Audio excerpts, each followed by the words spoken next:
Advanced Course in Yogi Philosophy and Oriental Occultism. By William Walker Atkinson. Publisher's Notice.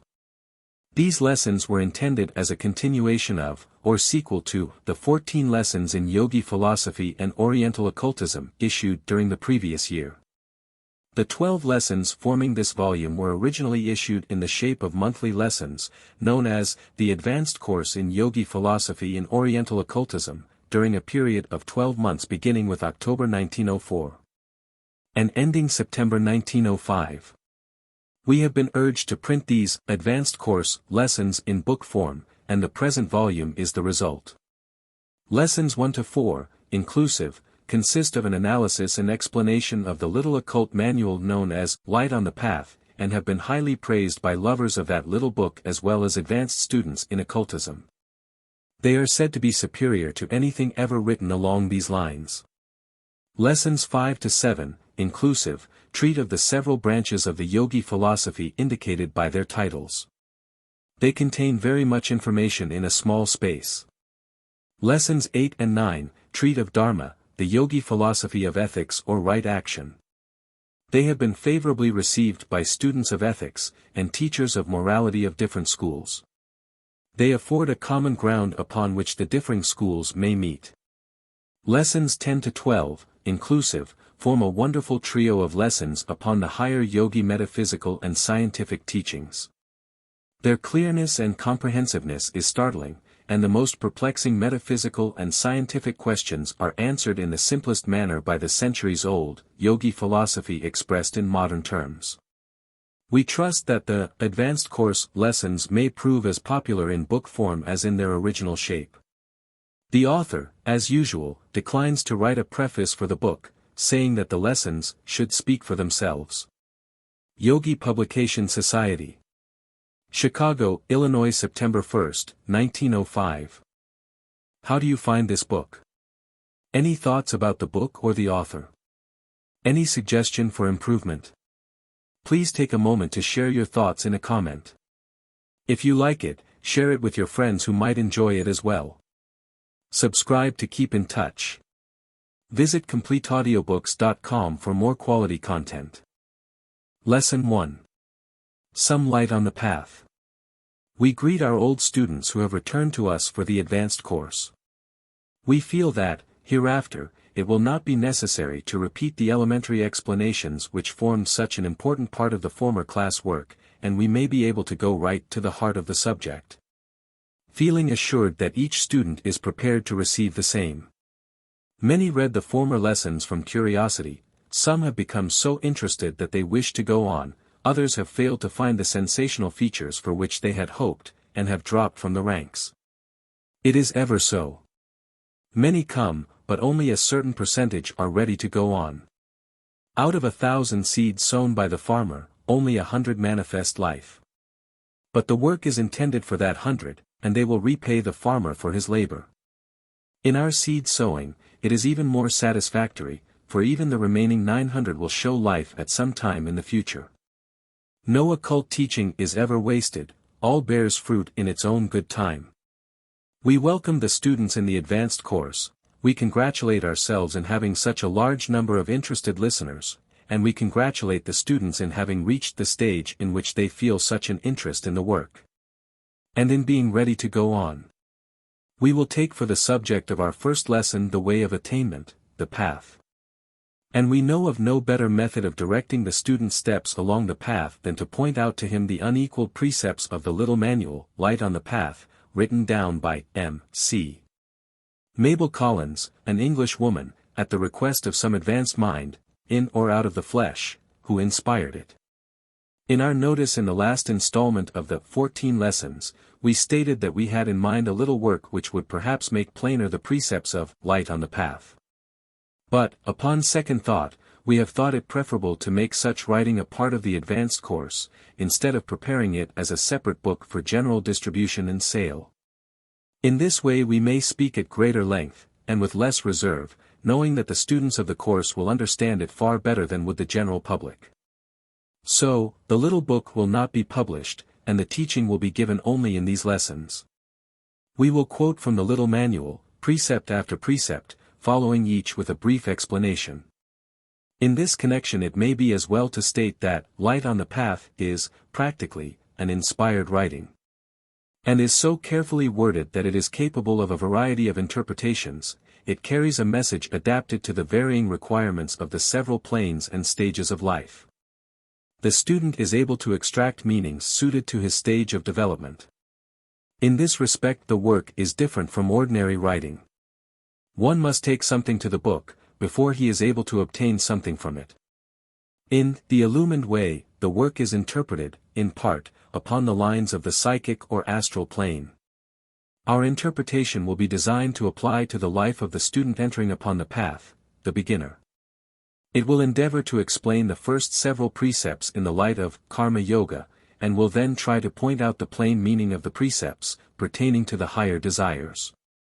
Then passing on to an explanation of the precepts relating to the unfoldment of spiritual consciousness, which is indeed the keynote of the little manual. We will endeavor to make a little plainer to the student the hidden meanings of the little book, to put into plain homely English, the thoughts so beautifully expressed in the poetical imagery of the Orient. Our work will not contradict the interpretation given in The Illumined Way, it will merely go along side by side with it, on another plane of life. To some, it may seem a presumptuous undertaking to attempt to interpret that gem of occult teaching, Light on the Path, but the undertaking has the approval of some for whose opinions we have respect, and has. What means still more to us, the approval of our higher self. Crude though our work may be, it must be intended to reach some, else it would not have been suggested. These rules are written for all disciples. Attend you to them. These rules are indeed written for all disciples, and it will be well for us all to attend to them.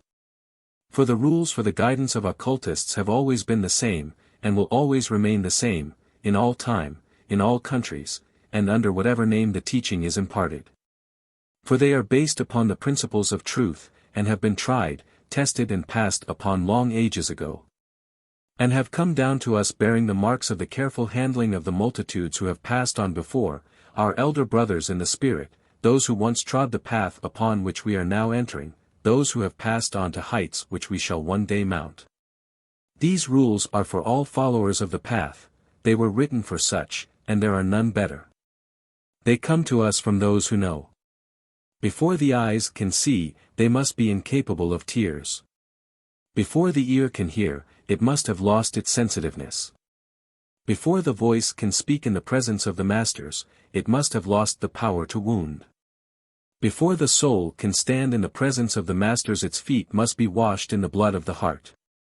Before the eyes can see with the clear vision of the spirit, they must have grown incapable of the tears of wounded pride, unkind criticism, unmerited abuse, unfriendly remarks, slights, sarcasm, the annoyances of everyday life, the failures and disappointments of everyday existence.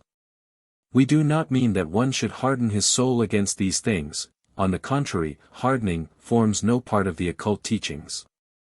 On the material plane, one is constantly at the mercy of others on the same plane, and the more finely constituted one may be, the more keenly does he feel the pain of life, coming from without. And if he attempts to fight back, to pay off these backbitings and pinpricks in like kind, the more does he become enmeshed in the web of material life. His only chance of escape lies in growing so that he may rise above that plane of existence and dwell in the upper regions of the mind and spirit. This does not mean that he should run away from the world, on the contrary, if one attempts to run away from the world before he has learned its lessons, he will be thrust back into it, again and again, until he settles down to perform the task. But, nevertheless, one of spiritual attainment may so live that although he is in the midst of the fight of everyday life, maybe even a captain in the struggle, he really lives above it all, sees it for just what it is, sees it as but a childish game of childlike men and women, and although he plays the game well, he still knows it to be but a game, and not the real thing at all.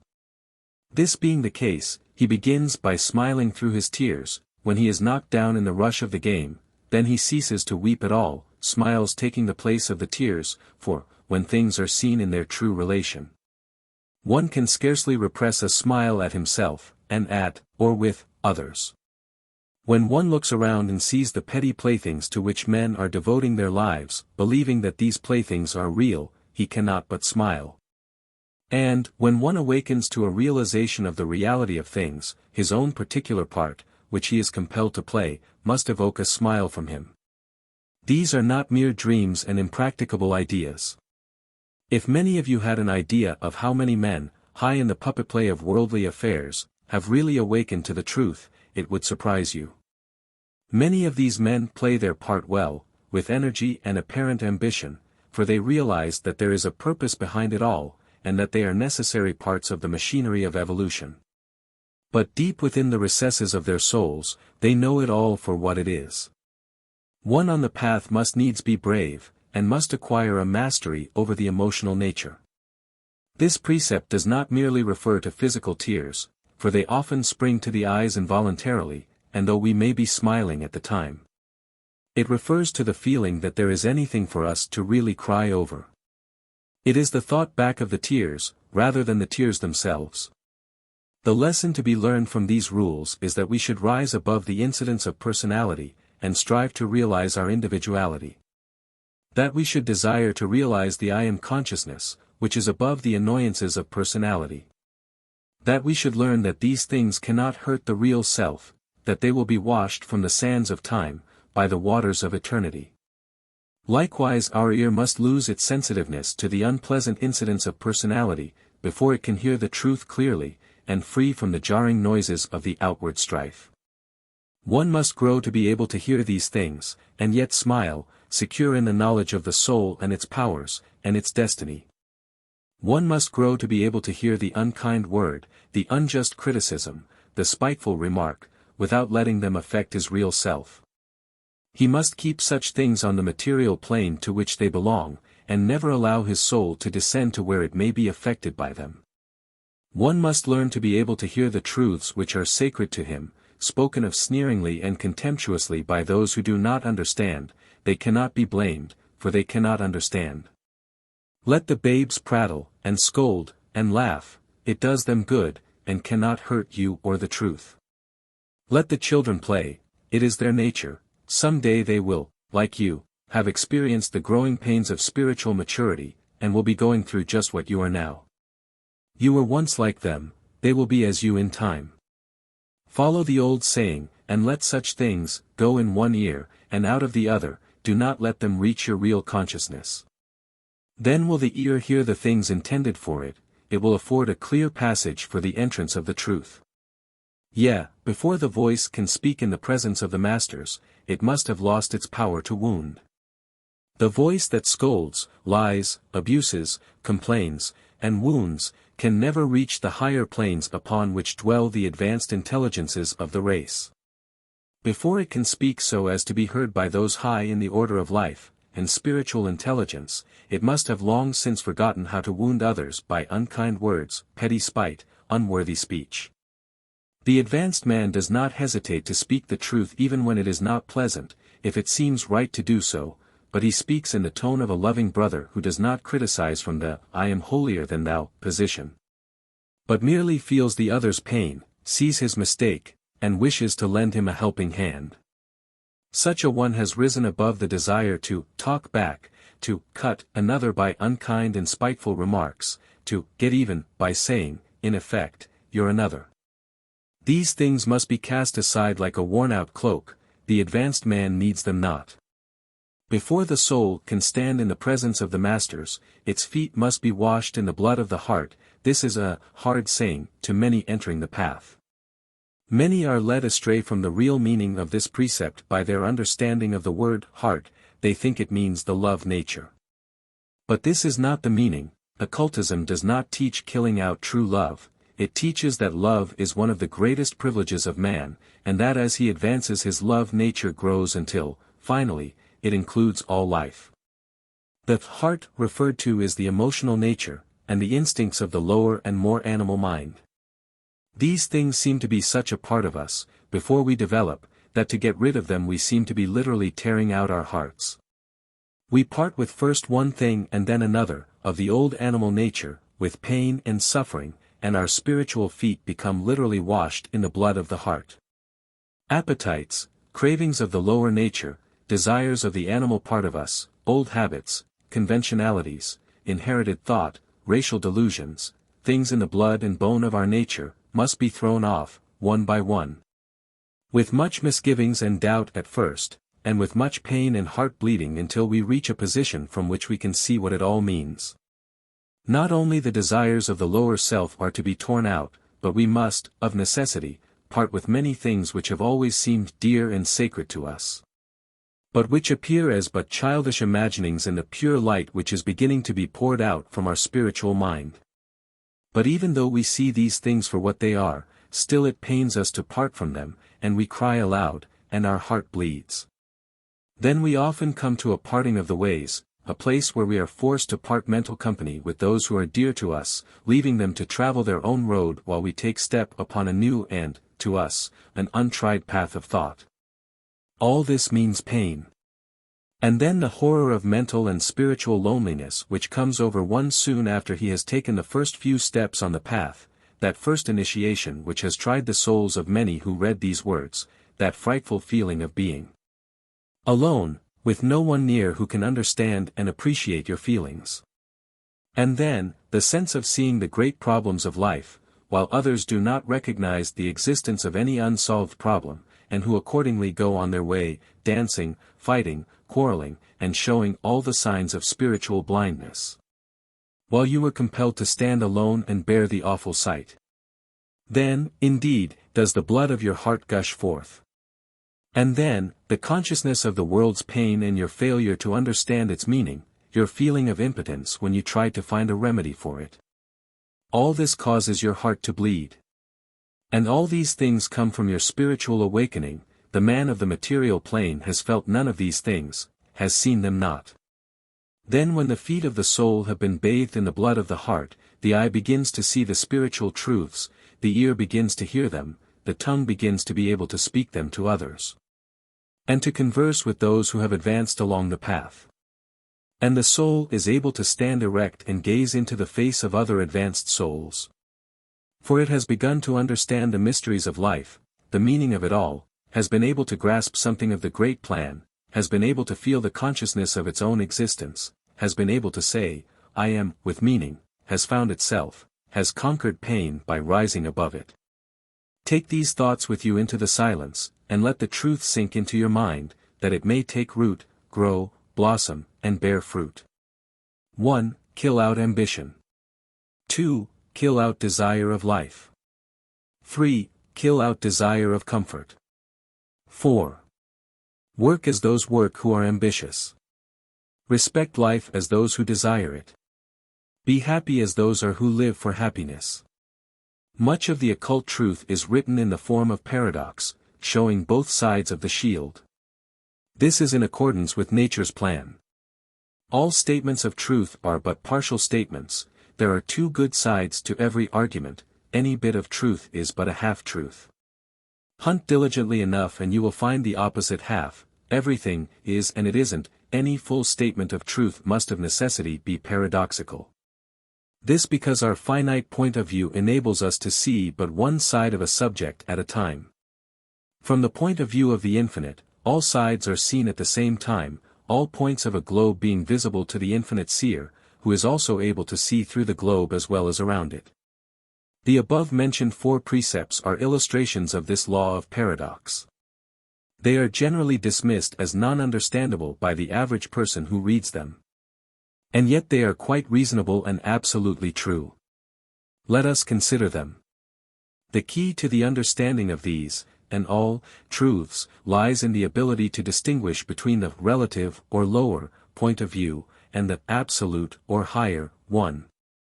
Remember this well, for it will help you to see into many a dark corner, to make easy many a hard saying. Let us apply the test to these 4 precepts. We are told to kill out ambition. The average man recoils from this statement, and cries out that such a course would render man a spiritless and worthless creature, for ambition seems to be at the bottom of all of man's accomplishments. Then, as he throws down the book, he sees, in the 4th precept, work as those who are ambitious, and, unless he sees with the eyes of the spiritual mind, he becomes more confused than ever. But the two things are possible, yes, are absolutely feasible as well as proper. The ambition alluded to is that emotion which urges a man to attain from vainglorious, selfish motives, and which impels him to crush all in his path, and to drive to the wall all with whom he comes in contact. Such ambition is but the counterfeit of real ambition, and is as abnormal as is the morbid appetites which counterfeit and assume the guise of hunger and thirst, the ridiculous customs of decorating the persons with barbarous ornamentations, which counterfeits the natural instinct of putting on some slight covering as protection from the weather, the absurd custom of burdening oneself and others with the maintenance of palatial mansions, which counterfeits man's natural desire for a home spot and shelter, the licentious and erotic practices of many men and women, which are but counterfeits of the natural sexual instincts of normal man and woman, the object of which is, primarily, the preservation of the race. The ambitious man becomes insane for success, because the instinct has become perverted and abnormal. He imagines that the things for which he is striving will bring him happiness, but he is disappointed, they turn to ashes like Dead Sea fruit, because they are not the source of permanent happiness. He ties himself to the things he creates, and becomes their slave rather than their master. He regards money not as a means of securing necessities and nourishment, mental and physical, for himself and others, but as a thing valuable of itself. He has the spirit of the miser. Or, he may seek power for selfish reasons, to gratify his vanity, to show the world that he is mightier than his fellow men, to stand above the crowd. All poor, petty, childish ambitions, unworthy of a real man, and which must be outgrown before the man may progress, but perhaps the very lessons he is receiving are just the ones needed for his awakening. In short, the man of the abnormal ambition works for things for the sake of selfish reward, and is inevitably disappointed, for he is pinning his hopes on things which fail him in the hour of need, is leaning on a broken reed. Now let us look upon the other side of the shield. The fourth precept contains these words, "Work as those work who are ambitious." There it is. One who works this way may appear to the world as the typical ambitious man, but the resemblance is merely outward. The ambitious man is the abnormal thing. The man who works for work's sake, in obedience to the desire to work, the craving to create, because he gives full expression to the creative part of his nature, is the real thing. And the latter is able to do better work, more lasting work, than the first-mentioned man. And, then, besides, he gains happiness from his work, he feels the joy which comes from doing, he lets the creative impulse of the all-life flow through him, and he does great things, he accomplishes, and is happy in his work and through his work. And so long as he keeps true to his ideals he will be safe and secure in that joy, and will be doing well his share in the world's work. But, as he mounts the ladder of success, he is subjected to terrible temptations, and often allows the abnormal ambition to take possession of him, the result being that in his next incarnation he will have to learn his lesson all over again. And again until he has mastered it. Every man has his work in the world to do, and he should do it the best he knows how, should do it cheerfully, should do it intelligently. And he should let have full expression that instinct which impels him to do things right, better than they have been done before, not that he may triumph over others, but because the world needs things done better. True occultism does not teach that man should sit around doing nothing but meditating, with his gaze fastened upon his umbilicus, as is the custom with some of the ignorant Hindu fakirs and devotees, who ape the terms and language of the yogi teachers, and prostitute their teachings. On the contrary, it teaches that it is man's duty and glorious privilege to participate in the world's work, and that he who is able to do something a little better than it has ever been done before is blessed, and a benefactor to the race. It recognizes the divine urge to create, which is found in all men and women, and believes in giving it the fullest expression. It teaches that no life is fully rounded out and complete, unless some useful work is a part of it. It believes that intelligent work helps toward spiritual unfoldment, and is in fact necessary to it. It does not teach the beauty of unintelligent drudgery, for there is no beauty in such work, but it teaches that in the humblest task may be found interest to the one who looks for it, and that such a one always finds a better way of doing the thing. and thus add something to the world's store of knowledge. It teaches the real ambition, that love of work for work's sake, rather than that work which is performed for the world's counterfeit reward. Therefore when the precept says, kill out ambition. Work as those work who are ambitious, you will understand it. This life is possible to those who understand Karma Yoga, one of the great branches of the yogi philosophy, upon which it may be our privilege to write at some future time. Read over these words, until you fully grasp their meaning, until you feel them as well as see them. The gist of these teachings upon the subject of ambition, may be summed up by saying, kill out the relative ambition, which causes you to tie yourself to the objects and rewards of your work. And which yields nothing but disappointment and repressed growth, but develop and express fully the absolute ambition. Which causes you to work for work's sake, for the joy which comes to the worker, from the desire to express the divine instinct to create, and which causes you to do the thing you have to do, the best you know how, better than it has ever been done, if possible, and which enables you to work in harmony and unison with the divine work which is constantly going on, instead of in harmony and discord. Let the divine energy work through you, and express itself fully in your work.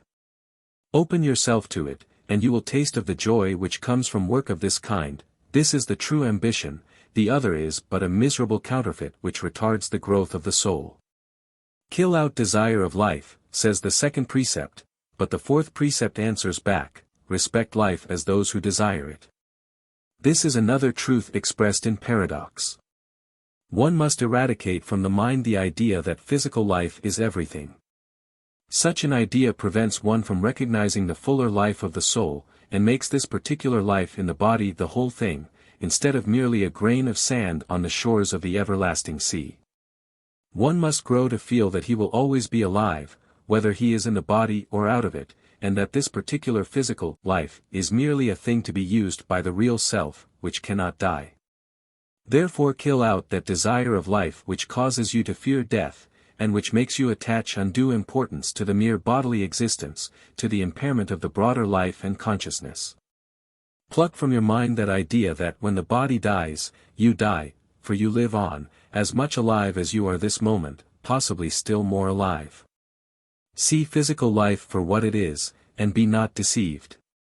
Cease to look upon death with horror, whether it may come to you or to some loved one. Death is just as natural as life, in this stage of development, and as much to be happy about. It is hard to get rid of the old horror of physical dissolution, and one has many hard battles before he is able to cast off the worn-out delusion, which has clung to the race in spite of its constantly sounded belief in a future life. The churches teach of the life beyond, to which all the faithful should look forward to, but the same faithful shiver and shudder at the thought of death, and clothe themselves in black when a friend dies. Instead of strewing flowers around and rejoicing that the friend is, in a better land, to use the cant phrase, which is so glibly used on such occasions, but which comforteth not. One must grow into a positive feeling or consciousness of life everlasting, before he is able to cast off this old fear, and no creed, or expressed belief, will serve the purpose, until this state of consciousness is reached.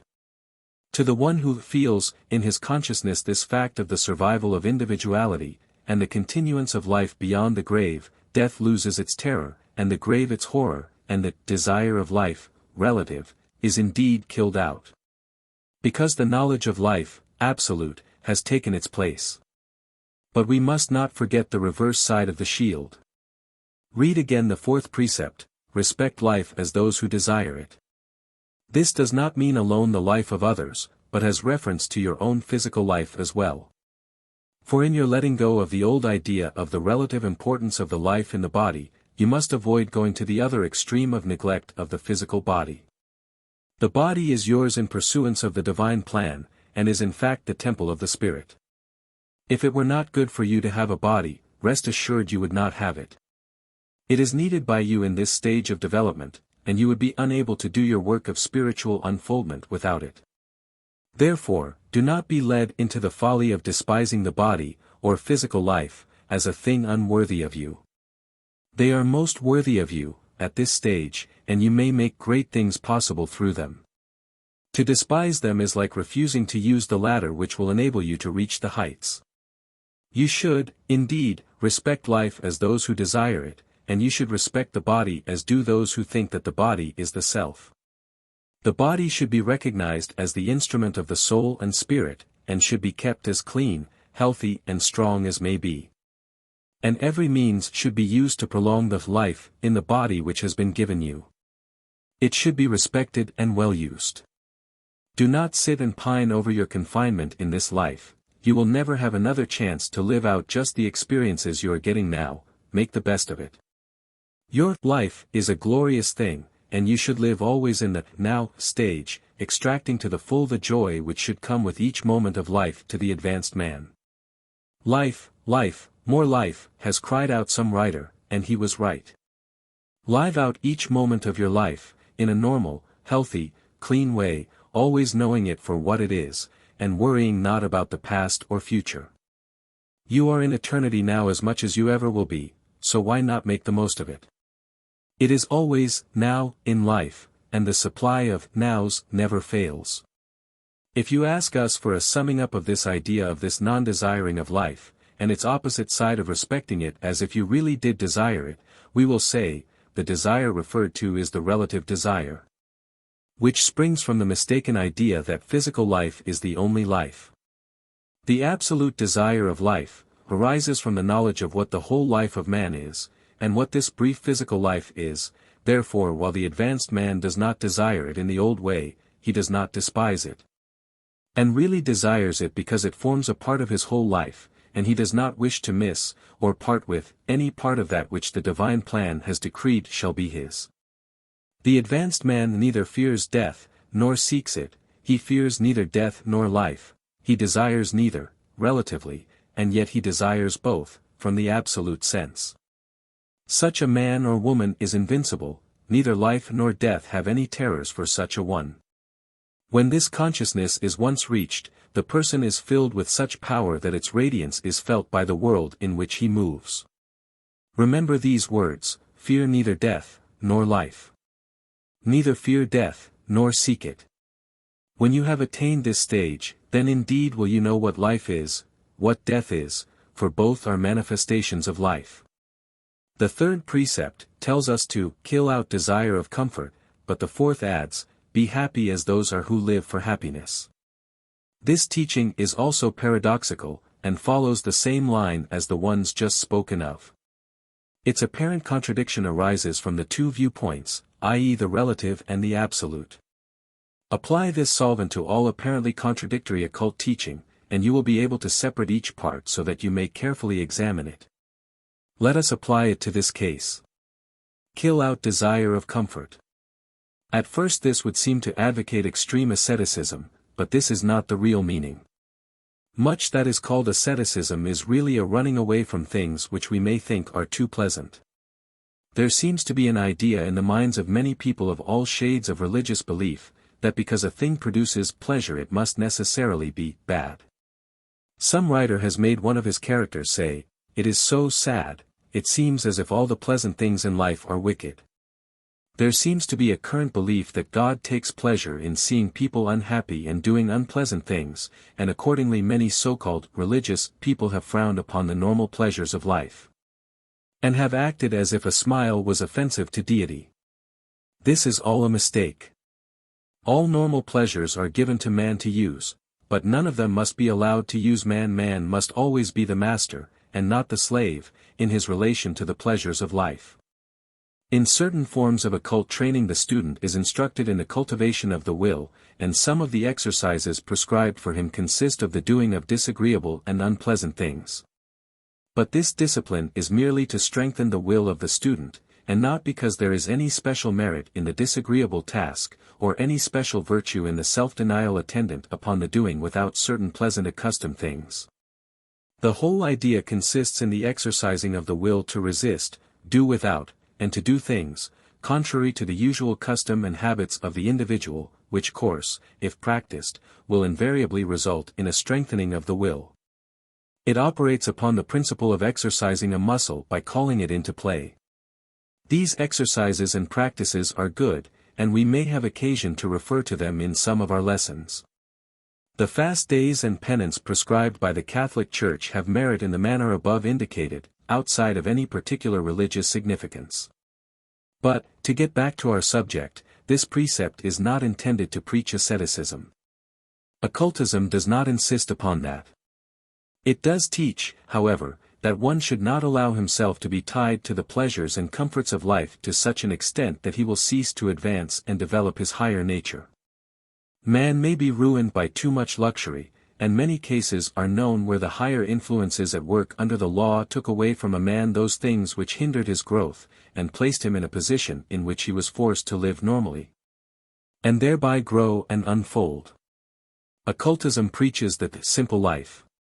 It teaches that when a man has too many things he is apt to let the things own him, instead of his owning the things. He becomes a slave rather than a master. Kill out desire of comfort does not mean that one should sleep on rough boards, as a special virtue pleasing to deity. Or that one should eat dry crusts in the hopes of obtaining divine favor. Neither of these things will have any such effect. Deity may not be bribed and is not specially pleased at the spectacle of one of his children making a fool of himself.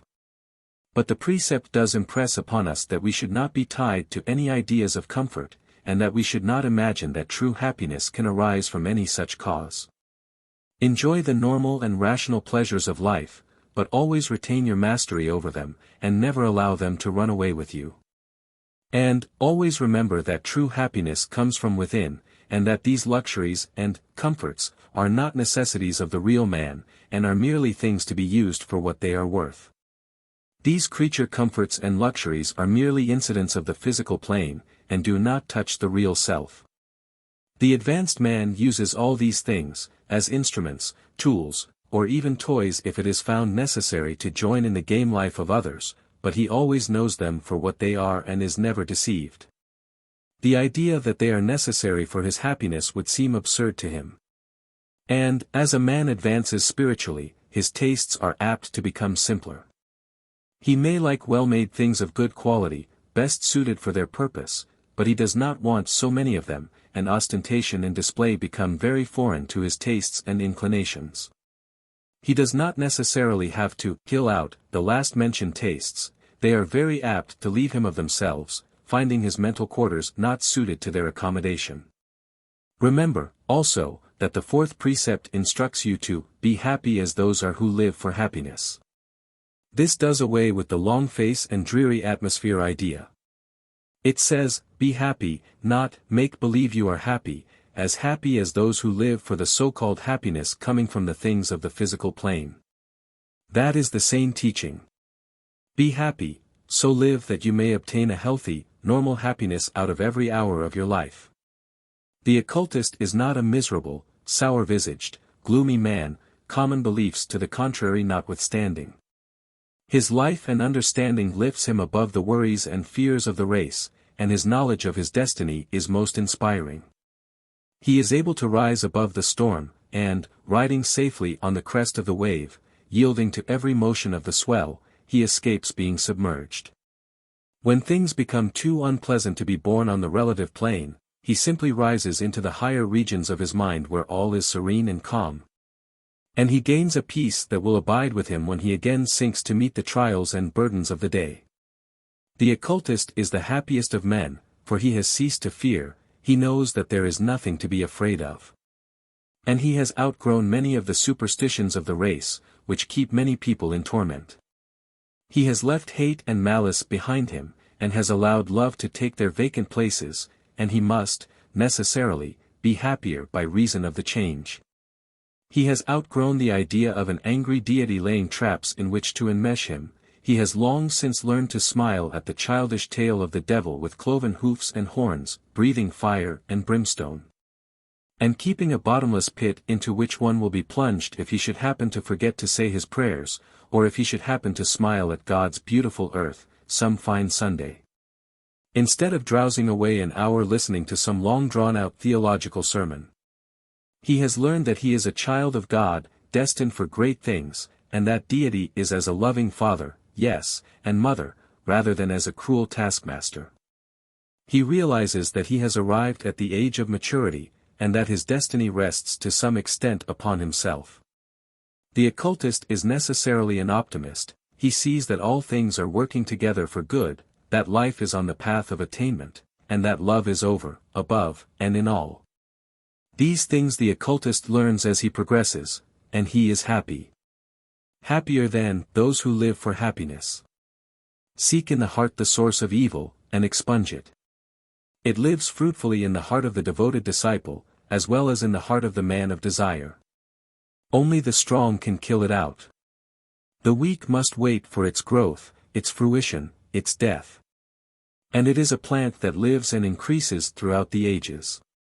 It flowers when the man has accumulated unto himself innumerable existences. He who will enter upon the path of power must tear this thing out of his heart. And then the heart will bleed, and the whole life of the man seem to be utterly dissolved. This ordeal must be endured. It may come at the first step of the perilous ladder which leads to the path of life, it may not come until the last. But, O disciple, remember that it has to be endured, and fasten the energies of your soul upon the task. Live neither in the present nor some light on the path the future, but in the eternal. This giant weed cannot flower there, this blot upon existence is wiped out by the very atmosphere of eternal thought. The above admonition is a summing up of the first three precepts, as explained by the fourth one. It bids the student seek out in his heart the relative idea of life and cast it from him. This relative idea of life carries with it the selfish part of our nature, that part of us which causes us to regard ourselves as better than our brother, as separate from our fellow beings, as having no connection with all of life. It is the idea of the lower part of our mind, our merely refined animalism. Those who have carefully studied our former course will understand that this part of our mind is the brute side of us, the side of us which is the seat of the appetites, passions, desires of a low order, and emotions of the lower plane. These things are not evil of themselves, but they belong to the lower stages of life, the animal stage, the stage from which we have passed, or are now passing, to the stage of the man existence.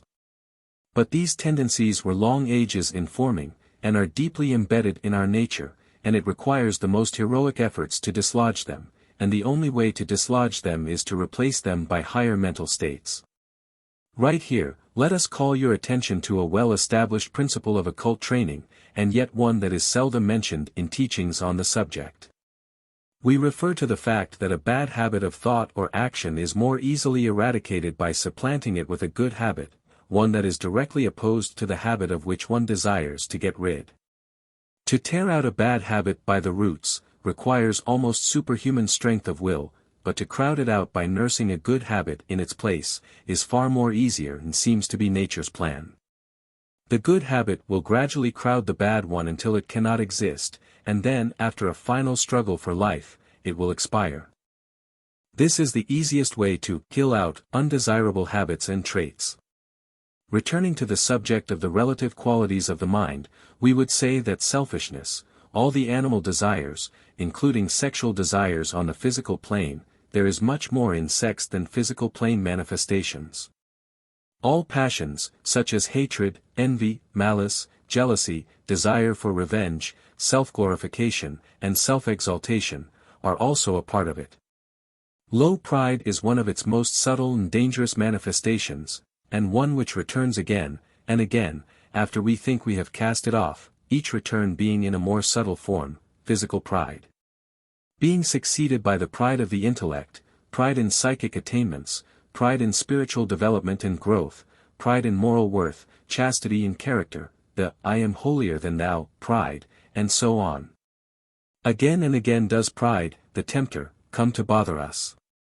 Its existence is based upon the delusion of separateness, which leads us to imagine that we have no connection with other manifestations of life, and which causes us to feel a spirit of antagonism and unworthy rivalry toward our fellow beings. Instead of recognizing the fact that we are all parts of the one life, some far back struggling in the mire of the lower stages of the road, others traveling along the same stage of the journey as ourselves, others still further advanced, but all on the way, all being bits of the same great life. Beware of pride, this most subtle enemy of advancement, and supplant it with the thought that we are all of the same origin, having the same destiny before us, having the same road to travel, brothers and sisters all children of God, all little scholars in life's great kindergarten. Let us also realize that while each must stand alone before he is able to pass the test of initiation, yet are we all interdependent. And the pain of one is the pain of all, the sin of one is the sin of all, that we are all parts of a race working toward race improvement and growth, and that love and the feeling of brotherhood is the only sane view of the question. The brute instincts are still with us, constantly forcing themselves into our field of thought. Occultists learn to curb and control these lower instincts, subordinating them to the higher mental ideals which unfold into the field of consciousness. Do not be discouraged if you still find that you have much of the animal within your nature. We all have, the only difference is that some of us have learned to control the brute, and to keep him in leash and subordinate and obedient to the higher parts of our nature, while others allow the beast to rule them, and they shiver and turn pale when he shows his teeth, not seeming to realize that a firm demeanor and a calm mind will cause the beast to retreat to his corner and allow himself to be kept behind bars. If you find constant manifestations of the beast within you, struggling to be free and to assert his old power, do not be disturbed. This is no sign of weakness, but is really an indication that your spiritual growth has begun. For whereas you now recognize the brute, and feel ashamed, you formerly did not realize his presence, were not aware of his existence, for you were the brute himself. It is only because you are trying to divorce yourself from him, that you feel ashamed of his presence. You cannot see him until you begin to be different from him. Learn to be a tamer of wild beasts, for you have a whole menagerie within you. The lion, the tiger, the hyena, the ape, the pig, the peacock, and all the rest are there, constantly showing forth some of their characteristics. Do not fear them, smile at them when they show themselves, for you are stronger than they, and can bring them to subjection, and their appearance is useful to you in the way of instructing you as to their existence. They are an amusing lot, when you have reached the stage where you are able to practically stand aside and see them perform their tricks, and go through their antics. You then feel strongly that they are not you, but something apart from you, something from which you are becoming rapidly divorced. Do not worry about the beasts, for you are the master. While the above quotation from Light on the Path includes all of the foregoing manifestations of the lower nature, it seems to dwell especially upon that delusion of the lower self, that dream of separateness, that exhibition of what has been called the working fiction of the universe, which causes us to imagine ourselves things apart from the rest, something better, holier, and superior to the rest of our kind. This manifests in the emotion of pride, the peacock part of our mental menagerie. As we have said, this is one of the most dangerous of our lower qualities, because it is so subtle and persistent. You will note that the writer speaks of it as living fruitfully in the heart of the devoted disciple, as well as in the heart of the man of desire. This may seem strange to you, but it is the experience of every advanced occultist that, long after he had thought he had left pride behind him, he would be startled at it appearing in a new phase, the pride of psychic power, the pride of intellect, the pride of spiritual growth. And then he would have all his work to do over again. Let us state right here that there is a kind of pride which is not a manifestation of the lower self, it may be called the absolute form of pride, if you will. We allude to that pride in things as a whole, a pride that the whole is so great and grand and wonderful, and that we are parts of that whole, that the intellect we manifest is part of that universal mind, that the spiritual growth we have attained is a bit of the great possibilities of the race, and that much more is ahead for all the race. But the danger line is reached when we begin to shut out some others from that universal pride, the moment that we leave out one other manifestation of life, no matter how lowly, from our universal pride, then we make it a selfish pride. The moment we erect a fence with anyone on the outside, then are we indulging in selfish pride.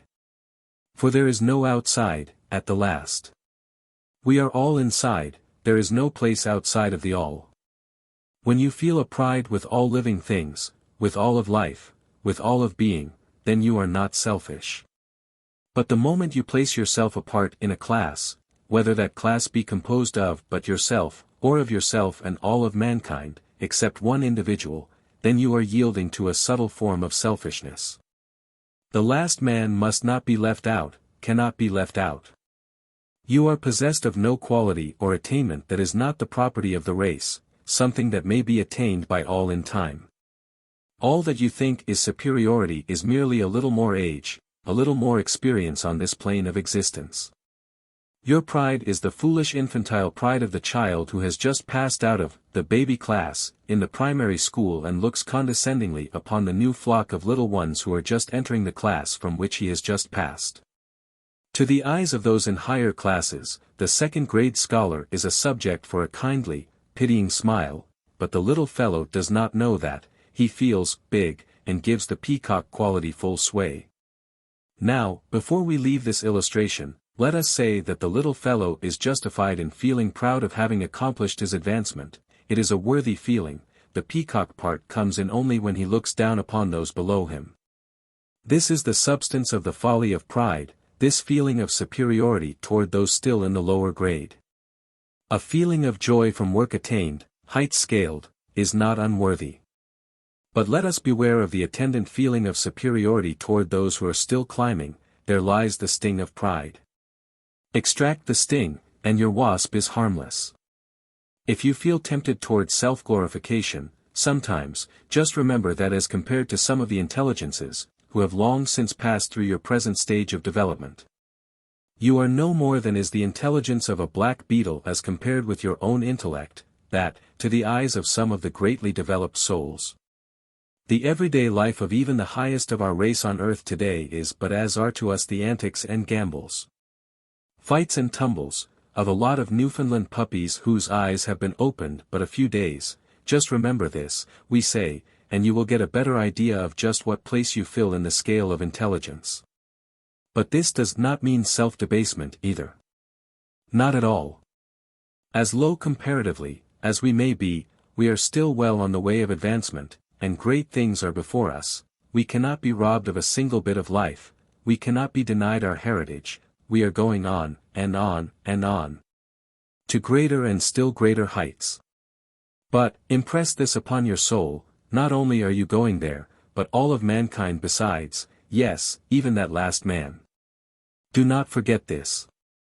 On the plane of the eternal, there cannot be such a thing as selfish pride, understanding has forever wiped it out, this giant weed cannot flower there, this blot upon existence is wiped out by the very atmosphere of eternal thought. We must carry over to the next lesson the remainder of our comments on the above quotation. Lesson 2. More light on the path. Before passing to the consideration of the next precept, we must again call your attention to the quotation from Light on the Path, which we had before us at the close of the last lesson, but which we were compelled to carry over to this lesson, because of lack of space. In the quotation referred to appears the sentence, live neither in the present nor the future, but in the eternal. This sentence has perplexed many students, in view of the fact that the teachings have impressed upon them the importance of living in the now, and of looking forward to the future as the field for further development. And this sentence seems to run contrary to the previous teachings. But it is all a matter of absolute and relative point of view, again. Let us see if we can make it plain to you. To live in the present, regarding it as something different from the future, or to live, in imagination, in the future, in the sense that it is considered as a separate thing from the present, is an error, springing from the relative view of life. It is the old mistake which causes us to separate time from eternity. The absolute view of the matter shows us that time and eternity are one, that we are in eternity right now, as much as we ever shall be. It does away with the error that a broad line is drawn between this time of mortal life and the eternity, into which we enter after we have passed out of the body. It shows us that here, right here in the flesh, we are in eternity. It reveals to us that this life is but an infinitesimal part of the great life, that it is merely sunrise in the great day of consciousness, and that to live as if this petty period of life were all is the veriest folly of ignorant mankind. But right here, do not fall into the error of going to the other extreme and ignoring and despising the present life in your desire to live in the future. Remember the paradox that is to be found in all statements of the truth, the reverse side of the shield. To despise the present life is as ridiculous as to live as if it were all the life there is. To follow this course is to commit the folly of living in the future, against which the little manual cautions us. This life, small and insignificant though it may be as compared to the great life, is most important to us. It is a stage in our development that is needed by us, and we must not shirk it or despise it. We are just where we are, because it is the very best place for us at this stage of our development, and we cannot afford to spend this life in merely dreaming of the future. For we have tasks to perform, lessons to learn, and we will never be able to advance until we master our present grade duties. This present life is not all, but it is part of all, remember this. These difficulties of the distinction between the present and future vanish when we regard them from the absolute viewpoint. The moment that we become fully conscious that the eternal is the only real thing, and that now is all of eternity that we are able to grasp with our consciousness, that it is always now with us, and always will be now, when we realize this. Then do the relative terms, present, and future, lose their former meanings to us, and time and eternity. Yesterday, today, tomorrow, and forever, are seen to be but slightly different manifestations of the great eternal now, in which we live at each moment of our existence. This living in the eternal makes us enjoy every moment of our present life, allows us to look forward to the future without fear, causes us to feel the consciousness of what real life is, helps us to realize the I am consciousness, allows us to perceive things in their right relations, in short. Gives to life a reality that it otherwise lacks, and causes the old relative views to drop from us like the withered leaves from the rose. As the writer of Light on the Path so beautifully says, this giant weed cannot flourish there, this blot upon existence is wiped out by the very atmosphere of eternal thought. 5. Kill out all sense of separateness. 6. Kill out desire for sensation. 7. Kill out the hunger for growth. 8. Yet stand alone and isolated, because nothing that is embodied, nothing that is conscious of separation, nothing that is out of the eternal can aid you. Learn from sensation, and observe it, because only so can you commence the science of self-knowledge, and plant your foot on the first step of the ladder. Grow as the flower grows, unconsciously, but eagerly anxious to open its soul to the air. So must you press forward to open your soul to the eternal. But it must be the eternal that draws forth your strength and beauty, not desire of growth. For, in the one case, you develop in the luxuriance of purity. In the other, you harden by the forcible passion for personal stature. Here again are we confronted with a set of paradoxical precepts, the first three of which tell us to kill out certain things. And the fourth of which then proceeds to tell us, apparently, to do the very things which we have just been advised not to do. This is another example of the divine paradox which underlies all occult teachings, the two sides of the shield. Read what we have said on this subject, in Lesson I. What we have said there applies to nearly all of the precepts of Light on the Path. In the fifth precept we are told to kill out all sense of separateness. The eighth precept gives us the reverse side of the shield, yet stand alone and isolated, because nothing that is embodied, nothing that is conscious of separation, nothing that is out of the eternal, can aid you. Here we have two vital truths imparted to us, and yet the two are but different sides of the same truth. Let us consider it. The sense of separateness that causes us to feel as if we were made of different material from our fellow men and women, that makes us feel self-righteous, that makes us thank God that we are different from, and better than, other men, is error. And arises from the relative point of view. The advanced occultist knows that we are all parts of the one life, varying only as we have unfolded so as to allow the higher parts of our nature to manifest through us. The lowly brother is but as we were once, and he will someday occupy the same position that we now do. And both he and we will surely mount to still greater heights, and if he learns his lessons better than do we, he may outstrip us in development. And besides this, we are bound up with the lives of every other man and woman. We participate in the conditions which contribute to their sin and shame. We allow to exist in our civilization conditions and environments which contribute largely to crime and misery. Every mouthful we eat, Every garment we wear, every dollar we earn, has had some connection with other people, and their lives and ours are intermingled. We touch all mankind at thousands of points. The law of cause and effect makes close companions of persons apparently as far apart as the poles. What we call sin is often the result of ignorance and misdirected energy. If we were in exactly the same position as those who do wrong, with the same temperament, training, environment, and opportunity, would we do so very much better than they? All life is on the path. We are all advancing slowly, often slipping back 2 feet for every 3 we advance, but still registering a net advance of 1 foot. And all are really trying to do the best they can, although often the appearances are very much against them. None of us are so very good or perfect, then why should we be so ready to condemn? Let us lend a helping hand whenever we can, but let us not say, I am holier than thou.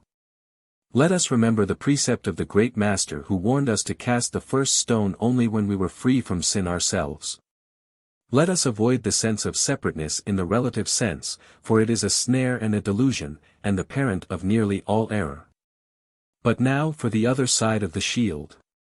Let us learn to stand alone. We must learn this lesson in order to advance. Our life is our own, we must live it ourselves. No one else may live it for us, and we may live the life of no one else. Each must stand squarely upon his own feet. Each is accountable for his own acts. Each must reap that which he has sown. Each must suffer or enjoy according to his own acts. Man is responsible only to himself and the eternal. Nothing outside of the eternal and himself can aid him. Each soul must work out its own destiny, and no other soul may do the work of another. Each soul contains within it the light of the Spirit, which will give it all the help it requires, and each soul must learn to look within for that help. The lesson of courage and self-reliance must be learned by the growing soul. It must learn that while nothing from without can help it, it is equally true that nothing from without can harm it. The ego is proof against all harm and hurt, once it realizes the fact. It is indestructible, and eternal. Water cannot drown it, fire cannot burn it, it cannot be destroyed, it is and always will be. It should learn to be able to stand erect, upon its own feet. If it needs the assurance of the presence of an unfailing helper, one that is possessed of unlimited power and wisdom, let it look to the eternal, all that it needs is there. The 6th precept tells us to kill out desire for sensation. And the 8th tells us to learn from sensation, and observe it, because only so can you commence the science of self-knowledge, and plant your foot upon the first step of the ladder. Another paradox. Let us try to find the key. The warning in the 6th precept bids us to let drop the desire for sense gratification. The pleasures of the senses belong to the relative plane. We begin by enjoying that which appeals to the grosser senses, and from that we gradually work up the enjoyment of that which comes through higher senses. We outgrow certain forms of sense gratification. We pass from sensuality to sensuousness, in its lower and higher degrees. There is a constant evolution in sense gratification in man. The things we enjoyed yesterday seem crude and gross to us today, and so it will always be, as we pass onward and upward in the scale of life. We must cease to be tied to the gratification of the senses. The soul has higher pleasures awaiting it. The pleasures of the senses are all right in their place, they have their offices to perform in the evolution of the soul, but the soul must beware of allowing itself to be tied to them. As its progress will be retarded if it does so, useless baggage must be cast aside as the soul mounts the upward path. Light marching order is the proper thing. The ties which bind you to sense gratification must be boldly cut, that you may go on your way. Therefore, kill out desire for sensation. Remember, the precept does not say that you should kill out sensation, only the desire for sensation. Neither desire sensation, nor run away from it as an evil thing. Turn sensation to good account, by studying it, and learning its lessons, that you may see it for what it is really worth, and thus be able to drop it from you. As the 8th precept tells you, learn from sensation, and observe it, because only so can you commence the science of self-knowledge, and plant your foot upon the first step of the ladder. This does not mean that you should yield to sense gratification in order to learn its lessons. The advanced soul should have passed beyond this stage. Sensations may be studied as if from the outside, and it is not necessary to indulge a sense in order to learn the lesson it has to teach you. The real meaning of this last precept is that when we find that we experience certain sense feelings, sensations, we should weigh, measure, gauge and test them, instead of viewing them with horror. These things are a part of us, they come from the instinctive mind, and are our heritage from our previous lowly states of existence. They are not bad in themselves, but are simply unworthy of us in our present stage of development. They are the shadows of our former selves, the reflection of things which were proper and natural in us in our more animal states, but which we are now outgrowing. You may learn great lessons by noting the symptoms of these dying sense manifestations. And thereby will be enabled to cast them away from you sooner than if you allow yourself to fear them as the manifestations of an evil entity outside of yourself, the temptings of a personal devil. In time you will outgrow these things, their places being filled with something better and more worthy. But in the meantime, view them as you would the instinctive desire to perform some trick of childhood, which while once natural is now unnatural and undesirable. Many grown persons have had much trouble in getting rid of the old baby trick of sucking the thumb, or twisting a lock of hair between the fingers, which while considered as quite cute in the baby days, nevertheless brought upon the growing child many reproaches and punishments, and in after years, often required the exercise of the will of the adult to cast it aside as an undesirable thing. Let us so view these symptoms of the baby days of our soul life, and let us get rid of them by understanding them, their nature, history, and meaning, instead of fearing them as the work of the devil. There is no devil but ignorance and fear. The seventh precept tells us to kill out desire for growth, and yet the eighth advises us to grow as the flower grows, unconsciously, but eagerly anxious to open its soul to the air. So must you press forward to open your soul to the eternal. But it must be the eternal that draws forth your strength and beauty, not desire of growth. For in the one case you develop in the luxuriance of purity. In the other, you harden by the forcible passion for personal stature. The writer of the above words has made so plain the meaning of this twofold statement of truth, that very little comment upon the same is needed, even for those just entering upon the path. The distinction between the desire for growth and the unfoldment that comes to the advancing soul lies in the motive. Desire for growth, in the relative sense, means desire for growth for self-glorification, a subtle form of vanity, and a refined form of selfish ambition. And this desire, as applied to spiritual, tends toward what occultists know as black magic, which consists of a desire for spiritual power to use for selfish ends, or even for the mere sense of power that such development brings. The student of occultism cannot be warned too often against such desires and practices. It is the dark side of the picture, and those who pursue the descending path meet with a terrible punishment by reason of their own acts, and are often compelled to labor for ages before they find their way back to the path upon which the sun of the Spirit shines brightly. The natural growth of the soul, that growth which is compared to that of the flower, gradual and unconscious, but yet eager in the sense of opening up one's soul to the beneficent rays of the great central sun of life, the growth which consists in letting, rather than forcing, is the growth to be desired. This growth comes to us each day, if we but open ourselves to it. Let the soul unfold, and the Spirit will gradually manifest itself to your consciousness. Many students torment themselves, and their teachers, by their eager questionings, "What shall I do?" The only answer is, stand aside from your labored efforts, and just let yourself grow. And you will grow in this way. Every day will add to your experience, every year will find you further along the path. You may think that you are making no progress, but just compare yourself to the self of a year ago, and you will notice the improvement. Go on, living your life, the best you know how, doing the work before you in the manner that seems best for you. Day by day, worrying not about your future life, living in the great and glorious now, and allowing the Spirit to work through you in confidence and faith and love. And, dear student, all will be well with you. You are on the right road, keep to the middle of it, enjoy the scenery as you pass along, enjoy the refreshing breezes, enjoy the night as well as the day, it is all good, and you are making progress without feeling the strain of the journey.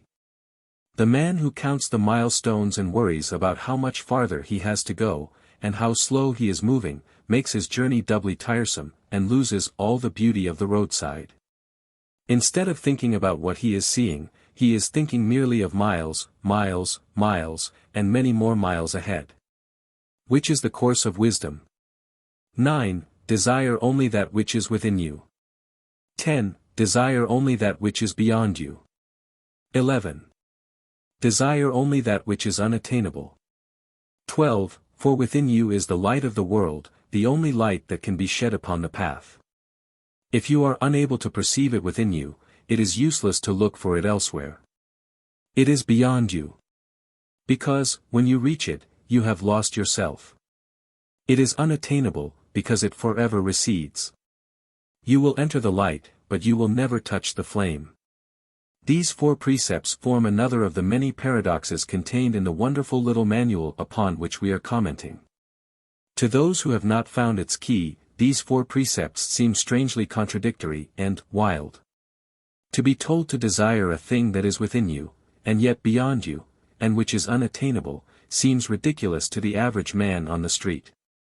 But, when one has the key, the teachings seem very plain and beautiful. The 4 precepts refer to the unfoldment of spiritual consciousness, illumination, which we attempted to faintly describe in our first series of lessons, the 14 lessons. This is the first great attainment before us on the path. It means everything to the occultist at this stage of the journey, for it takes him from the plane of mere belief or intellectual acquiescence, onto the plane where he knows that he is. It does not endow him permanently with universal knowledge, but it gives him that consciousness of real spiritual existence, compared to which every other experience and knowledge sinks into nothing. It brings one face to face, perhaps only for a moment, with the real self, and the great reality of which that self is but a part. This state of consciousness is the great prize which is awaiting the efforts of the race to free itself, and it is a reward worth many lives of unfoldment to attain. Desire only that which is within you, for the Spirit is the only reality, and it is within each of us. As the text says, for within you is the light of the world, the only light that can be shed upon the path. If you are unable to perceive it within you, it is useless to look for it elsewhere. Why do not these anxious seekers after truth, take this advice and look within themselves for that which they seek, instead of running hither and thither, after teachers, prophets, seers, and leaders, exhausting first one strange teaching, and then another? All this is useful, because it teaches us that that which we seek is not to be found in this way. And you will never find what you seek, in such ways. You may get a hint here, or a suggestion there, but the real thing is right within yourself, waiting patiently for that hour when you will look within for it, confidently, hopefully, and lovingly. Oh, listen to the voice of the soul, look for the light of the Spirit. You have them both within you, why seek further for that which can never reach you from the outside? Desire only that which is beyond you. It is beyond you. Because when you reach it, you have lost yourself. It is always just beyond you, and when you become one with it, the old relative self has faded away, and a greater, grander you has replaced it. Man must lose himself to find himself. In this sense, the great thing to be desired is beyond the today, you, although it is within you, it is really yourself, as you will be. Can we make this plainer? The child longs for manhood, it is beyond him, and yet the child is the embryo man, and the elements of manhood are within him, awaiting the hour of development. But when that child attains manhood, the child is gone, he has lost himself, and a larger self has taken its place. So that the thing for which the child longs, really causes him to lose his, child, self in its attainment. The butterfly is within the caterpillar, but it is also beyond him, and when he gains it he is no longer a caterpillar but a butterfly. These are crude illustrations, but perhaps they may help you to understand the matter more clearly. Desire only that which is unattainable. This sounds discouraging, but, when understood, it really gives renewed energy.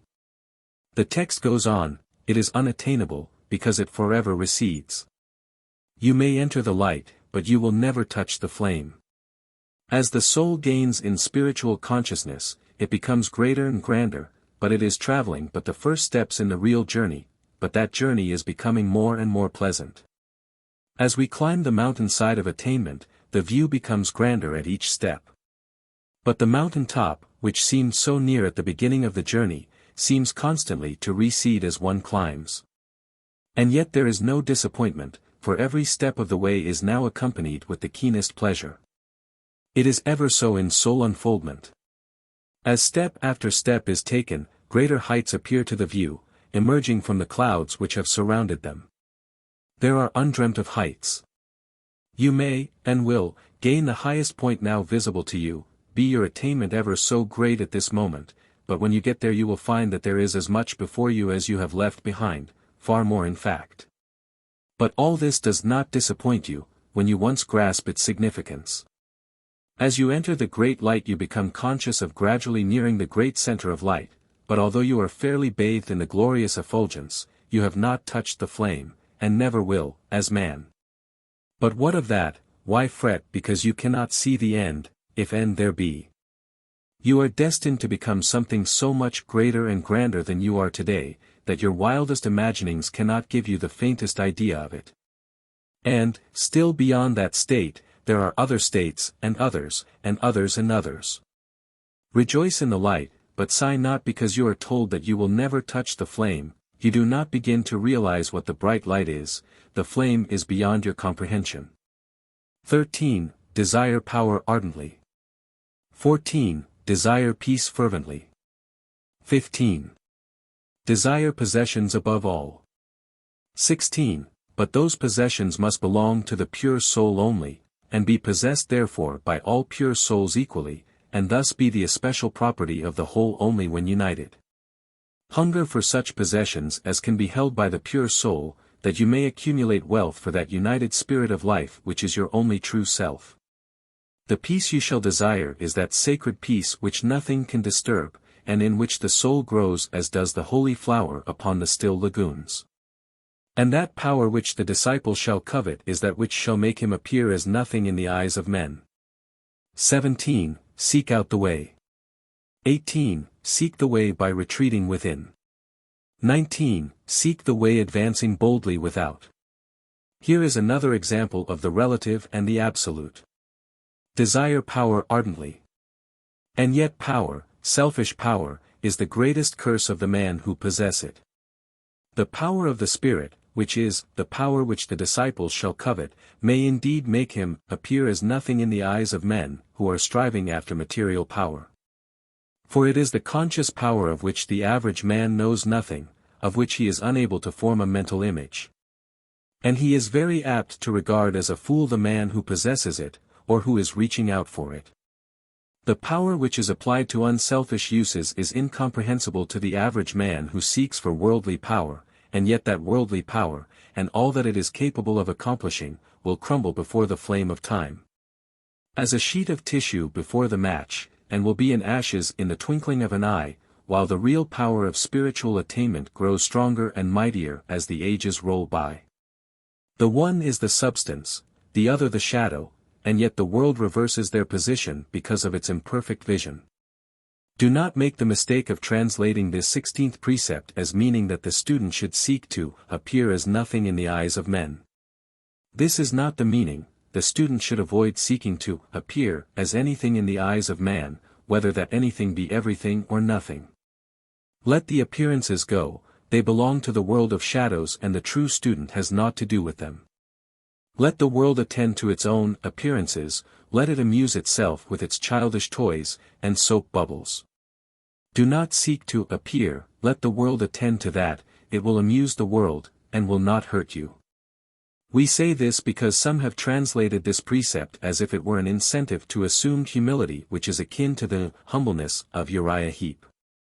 As if to appear as nothing were some particular virtue. The precept really means to point out the only power worth seeking, and at the same time to show the student how lightly the world is apt to regard such power as compared to what it calls power. But which worldly power is but as the power of the lunatic who, sitting on a soapbox throne, with a pasteboard crown and a toy scepter, imagines that he is lord of all. Let the world amuse itself, it concerns you not, seek ye the real power of the Spirit, no matter how you appear to men. Desire peace fervently.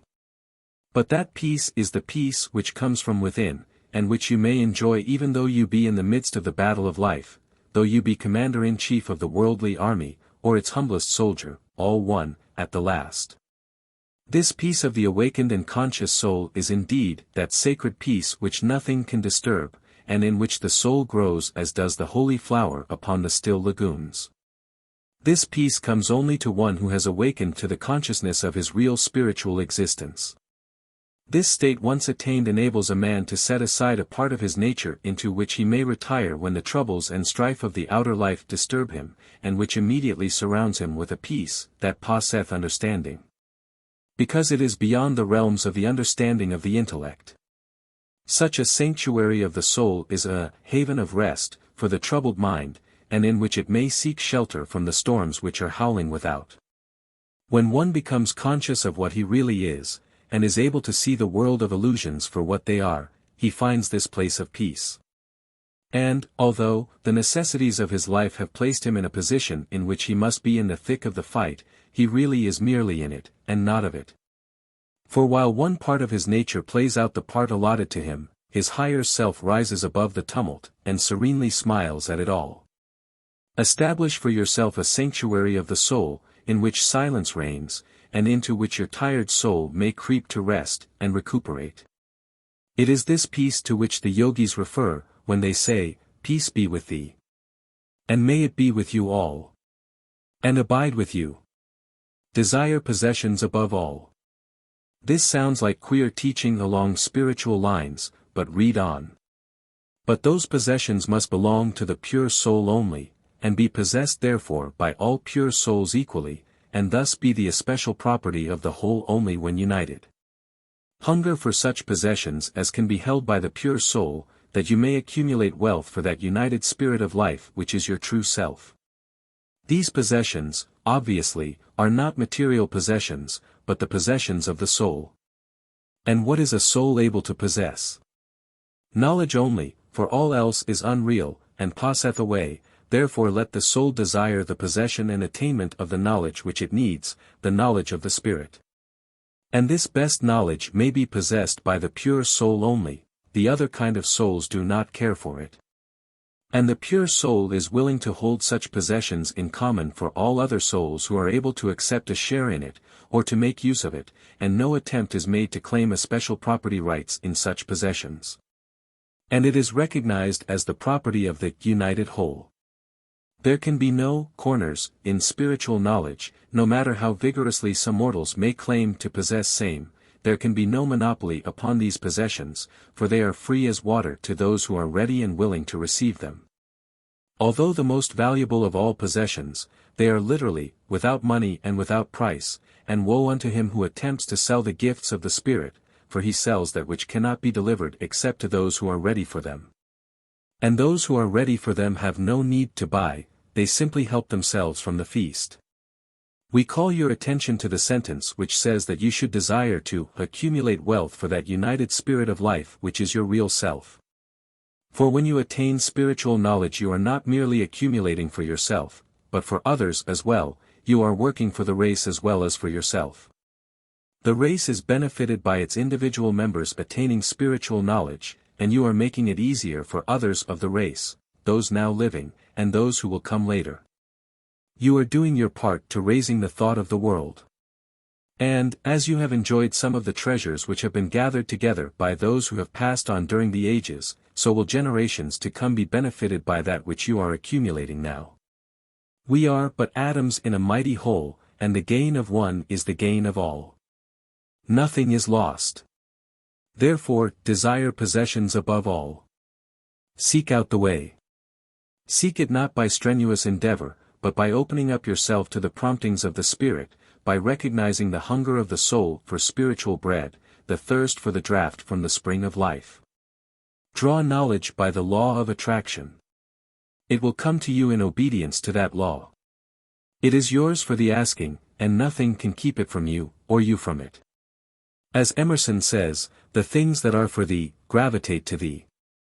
Oh, believe, as thou livest, that every sound that is spoken over the round world which thou oughtest to hear, will vibrate on thine ear.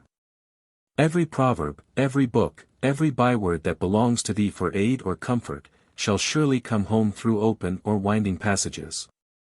And this will be your test of the truth. When a message comes to you that seems to awaken a memory of an almost forgotten truth, then that truth is yours. It may not be all of that truth. But as much as you feel is true is yours, the rest will come in time. Emerson is said to have been asked to prove certain statements which he had made, in a lecture. He is reported as saying, in reply, "I trust that I shall never utter a statement of the truth which will need to be proved." He was right. Truth is self-evident.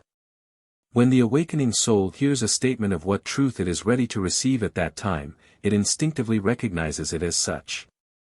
It may not be able to explain it to others, or even to itself. But it knows, it knows. The awakening faculties of the spiritual mind perceives truth by methods of their own. The spiritual mind does not run contrary to reason, but it transcends intellect, it goes beyond, and sees that which the intellect cannot grasp. In reading, or hearing, statements of what is claimed to be the truth, accept only that which appeals to this higher reason, and lay aside, temporarily, that which does not so appeal to it. In a lecture, or in a book, there may be only one sentence that so appeals to you, accept that, and let the rest go. If that which is passed by be real truth, it will come to you when you are ready for it, it cannot escape you. Be not worried if you cannot understand all you hear or read, pass by that which does not awaken the answering ring of the spiritual keynote within you. This is a safe test, and rule. Apply it to all writings and teachings, our own included. Be not disturbed by the apparently conflicting teachings which you hear and read. Each teacher must teach in his own way, and every teacher will reach some that the others will miss. All teachers have some of the truth, none have all of it. Take your own wherever you find it, and let the rest pass you by. Do not be a bigoted follower of teachers, listen to what they say, but apply the test of your own soul to all of it. Do not be a blind follower. Be an individual. Your soul is as good a judge as any other soul, better, for you, in fact. For it knows what it needs, and is continually reaching out for it.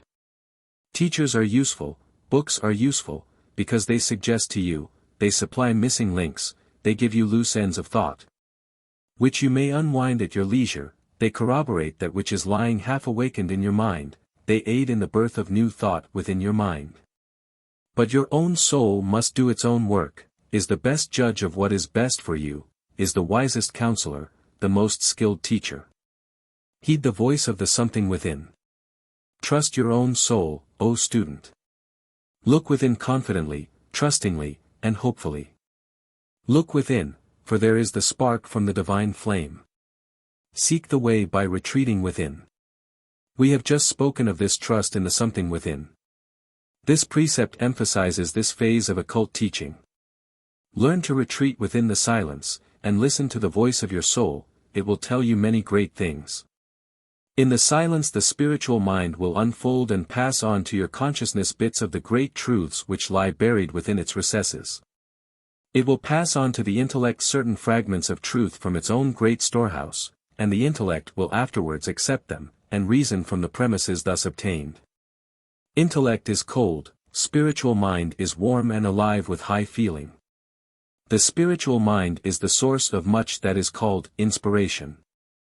Poets, painters, sculptors, writers, preachers, orators, and others have received this inspiration in all times, and do so today. This is the source from which the seer obtains his vision, the prophet his foresight. By development of his spiritual consciousness, man may bring himself into a high relationship and contact with this higher part of his nature, and may thus become possessed of a knowledge of which the intellect has not dared to dream.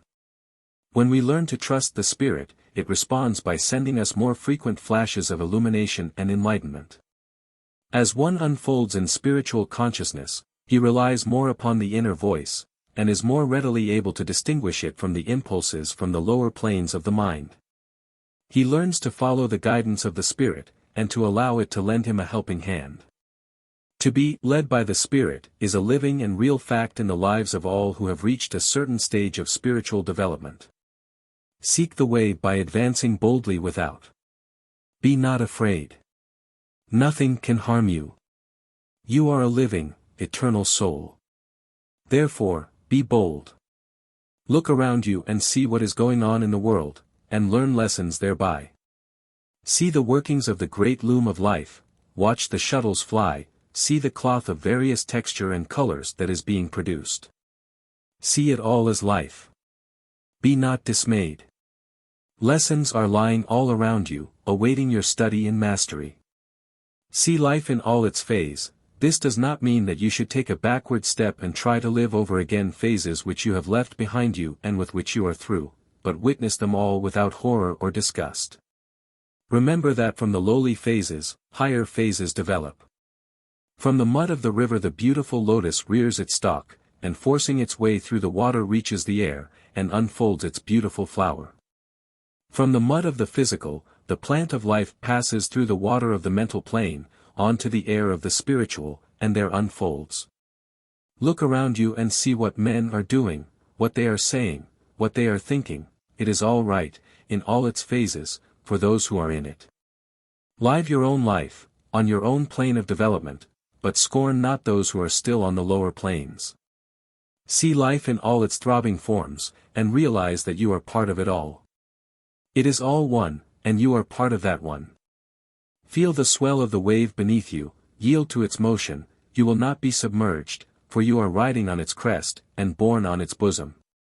Do not fear the outside, even while you retreat within, both are good, each in its place.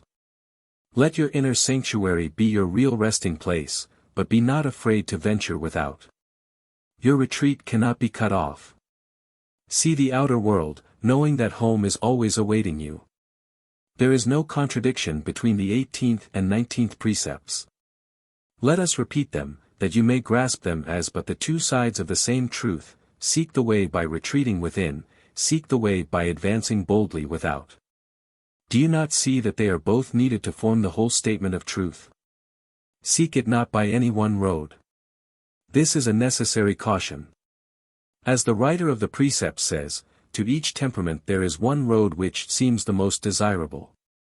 But there is a subtle temptation here. The student is very apt to rest content with that one road which suits his particular temperament, and, accordingly, is likely to shut his eyes to the other roads. He becomes bigoted, narrow, and one-sided. He should explore all the lanes which seem to lead to the truth, gaining a little here and a little there, holding fast to that which appeals to his inner consciousness. And letting the rest go, but condemning not that which he does not see fit to accept. Do not be a partisan, or a bigot, or a sectarian. Because you favor any one form of teaching, do not hastily conclude that all teachings that do not agree with yours must be false. There are many forms of presentation of truth, each suited to the understanding of certain people. Many forms of expression, which at first sight appear contradictory, are afterwards seen to have the same fundamental principle. Much of the apparent difference in teaching may be seen to be merely a matter of the use, or misuse, of words. When we understand each other's words and terms, we often find that we have much in common, and but little apart from each other. 20. Seek it not by any one road. To each temperament, there is one road which seems the most desirable. But the way is not found by devotion alone, by religious contemplation alone, by ardent progress, by self-sacrificing labor, by studious observation of life. None alone can take the disciple more than one step onwards. All steps are necessary to make up the ladder. The vices of men become steps in the ladder, one by one, as they are surmounted. The virtues of man are steps, indeed, necessary, not by any means to be dispensed with. Yet, though they create a fair atmosphere and a happy future, they are useless if they stand alone. The whole nature of man must be used wisely by the one who desires to enter the way. Each man is to himself absolutely the way, the truth, and life. But he is only so when he grasps his whole individuality firmly, and, by the force of his awakened spiritual will, recognizes this individuality as not himself, but that thing which he has with pain created for his own use, and by means of which he purposes, as his growth slowly develops his intelligence, to reach to the life beyond individuality.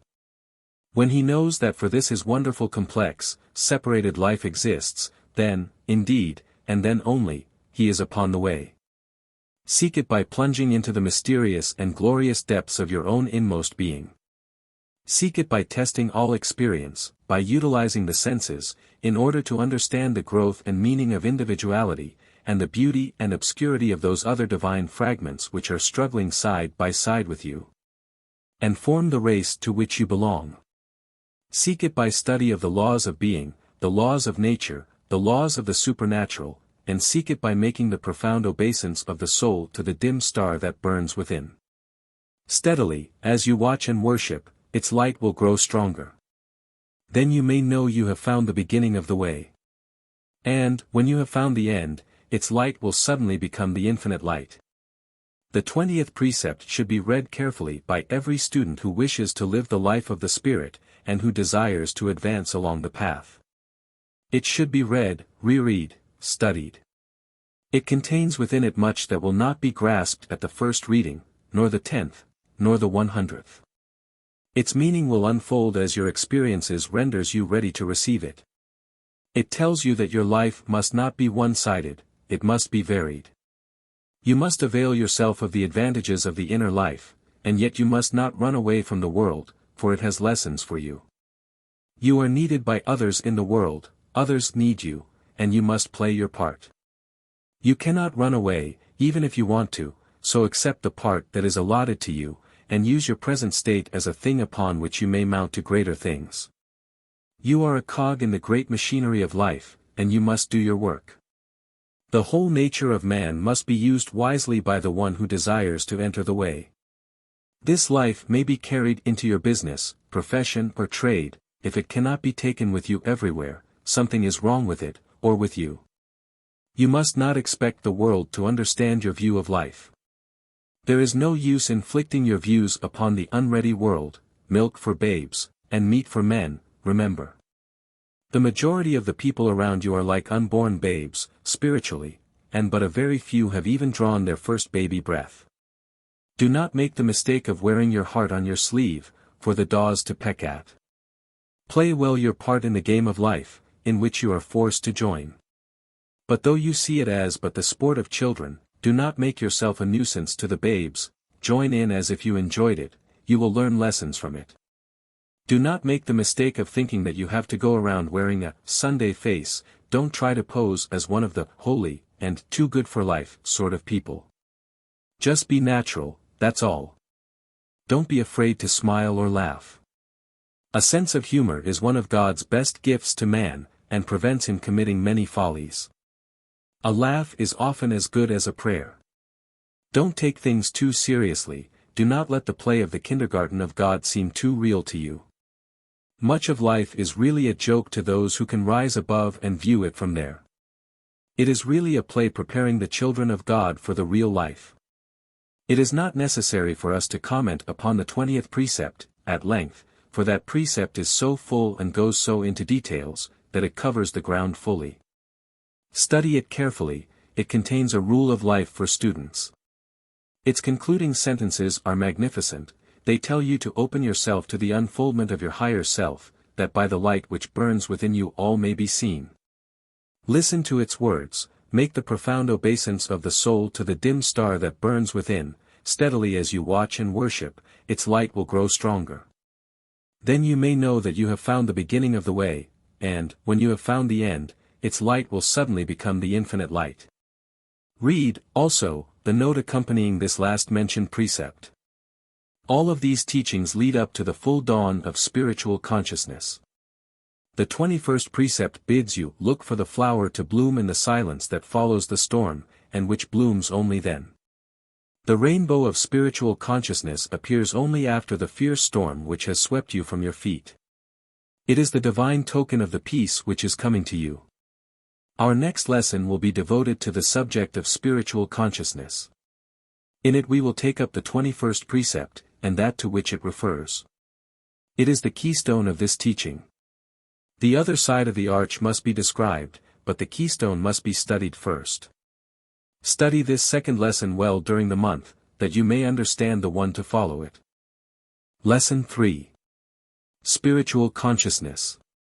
The 21st precept of the first part of Light on the Path, the precept that refers directly to the thing that has been led up to by the preceding precepts, tells us to 21. Look for the flower to bloom in the silence that follows the storm, not till then. It shall grow, it will shoot up, it will make branches and leaves and form buds, while the storm continues, while the battle lasts. But not till the whole personality of the man is dissolved and melted, not until it is held by the divine fragment which has created it, as a mere subject for grave experiment and experience, not until the whole nature has yielded and become subject unto its higher self, can the bloom open. Then will come a calm such as comes in a tropical country after the heavy rain, when nature works so swiftly that one may see her action. Such a calm will come to the harassed spirit. And, in the deep silence, the mysterious event will occur which will prove that the way has been found. Call it by what name you will. It is a voice that speaks where there is none to speak, it is a messenger that comes, a messenger without form or substance, or it is the flower of the soul that has opened. It cannot be described by any metaphor. But it can be felt after, looked for, and desired, even amid the raging of the storm. The silence may last a moment of time, or it may last 1,000 years. But it will end. Yet you will carry its strength with you. Again and again the battle must be fought and won. It is only for an interval that nature can be still. The flower that blooms in the silence that follows the storm, and only then and there, is the flower of spiritual consciousness. For the production of which the plant of life has been striving, that which caused the sprouting of the seed, the putting forth of roots, the pushing of the plant through the soil of the material into the purer region above, the unfolding of leaf after leaf, the discarding of sheath after sheath, until finally the tiny bud of the spirit was visible. And the real unfoldment began. This appearance of the bud of spiritual consciousness, the first rays of illumination, mark a most critical period in the evolution of the soul. And, as the little manual states, it occurs only after the storm, only when the silence has succeeded and replaced the rush of the winds, the roar and crash of the thunder, the terrifying incidents of the tempest. In the calm, restful period that follows the storm, great things await the soul. So, remember this, O soul, when you find yourself in the midst of the great storm of spiritual unrest, which is sweeping away all the old landmarks, which is tearing away all that you have been leaning against to support yourself, which causes you to imagine that all is being swept away from you, leaving you alone without comfort, or support. For in that moment of spiritual distress when all is being taken away from you, there is coming to you that peace which passeth all understanding, which will never leave you, and which is well worth the stress of 1,000 storms. The time of mere blind belief is passing from you, the time of knowing is at hand. It is difficult to speak of the higher spiritual experiences in the words of the lower plane. Emerson, who had experienced that consciousness of which we speak, says of it, every man's words, who speaks from that life, must sound vain to those who do not dwell in the same thought on their own part. I dare not speak for it. My words do not carry its august sense, they fall short and cold. Only itself can inspire whom it will. Yet I desire even by profane words, if sacred I may not use, to indicate the heaven of this deity, and to report what hints I have collected of the transcendent simplicity and energy of the highest law. It is a thing to be felt rather than to be intellectually grasped, and yet the intellect may partially grasp it, when the illumination of the Spirit has raised it, the intellect, to higher planes. Knowing what lies before it, the hand that writes these words trembles over its work. To attempt to put into plain words these experiences of the higher life seems futile and foolish, and yet we seem called upon to make the effort.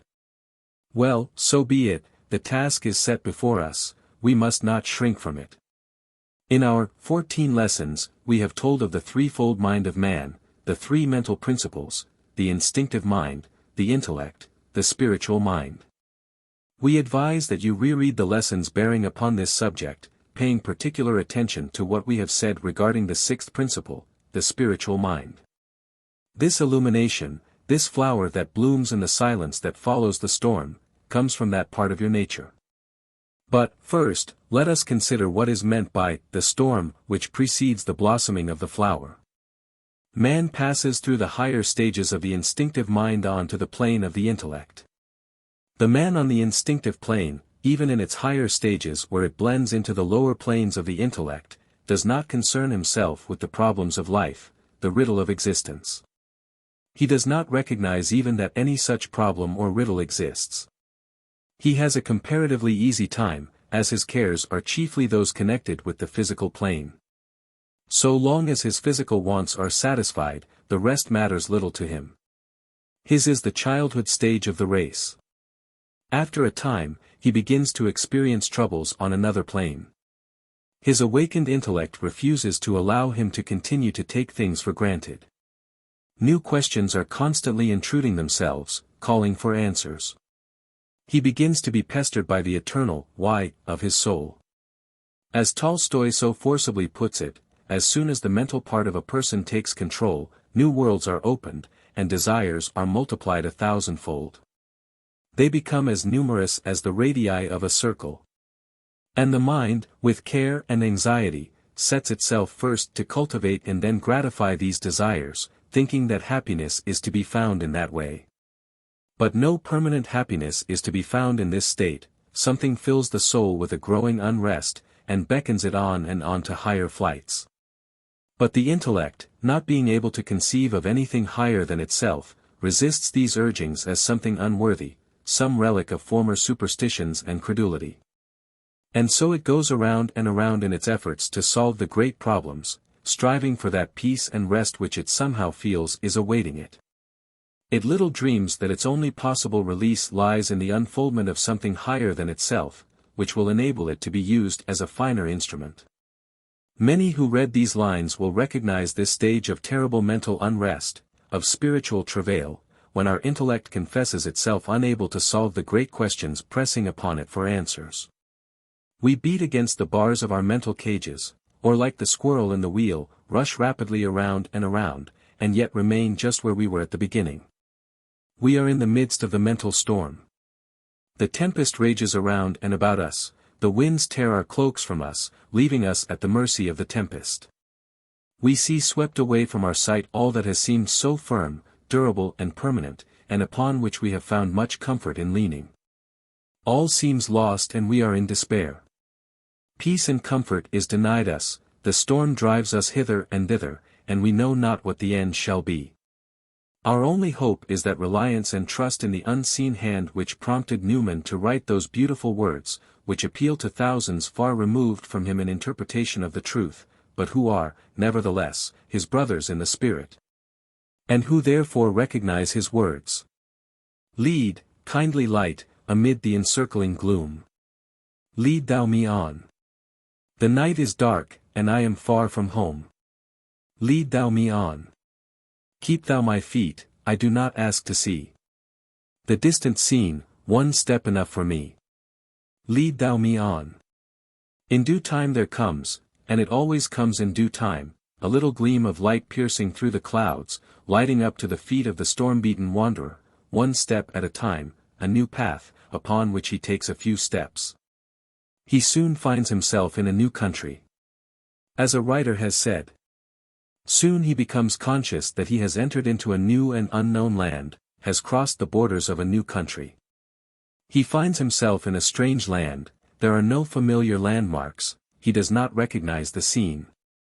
He realizes the great distance between himself and the friends he has left at the foot of the hill. He cries aloud for them to follow him, but they can scarcely hear him, and seem to fear for his safety. They wave their arms, and beckon with their hands for him to return. They fear to follow him, and despair of his safety. But he seems possessed of a new courage, and a strange impulse within him urges him on and on. To what point he is traveling, he knows not, but a fierce joy takes possession of him, and he presses on. The light pouring forth from the spiritual consciousness leads the traveler along the path of attainment, if he has the courage to follow it. The light of the Spirit is always a safe guide, but very few of us have the confidence and trust which will allow us to accept it. The original Quakers knew of this inner light and trusted it, but their descendants have but a glimmer of what was once a bright light. Its rays may be perceived by all who are ready for it, and who look with hope and confidence to the day when their eyes may view it. For know you, that this inner light is not the special property of the Orientals, far from it. The men of the East have paid more attention to the subject than have those of the West, but this illumination is the common property of the race, and is before each and every man and woman. Instances of it have been known among all peoples, in all times. And all the records agree in the main, although the interpretations vary widely. The first indications of the coming of spiritual consciousness is the dawning perception of the reality of the ego, the awareness of the real existence of the soul. When one begins to feel that he, himself, is his soul, rather than that he possess a wonderful something called the soul of which he really knows nothing, when, we say, he feels that he is a soul. Rather than that he has or will have a soul, then that one is nearing the first stages of spiritual consciousness, if indeed he is not already within its outer borders. There are two general stages of this blossoming of the flower, although they generally blend into each other. The first is the full perception of the I am consciousness, the second the cosmic knowing. We will try at least clumsily and crudely to give an idea of these two stages, although to those who have experienced neither our words may appear meaningless. The perception of the I am consciousness may be likened to the bud of the flower itself being the cosmic knowing. Many, who have not as yet experienced this I am consciousness, may think that it is simply the intellectual conception of the self. Or perhaps the faith or belief in the reality of the soul which they may possess by reason of their religious training. But it is a far different thing. It is more than a mere intellectual conception, or a mere blind belief upon the word or authority of another, more indeed than even the belief in the divine promise of immortality. It is a consciousness, a knowing, that one is a soul, an awareness that one is a spiritual being, an immortal. Here, dear friends, we are compelled to pause for lack of words adequate to describe the mental state. The race, having had no such experiences, have coined no words for it. The Sanskrit contains words which have been injected into the language by the ancient yogis, and which may be at least intellectually comprehended by the educated Hindu, but our Western tongues contain no words whereby we may convey the meaning. We can only try to give you the idea by crude illustration. No one can describe love, sympathy, or any other emotion to a race which had never experienced the sensation. They are things which must be felt. And so it is with the I am consciousness. It comes to a soul which has unfolded sufficiently to admit of the rays of knowledge from the spiritual mind, and then that soul simply knows, that's all. It has the actual spiritual knowledge that it is an entity, immortal, but it cannot explain it to others, nor can it, as a rule, even intellectually explain it to itself. It simply knows. And that knowing is not a matter of opinion, or reasoning, or faith, or hope, or blind belief. It is a consciousness, and like any other form of consciousness, it is most difficult to explain to one who has never experienced it. Imagine what it would be to explain light to a man born blind, sugar to one who had never tasted a sweet thing, cold to one who dwelt in a tropical country and who had never experienced the sensation.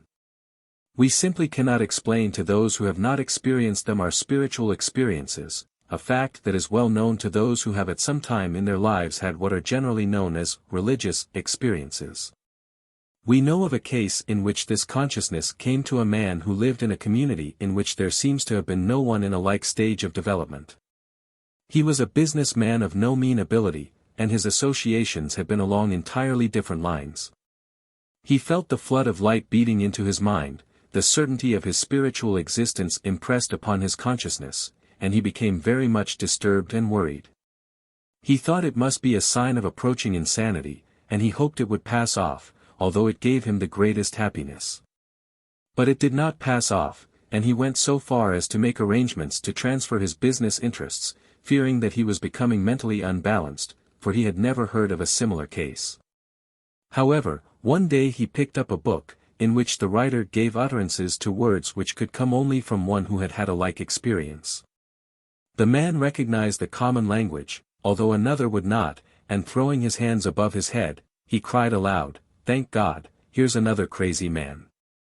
This awareness of the I am has come to many more people than is generally imagined, but those who have this consciousness, as a rule, say nothing about it, for fear that their friends, relatives and neighbors would consider them abnormal and mentally unsound.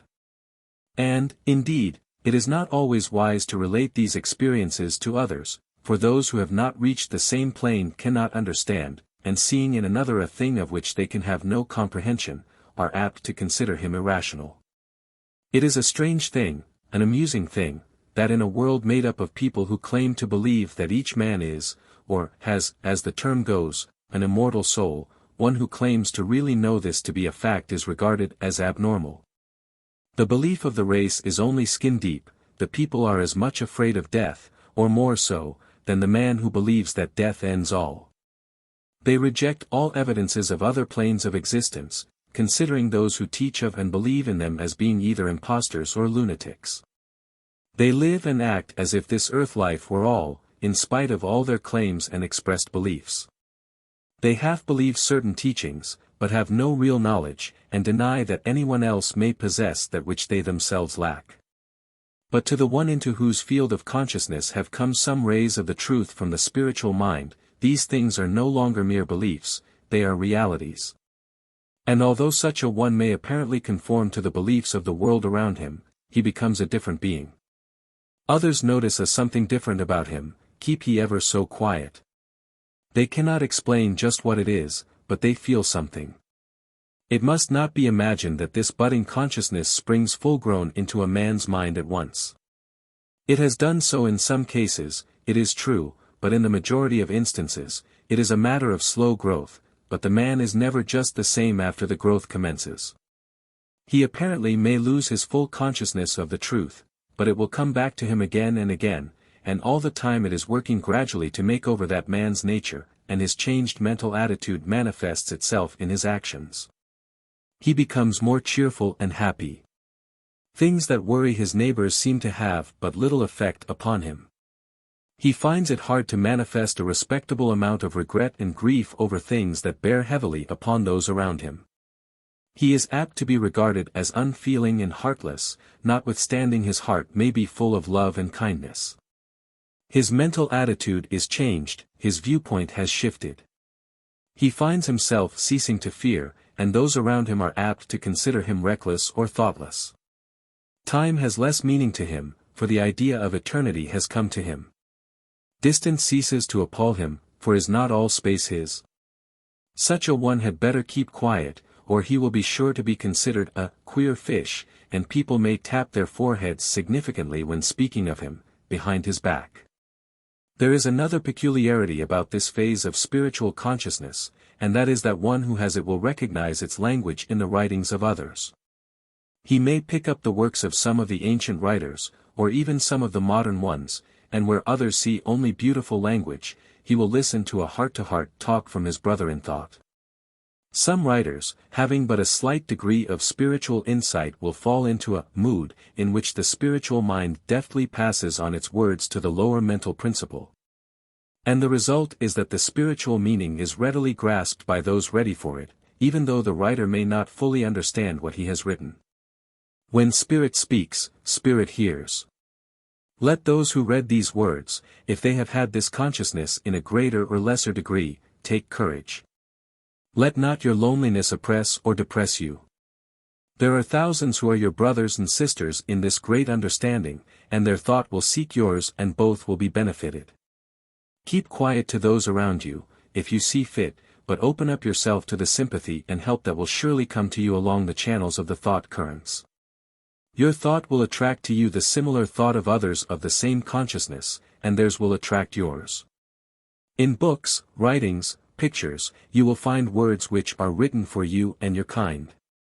Read over the old books, and see how different they appear to you, now that you understand. Read the Bible, read Shakespeare, read the poets and the philosophers, and see how soon you will recognize that the writers are your brothers. The dark corners and hard sayings will become plain to you now. You need not be alone, you are one of a great and growing family. But, on the other hand, avoid being possessed of an inflated idea of your own development. You are but on the threshold, and the great hall of the occult is before you, and in that hall there are many degrees, and an initiation must be met and passed before you may go on. Before we pass to the next stage of the growth of the flower, it may be interesting to our readers to listen to a description of a peculiar experience related by that great modern writer.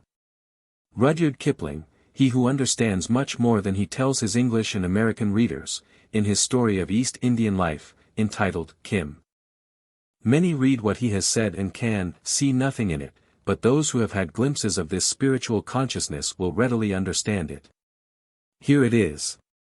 Now am I alone, all alone, he thought. In all India is no one else so alone as I. If I die today, who shall bring the news, and to whom?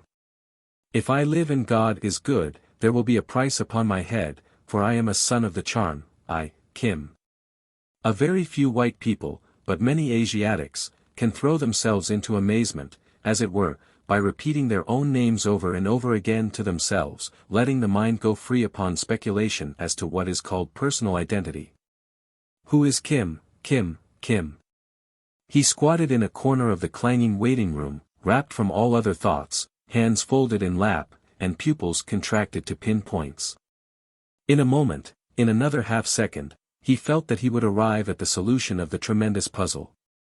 But here, as always happens, his mind dropped away from those heights with the rush of a wounded bird, and passing his hand before his eyes, he shook his head. A long-haired Hindu Bairagi, holy man, who had just bought a ticket, halted before him at that moment and stared intently. I also have lost it, he said sadly. It is one of the gates of the way, but to me it has been shut many years. What is thy talk, said Kim, abashed. Thou wast wondering, there in thy spirit, what manner of thing thy soul might be. I know. Who should know but I? Kim, by Rudyard Kipling. Pages 295-96. Doubleday, Page and Company, New York. Tennyson, the poet, according to the testimony of intimate friends, at times produced an ecstatic mood and a mild degree of spiritual illumination by a similar process to that followed by Kim. He would repeat his first name, over and over, meditating on his real identity, and he stated that at such times he would become perfectly aware of immortality and the reality of his existence as a living soul, independent of the body. Personally, we do not favor this method of breaking into the kingdom, but prefer that the unfolding spiritual mind should gradually throw its light into the field of consciousness. This we consider the better way, although many yogi teachers think otherwise, and instruct their students in exercises calculated to cause this consciousness to unfold. It is simply a difference of opinion as to methods, and we have no desire to urge our ideas upon our students, if they prefer the other method. One of the most rational and reasonable of these yogi exercises for aiding the unfoldment is given in the next several paragraphs. Exercise. Place your body in a relaxed, reclining position. Breathe rhythmically, and meditate upon the real self, thinking of yourself as an entity independent of the body, although inhabiting it and being able to leave it at will. Think of yourself, not as the body, but as a soul. Think of your body as but a shell, useful and comfortable, but merely an instrument for the convenience of the real you. Think of yourself as an independent being, using the body freely and to the best advantage, and having full control and mastery over it. While meditating, ignore the body entirely, and you will find that you will often become almost unconscious of it. You may even experience the sensation of being out of the body, and of returning to it when through with the exercise. Rhythmic breathing is described in our little book, Science of Breath. Mantram and meditation. In connection with the above yogi exercise, the student may, if he desire, use the following mantram and meditation. I am.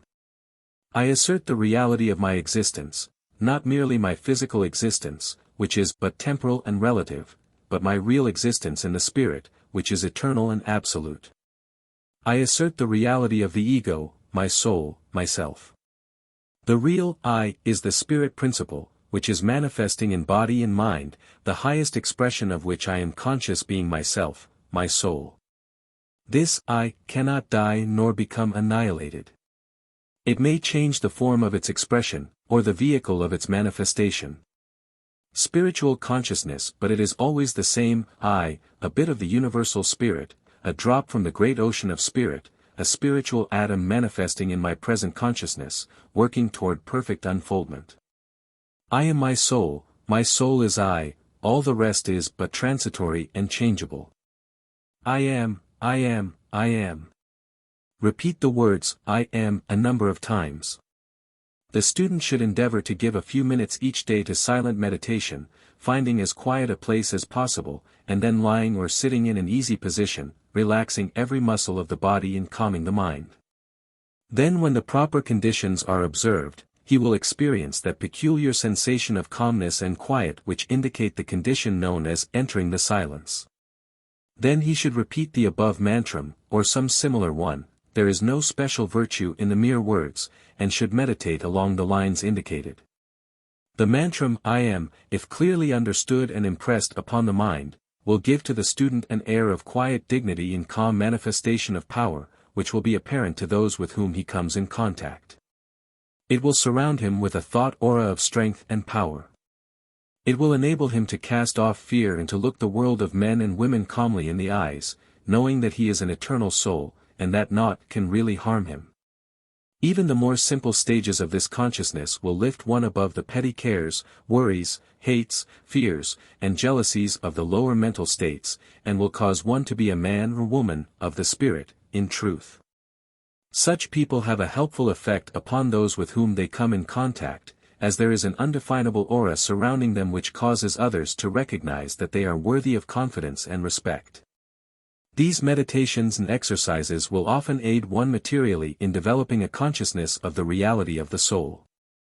The sense of immortality will come gradually as the consciousness unfolds. But the student must not allow himself to live too much in the upper regions, or to despise his body or the world and people around him. This is known as spiritual pride, and will have its downfall. You are here in the world for a purpose, and must get the experiences necessary to fully round you out. You are in exactly the best position for the experiences you need, and you will not be kept there one moment longer than is necessary for your ultimate good. Live, grow, and unfold, living your own life, doing the best you can. And be kind. This I am consciousness, while a great advance over the consciousness common to the race, is still but a preliminary to the cosmic knowing which awaits the unfolding soul. It is but the bud which will in time open out and grow into the perfect flower. If it has been difficult to explain in simple words the experiences just touched upon, it may be imagined how we feel about approaching this higher phase. But we will try to do our best, although of necessity our words must be weak and inadequate. To those not ready for the truth what we say must seem like the veriest nonsense, but even these people will remember what we say, and when the time comes may be partially prepared for it. As good old Walt Whitman has said, my words will itch in your ears till you understand them. This cosmic knowing is the full flower which will bloom in the silence that follows the storm, as the writer, or transcriber, of Light on the Path, has so beautifully expressed it. It is that which comes as the result of illumination. The occult writers of all times have spoken of this thing, and it has also been partially described by people in all times, of all forms of religious belief. Many have supposed it to have come as the result of the worship of some particular conception of deity, or as the incident of some particular form of creed. But it is really a thing above creeds or particular conceptions of the absolute, it is a part of the divine heritage of the race. Many of the Oriental writers have described this thing in their own words, many of the old Quakers experienced it, and have given it their own names, many Catholic saints describe it in their writings. And even some of the great Protestant leaders and preachers have given bewildered accounts of the great thing that came upon them. Each, as a rule, however, attributed it to some particular thing in their faith. Great poets have felt its influence, and testimony along the same general lines comes to us from many different sources. Some have had it gradually dawn upon them, wax strong, and then fade away, leaving them changed beings, living afterwards in hope of again experiencing the great thing. Others have had it burst upon them suddenly, with an impression that they were submerged in a brilliant light, from whence comes the term illumination, which also passed away, leaving them changed beings. The experience seems to come to no two souls in exactly the same way, and yet there is a common point of resemblance between the testimony of all. A Western writer, now passed out of the body, 1 Dr. Richard Maurice Buck, of London, Ontario, Canada, having experienced this illumination, and having found that his friend Walt Whitman and other friends had had similar experiences, has gathered the testimony of a number of people whom he believed to have undergone the same unfoldment. He published the result of his research in a very valuable book entitled Cosmic Consciousness, a study in the evolution of the human mind, Innes and Sons, Philadelphia, Penna, USA. Which book was issued in the shape of a limited edition of 500 copies, and is now, we believe, out of print. It may possibly be found in some of the great libraries in our principal cities, and is well worth a careful reading. The Oriental writings are full of this subject, and Western literature is beginning to show signs of its recognition. In nearly all the Western writings, however, what is described are but typical incidents of spontaneous flashes of this great consciousness.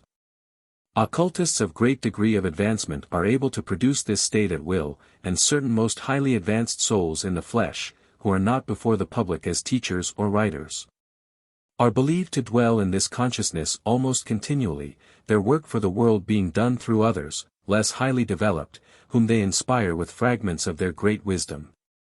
In a general way, the experience may be described as an actual realization of the oneness of all, and of one's connection with that one. The atom of light helping to compose the ray, realizes for an instant its connection with the central sun, the drop in the ocean realizes for a moment its relation to the ocean of spirit. The Hindus have spoken of the more intense manifestations of this breaking in upon the consciousness of the light from the spiritual mind, as the Brahmic splendor. The prevailing emotion during this experience is a feeling of intense joy, something far above any other joy that has ever been felt, a sensation of absolute joy, if the term may be permitted. And the memory of this great joy, the reflection from its light, lingers with the soul forever after. Those who have once experienced this thing, are ever after more cheerful, and happy, and seem to have a hidden and secret fount of joy from which they may drink with the soul thirsts. The intense joy fades away gradually, but something is left behind to comfort and cheer. This feeling of joy is so strong that it can ever after be thought of with the keenest delight, its very recollection will cause the blood to tingle and the heart to throb whenever the mind reverts to the experience. Then there is experienced an intellectual illumination, or a pouring in of knowing, impossible to describe. The soul becomes conscious that it possesses in itself absolute knowledge, knowledge of all things, the why and wherefore of everything is recognized as being contained within itself. The sensation cannot be described, even faintly. It is so far above anything that the human mind has ever experienced that there is simply no words with which to tell that which has been felt and known. Everything seems made plain. It is not a sense of an increased ability to reason, deduce, classify, or determine, the soul simply knows. The feeling may last but a fraction of a second of time, one loses all sense of time and space during the experience, but the subsequent intense feeling of regret over the great thing that has slipped away from the consciousness can scarcely be imagined by one who has not experienced it. The only thing that enables the mind to bear the loss is the certainty that sometime, somewhere, the experience will be repeated, and that certainty makes existence worthwhile. It is a foretaste of what is before the soul. One of the principal things indelibly impressed upon the mind by this glimpse of the higher consciousness is the knowledge, the certainty, that life pervades everything, that the universe is filled with life, and is not a dead thing. Life and intelligence is seen to fill everything. Eternal life is sensed. Infinity is grasped. And the words, eternal, and infinite, ever after have distinct and real meanings when thought of, although the meaning cannot be explained to others. Another sensation is that of perfect love for all of life. This feeling also transcends any feeling of love ever before experienced.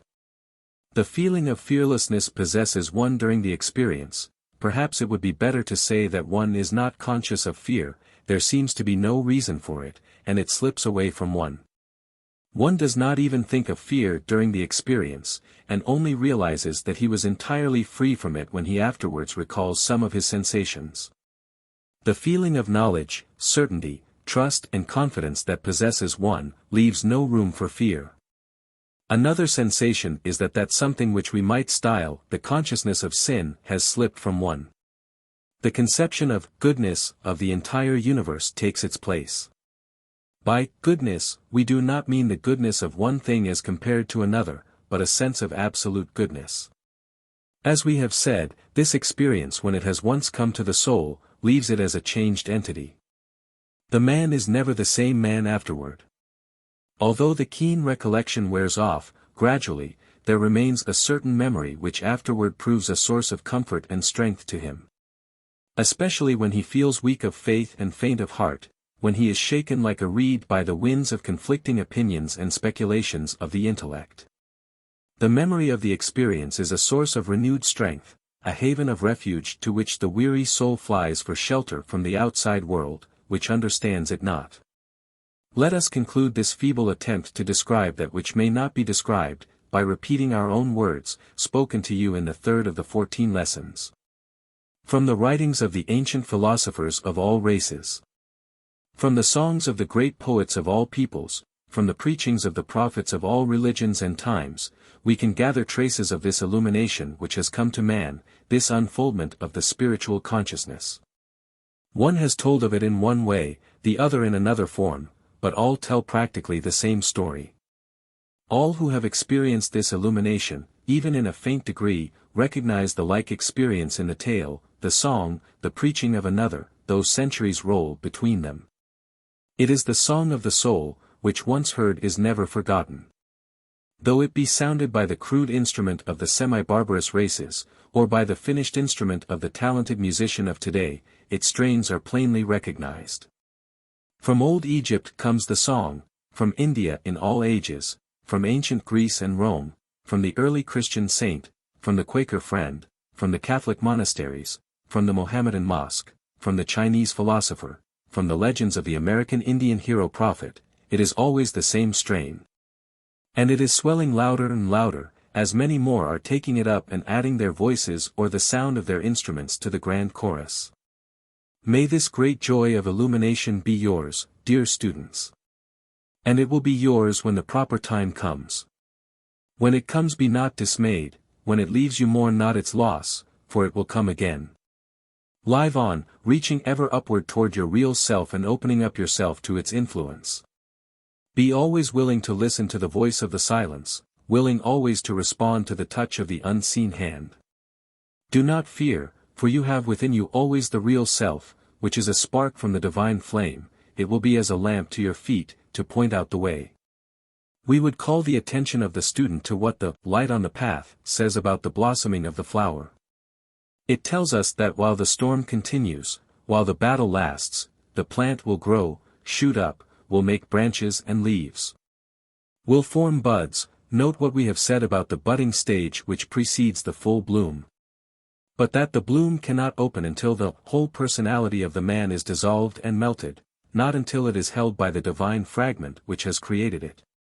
As a mere subject for grave experiment and experience, not until the whole nature has yielded, and become subject unto its higher self.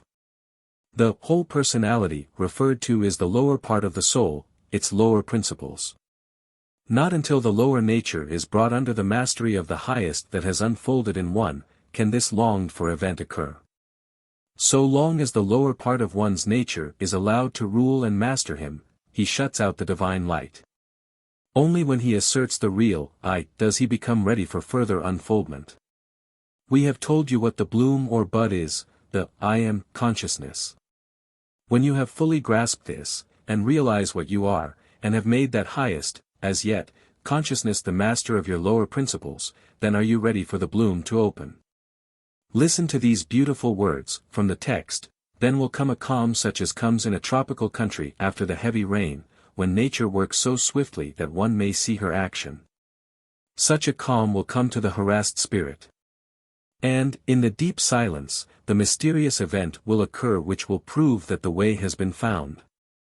We have tried to tell you what is that mysterious event. We trust that we have at least made possible a clearer conception of it on your part. The writer of the little manual evidently shared the difficulty that confronts everyone who attempts to describe the great experience. She goes on to say, call it by whatever name you will, it is a voice that speaks where there is none to speak. It is a messenger that comes, a messenger without form or substance, or it is the flower of the soul that has opened.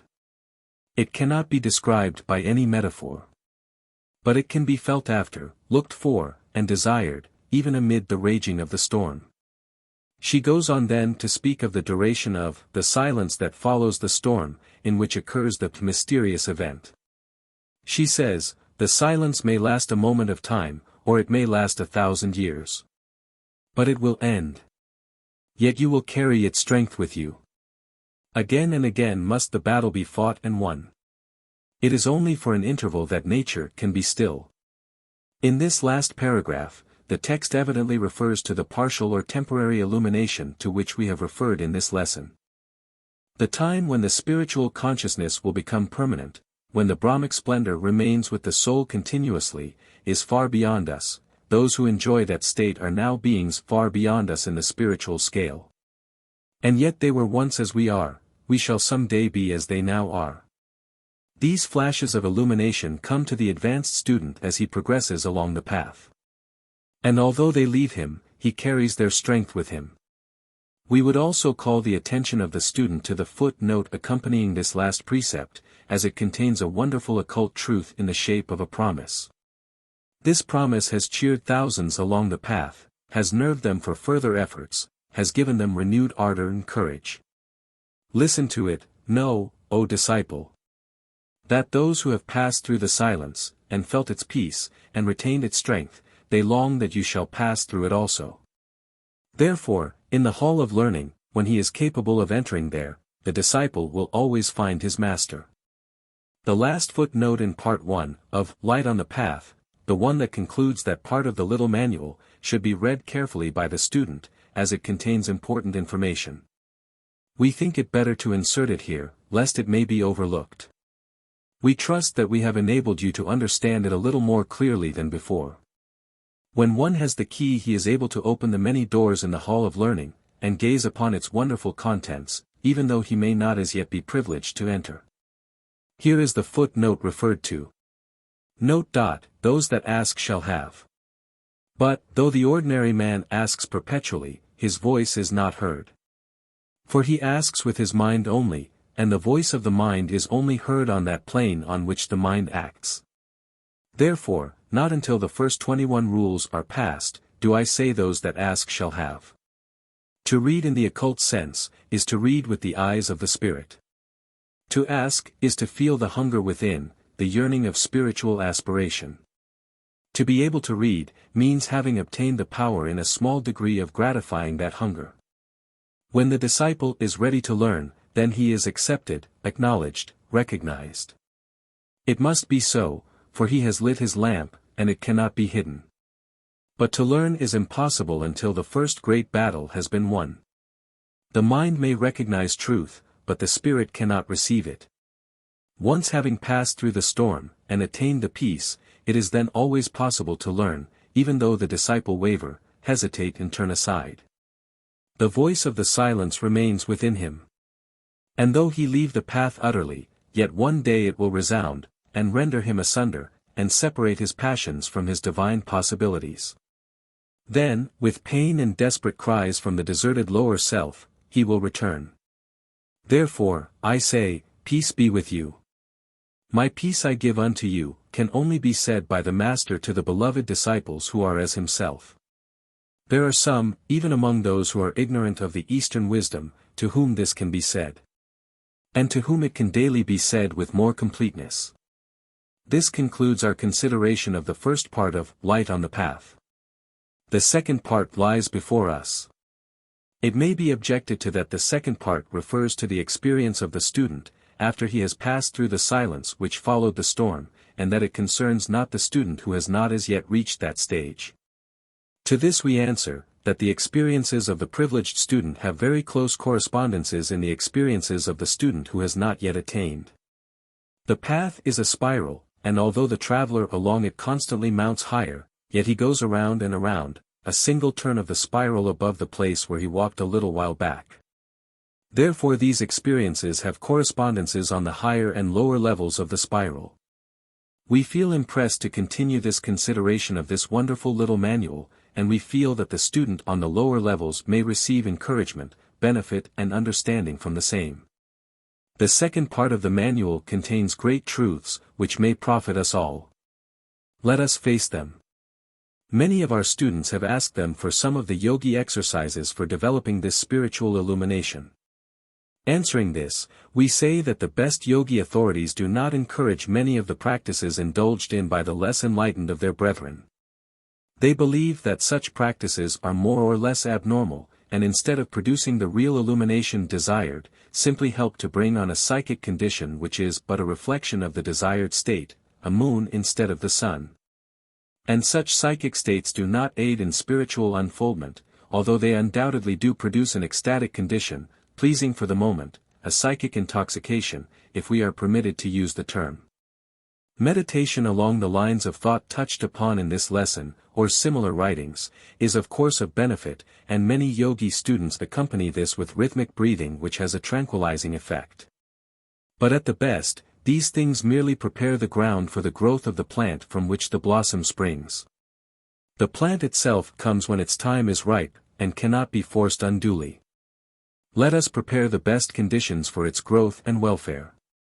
Give it welcome when it comes, and until that time let us live up to the highest within us. The fact that you, the student, are attracted toward these subjects, is a sign that you are unfolding spiritually. Otherwise they would not attract you. If these words find a response in your soul, be assured that your own is coming to you, and that you are well along the path. Look for the light, for it will come, be worthy of its coming. In conclusion, listen to these words of Edward Carpenter. Oh, let not the flame die out. Cherished age after age in its dark caverns, in its holy temples cherished. Fed by pure ministers of love, let not the flame die out. Lesson 4. The Voice of the Silence. Part 2 of Light on the Path opens with the following statement. Out of the silence that is peace, a resonant voice shall arise. And this voice will say, it is not well, thou hast reaped, now thou must sow. And, knowing this voice to be the silence itself, thou wilt obey. The resonant voice that proceeds from out of the silence that is peace is the voice of spirit forcing its way into the field of consciousness. The voice is not as plain as when heard at the moment of illumination, for the ear is filled with the vibrations of the lower planes, and cannot sense so clearly the high vibrations proceeding from the upper regions of the mind. But the voice is insistent, and if listened to will make itself heard. It will not be confused with the thought waves with which the ether is filled, for when one thinks of the spiritual plane he is lifted upward mentally, and the lower vibrations cannot reach him so plainly. He soon learns to distinguish the clear pure voice of spirit from the grosser thought waves that are beating upon him. The voice of spirit always has an upward tendency, and its influence is always toward higher things. And this voice will say, it is not well, thou hast reaped, now thou must sow. This passage pictures the longing which possesses the true occultist, who has experienced the higher consciousness, and which impels him to carry out in actual life the truth which he has received, to manifest in action and association with the world, the thought which has come to him in the silence. The soul may wait in solitude until the truth comes to it, but the truth, when once received and given a lodgment in the heart, fills the soul with a divine unrest, and causes it to go forth into the world and live the life of the spirit among and with men, instead of apart and away from them. The man to whom spiritual illumination has come, even in its lightest form, is a changed being. He radiates thought of a different character from that emanating from the minds of those around him. He has different ideals and consequently different thoughts. And his thought waves have an effect upon the great body of thought waves of the world. They leaven the mass, they are like the stream of pure water pouring into the muddy pond, which pure stream gradually clears the entire pond. His thoughts and presence are needed in the world's work, and so the spiritual mind sends him an impulse to go forth and live the life, to live it among men and women, and not apart from them. It says to him, "Thou hast reaped, now thou must sow." And knowing this voice to be the silence itself, he obeys. There are 3 great stages in the spiritual and mental life of the race, and as the babe before birth goes through all the physical changes, shapes and forms that the race has passed through during long ages of evolution, so does the growing man go through the stages of the mental and spiritual evolution of the race. But the individual goes through only such changes as lead up to the stage of evolution he has reached at full maturity. He may reach only stage I, if he is a stage I individual. If he is a stage 2 individual, he passes through stage I and then on to stage 2. If he is a stage 3 soul, he passes through stage I, and then stage 2, as rapidly as may be, and then unfolds into the stage 3 consciousness. Let us consider these 3 stages. Stage I is that plane of life in which the instinctive mind is in control, the intellect not being sufficiently developed to assert itself fully and the spiritual mind being scarcely recognized. In this stage live the primitive races, and the young child. Those dwelling in it have but little concern for aught but that which pertains to the physical life. Their thoughts are mainly those relating to food, shelter, and the gratification of the physical senses. There exists among these people a certain freedom, democracy, and a lack of the "I am holier than thou," or "better than thou," feeling, which renders their life freer and easier, and happier, than that of those in the next highest stage. They know little or nothing about sin, and generally follow their desires without question. They have a sort of instinctive belief in a higher power, but do not trouble themselves much about it, nor do they imagine that certain ceremonies or observances are pleasing to deity, and that failure to perform are apt to arouse his wrath. They do not worry much about their chances of salvation, and are disposed instinctively to realize that the power that takes care of them here, will take care of them there. Stage 2 commences when the intellect begins to assume control. Man then begins to awaken to a sense of good and evil. He recognizes a mysterious something coming from a still higher part of his mind, which makes him feel ashamed of doing certain selfish things, and which causes him to experience a feeling of peace and satisfaction when he has done certain, comparatively, unselfish things. But the intellect does not stop with this. It begins to invent good things, and bad things. Priests and prophets arise who say that certain things, usually the giving of a part of one's goods to the temple, are good and pleasing to deity. And that certain other things, for instance, the refusal to attend the temple, or to contribute to its support, are bad and certain to be punished by deity. These priests and prophets invent heavens suited to the desires of their followers, and hells filled with the particular things that their people fear. Things are separated into good and bad, the bad list seeming to be the larger. Most of the pleasant things of life are placed in the bad list for no other reason than that they are pleasant. In the same way the good list includes the majority of unpleasant things, the prevailing idea being that deity delights in seeing his children doing things unpleasant to them, and waxes wroth if they chance to indulge in a pleasant act. Creeds and sects are devised, and dire punishment is meted to those who do not accept the former and join the latter. The idea seems to be that those who do not agree with one's particular conception of deity are against God, or God's enemies, and must and will be punished by him. People often prefer to relieve God of the task of punishing these unbelievers, and proceed to do it themselves. People in this stage of spiritual development are usually quite strenuous. They declare certain days to be holy, as if all days were not so, and insist that certain places are holier than others. They claim that certain peoples and races are chosen and favored, and that the rest are hated by deity. They insist that only a handful of men are to be saved, and that the majority of God's children are destined to everlasting damnation and punishment. Hell is very hot when seen from the viewpoint of stage 2.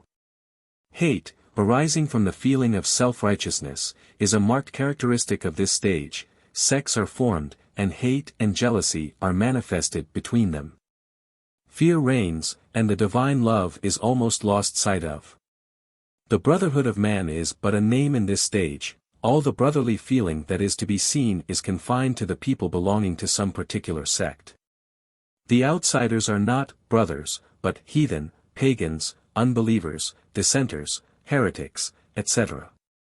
The sense of the oneness of all, which is instinctively felt in stage I, and both seen and felt in stage 3, is apparently neither seen or felt in stage 2. In this stage separateness seems to be the keynote. As the race passes still further along in this stage, and intellect further unfolds, the reasoning faculties cause it to discard many superstitions and foolish notions that had at one time seemed sacred and the truth itself. Sheath after sheath is discarded as outworn and no longer necessary, and usually a period of disbelief and skepticism sets in. The old things have been thrown aside, but nothing seems to have come to take their place. But after this phase, the spiritual mind seems to concentrate its effort to force into the field of consciousness the internal evidence of the truth, of real religion, of the teachings of spirit. And man gradually passes into stage 3. Stage 3 people see good in everyone, in all things, in every place. Some things are seen to be more highly developed than others, but all are seen to form a part of the great plan.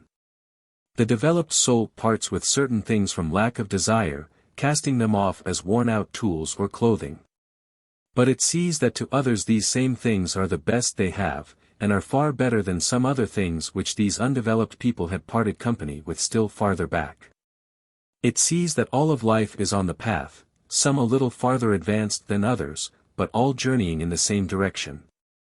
It sees all learning their lessons and profiting by their mistakes.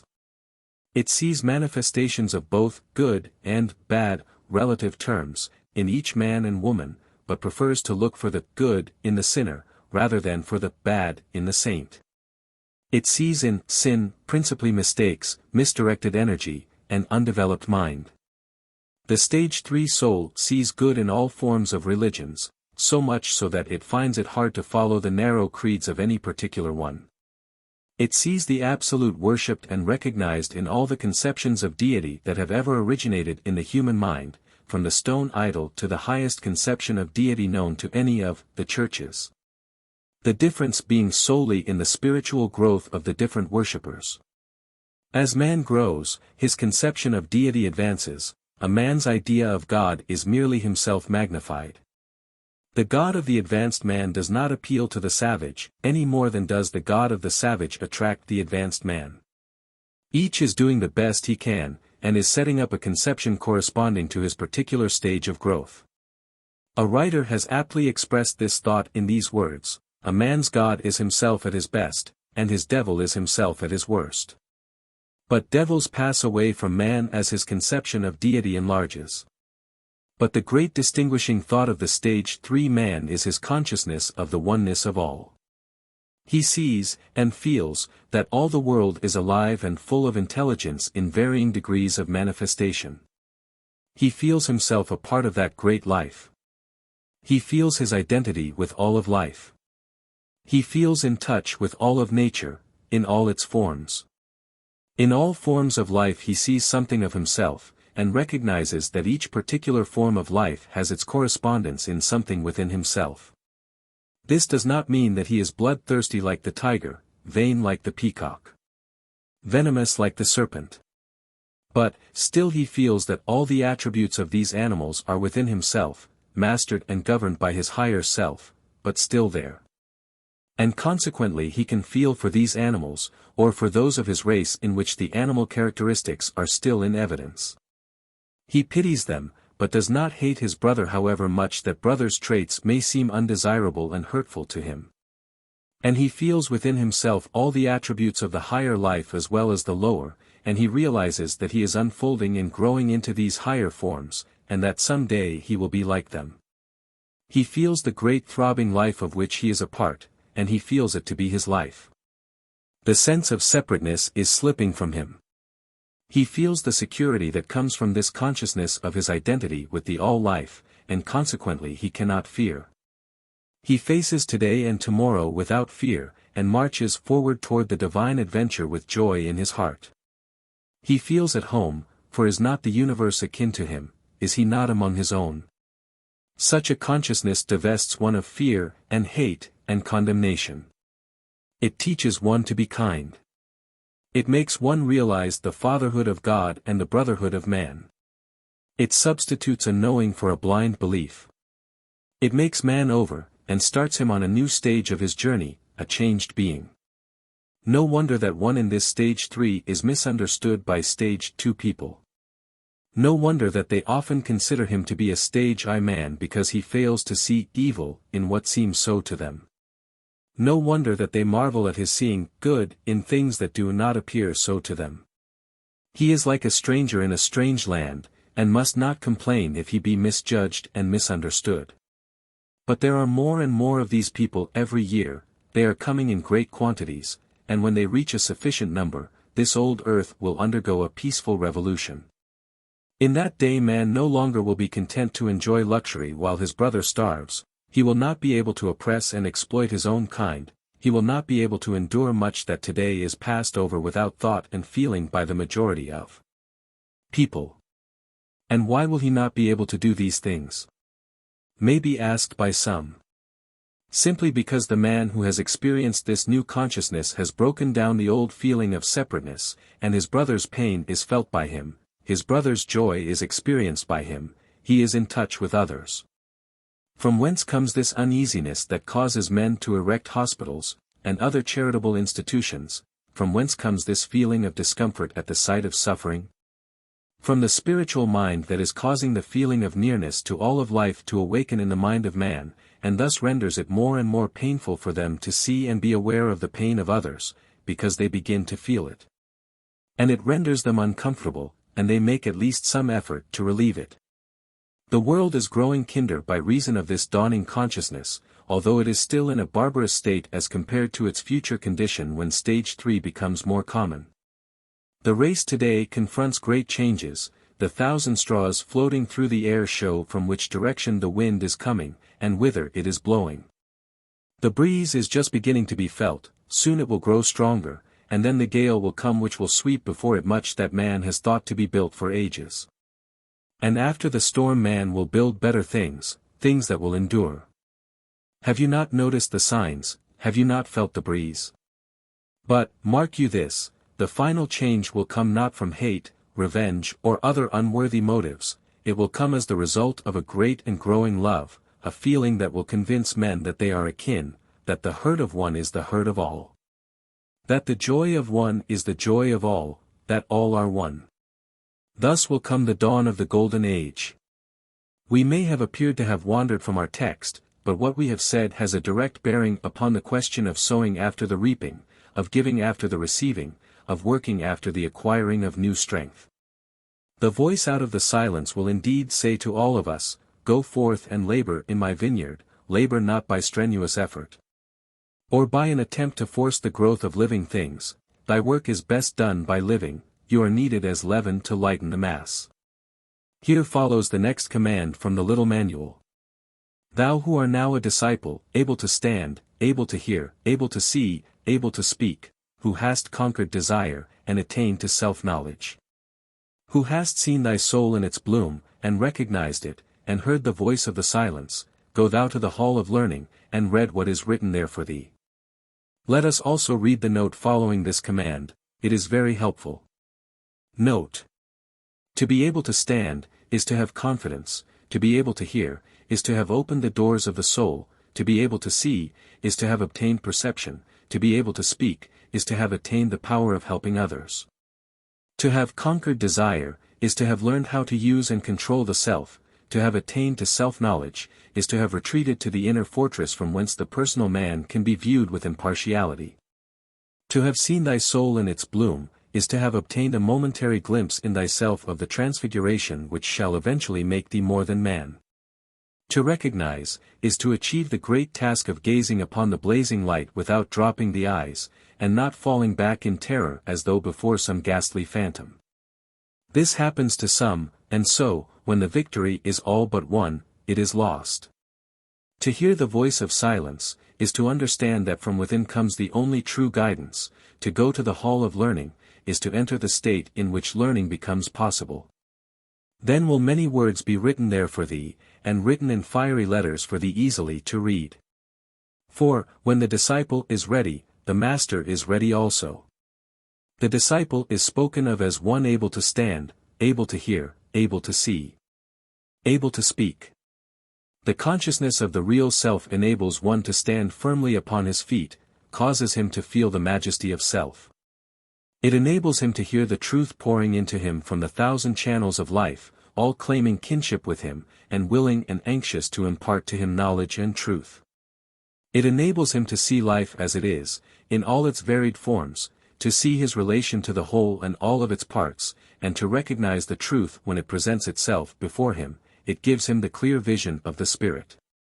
It enables him to speak so that his words will reach others, even when he is unconscious of the fact. He is possessed of that peace which passeth understanding, and his inward state finds utterance in his everyday speech. And he adds a little to the spiritual knowledge of the world. The manual tells the student who has conquered desire, that is, who has recognized desire for what it is, who has attained to the knowledge of the self, who has seen his soul in its bloom, and recognized it, and heard the voice of the silence, to proceed to the hall of learning, and read what is written there for him. The little note throws additional light on the passage which it follows.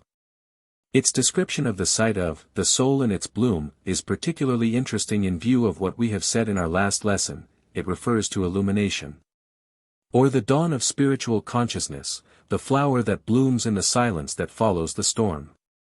Well does its writer say that it is, to have obtained a momentary glimpse in thyself of the transfiguration which shall eventually make thee more than man. To recognize is to achieve the great task of gazing upon the blazing light without dropping the eyes, and not falling back in terror as though before some ghastly phantom. Well has the writer added that this happens to some. And so when the victory is all but won, it is lost. But she might have added, that it is only temporarily lost, for the memory will remain, and the soul will never rest satisfied until it regains that which it lost. Some who catch glimpses of their souls, shrink back in fright, and treat the matter as a delusion, or some wicked thought. It upsets one's preconceived and conventional notions to such a degree, in some instances, that those experiencing it begin to be afraid that they are losing their virtue and goodness. Because they cease to condemn and hate evil, as of yore, they imagine that they are growing bad, and retreat from the consciousness so far as they are able. They fail to perceive that although one may hate the bad things less, he loves the good things more than ever, that is the things which are known to be good by the spiritual mind. Not the manufactured and artificial, good things that pass current as the real article with the majority of people. The little note also truthfully tells us that, to hear the voice of the silence is to understand that from within comes the only true guidance. Remember these words, they are golden, understand that from within comes the only true guidance. If you can grasp the meaning of these words, and have the courage to trust and believe them, you are well started on the path. If you will always live true to that little voice within, there will be but little need of teachers and preachers for you. And if we will but trust that little voice, its tones will become plainer and stronger, and we will hear it on many occasions. But if we turn a deaf ear to it and refuse to heed its warning and guidance, it will gradually grow fainter and fainter, until its voice is no longer distinguishable amidst the roar and bustle of the material world. The hall of learning is the state of consciousness which comes when the spiritual mind is allowed to flow freely into the conscious mind. Little by little the student is impressed with the truth, so gradually, often, that he scarcely realizes that it is advancing, but he is continually progressing and unfolding. The next 4 precepts are very important. Although intended for quite advanced students, much of their meaning may be grasped by those who have not attained so fully. We will try to make a little plainer these difficult passages. 1. Stand aside in the coming battle. And, though thou fightest, be not thou the warrior. 2. Look for the warrior, and let him fight in thee. 3. Take his orders for battle, and obey them. 4. Obey him, not as though he were a general, but as though he were thyself, and his spoken words were the utterance of thy secret desires, for he is thyself, yet infinitely wiser and stronger than thyself. Look for him, else, in the fever and hurry of the fight, thou mayest pass him, and he will not know thee unless thou knowest him. If thy cry reach his listening ear, then will he fight in thee, and fill the dull void within. And, if this is so, then canst thou go through the fight cool and unwearied, standing aside, and letting him battle for thee. Then it will be impossible for thee to strike one blow amiss. But if thou look not for him, if thou pass him by, then there is no safeguard for thee. Thy brain will reel, thy heart grow uncertain, and, in the dust of the battlefield, thy sight and senses will fail, and thou wilt not know thy friends from thy enemies. He is thyself, yet thou art but finite, and liable to error. He is eternal, and is sure. He is eternal truth. When once he has entered thee, and become thy warrior, he will never utterly desert thee, and, at the day of the great peace, he will become one with thee. These 4 precepts refer to the recognition of the real self, spirit, which is within each soul. And which is constantly struggling to cast from itself, when the time is ripe, each encumbering sheath of the lower self which is hindering and confining it. The precepts bid the soul to look within for the real source of strength, to be guided by it, to allow it to manifest freely through oneself, to be led by spirit. When one has sufficiently freed oneself from the restrictions and confining bonds of the lower self, and is able to allow spirit to flow freely and manifest with a minimum degree of resistance, then will spirit act through him and work for him. And guide him. And even the less advanced soul may obtain the greatest benefit from opening up itself to the inflow of the divine principle, and allowing it to work through it.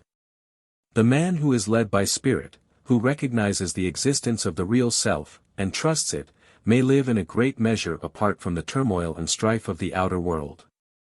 Not that he may withdraw from the world, for that is often cowardice, but he is able to take his place in the great game of life, and to do his work there and do it well, and yet feel certain that while he is in it he is not of it. He is able practically to stand aside and see himself act. Spirit will guide him through the struggle, and will see that he is nourished and cared for, and will always act for his ultimate good. It will lead him to that which is best for him, and will attract to him that which he needs. Fear and unfaith are the great obstacles to this free working of spirit, and until they are cast aside spirit is hampered and hindered in its work.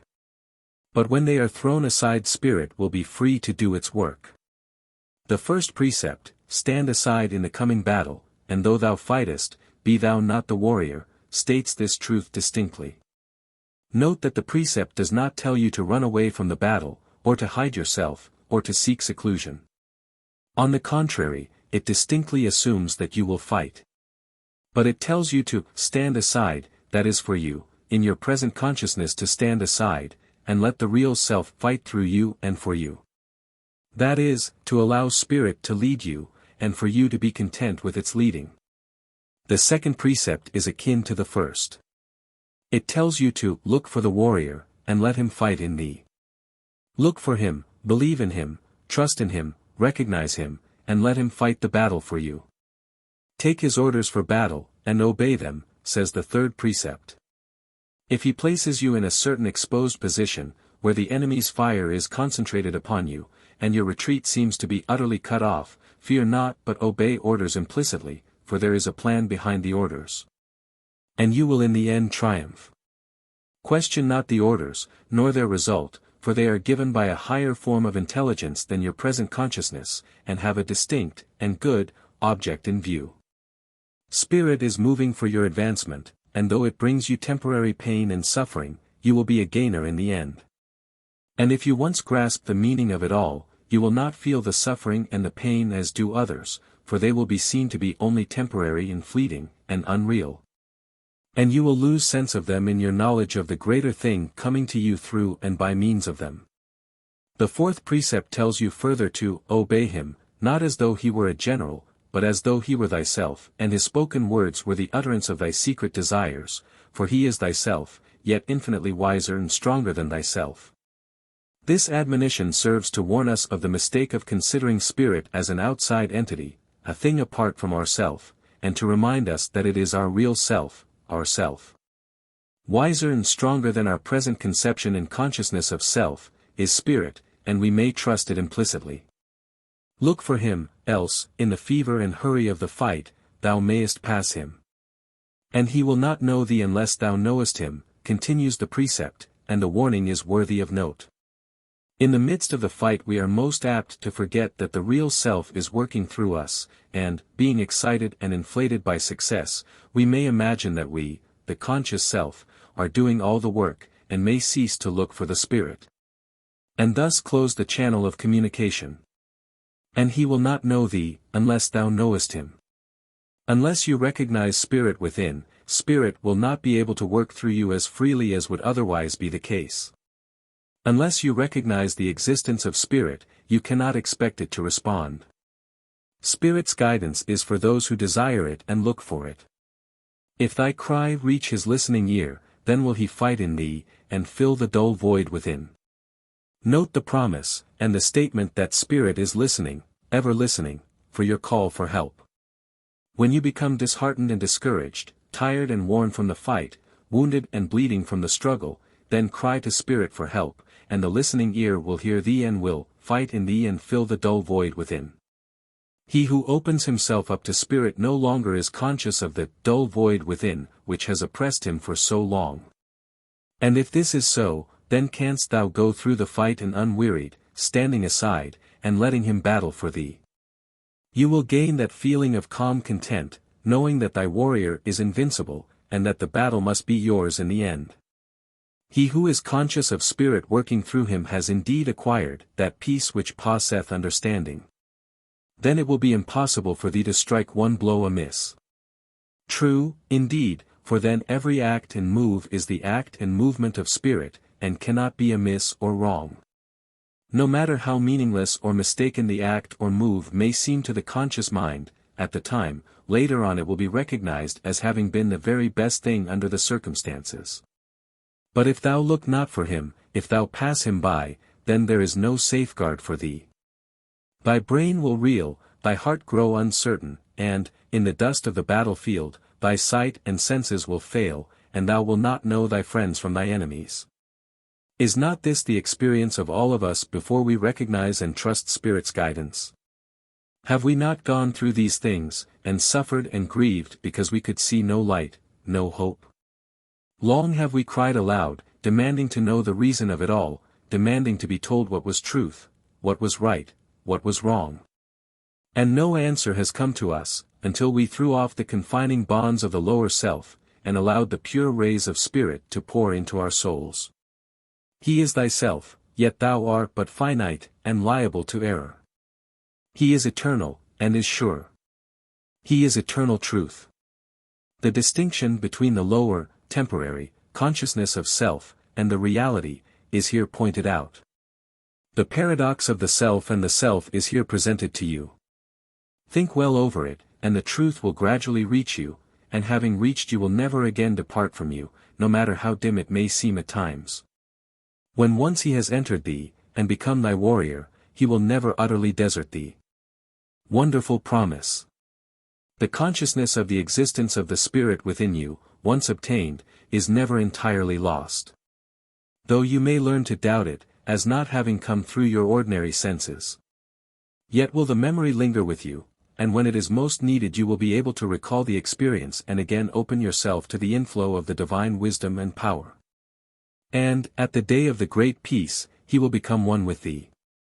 In the time when sheath after sheath has been cast off and the flower of spirit unfolds in full bloom, when man shall become more than man, then will the consciousness of the individual melt into the knowing of spirit.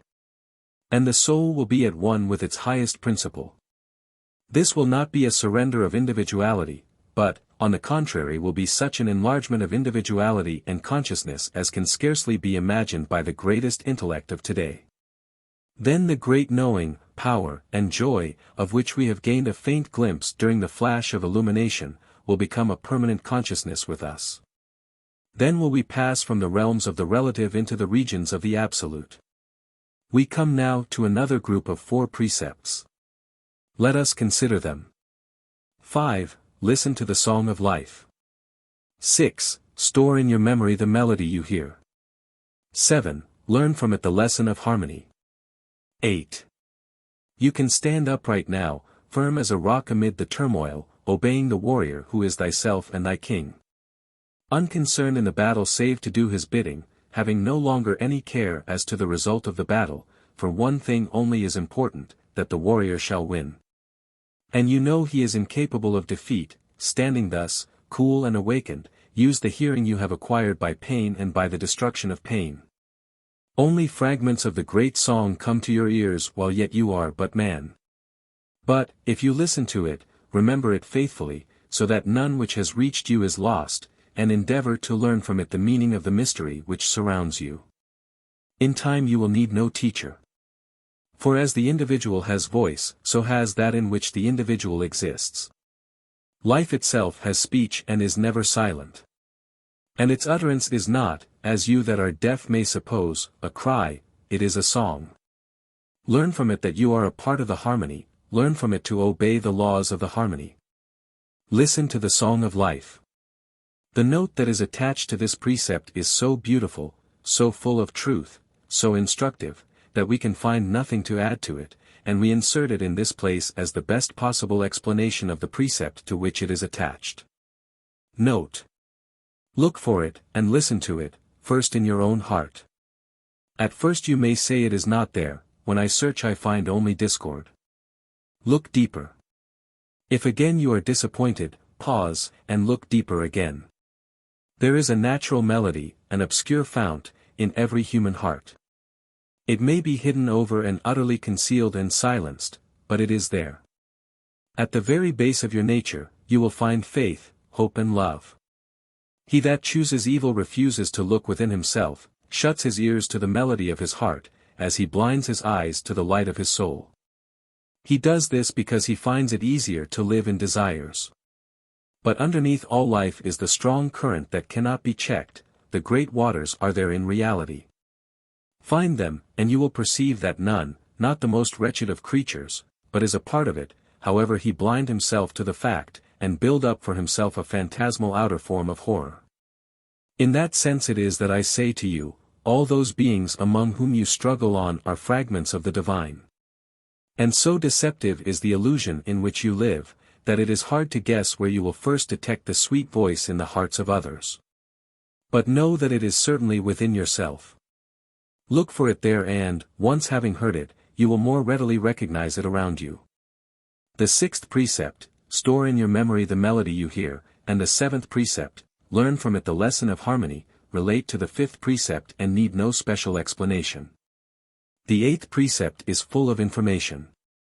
It starts with the assurance that you, now being open to the guidance of spirit, can stand upright, firm as a rock amid the turmoil, obeying the warrior, spirit.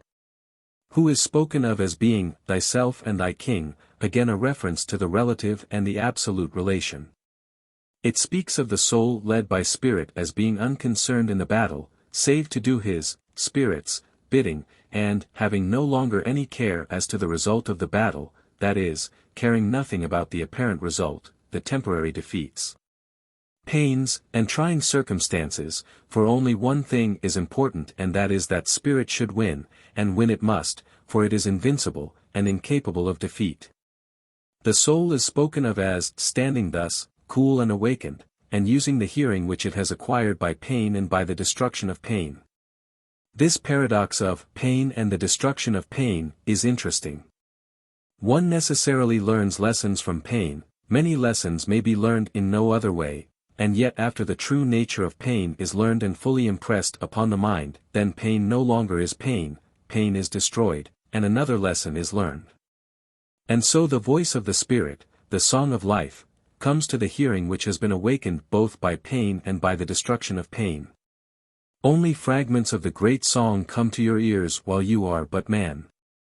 For when you reach the stage when you may listen to the grand volume of the divine song, then you are no longer man, but are something far higher in the scale of spiritual evolution and life. But the mere fragments of the song are so far beyond any other human experience that the mere echo is worth living a life to hear. We are further told that, if you listen to it, remember it faithfully, so that none which has reached you is lost, and endeavor to learn from it the meaning of the mystery which surrounds you, the voice of spirit will beat upon your ears, so that, in spite of the material interferences, you will from time to time have borne in upon your consciousness bits of knowledge which will seem to come from another world. Light will be thrown gradually upon the great problems of existence, and veil after veil will be withdrawn. The precept then gives us the glad tidings that, in time you will need no teacher. For as the individual has voice, so has that in which the individual exists. Life has speech and is never silent. And it is not, as you that are deaf may suppose, a cry, it is a song. Learn from it that you are a part of the harmony. Learn from it to obey the laws of the harmony. In time you will have passed beyond the need of a human teacher, for the light of spirit will illuminate every object upon which you gaze, and the ears opened by spirit will hear the lessons coming from every object in nature. In the stone, in the plant, in the mountain, in the tempest, in the sunshine, in the stars, in all things high or low. Will you perceive that great throbbing intelligent life of which you are a part, and from them will you hear notes of the great song of life, all is one, all is one. As the precept tells us, the sound from nature and nature's things, is not a cry, as many have supposed, but a great triumphant song, a song rejoicing in the flow of life of the singer, and vibrating in unison with the Absolute. Learn from the song that you are a part of the harmony, learn from it to obey the law of the harmony. The next group of 4 precepts are along the same lines as those preceding. 9. Regard earnestly all the life that surrounds you.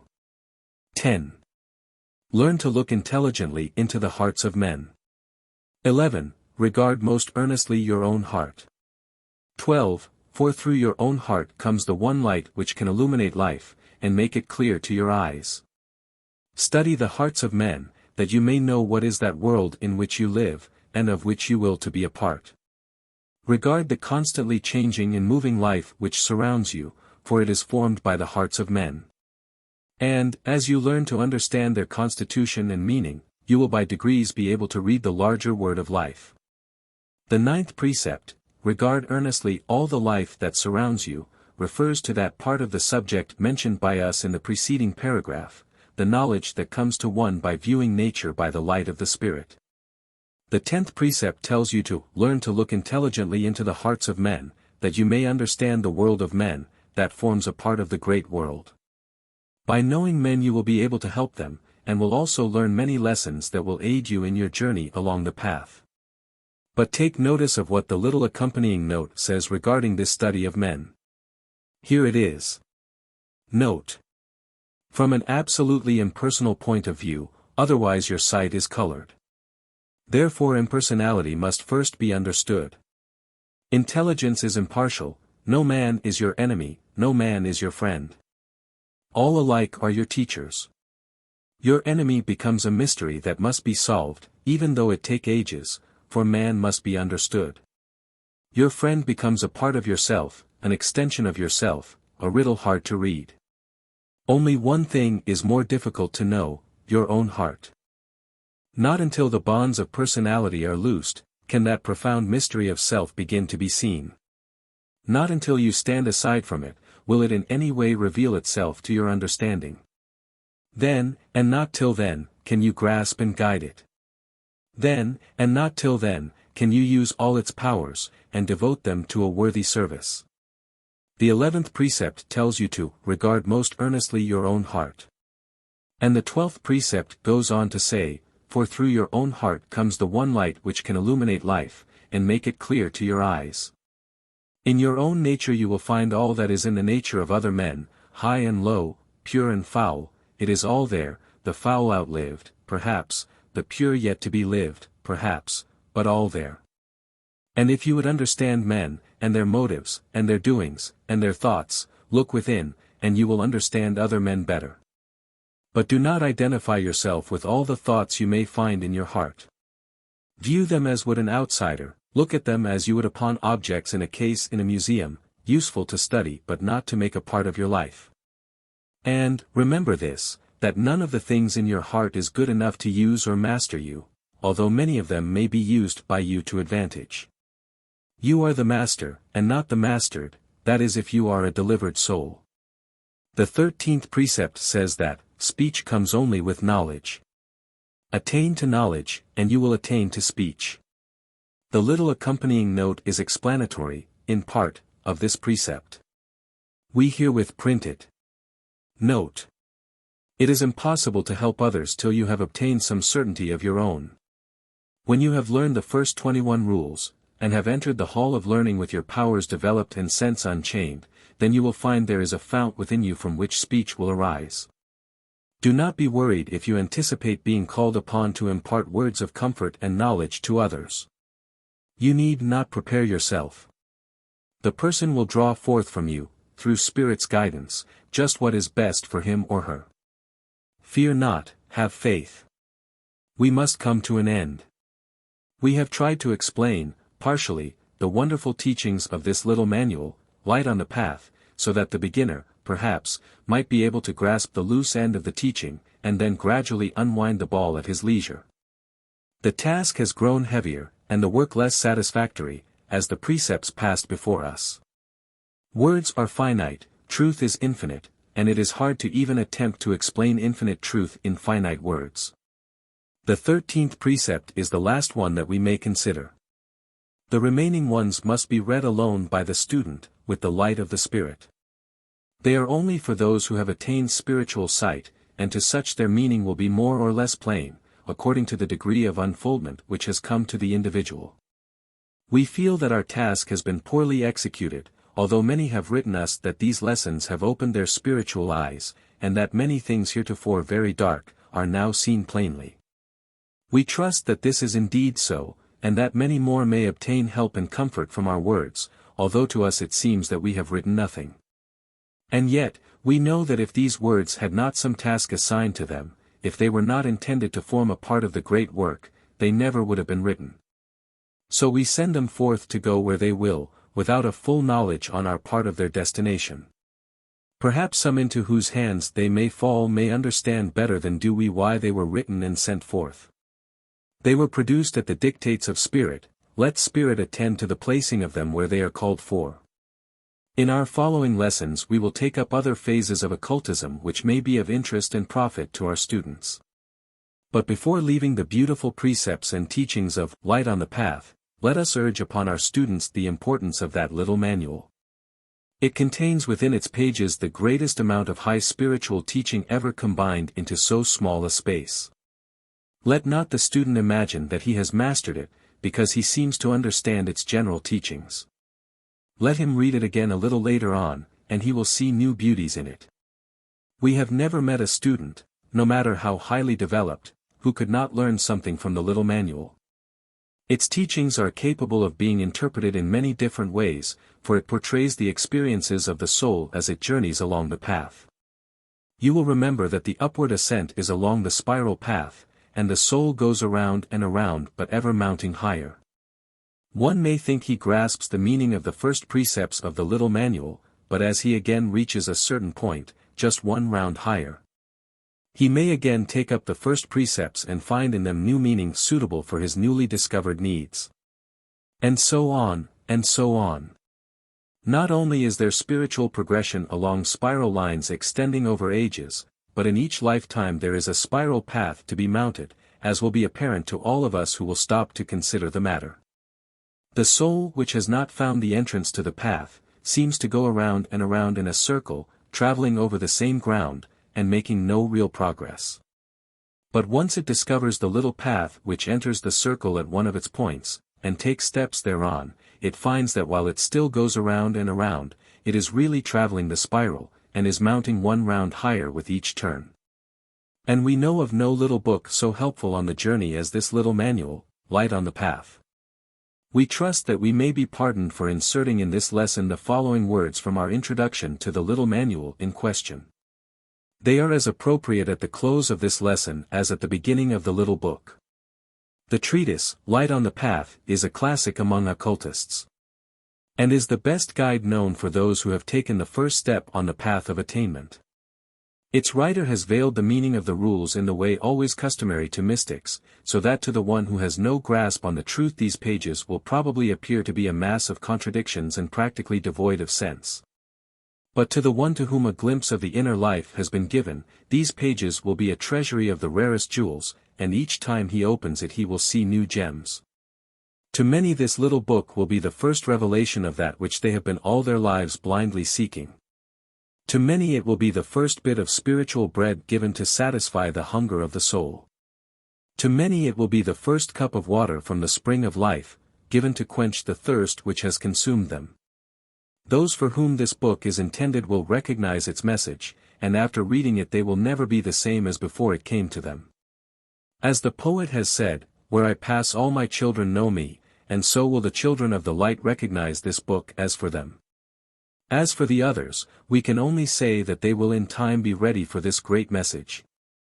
The book is intended to symbolize the successive steps of the neophyte in occultism as he progresses in the lodge work. The rules are practically those which were given to the neophytes in the Great Lodge of the Brotherhood in ancient Egypt, and which for generations have been taught by Guru to Chela in India. The peculiarity of the rules herein laid down, is that their inner meaning unfolds as the student progresses on the path. Some will be able to understand a number of these rules, while others will see but dimly even the first steps. The student, however, will find that when he has firmly planted his foot on one of these steps, he will find the one just ahead becoming dimly illuminated, so as to give him confidence to take the next step. Let none be discouraged. The fact that this book attracts you is the message to you that it is intended for you, and will in time unfold its meaning. Read it over and over often, and you will find veil after veil lifted, though veil upon veil still remains between you and the Absolute. Lesson 5. Karma Yoga. The yogi philosophy teaches that while there is but one goal for true human endeavor, one end to be sought, still there are different paths to that goal, each path best suited to the particular temperament of the individual. Temperament, of course, is not the result of accident or chance, but is the result of the particular development of the soul in its evolution, and represents the particular line of thought and resulting action, which has been pursued by the soul in its development. It is a very real thing at each stage of unfoldment, and forms the line of least resistance for the individual. And, so, the yogis teach that the particular path best adapted to the requirements of the temperament and tastes, that is, to the desires, of each individual soul, is the one for him to follow. They divide the path of attainment into 3 sub-paths leading up to the main road. They call the 3 paths, 1. Raja Yoga, 2. Karma Yoga, 3. Gnani Yoga. Each of these forms of yoga being a path leading to the Great Road, and each fit to be traveled by those who may prefer it, but all leading to the same place. Raja Yoga is the path followed by those who feel inclined to develop the powers latent in man, the gaining of the control of the mental faculties by the will, the attainment of the mastery of the lower self, the development of the mind, to the end that the soul may be aided in its unfoldment. Karma Yoga is the yoga of work, the path of action. Gnani Yoga is the yoga of wisdom. In addition to the above-mentioned 3 forms of yoga, there is that which is known as Bhakti Yogi, or the yoga of devotion, the path of religious feeling. Some writers treat this path as if it were distinct from the others, a separate path, but we prefer thinking and teaching that it is merely an incident of each of the 3 paths. As we cannot conceive of any student of yoga divorcing his work from the love and devotion to the Absolute, to God, we fail to see how one may follow any of the several yoga paths without being filled with love and reverence for the great center of all life. In these lessons we will speak of Bhakti Yogi separately, but we wish to be understood that we do not consider it a separate thing, but feel that the student of any, or all, of the forms of yogi must combine Bhakti Yogi with his favorite form of study. In this lesson we will take up the branch of the subject known as Karma Yoga, the yoga of action, of work. But we must explain that although the necessities and tendencies of the student may make this path the more attractive to him, still he may take a keen interest in the other forms of yogi, such as Gnani Yoga, Raja Yoga, etc. And the students of these other branches must not overlook Karma Yoga as being beneath their notice, for it is a matter which concerns their daily life, and in this Western world where nearly all men live a life of action. The student must combine the principles of Karma Yoga with his other studies.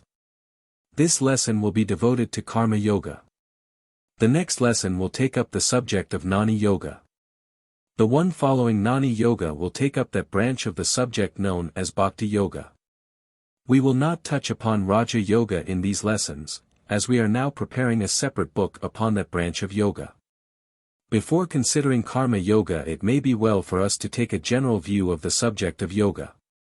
What is the end and aim of the teachings and the practices? What does it all mean? What is man seeking for in all these endeavors? What does life, and growth, and development, and evolution mean?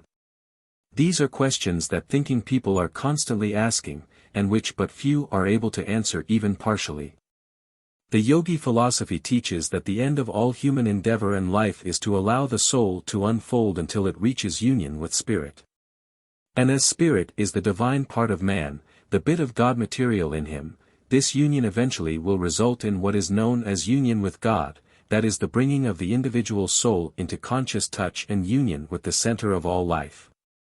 Some may think and teach that the end of human life is happiness, and this is true if they mean the real happiness of the soul, the only true happiness. But if they mean the relative and transitory thing usually called happiness, they quickly find that they are pursuing a will-o'-the-wisp that constantly recedes as they approach it. True happiness is not to be found in relative things, for these turn to ashes like Dead Sea fruit, the moment we reach out to grasp them. We may find a certain amount of happiness in the pursuit of things, but when we pluck the fruit it withers. No matter how high may be the thing pursued in the chase for happiness, the result is the same. Relative things cannot help being relative and consequently fade away. They are creatures of time and space, and while they serve their purposes they cannot live beyond their time. They are mortal, and like all mortal things must die. Only the absolute thing remains unchanged, and is deathless. And all this struggle, and pain, and life, and effort, really is directed toward the unfoldment of the soul that it may recognize its real self. This is what it all means. This is why we pursue first this thing and then that thing, thinking that we need them, only to find out that we need them not. We feel a hunger that cannot be appeased, a thirst that will not be quenched. And we try all the experience of life, sometimes feverishly and eagerly, sometimes listlessly and sluggishly, but find them all to be shadows and unrealities. But the hunger and thirst still remain, and torment us to further efforts. And this will be so always, until we learn that the thing we desire is within us, instead of outside of us, and when we learn this lesson, even faintly, we begin to seek intelligently and are changed beings. This is the meaning of life, of evolution. The great majority of the race is engaged in this pursuit of happiness in a blind, unconscious fashion. They run hither and thither, trying one thing after another, hoping to find that intangible something that they instinctively feel will bring them peace and happiness. And, although meeting with repeated disappointments, they keep up the search with unabated zeal, being impelled thereto by the unfolding soul crying for that which is necessary to it. As the soul awakens and unfolds, through experience after experience, it gradually obtains an intelligent and conscious conception of the true nature of that for which it seeks. And thereafter it follows only the roads which lead to the thing so long sought after, but so recently known to be the sought-after thing. Many Western seekers after truth have complained that the philosophies of the East were not adapted to the needs and requirements of the Western student, as the conditions of life were so different in the two parts of the world. This objection, if it were sustained, would be positive proof that the teachings of the East were not sound and true, for any true and sound teaching and philosophy must be applicable to all sorts and conditions of men, irrespective of race, climate, country, occupation, surroundings or environment. If the teachings are not fitted for the wants of every soul, they are unsound, and must be discarded. Even the lowliest, humblest and vilest of the race must be taken into consideration, or the teachings fall short of being the truth. For even that lowly individual, as well as the most exalted, in the world's estimation, form part of the race, and are under the law and cannot be left out. The trouble with these objecting Western students is that they have considered the Eastern teachings to be fit only for those who could spend their life in dreaming, meditating, and in seclusion far away from the busy world. But this is a great mistake. It is true that some Eastern students follow this retired life, and obtain great results therefrom. This is their karma, the result of desire and tendencies acquired in their past lives. But no true yogi would think of teaching that this plan was the only one, or even the best one for all students. On the contrary, he recognizes that even in the East a life of activity is right and proper for those who are thrown into it, and that to shirk its duties or run away is a violation of the great law. This being so, it follows that the intense activity of the Western races, all of which is in accordance with well-established laws, and a distinct and well-understood stage of evolution, renders seclusion and retirement literally impossible for thousands of earnest students, who must follow the path or plan called for by their karma. And they gladly point out to such students the beauties and advantages of that branch of their philosophy known as karma yoga, which we take up in this lesson. The word karma comes from the Sanskrit word kri, meaning to do, to act. Karma is more frequently used to designate what may be called the effect of actions. In our 14 lessons, we have considered the Eastern teachings of karma, under the chapter entitled Spiritual Cause and Effect. In that chapter we gave you a brief description of the law of cause and effect in the spiritual world, how the effects of actions follow actions, just as actions follow thoughts. The real effect of actions is really the effect of thoughts, as actions result from thoughts. We are what we are today, simply because we have done, or left undone, certain things in our past lives. We have had certain desires, and have acted upon them, and the result is manifested today. We do not mean that we are literally being punished, because we have done certain things in the past, for punishment, as such, forms no part of the law. But we have desired to do certain things, and have done them so far as we were able, and the inevitable results came in their train. We put our fingers into the fire and we are now nursing the burn, that's all. These things that we did in the past were not necessarily bad things. We merely may have become unduly attached to certain things, and our attachment and desires have brought upon us certain effects, which effects, while perhaps more or less unpleasant and painful, are good because they teach us that we do not want the thing we had sought, and we will not make the same mistake again. Moreover, once we have had our eyes opened so that we understand the nature of our trouble, the smart of the burns decreases and the hurt fades away. This spiritual law of cause and effect is known in the East as karma. When the Eastern students speak of one's karma, they mean that which has come to the person in pursuance of that law, or that which is attached to him by its operations. Everyone has generated karma, the effects of which are manifesting constantly. There is no reason why we should feel frightened or disturbed at this knowledge. A realization of the truth enables us to live out our karma with the minimum degree of pain and trouble, and also prevents us from acquiring new undesirable karma.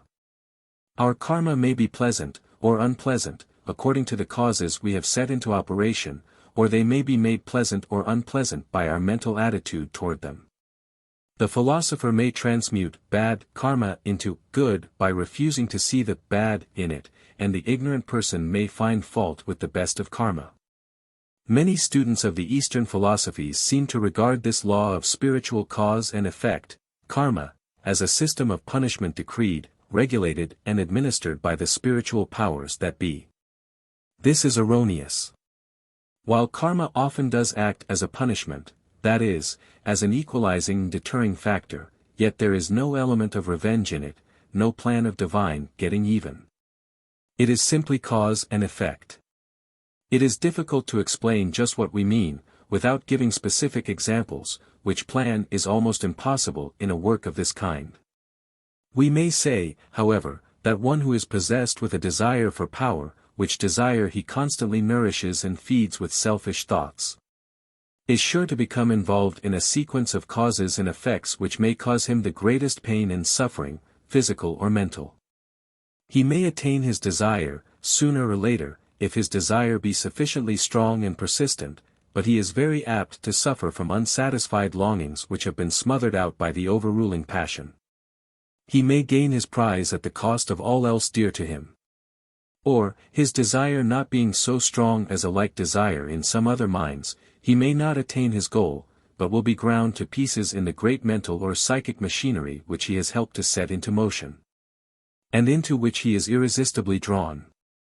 When a man has a keen desire for the fruit of some action, he is very likely to start into motion, in connection with others, certain psychic machinery, which either may work to his advantage, or else may grind him to pieces according to the circumstances of the case, his strength of purpose, or his mental powers.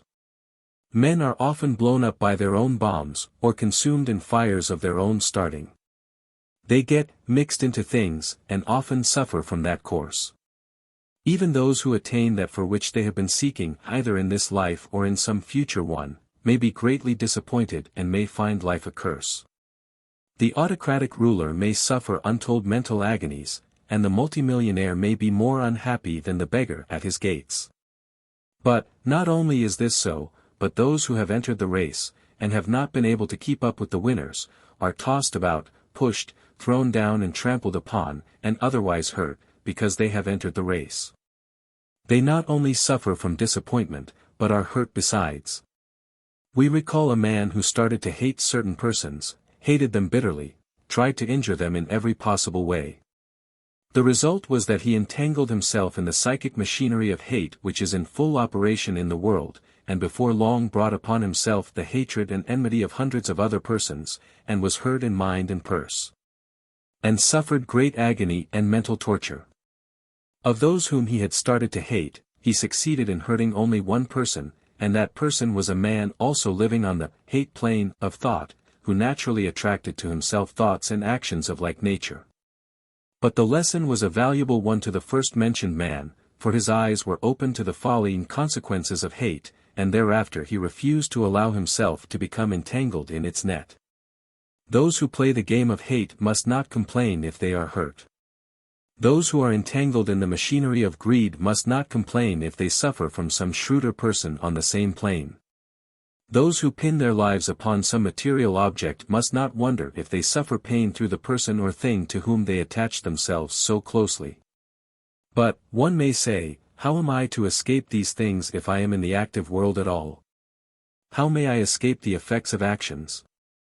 The yogi philosophy answers, by taking part in the great game of life, by going through its motions, by doing the best thing possible for you, but all the time remembering that you do not allow yourself to become attached to the fruits of the work. Work for work's sake, do your part in the world gladly, cheerfully, willingly and heartily, but realize that the fruits are as naught in the end, and laugh at the thought that these relative things have any real value to you. To a consideration of this answer, we will devote the remainder of this lesson. We trust that we shall be able to show you that this advice, as impracticable and difficult as it may seem at first sight, is not only practicable to the most strenuous business worker of the lot but is the only true plan of life. This old Eastern wisdom seems to be particularly adapted to the requirements of the busy Western world at this time, although, on the surface, it may seem to fly in the face of modern progress. But, at this place, we must remind the student that these teachings will be accepted by only a few of the race.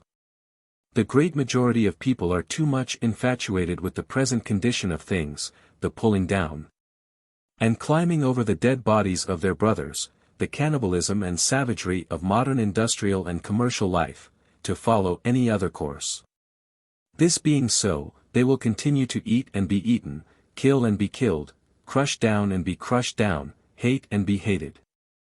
And those who deal out these things to others, and who take a delight in them, bring themselves under the operation of the law of cause and effect to such an extent that they become enmeshed in the machinery, and often get ground up while expecting to aid in the tearing apart of others.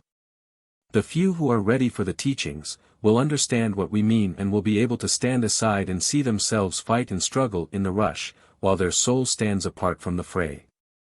They will live the same life and do the same things as their undeveloped brothers, that is, apparently, but they will know the truth and keep themselves free from being drawn into the machinery, or entangled in the nets. We are asked frequently, what would become of things if everyone were to follow your teachings? We might answer that the whole structure of modern life would fall to pieces, to be succeeded by something infinitely better. But there is no need for this answer, because there is no likelihood of the majority of the race accepting these teachings in the near future. A greater number are accepting them every day, but at the best, those who accept and live them will be but a handful in the crowd of those who live and act. Many years of struggle, and trial, endeavor and experiment, must come before the race, as a whole, is ready to take even the first step toward improvement. We say this, not in sadness, but philosophically, knowing that all the struggle and pain is a necessary part of the evolution of the race. When we speak of these teachings, we do not refer to the particular presentation of the truth given through us, but to the various forms of these teachings which are being given through hundreds of teachers of the various schools at this time. One of the first things to be learned by the karma yogi is that he is a unit in the whole machinery or plan of life. He has his place and must take his part in the work.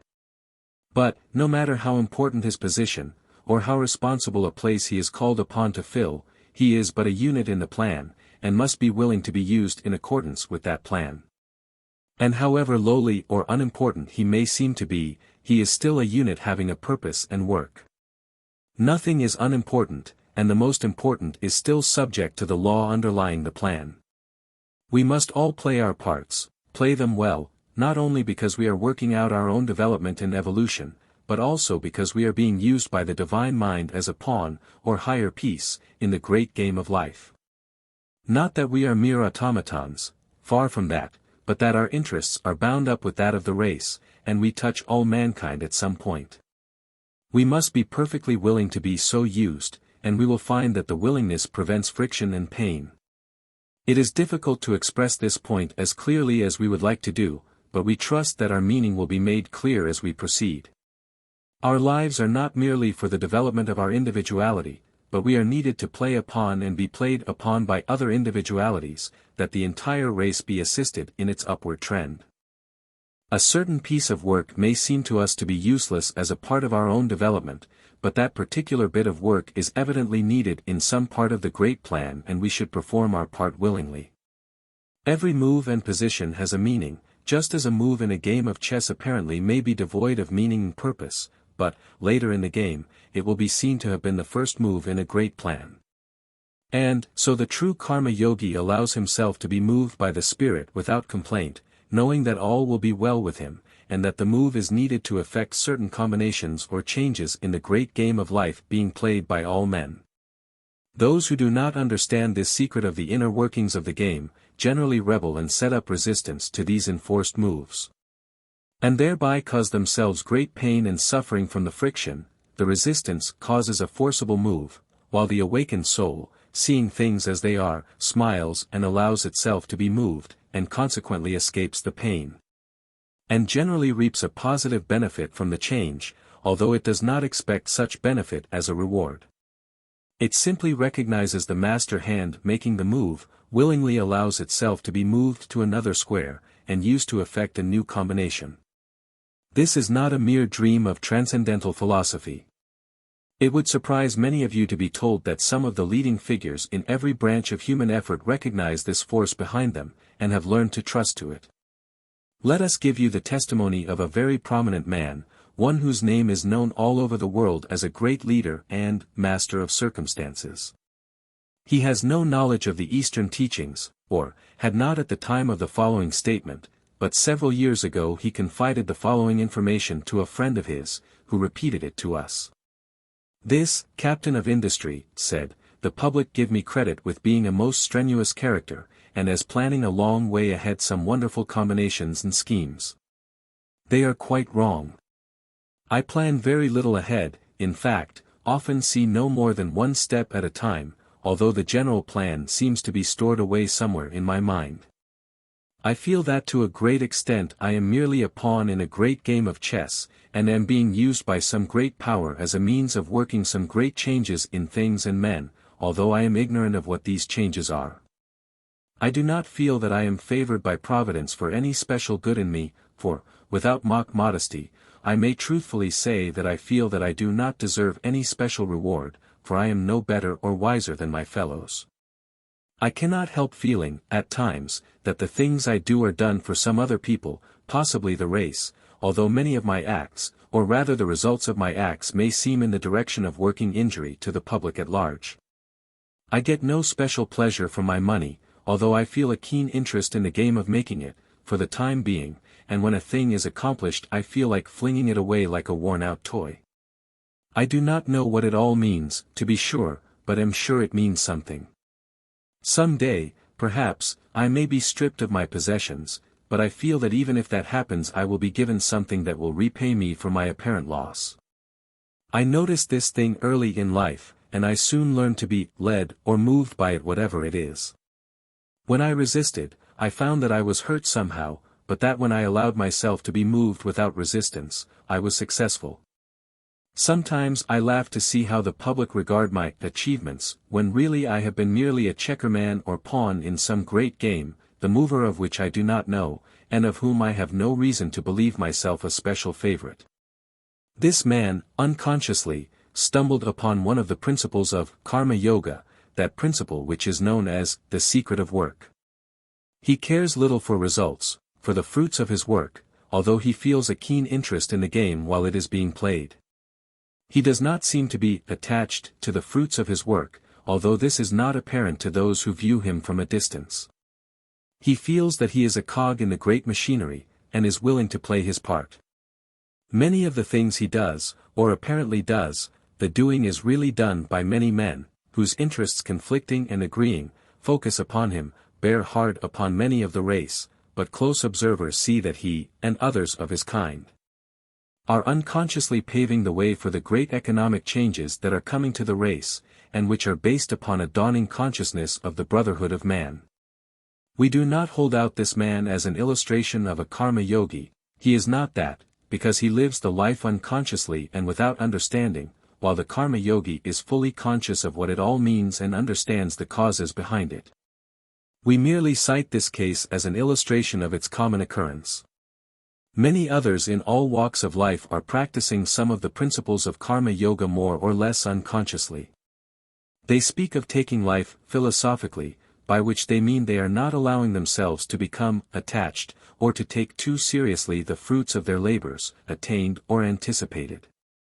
They work, more or less, from a love of work, work for work's sake, they like to be doing things, and take a pleasure in the game of life, that is, in the game itself rather than in its prizes. They play the game, play it well, play it with a zest, take an interest in its workings and details. But as for the trumpery prizes that are to be awarded to the winners, they want none of them, let those who value those things have them, the real player has outgrown such childishness. Fame, position, prestige, the world's cheap favors are despised by the strong men, they see them as the baubles that they are. They leave such things for the children. They may allow the prize ribbon to be pinned to their coats, but in their hearts they smile at it. The other players in the game may not detect this inner consciousness, and to all intents and purposes the awakened player may be like those around him, but he knows, and they know not. The secret of work, non-attachment, is the keynote of karma yoga. Non-attachment does not mean that the student of such should repress all enjoyment. On the contrary, it teaches that this principle, if faithfully followed, will cause one to enjoy everything. Instead of taking away his pleasure, it will multiply it 1,000-fold. The difference lies in the fact that the attached man believes that his happiness depends upon certain things or persons, while the freed man realizes that his happiness comes from within and not from any outside thing, and he, therefore, is able to convert into pleasure-producing things, circumstances which otherwise would cause dissatisfaction and even pain. So long as one is tied or attached to any particular person or thing, so that his happiness seems dependent thereon, he is a slave of that person or thing. But when he frees himself from the entangling influences, he is his own master, and has within himself an unfailing source of happiness. This does not mean that we should not love others, on the contrary we should manifest abundant love, but the love must not be selfish, but we will speak of that phase of the subject a little later on. To the man living the attached life, the karma yoga plan may seem foolish, and likely to result in failure or half-hearted effort. In this view he is wrong.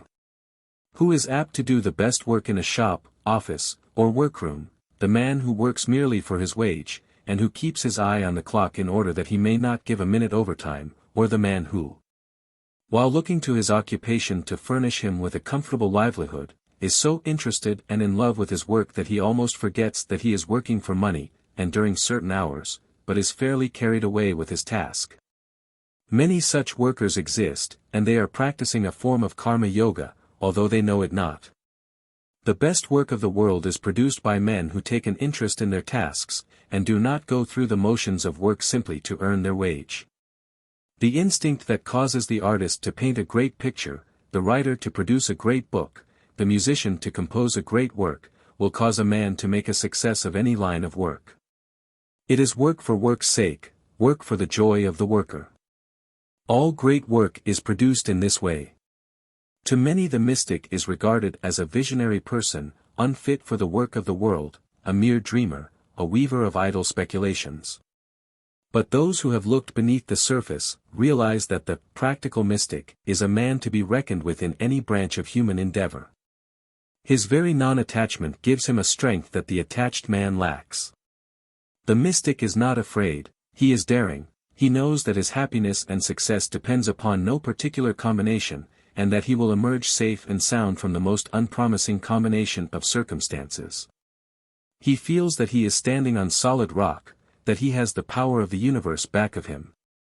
This gives him a strength and courage unknown to the man who stakes his entire happiness upon the success of some particular thing, and who feels that he is doomed to despair if that thing does not succeed. The unattached man allows the stream of life to play upon him, and through him, and takes a fierce joy in being a part of it all. He goes out into a crowded thoroughfare, and sees the movement of the people, and feels it all to be a part of himself, he feels himself as a part of it all. He is conscious of the activity, growth and motion of the mass of people, and enjoys it all. He is not afraid, for he knows what it all means. He is moved from one sphere of activity to another, and knows it to be the work of the forces behind him, which are friendly to him. He works away, from the very joy of it, and takes the keenest interest in the masterful performance of his task. And, because of this he does the best of work. But for the results of the work, that is, for the reward and praise, he cares nothing. He can turn to another task with equal pleasure, and forget all about the one just completed. He is not attached to it, it has not entangled him in its meshes. Such a man is sure to draw a proper support from his work, it comes to him as his right. Those who have mastered karma yoga, while not caring for the vanities and show of life, nevertheless find themselves supplied with a recompense sufficient to supply their wants and to render them comfortable. Of course their wants are comparatively few, their tastes are always simple, and manifest in the desire for fewer things but better ones, but they draw their means of support to them as the tree or plant draws nourishment from the soil, water and air. They do not pursue wealth any more than they pursue happiness, and yet happiness comes to them unasked, and the means of support are found at their hand. The man who has freed himself from the entanglements of the material life, finds a keen joy in the mere living, that the attached man never finds even in his most successful moments. Anything, if sought as the expected source of happiness, when finally found is seen to carry in its bosom the sting of pain. But if one ceases to look upon the thing as the source of happiness, and regards it as simply one of the incidents and accompaniments of life, then the poison is neutralized and the sting is blunted. If one looks to fame as the thing that will bring the long-sought for happiness, he will find when he becomes famous that his success has brought with it many painful things that will kill the joy of his attainment. But to the one who is freed and who works for the love of work without allowing himself to be attached, fame may come as an incident and its pain will not be in evidence. Many things to which men devote their entire lives bring more pain than happiness. And this simply because men look to the thing for happiness instead of to themselves. The moment one pins his chance of happiness to an outside thing or person, he opens the door to pain and unhappiness. For no outside person or thing can satisfy the longings of the soul, and the disappointment which will come, and which must come, of necessity, from such dependence upon person or thing, causes pain and sorrow instead of the expected happiness. Even love, that noble emotion, is the source of pain to the attached person. The yogi philosophy preaches the doctrine of love, still more love. And yet it also teaches that when love is selfish it brings pain in its train. When we say we love a person, we usually mean that we wish that person to love us, and are unhappy if that love is denied. True love is not like this. Unselfish love flows out toward the loved one, and asks nothing in return. Its joy lies in the happiness of the loved one, rather than in the selfish demand for a return of the love. True love is constantly saying to itself, give, give, give, while the selfish, material love is continually demanding of the other person, give, give, give to me. True love radiates like the sunlight, while selfish love would draw to itself like the whirlpool. If one loves another in such a way that if the other's love be withdrawn all happiness will fade out of life, then that first person is the slave of circumstances, slave of the other's emotions or passions. He is attached in such a way that he must suffer the pain of disappointment, neglect or change. And he usually has such pain come to him, for such a love, being mortal, must die, and its death will bring great pain and suffering to the one who relies upon it for happiness. The love of the freed and unattached person is different. It is not a lesser lover, it is the greater of the two, but it is not attached to the personality of the other, nor is it dependent upon the manifestation of affection on the part of the other. It is love, pure love, and not the passionate, selfish thing that passes current as the real thing, of which it is merely a base counterfeit.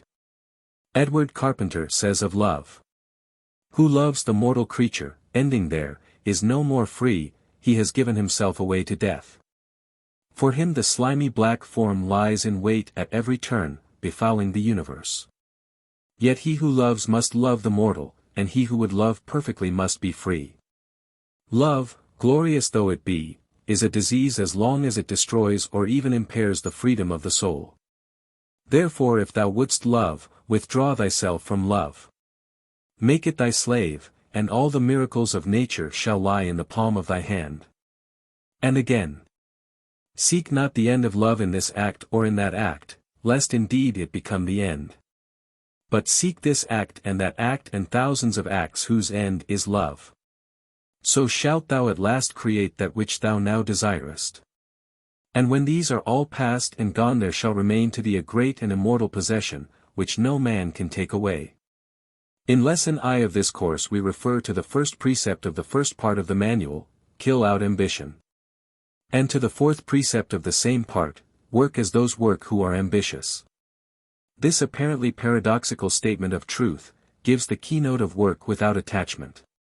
In the lesson named we have endeavored to give the student a view of the two sides of the shield, and to show him how one may kill out ambition and yet work as those work who are ambitious. We advise the student to reread that part of the lesson, when he finishes the present one. The fundamental idea of non-attachment, the secret of work, is to avoid becoming entangled in the unreal things of life, the delusions which fool so many people. Men are so apt to tie themselves to the things they create, or to the things for which they are working. They make themselves slaves instead of masters. They attach themselves to certain desires, and the desires lead them this way and that way, through swamp and over rocky roads, only to leave them worn and weary at the end. These desires come from the undeveloped part of the mind, and while they are perfectly right in their place, they belong to the past of the developed man who has outlived them. He does not fear them, for he sees them as part of himself, he knows their origin and history and recognizes the part they have played in his development, and the development of the race, but he has outgrown them, and allows them to bind him no longer. He refuses to be entangled with them. As Carpenter says, "Slowly and resolutely, as a fly cleans its legs of the honey in which it has been caught. So remove thou, if it only be for a time, every particle which sullies the brightness of thy mind. Return into thyself, content to give. But asking no one, asking nothing. In the calm light of his splendor who fills all the universe, the imperishable indestructible of ages. Dwell thou, as thou canst dwell, contented. The same poet says of desire. When thy body, as needs must happen at times, is carried along on the wind of passion, say not thou, I desire this or that.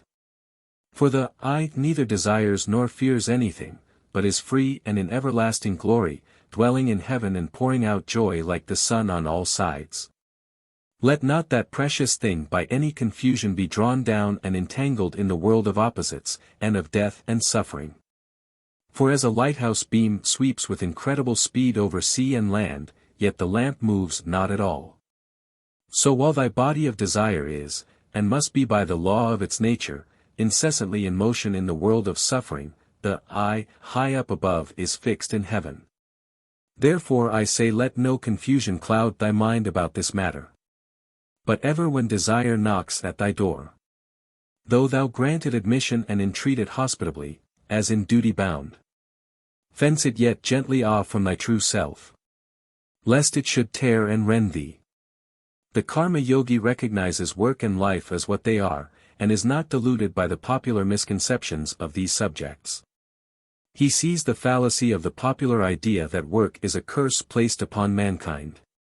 He sees it, instead, as one of the great blessings and privileges of the race. He realizes the benefits and happiness that spring from work, when performed free from attachment, and he accordingly makes use of it. When perplexed or disturbed from any cause, he finds relief in his work. He finds it a great help in overcoming the temptations of the lower part of his nature, and a wonderful aid in helping him to meet the new problems that are constantly presenting themselves to him. It is natural to man to work. It is a manifestation of the divine creative power manifesting through him. It is the desire for expression and unfoldment. If thy soul recoil from the sight of the vanities of the world, from its hollow ideals and aims, from its cruelty, from its injustice, from its blindness, from the puppet show play manifest on all sides to one who sees and thinks, rest thyself for a moment. Retiring into the silence of the inner chambers of thyself. Do not be discouraged, do not feel like withdrawing from it all, do not cry out in anguish and sorrow. You have a work to do, and no one can do it so well as you. Your life has a meaning, a purpose. So go back again into the midst of the fray. Play well thy part, do the tasks set before you today, do the duties that seem proper for your doing. It is all a part of your soul development, and the development of the race. Let not the hollowness and worthlessness of it all dishearten and disgust you. It all means something. But beware of becoming entangled in the fruits of your action, in the desire for reward. Keep your eyes clear and your mind unclouded. Do not think that you may keep out of the fight, but, as the light on the path says, and though thou fightest, be not thou the warrior. If thy karma has set thee in the midst of action, act. It is thy only chance of working out of the conditions that fret and disturb thee. You cannot run away from your karma, you must exhaust it, work it out. You will be repaid in the end. This question is beautifully treated upon in the great Sanskrit poem, the Bhagavad Gita. The Prince Arjuna complains of being forced in the battle of life, and beseeches Krishna to relieve him of the duty. Krishna tells him his duty, and urges him to perform it. Edwin Arnold has translated this poem into that beautiful English poem, the Song Celestial. Arnold's poem makes Krishna say to Arjuna, "No man shall escape from act by shunning action. Nay, and none shall come by mere renouncements unto perfectness. Nay, and no jot of time, at any time, rests any actionless, his nature's law compels him, even unwilling, into act. For thought is act in fancy.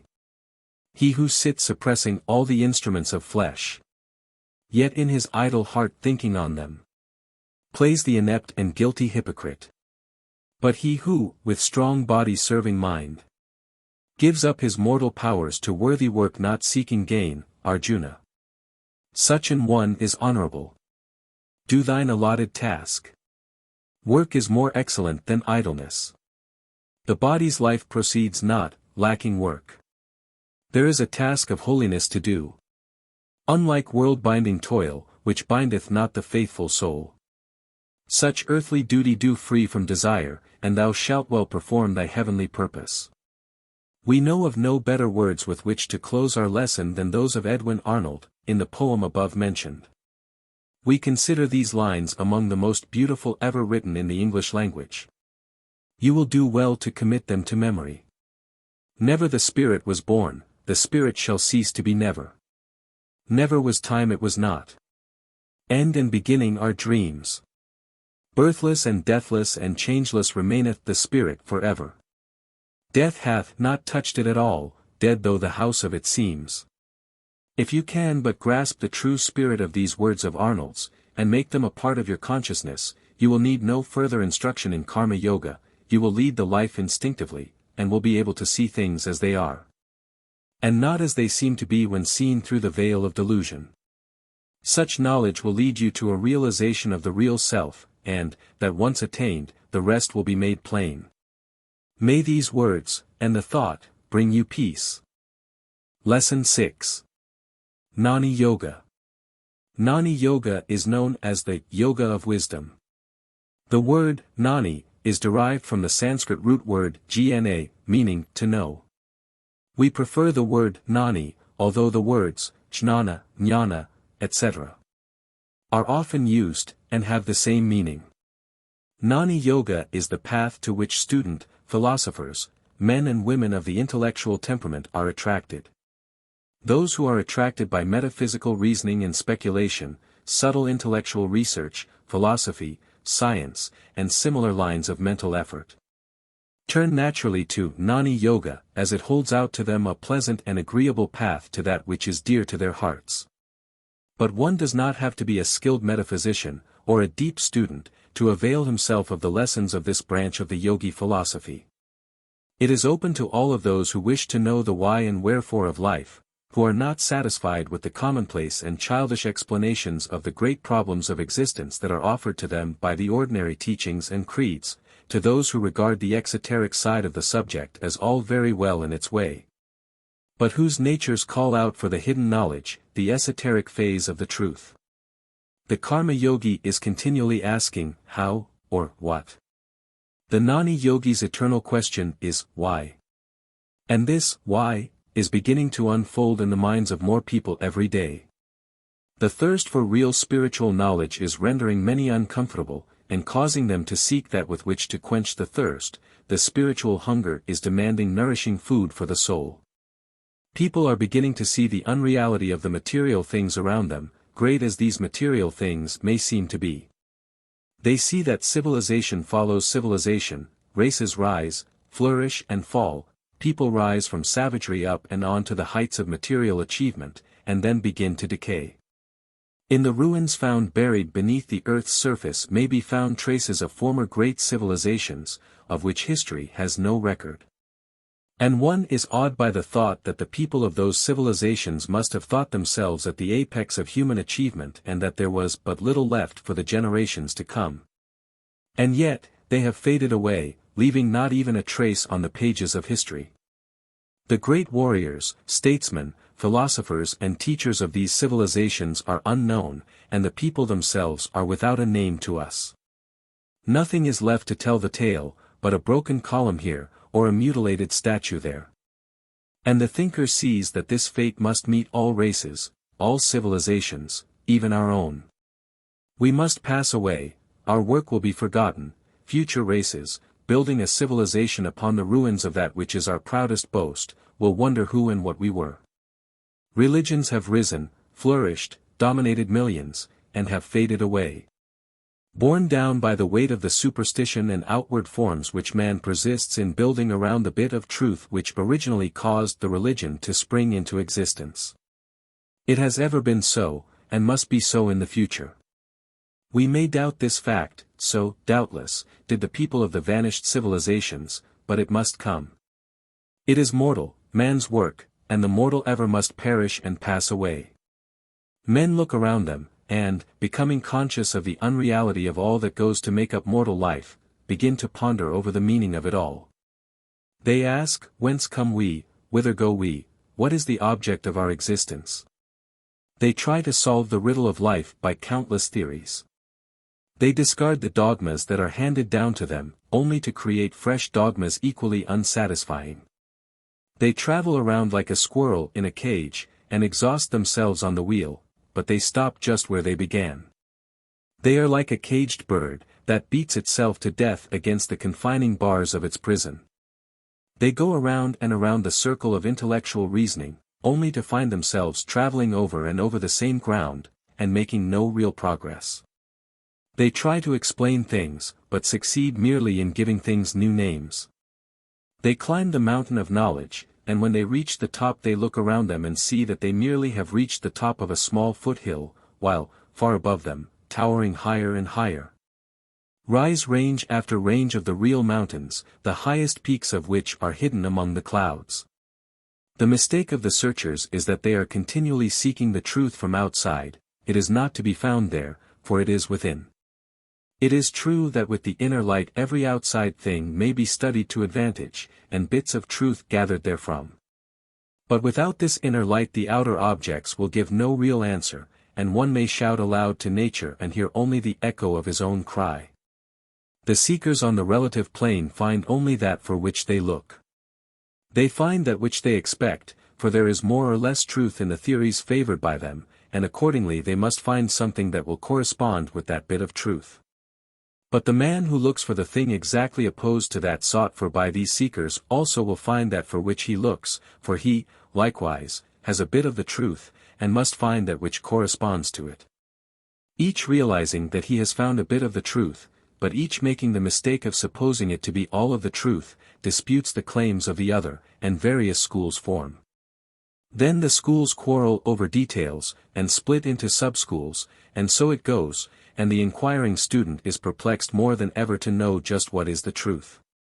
Let not our students suppose that we are speaking alone of the Western schools of religion and philosophy. The Eastern world is just as bad. In India there are countless sects, schools and cults. Each started with a bit of the truth, but they have added much nonsense to that sacred thing, until the real truth has been lost sight of by the followers, and superstition and idle theories have taken the place of the calm, clear reasoning of the founders. The East and the West stand alike in this respect, but while this is so, there is a small number of men in all parts of the world, who keep alive the lamp of truth, who keep the flame burning by watchful care, and unceasing devotion. These men refuse to allow any theories of their own, or others, to be mixed up with the truth. They say, let us speculate if we see fit, let us listen to the speculations of others, but let us not confound it with the bit of divine truth that has been handed down to us. Let us mix no alloy with the pure metal. It is true that India always has been the source and center of great spiritual truths. All great religions have had their real birth in the East. And in India today the conditions are more favorable for deep thought and study than is the case in the hustling West. But this does not mean that the masses of the Hindu people are highly developed spiritually. On the contrary, there is no land where the weed of superstition grows more rankly. And the reason of this may be understood, readily, when we consider that the same conditions which are conducive to high metaphysical and spiritual research and study, likewise furnish the best soil in which the weeds of superstition may grow. In the soil of California, fruits and flowers grow in a way unknown to the rest of the United States, but the same soil will grow a rank vegetation of weeds if untended and neglected. In India, if a farming settlement be neglected, in a year or so the jungle has again claimed its former home, and rank vegetation flourishes where the field of the farmer formerly stood. In the East, the false gods of superstition are found in great number, while in the West the new god, equally false, of material wealth occupies the place in the temple. Between Mammon and the false gods of India there is a strong family resemblance. The Gnani yogi sees truth in all forms of religion, and in all schools of philosophy, but he recognizes that this truth is but a small part of the great truth. He finds no fault with any religion or school of philosophy, he has no argument with them, the only point he raises is, this is not the whole truth. He has no special school or creed, for he recognizes as brothers all thinkers and professors of religion, everywhere, of all shades of opinion. His belief is large enough to take them all in, but he refuses to be bound by the limitations of any of them. The trouble with the conflicting schools and creeds is that they wish to limit God, and to exclude some men. The Gnani yogi can see no limit to God, and can conceive of no exclusion of any of God's children or creatures. In this lesson, we will try to give our students a plain idea of the fundamental ideas and teachings of the Gnani yogis, divested of the conflicting theories of their several schools of followers, each of whom accept the main premise. And then build up certain arguments and conclusions from the same. These fundamental truths are to be found in the esoteric teachings of all religions, among all races, and have been imparted to these religions by the original founders, who obtained them through their spiritual minds. Through their favored disciples.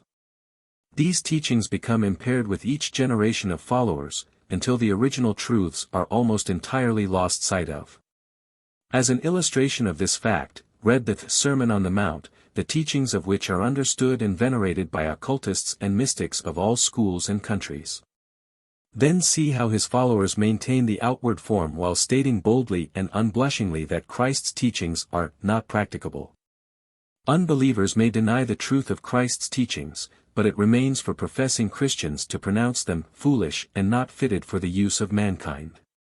And so it is with the mass of the followers of all religions. They maintain the name and outward form, but accept only such of the teachings as fit in with their lives. Instead of making their lives conform to the teachings, they make the teachings conform to their lives. We mention these things, not in the spirit of harsh criticism, but merely as an example of the difference between the esoteric and the exoteric teachings of all religions.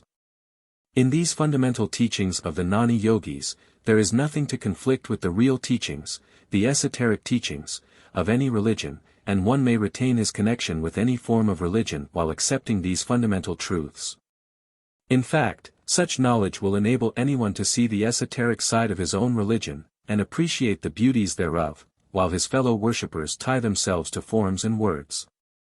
And, likewise, those having no special form of religion will find that these teachings afford to them the spiritual comfort that they have not been able to find elsewhere, and that, when the idea is fully grasped, these teachings are found to be in full accord with reason. And the unbeliever, and materialist, may find in these teachings the spirit of the thing to which he has held. He has been talking about nature. Let him consider that to the Gnanis the words God and nature have the same sense, and the scales will drop from his eyes. In this lesson, we will state fundamentals only, and shall not attempt to build up any special theories or philosophy. The material furnished should give one the key to all philosophies, and each student may build up a little philosophy to suit himself, remembering, always, that all such theories are to be used merely as working hypotheses, and not as fundamental truth. With this understanding, we will proceed with our work. In the consideration of the riddle of the universe we of necessity must go back to first principles, to that which underlies everything evident to the senses. The average man dismisses this thought with the remark that God is back of everything, and we cannot understand God, which is very true. But ask him for his conception of God, and you will find that it varies with each individual. Each has his own idea, or lack of idea, but nearly all will tell you that God is a thing or being outside of nature, who has somehow started things going, and then left them to run themselves in some mysterious manner. The average man considers the answer, God did it, as a sufficient explanation of everything, notwithstanding the fact that such a man's idea of God is but very little advanced above the idea of deity entertained by the savage.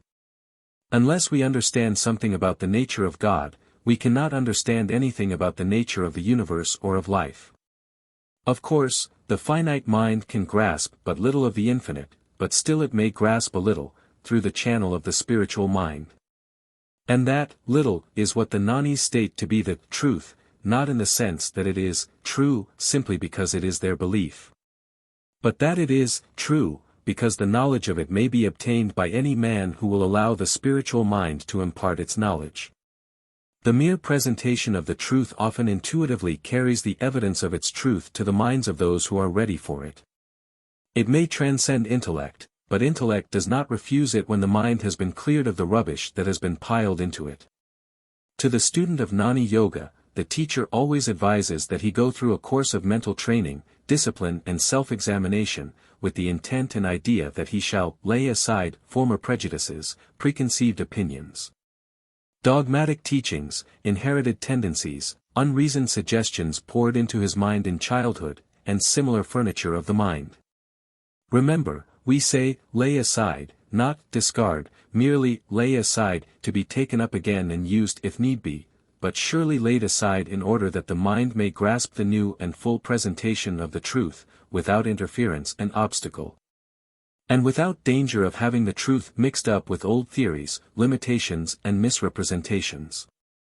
The Gnanis claim that a mind ready for the truth, if cleared in this way, will intuitively recognize the truth when it is presented to them, and will know the true metal from the base, without trouble.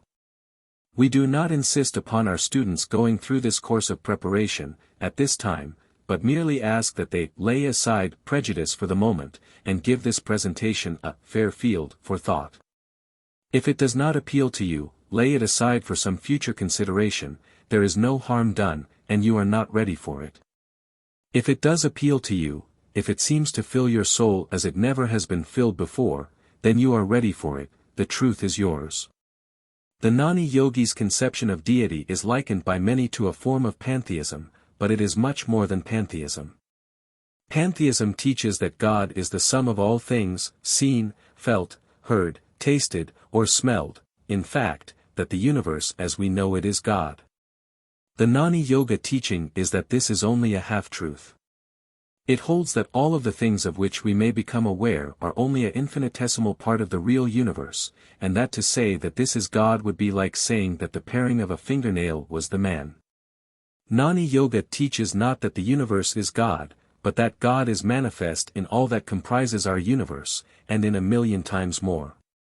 It claims that the true idea of God is beyond human conception, and that even beings as much more highly advanced than man in the scale of life, as man is higher than the beetle, can form merely a faint idea of his nature. But they claim that man may grow to know, actually, that God is in all life.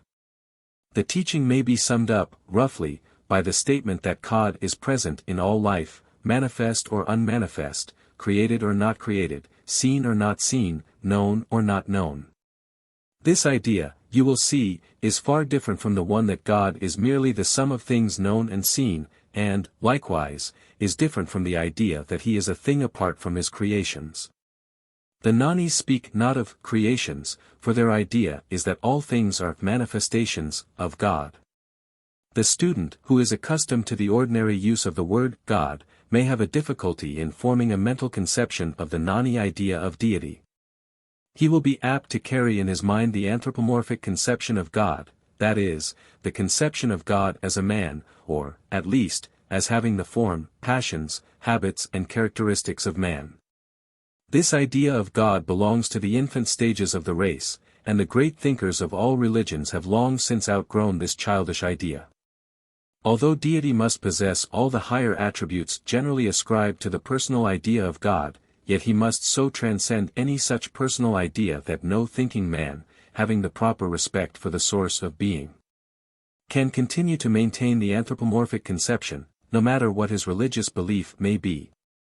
And, in view of the conception and mental image ordinarily called forth by the word God, and the possibility of misunderstanding of our meaning, we think it better to use the term, the Absolute, in speaking of God in this lesson. This course is rendered particularly desirable in view of the fact that Gnani Yoga is more of a philosophy than a religion, more of a study for the higher powers of the mind, than an emotional subject, or one inculcating devotion. When we come to the subject of Bhakti Yoga, which deals with the worship of God, the religious phase of the yoga philosophy, we may appropriately resume the use of the word God as applied to deity, without danger of a misapprehension. So when, in this lesson, we speak of the Absolute, we are not attempting to set up a new God, but merely are using a general term for the source of being, which is sufficiently broad to fit in with the conceptions of deity held by any and all students, irrespective of their creed, belief, or training, and with the conceptions of the philosophers who prefer to think of a principle rather than of deity. We ask the student to reread this paragraph, in order that he may clearly understand the reason of the use of the term, in this lesson.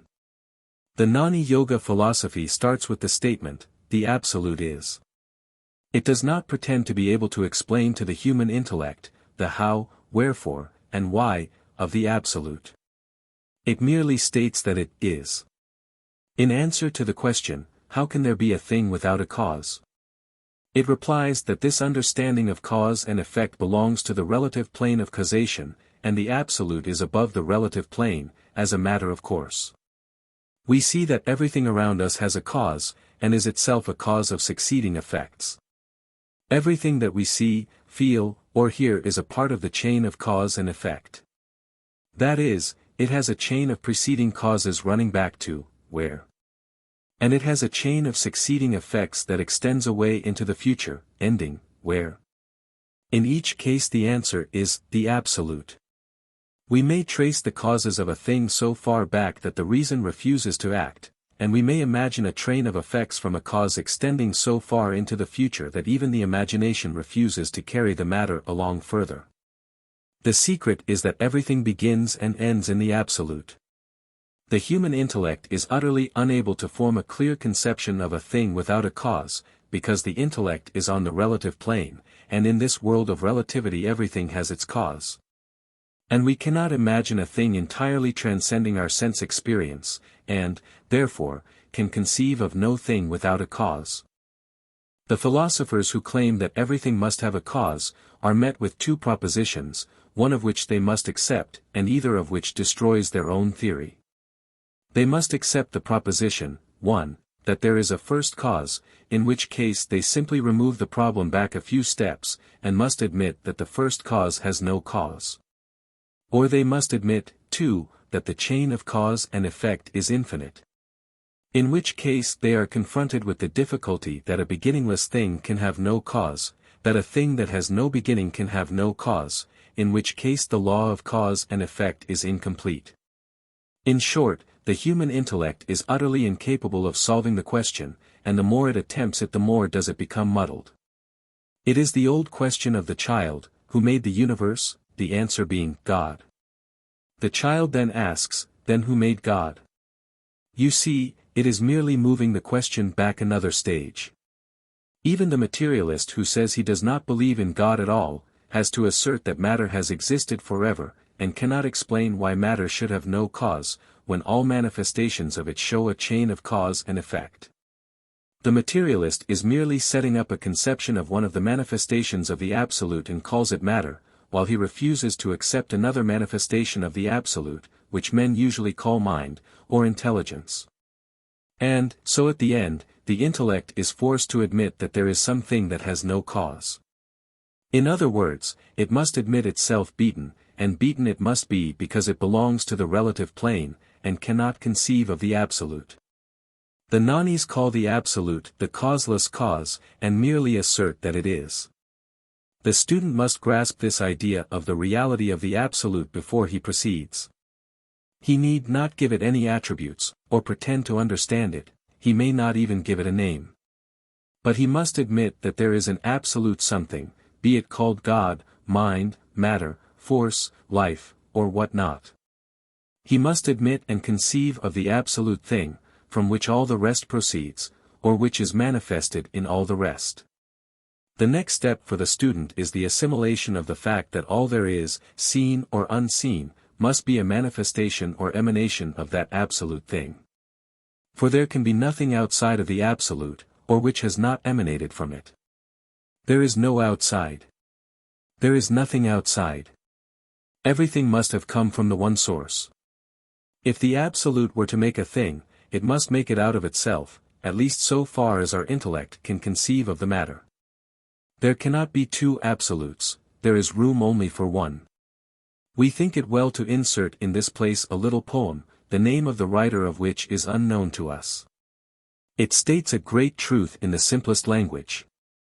Thou great eternal infinite, the great unbounded whole. Thy body is the universe, thy spirit is the soul. If thou dost fill immensity, if thou art all in all. If thou wert here before I was, I am not here at all. How could I live outside of thee? Dost thou fill earth and air? There surely is no place for me outside of everywhere.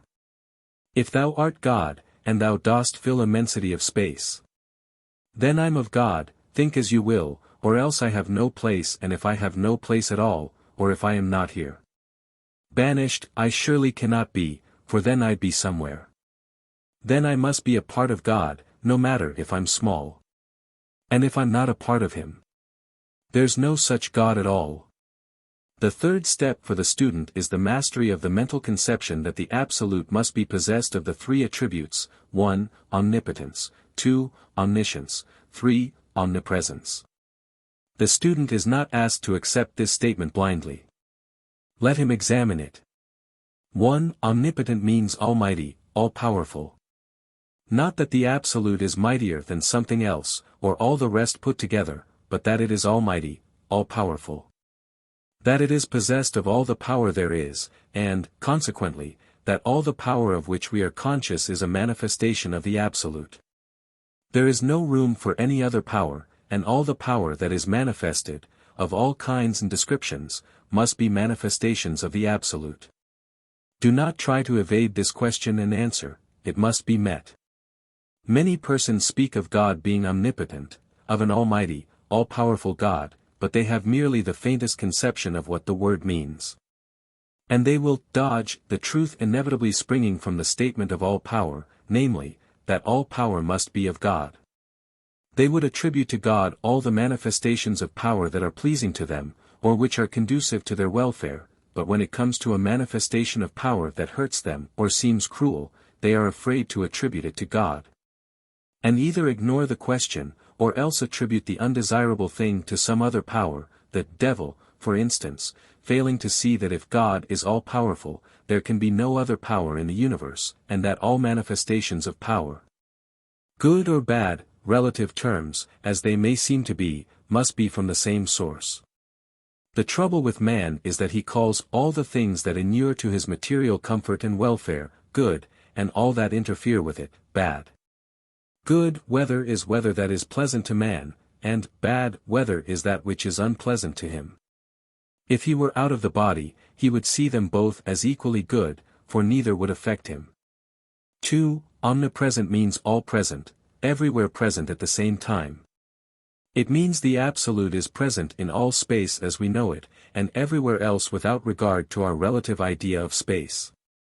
It is everywhere, space has no existence to it, it is infinite. Here is another thing that the unaided intellect is unable to grasp: space. The intellect cannot conceive of endless space any more than it can of a causeless cause. And yet, poor intellect, it cannot imagine anything beyond space, or of the end of space.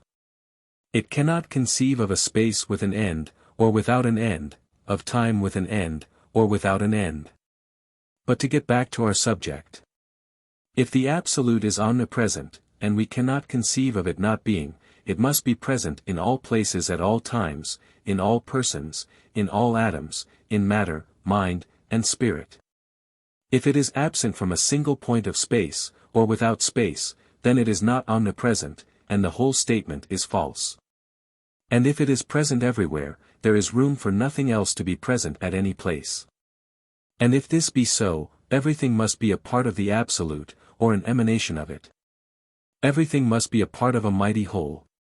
Many people speak quite glibly of God being everywhere. Every child is taught this in Christian countries.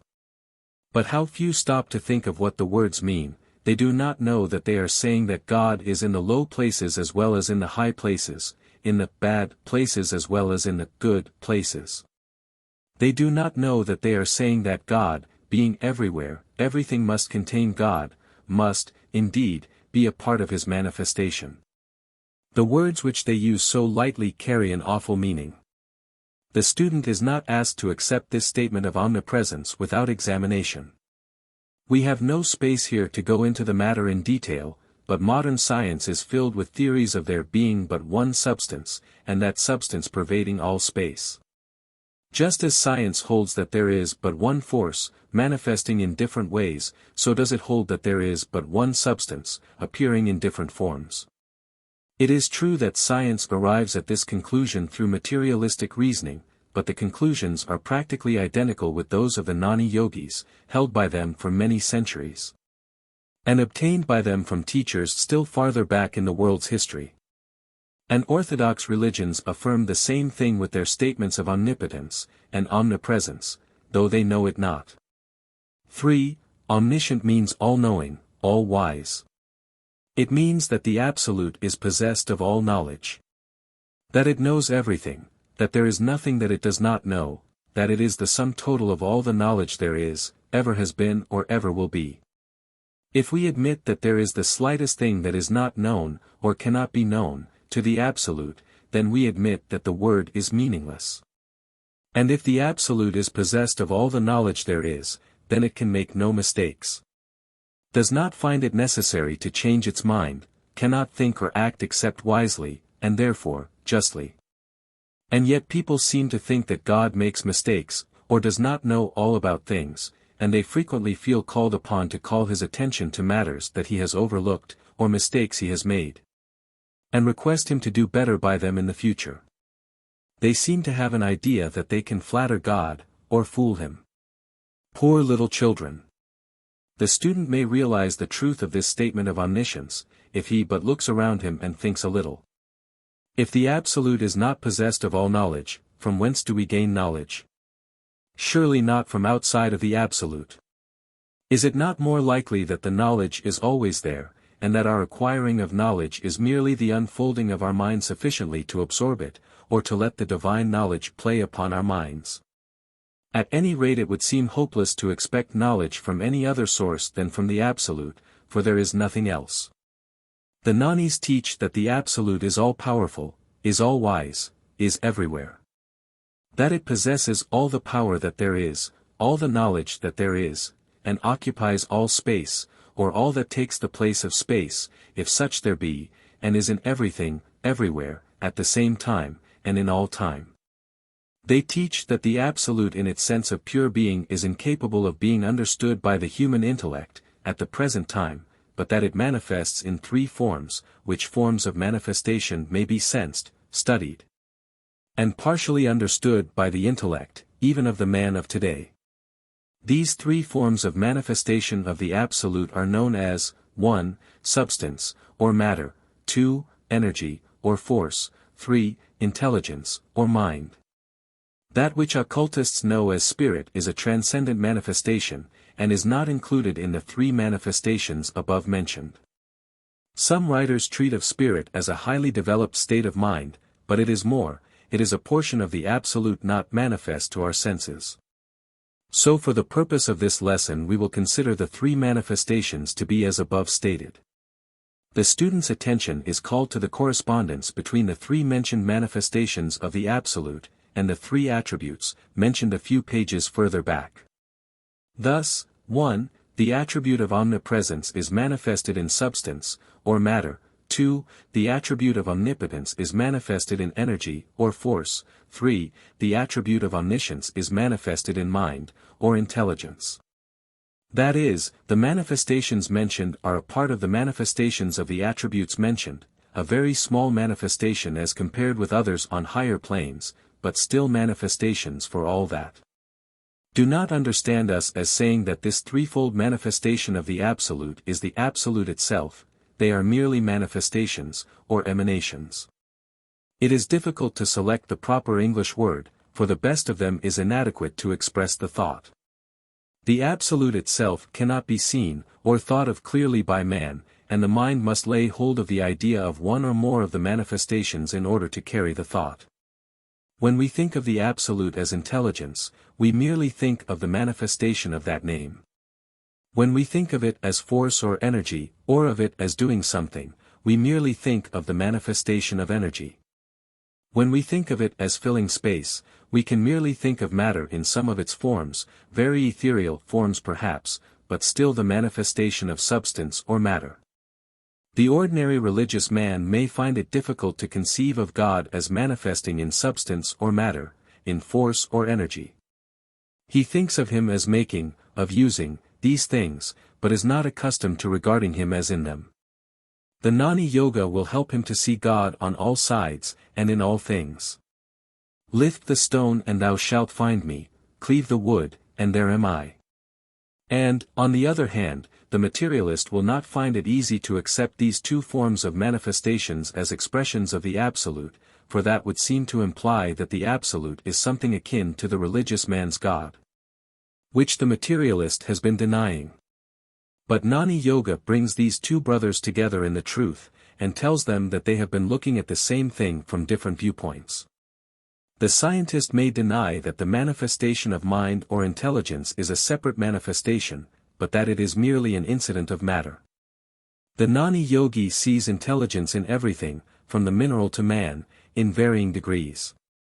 He realizes that the tiniest cell is possessed of a subconscious intelligence that allows it to perform work that is beyond the intellect of man.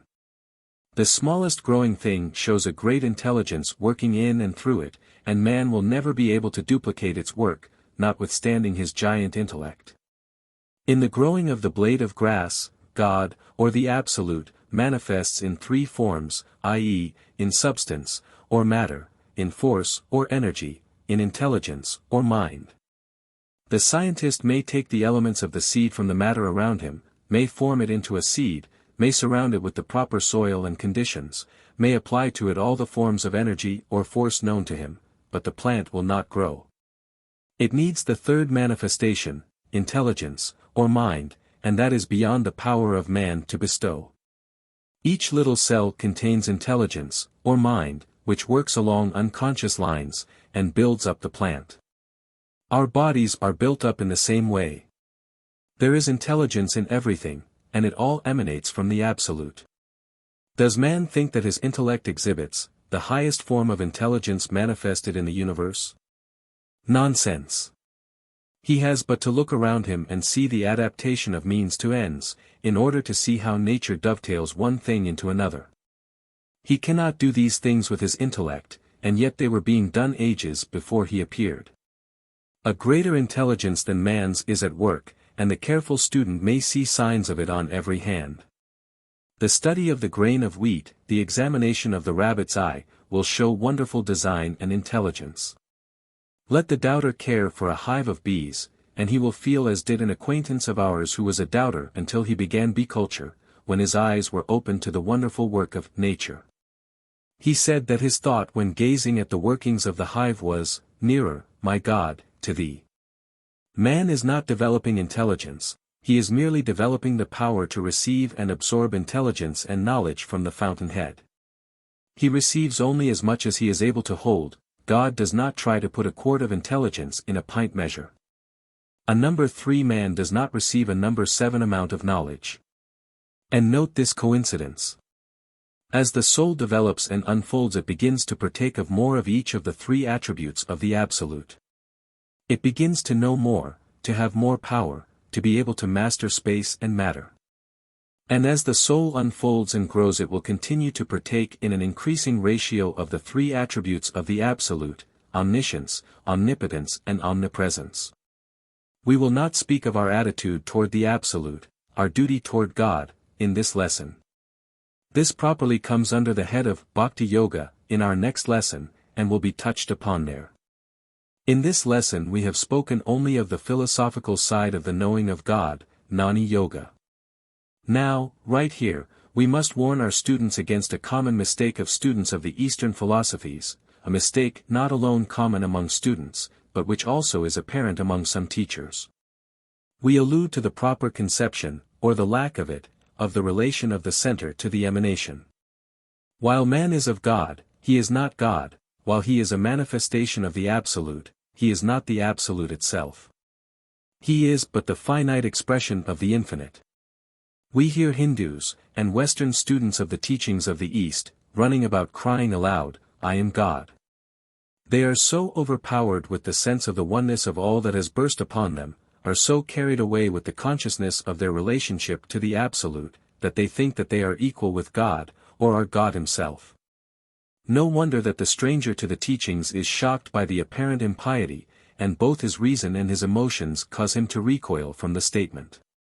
This is a most subtle, insidious and dangerous perversion of the true teaching, and we warn and caution all students against the same, no matter from how high or apparently authoritative source this false teaching may come.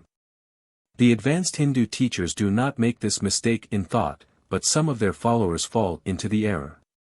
Some very good Oriental teachers have endeavored to express the Hindu thought in English terms, the result being that the English words not being fitted to express the fine shades of thought possible to the Sanskrit scholar. An entirely wrong idea has been promulgated. Many of the new cults in America and England have fallen into the same error, and their followers horrify and disgust their fellows by their assertions that verily they are God himself. If we are able to set this matter straight, we will feel that these lessons have had a purpose. The real basis of the Gnani Yoga philosophy of life is this. All existence, conscious or unconscious, is an emanation of one being. Note the word emanation, it gives the key to the problem. Webster defines the word as follows: emanate that, to issue forth from a source, to flow out from. The word emanation, then, is a thing that issues forth from a source. That flows forth from. Its root is the Latin word manar, meaning to flow. And this word gives us as near a correct idea of the thought of the Gnanis as it is possible for us to obtain. Let us take a favorite Gnani illustration, the sun. The sun is the sun itself, the center, the source of the vibrations that proceed from it, and which vibrations, under certain conditions, manifest in the form of light and heat. Strictly speaking, nothing outside of the sun is the sun, and yet each bit of vibration is an emanation from the sun, a part of the sun, as it were. And each ray of light or heat which we perceive through our senses is really sun, in a way, and yet it is not the source. The ray is the sun, in this sense, and yet the sun is not the ray. Do you perceive our idea? In one sense man may be God, as a ray or emanation, but most assuredly God is not man. Man, and all of existence, is of God, but is not God himself. We trust that the student will go over and over these words, until he gets the thought clearly, as otherwise he will be landed in a morass of error from which he will have much trouble to extract himself later. Many are floundering in this swamp now, and are tired and weary of the struggle. Some writers have attempted to convey this thought by the illustration of the physical body of man. They compare each bit of life to a cell of the body, which possesses a certain intelligence, and often independent action. These cells form into cell groups, see Hatha Yoga, Chapter 18. The little lives of the body, having certain centers of energy, but all are dependent upon the brain, the master. The central mind of the man regulates all. These writers have spoken of the Absolute, of God, as corresponding to the central mind, controlling and directing and mastering the individual cells. The illustration, although of necessity more or less imperfect, corresponds sufficiently well with the Gnani idea to mention it here. It may be a help to some student to get the proper mental conception of the idea. Swedenborg speaks of the individual, or thing, as but a form through which the universe flows like a stream. This is another expression of the same thought. J. William Lloyd, in his excellent book, Dawn Thought, The Lloyd Group, Westfield, N.J. U.S.A., says, when we touch a man's fingernail we touch him. But it is not the same as touching a nerve. And it is not the same to touch the nerve as to touch the brain. According to the form, the indwelling life and divinity are more or less apparent and revealed. While life and a sort of intelligence are everywhere, they are not the same in degree or expression. They differ in consciousness. Just as in man, while he is one, there is a part where consciousness, intelligence, and volition are especially located. And the other parts differ in their greater or lesser distance from that, in their greater or less resemblance to it. So is the universal one. There probably, somewhere, is a part which is God, better father, mother, or parent, in the peculiar sense, consciousness, life, intelligence, force, in the pure or essence, and other parts may be classified by their greater or less distance from this center, their greater or less resemblance to it.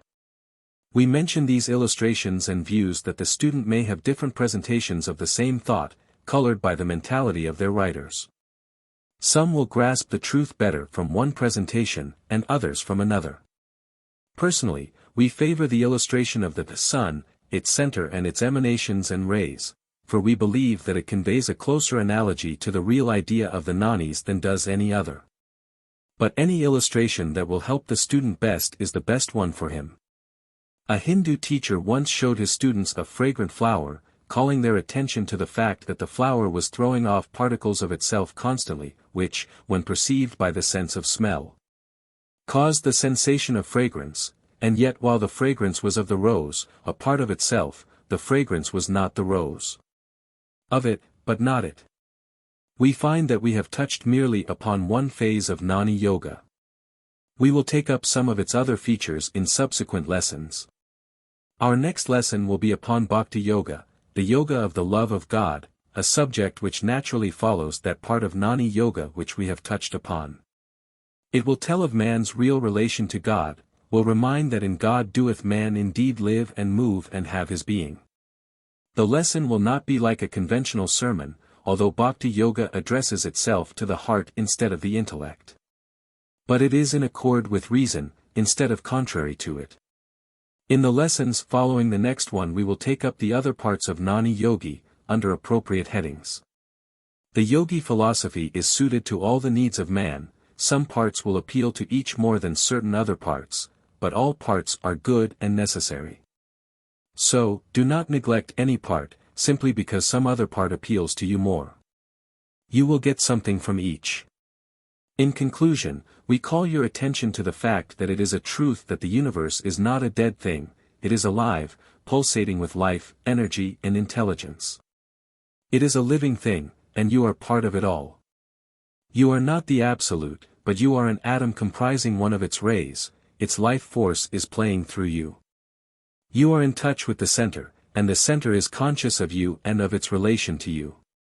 While but an atom, you are necessary to the whole. You are part of it. Nothing can hurt you nor destroy you. And you are growing to a consciousness of your union with God, not a mere intellectual understanding, but a real, actual, living knowledge. Peace be with thee. Lesson 7. Bhakti Yoga. As we have stated in previous lessons, the yogi philosophy is divided into several branches or forms, each specially adapted to the requirements of certain classes of students. And yet, each path leads to the same end, unfoldment, development, and growth. The man who wishes to grow by force of will, or by the steady pressure of the mind upon the sheaths enfolding the higher self, will be attracted to Raja Yoga. Another who wishes to grow by knowing, by studying the riddle of the universe, and by an intellectual comprehension of the principles underlying life, naturally is attracted toward Gnani Yoga. A third whose religious nature is largely developed, prefers to grow into an understanding and union with the Absolute, by the power of love, by the inspiration that comes from the love of some conception of God, and some form of worship that may accompany that conception of deity. Such an one is a follower of Bhakti Yoga. Of course one may be an ardent Raja Yogi, or a learned Gnani Yogi, and at the same time be filled with such a reverence and love of the Absolute that he is an advanced Bhakti Yogi. In fact, we fail to see how one may avoid being a Bhakti Yogi, if he studies any branch of yoga. To know God is to love him, and the more we know of him, the more we must love him. And, likewise, to know ourselves is to love God, for we perceive our relationship with him. And the more we develop ourselves, the more we find ourselves filled with a love of the Absolute. Bhakti Yoga supplies the craving of the human heart for the love for, and of, the Absolute, which craving manifests itself in what we call the religious instinct, the instinct of worship. All men have this instinct, manifested in various forms. Even those who style themselves free thinkers, agnostics, as well as those who deny the existence of God at all, and who accept the intellectual conceptions of the materialists, feel this instinctive urge, and manifest it in the love of nature, or art, or music, little dreaming that in so doing they are still loving and practically worshipping some of the manifestations of the God they deny. But when we say that Bhakti Yoga is the science of the love of God, we do not mean that it is a science which separates those who love and worship some certain conceptions of deity from others who may love and worship certain other conceptions of deity. On the contrary, the true Bhakti Yogi recognizes that the love and worship of any conception of deity is a form of Bhakti Yoga. To the Bhakti Yogi all men are worshippers of the Absolute, the center of life, Spirit, God. Notwithstanding the crude and barbarous conception of deity the ignorant savage may have, the Bhakti Yogi sees that that man is worshipping and loving the highest conception of deity possible to him in his undeveloped state. And that he is doing the best he can. And consequently he sees in the savage a brother Bhakti Yogi, in the elementary stages of knowledge. And he feels a sympathy with and an understanding of that savage mind, and his love goes out toward that humble brother, doing the best he knows how, and instead of denouncing him as a heathen and an unbeliever, he calls him brother. And understands him. You may see, readily, that there are no closely drawn lines among the Bhakti Yogis, no feeling of sectarianism, for they feel that the whole race may be included in their body, and they are ready to extend the right hand of fellowship to all. The Absolute is unchangeable, the same yesterday, today, and tomorrow, but man's conception of the Absolute is constantly changing as the race makes evolutionary progress. A man's God is always just a little in advance of the man. Some have said that a man's God is the man at his best, and in so saying they have expressed the idea cleverly. The God of the Old Testament is a different being from the God of the New Testament. And the God of the Christian Church of today is far different from the God of the Church of 50 years ago. And yet, God is the same, no change. The difference comes from the growth and development of the minds of the men and women composing the Church. As man advances he sees higher attributes in God, and as he always loves and worships the highest and best in his conception of deity, he transfers his idea from the lower idea of yesterday to the higher idea of today. And, tomorrow, still higher ideas will be grasped, and the God of tomorrow will be a still higher conception of deity than the God of today. And yet, God has not changed, and will not change the slightest, but man has and will change his conception of him. The ignorant savage believes in a God that seems to us like a devil, but it is a God something like himself, only a little bit better. And he carves some hideous image to represent that God, and he falls down and worships it, perhaps offers sacrifices to it, perhaps sprinkles human blood upon its altar, imagining that, like himself, God loves to see the blood of his enemies. The savage's enemies are always his God's enemies, and this idea follows man for a long time, as we may see by looking around us a little in our own countries today. After a while the savage, or rather his descendants, increase in knowledge and understanding, and they cast down the God of their fathers, and erect one more in keeping with the higher conception of deity that has come with knowledge and unfoldment. The improvement may be but slight, but still it is a move in the right direction, and the new God is just a little bit better, just a little bit kinder, just a little bit more loving, than the one that went before. And, so on, step by step the race rises to higher and greater conceptions of God, each step marking a throwing down of old ideals and a building up of new and better ones. And yet God remains the same, although higher conceptions of him come into the minds of man. The less developed races cannot form the concept of one God, they can see him only as many gods, each portraying and exhibiting some particular attribute of the one, some phase of life, some form of human feeling, passion, or thought. They have their gods of war, of peace, of love, of agriculture, of trade, and what not. And they worship and try to propitiate these various gods, not realizing that underneath it all they are obeying the religious instinct that will in time lead the race to a worship of the one, the Absolute.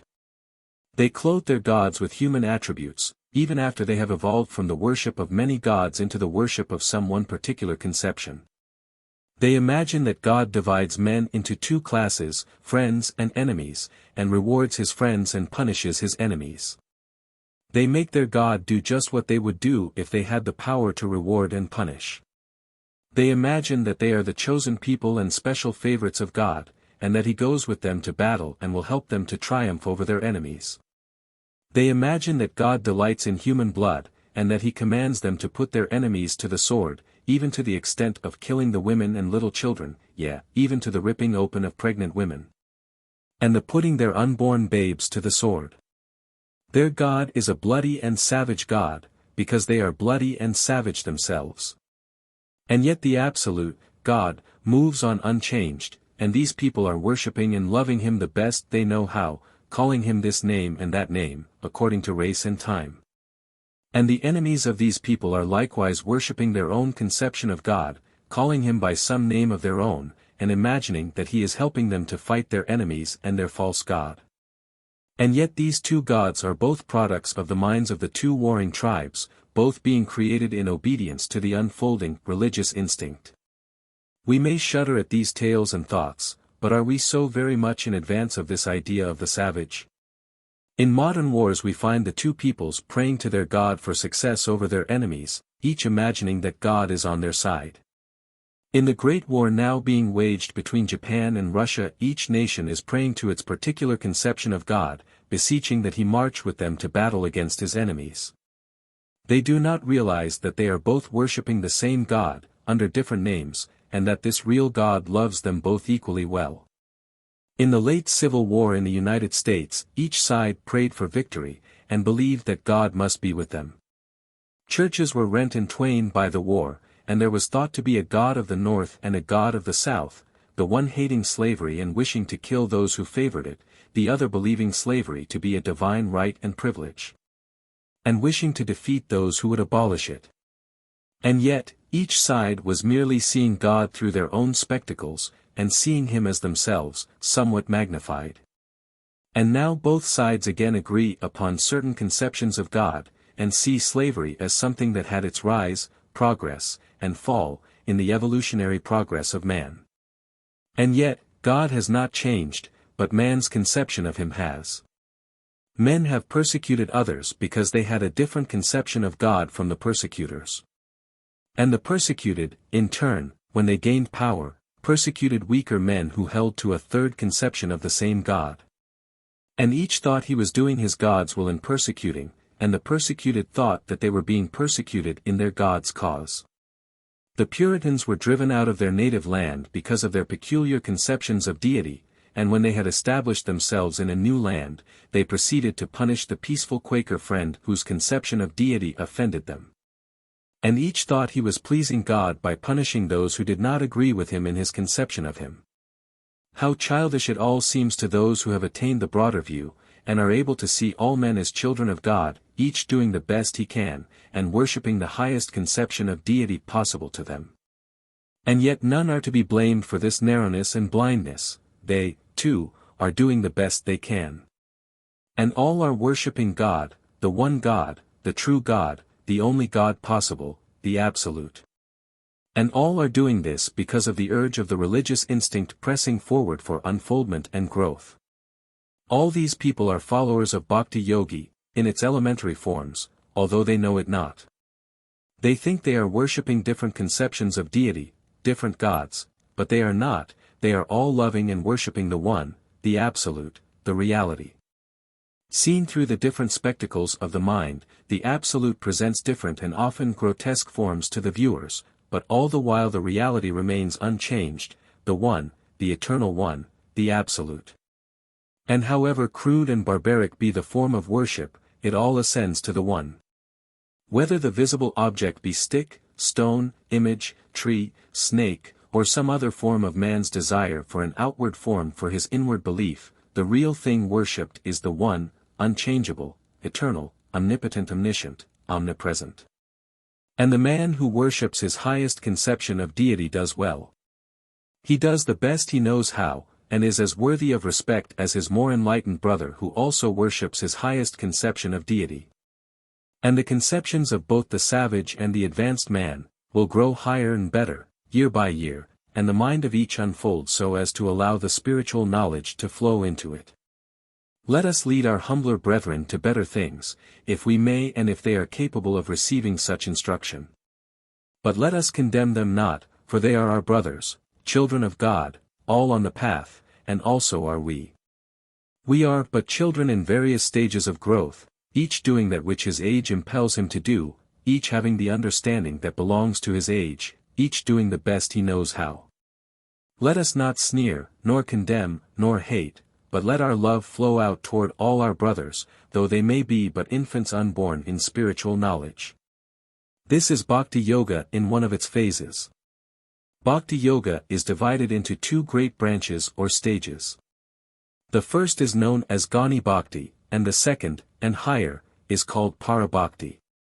The first, Gnani Bhakti, is the preliminary stage, and consists of the science of the love and worship of God by means of the mental conception of God as a personal being, personal God.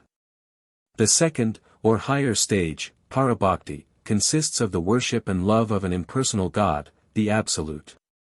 Of course the same God is loved and worshipped in both cases, but the mental development of the follower of Gnani Bhakti does not admit of his forming a mental concept of an impersonal God, and he, doing the best he can, forms a mental image of a personal God. There are many substages to both of these main stages, the conception of God depending upon the mental and spiritual development of the man. We will go over the question briefly in order that the student may distinguish the great difference between the two great stages of Bhakti Yoga, and at the same time may recognize that both ideas are of the same stock. The difference being a matter of mental and spiritual growth. Primitive man feeling the urge of the religious instinct, but being unable to think clearly on the subject, vents his instinctive worship upon crude symbols. He worships sticks and stones, thunder and lightning, the sun, moon and stars, the winds, and other natural objects. A little later on the race begins to feel that God is some sort of person, some great big man, living somewhere in space, unseen but seeing. The mind of the savage conceives the idea of a God possessing the same characteristics as himself, only much bigger and stronger. The savage being cruel and bloodthirsty can imagine only a cruel and bloodthirsty God. If he is a black man his God likewise is black. If he is a Mongolian, his God has slanting eyes, and perhaps wears a queue. If he is an Indian, his God is red, with painted face and feathers, and carries a bow and arrows. If he is an uneducated Hindu, his God may ride a bull or an elephant, and be nearly naked. And so on, the God of every people bearing the characteristics of that people. Each nation, feeling the religious instinct, creates a conception of a personal God, and each conception of a personal God resembles those who create him. Each of these created gods loves and hates the persons and things loved or hated by his creators. Each of these gods is an ardent patriot of the country to which he belongs, and hates and despises all other countries and peoples.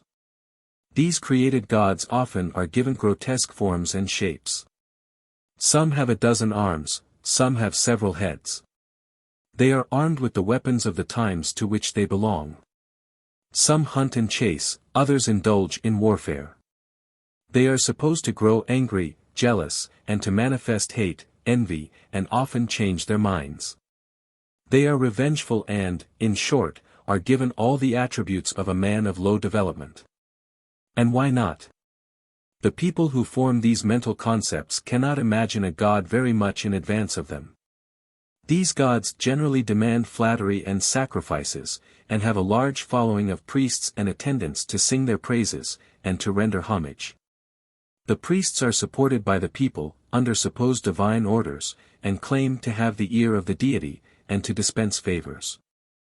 They all seem to think it a part of their duty, to chant the praises of their deity and to boast about his power, and claim that he can overcome the gods of other peoples. These gods seem to like to have men grovel in the dust before them, and loudly proclaim their slavery, following the desires and examples of the kings and chiefs of the time. They can be flattered and bribed into giving favors, and if the sacrifices and offerings are not sufficient, they visit some terrible affliction upon the people, in order to make them pay their tithes or to furnish a sufficient number of objects for sacrifice. These gods delight in the smell of burning flesh, and the aroma of the burnt ox or sheep is a delight to them. They also favor incense and perfumes. Once in a while they demand that blood, human blood, often, be sprinkled upon their altars. They give revelations through their high priests, and woe unto him who doubts them. Many of the priests are sincere and honest, but many more are not, and use the superstitious people as a milch cow, to support them in comfort. Heavens and hells have been invented, the first to bribe the people to follow the laws of the Church of Priests, and the second to frighten them if the bribe failed. Temples are erected, and certain places are supposed to be holier than others and especially favored by God. Non-attendance at the temple is a serious offense, and God is particular to punish the stay-at-homes. Devils have been invented as a means of frightening people, and to account for evil, although, in some of the creeds, the devils are not much worse than is the conception of deity. Nearly all people have made images of their gods, and the less learned of the people, could see but little difference between the image and the personal God somewhere afar off. The image was right before them, and partook of reality, while the deity itself was a poorly understood being. We are not mentioning these things in the spirit of unkindly criticism, or of ridicule. Not a particle of such feelings animate us in this writing. We merely mention the facts in order to show the student the rough places traveled over by man in his search for God. No matter how crude the conception of deity, no matter how cruel and barbarous the form of worship, no matter how buried in superstition are these forms of religion, each is a step in the progress of man to union with God, and must be recognized as such. Man has discarded sheath after sheath of religious ignorance, each sheath revealing a better form than itself. And this process is still going on, and will go on. We are growing out of old forms into better ones. This is a part of the evolutionary process. The materialist points out these same facts, and argues that all religions are false because the history of the past shows the falsity of the old conceptions of age after age. But he does not see that his own conceptions of matter and nature are likewise steps in the evolutionary process, and that his present position is merely a step on the ladder, just as were the forms and conceptions at which he sneers. He, like the savage and his successors, is seeking God, but he does not realize it. The student of religions will notice that man's conception of God is growing greater, broader, grander and kinder each year. Even in our own times is this so. The last 20 years has wrought a mighty change in this respect. We no longer hear of God burning infants a span long in eternal flames. We hear very little of hell, in these days. We hear more and more of the loving God, and less of the God of hate and anger. The people are being taught to love God instead of to fear Him. The change is going on rapidly. And better things are ahead of us. But we must not forget that each form of religious teaching, each creed, each church, no matter how crude may seem their teachings and forms, fills a needed place in the religious evolution of the race. Each suits the requirements of those following them, and each should be respected, accordingly. When the pews outgrow certain forms and conceptions, the pulpits drop the objectionable teachings and modify and alter matters so as to fall into line. The preachers, as a rule, see quite a way ahead of their flocks, but know that the time is not yet ripe for the change. The change comes gradually. The teachings of the churches today, even the most orthodox, would seem like heresy and even blasphemy to our forefathers. Outgrown creeds fall aside, and new ones take their place, and yet the church organizations remain under the same old names. It is like the story of the boy who had a knife which had been repeatedly repaired. It had had 4 new handles and 6 new blades, and yet it was still the same old knife. Many of us, when we outgrow certain old conceptions, display an impatience and even contempt for those remaining in the fold from which we have strayed. This is all wrong. Those who remain are just where they belong, it is the best place for them for the time being. When they outgrow their creed, they will drop it from them like a worn-out garment. Intolerance on our part would be just as absurd as the intolerance shown by these people. The true student of Bhakti Yoga will feel the keenest sympathy and the greatest tolerance for all who are seeking God, no matter by what road they are journeying, or what may be the methods of their search. The undeveloped men try to prove their love of God, by starting in to hate all men who differ from them in their conception of deity. They seem to feel that such non-belief, or difference of belief is a direct affront to God, and that they as loyal servants of God must resent same. They seem to think that God needs their help against his enemies. This is a most childlike attitude, and is entirely unworthy of those who are reaching the age of spiritual maturity. The developed man, on the contrary, recognizes the relationship of all lovers of God, regardless of their conceptions, and sees them as fellow travelers on the same road. The way to love God is to love him instead of hating some fellow man. The worship of a personal God, whether such worship be of a god of the savage, or the personal God of the educated man, is all a form of Gnani Bhakti. It is only when man drops off the personal idea of God that he passes into the stage of Para Bhakti, and has an understanding of God in his higher sense. Not that God is devoid of personality, he goes beyond personality, not contrary to it. The Absolute may be loved as one loves a father or mother, as one loves a child, as one loves a friend, as one loves a lover. He includes in his being all the attributes calling for such forms of love, and responds to each demand. In fact, no demand for a return of love is necessary between man and God. Just as man steps out into the sunshine and opens himself to its rays, so does the man who loves God step out in the rays of the divine love and receive its benefit. The very act of loving God opens up one to the divine love. If one feels the need of the protecting love of the Father, all he need do is to open himself to such love. If one needs the tender and sympathetic love of a mother, such love comes to him if he but opens himself to its inflow.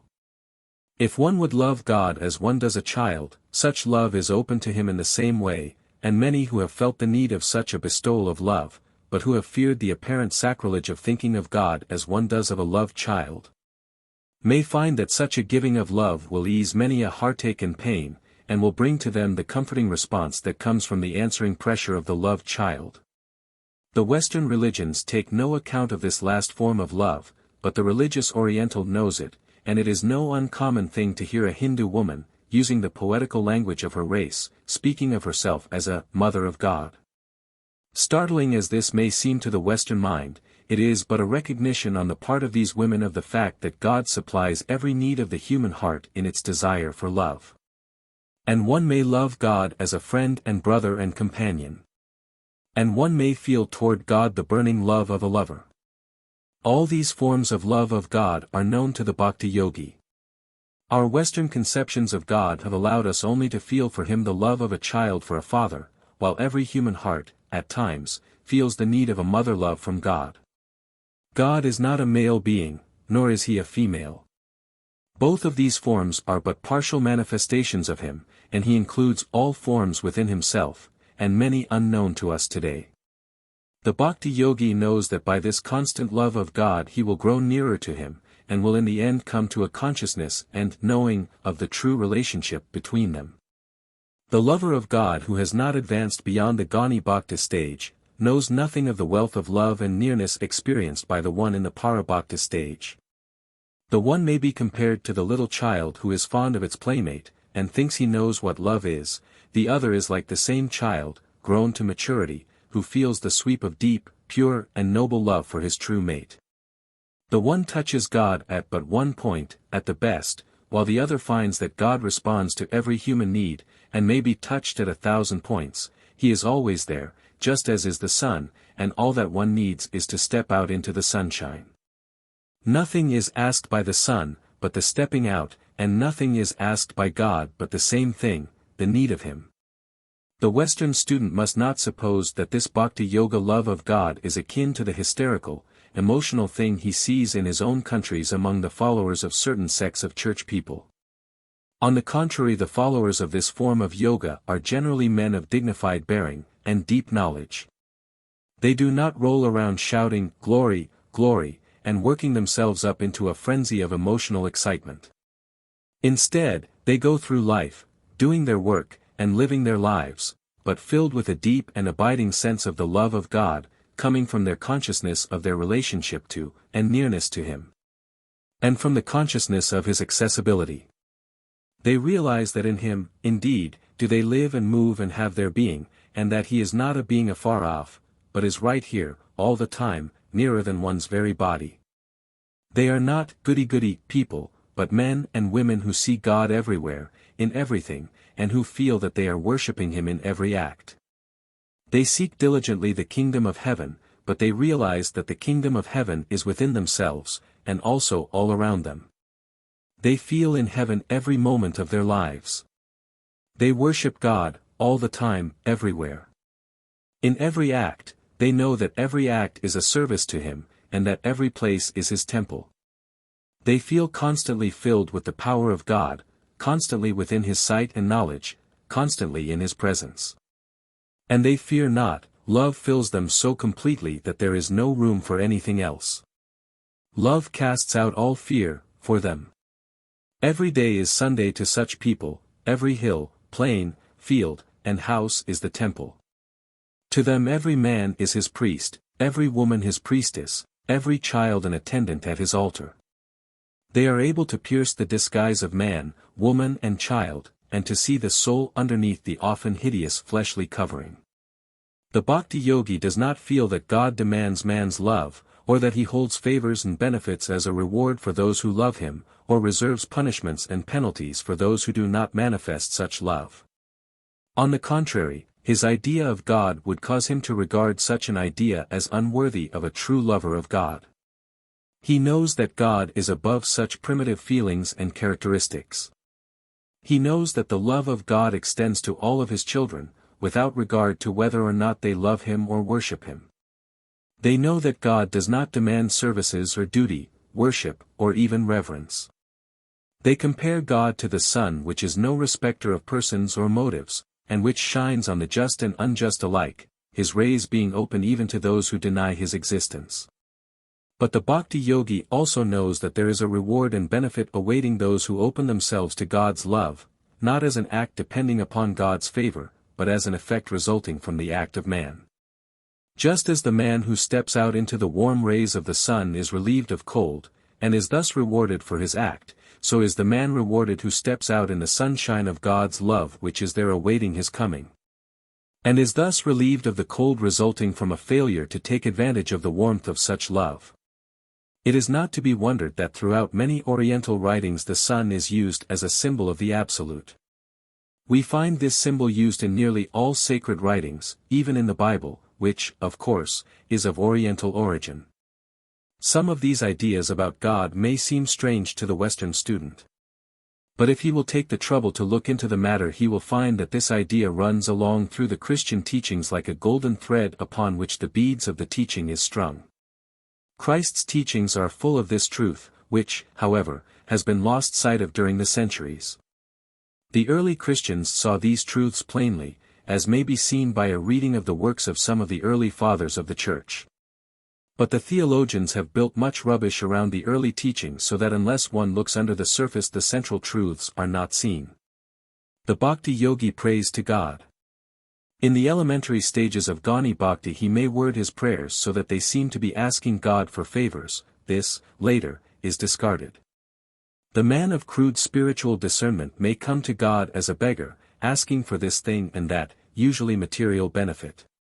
A little later on, man sees that this is not the way to approach God, and he asks to be given strength and courage and to be helped in spiritual unfoldment.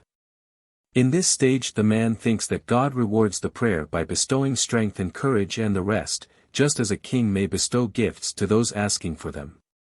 But the yogi who follows the road of Parabhakti does not expect rewards of this kind, and yet he obtains the richest rewards.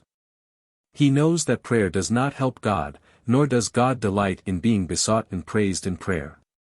And yet prayer is of the greatest benefit to man, for, by means of it, he brings himself in tune with the infinite and opens himself to the strength, courage, and wisdom that comes from the nearness to God, the nearness to the center of power and wisdom. This is the secret of prayer. The man who prays earnestly, from the heart, brings himself into a closer touch with the Absolute. No word may be uttered, but the mental condition of prayer brings man into a form of union with God, and allows the strength and wisdom of the infinite to flow freely to him. And yet the most of us prefer to use words, and find them a great help in producing the proper condition of mind. But the words are merely helps to that end. God does not need to be spoken to in words, when the finite mind calls to the infinite mind its message is heard and understood. Prayer to be efficacious must not be mere lip service, mere parrot-like repetition of words, for such performances do not tend to open up the mind to the inflow of the divine strength and wisdom. One must have a heart-to-heart talk with God. Not that God needs to be told what we want, he knows far better than we do, but by a heartfelt confession and talk we open up our mind properly, we uncover the empty vessels needing filling, and the divine pours into the void. The divine power and wisdom is ours, if we but open ourselves to it. That is all there is to it. It is as free as the air and sunshine, but we must remove the barriers that we have erected. We have imagined God to be afar off from us, and we must cultivate the consciousness that He is right here, now. Talk to God as you would to your father, or mother, or loved child, or friend, or husband or wife, or lover. He is all this and more, and whatever form represents to you the closest relationship, that is the form to use. Realize the sense of the nearness of God, and He will be near. Fine words are not necessary, use the same words that you would in addressing the person dearest to you and who loves you the best. God does not sit as a king on His throne, expecting you to prostrate yourself at His feet and stammer out your message. He bids you seat yourself beside Him, and He places His arm around you, makes you feel at home, and you forget your fear and bashfulness and tell Him your story in your own words. Do not imagine that God needs your advice or suggestions. You must have the utmost confidence in Him, and know that He will abide with you, and guide your steps. Your mind will be filled with the knowledge that will enable you to know how to act, you will then be given the strength to act. If the mind does not seem able to grasp the situation, if no way opens out before you, open yourself to the inflow of the divine, and you will be led by the Spirit to see the first step to be taken, then take that first step in confidence. This is not mere, churchy, talk, such as has been poured into your ears from every pulpit as a matter of form. It is a great reality, and thousands live in this way. You gradually will gain courage and confidence in leading this life, and will begin to realize what a great field has been opened to your view. The main idea in considering one's relation to God, is the fact that God is the great center of life. He is the center, and we are like atoms in the rays emanating from that center. We are not apart from Him, although we are not the center itself. We are connected with Him, as the rays are connected with the sun. The power and wisdom flowing out along the rays are ours, if we but elect to use them, and allow them to use us. The little wheel in the center of the symbol used by the publishers of these lessons, found on the front of the cover of all their books, the little wheel within the triangle, represents this truth. The symbol is imperfect, for it shows that the rays terminate, while the rays of the Absolute never terminate, they are infinite. But infinity cannot be represented by finite symbols, and so a circle must be drawn around the rays, which circle represents the finite understanding of man. If you will but fix this idea of God and His emanations in your mind, you will find yourself gradually growing into a better realization of the matter.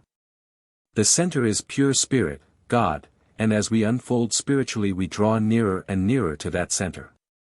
Those in whom the Spirit has not manifested so freely as in us are farther removed from the center than are we. And those who are further advanced spiritually are still nearer it than are we. The further from the center, the more material is the atom. The nearer the center, the more spiritual does it become. There are far off from this planet, atoms of a still greater degree of materiality than we can dream of. And closer into the center are beings so far advanced beyond man in the spiritual scale as to be impossible of comprehension to his intellect. Man, as we know him, is only midway between the two extremes of conscious life. There are intelligent beings as far above us in the scale as we are above the jellyfish. And yet even the jellyfish, and still lower forms, are within the circle of the divine love. Then why should we fear, why should we lose courage? We cannot die, we cannot be wiped out of existence, we are parts of a mighty whole, ever advancing toward the center, ever unfolding and growing. The why and wherefore of it all is wrapped within the central intelligence, although as man advances spiritually he begins to grasp fragments of the truth. As he advances toward the center he grows in power and wisdom, both divine attributes. All power and wisdom emanate from the center, and the nearer we approach the center the more powerful are the rays that beat upon us. The divine attributes, omnipotence, omniscience, omnipresence, are partaken of by us in an increasing ratio as we approach the center. This is a hint of a mighty truth. Are you prepared to receive it?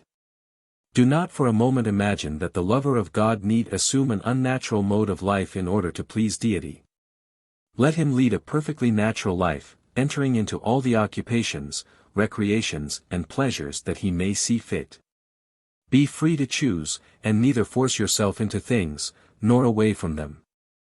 Do not imagine that a stern, serious expression is more pleasing to God than a smiling, cheerful face. Just be natural, that's all. The man or woman who feels the love of God flowing through him, is apt to be of a happy, cheerful disposition, radiating sunshine everywhere.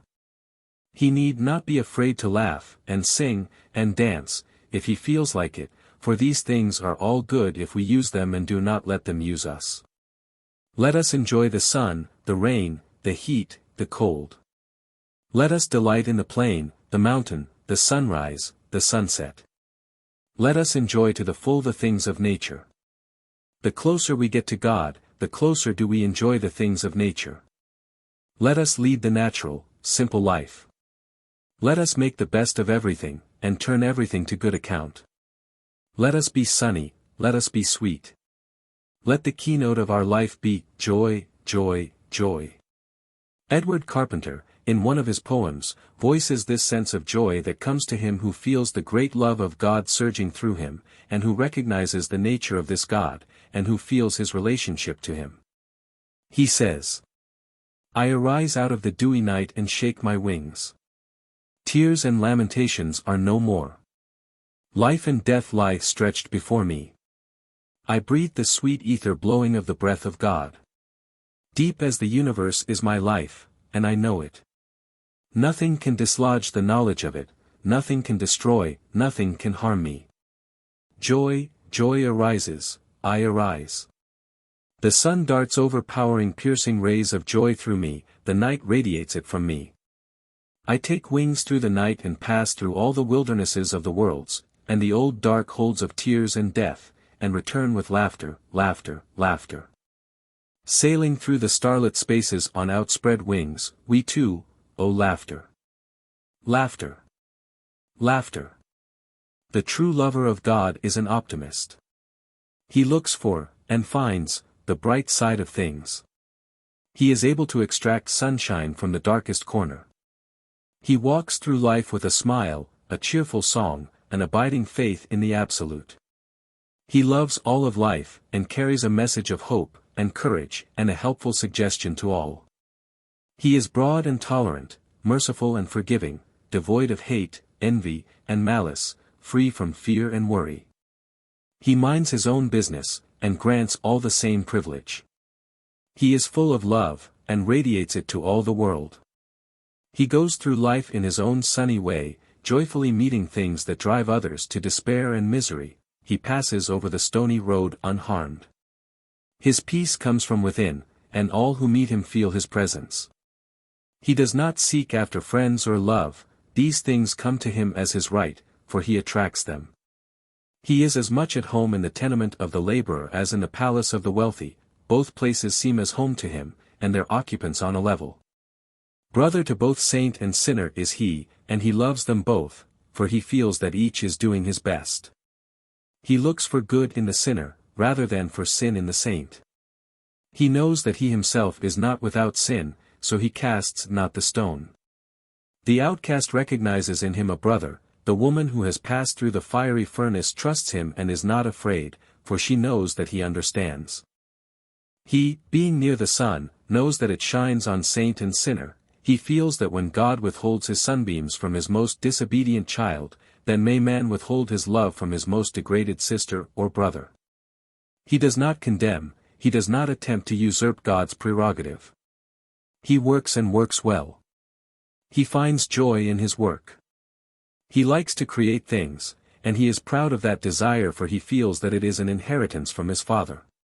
He does not hurry, nor is he rushed. He has plenty of time, all the time there is, for eternity lasts a long time, and he is in it now. He has an abiding faith in the Absolute. He believes in infinite justice and ultimate good. He knows that the Father is near him, for he has felt the pressure of the unseen hand. In the darkness of the night he has felt his Father's presence, by the glare of the flash of illumination he has seen his form for a moment, and that memory is burned into his mind. He is simple, loving, kind. He is a prophecy of the future. If you would be like him, if you feel the call, do not resist, but answer cheerfully, I hear, I obey, I come. When you feel the impulse, do not resist, open yourself to the sun, receive its rays, and all will be well. Be not afraid, have within you the love that casteth out fear, place your hand in that of the Absolute, and say, lead thou me on. After long ages of wandering, you are coming home. Perhaps you think that you do love God, do know how to love him. Listen to this Hindu fable, and then see if you do. The fable runs thusly. Once upon a time a Chela, student, came to a yogi guru, teacher, and asked to be taught the higher stages of Parabhakti. He said that he did not need the preliminary stages, as he already knew how to love God. The yogi merely smiled at the youth. He came again and again, making the same demand, and receiving the same answer. At last he became very impatient, and insisted upon an explanation of the yogi's conduct. Then the yogi took the youth to a great river, and leading him out into it, he plunged him beneath the water, and firmly held him there. The young man fought and struggled, but could not raise his head above the surface. At last the yogi raised him out of the water, and asked him, Son, what didst thou desire most when under the water? A breath of air, replied the youth, gaspingly. Yea, verily, said the yogi, when thou desirest God as much as thou didst desire the breath of air, then wilt thou be ready for the higher stage of bhakti, then indeed wilt thou love God. Peace be to thee. Lesson 8. Dharma. Dharma is a Sanskrit word which is translated into English as virtue, duty, law, righteousness, etc. None of these English words convey just the exact meaning of Dharma.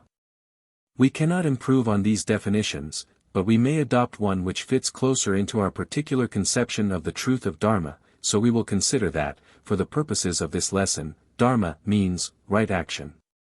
To be more definite, we might say that Dharma is the rule of action and life best adapted to the requirements of the individual soul, and best calculated to aid that particular soul in the next highest step in its development. When we speak of a man's Dharma we mean the highest course of action for him, considering his development and the immediate needs of his soul.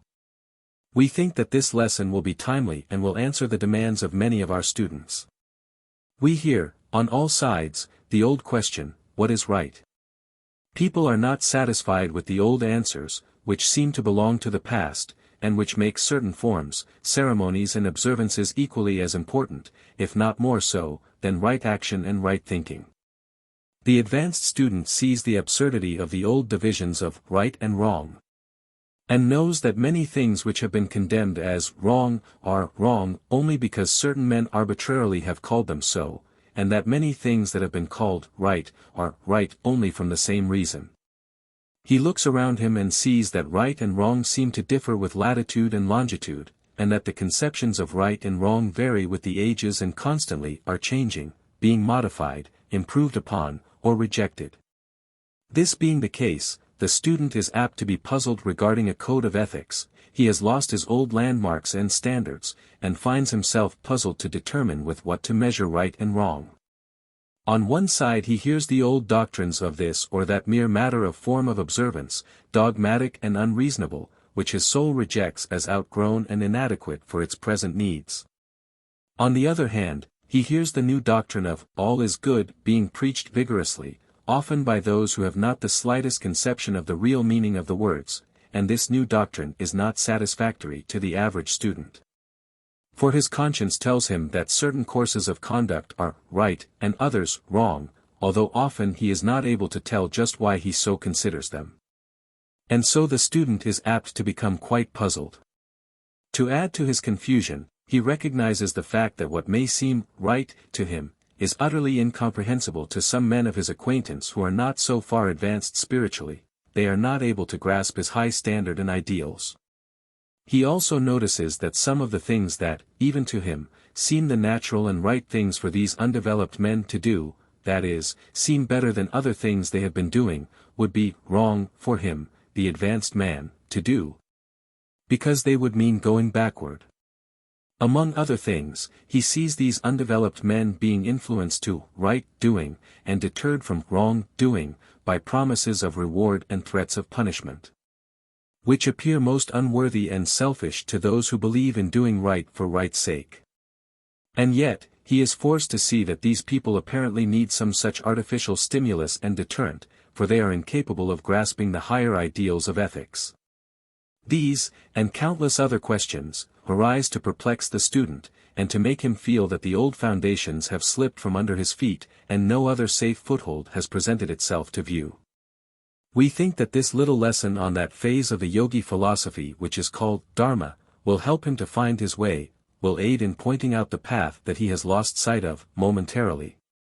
By reason of the thick growth of underbrush which covers the particular spot now being traveled by him.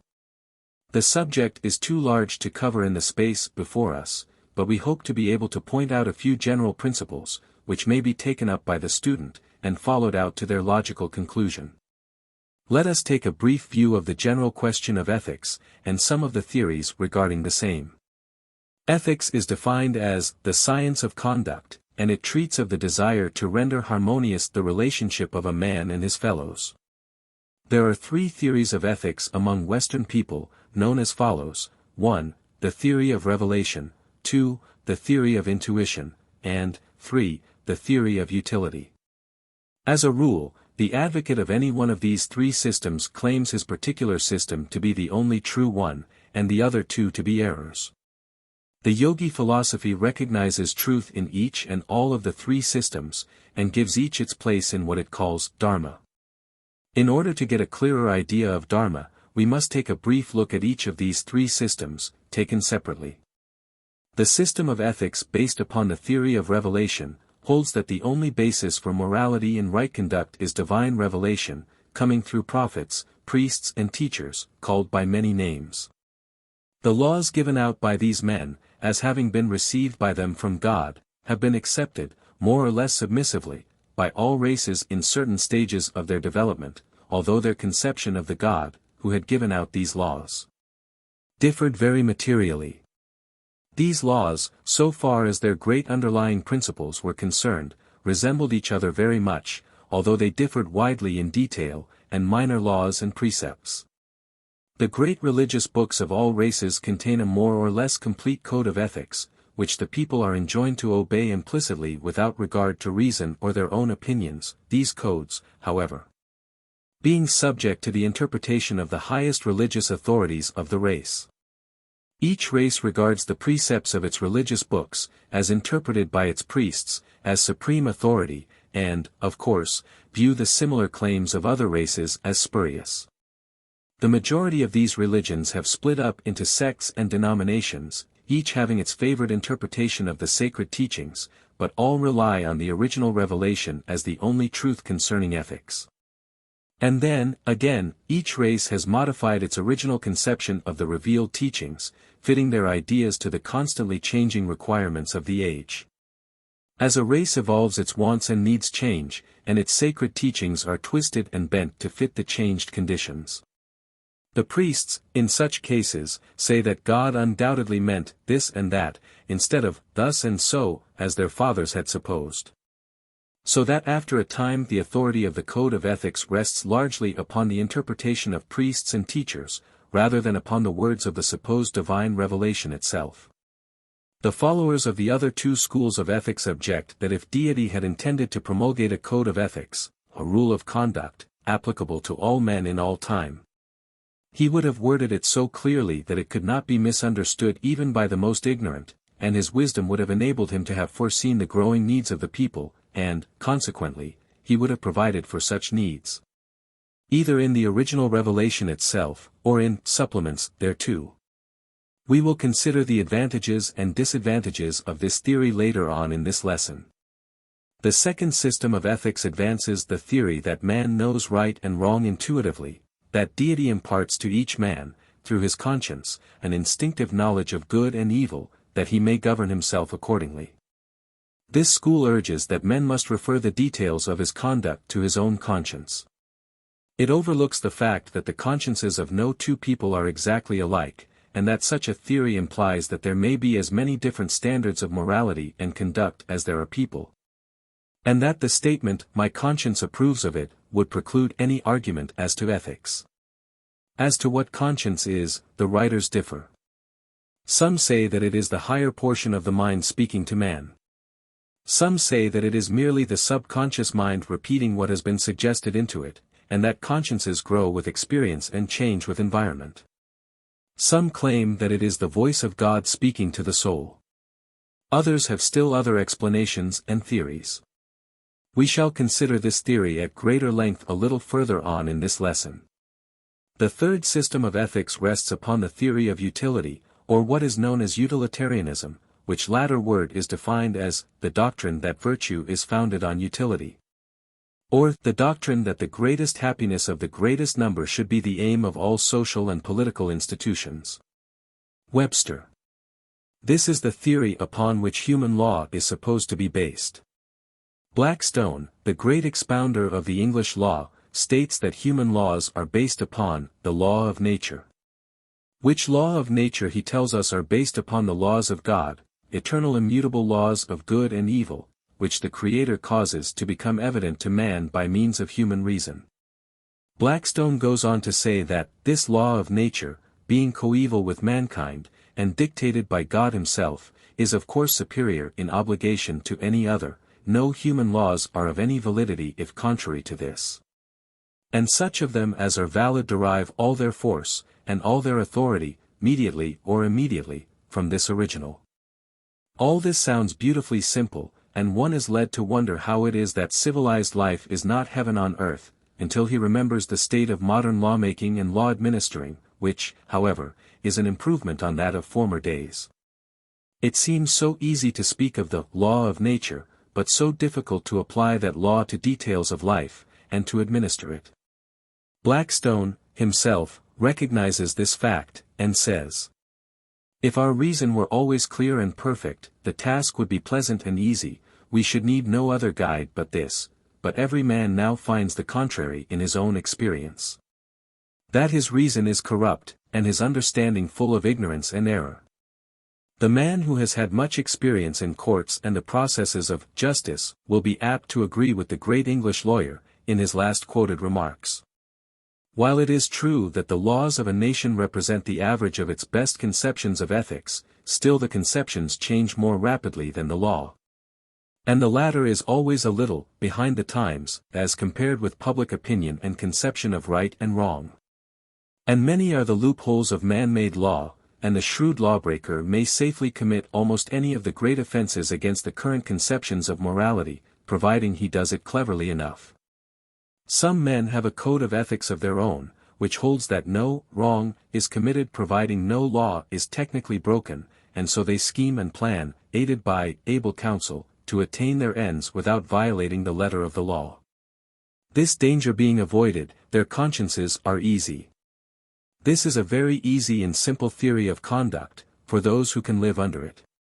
Justinian, the great Roman lawgiver, reduced the whole doctrine of human law to 3 general precepts, as follows: live honestly, hurt nobody, and render to every one his due.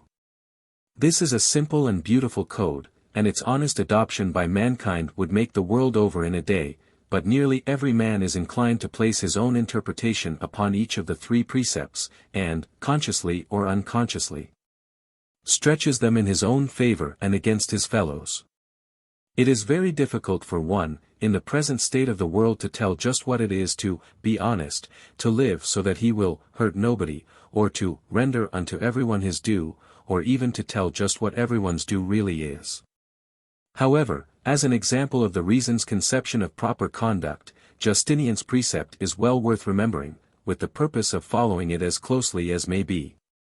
It will appeal to those who instinctively wish to give all a square deal, so far as may be, but who are unable to grasp the still higher teachings.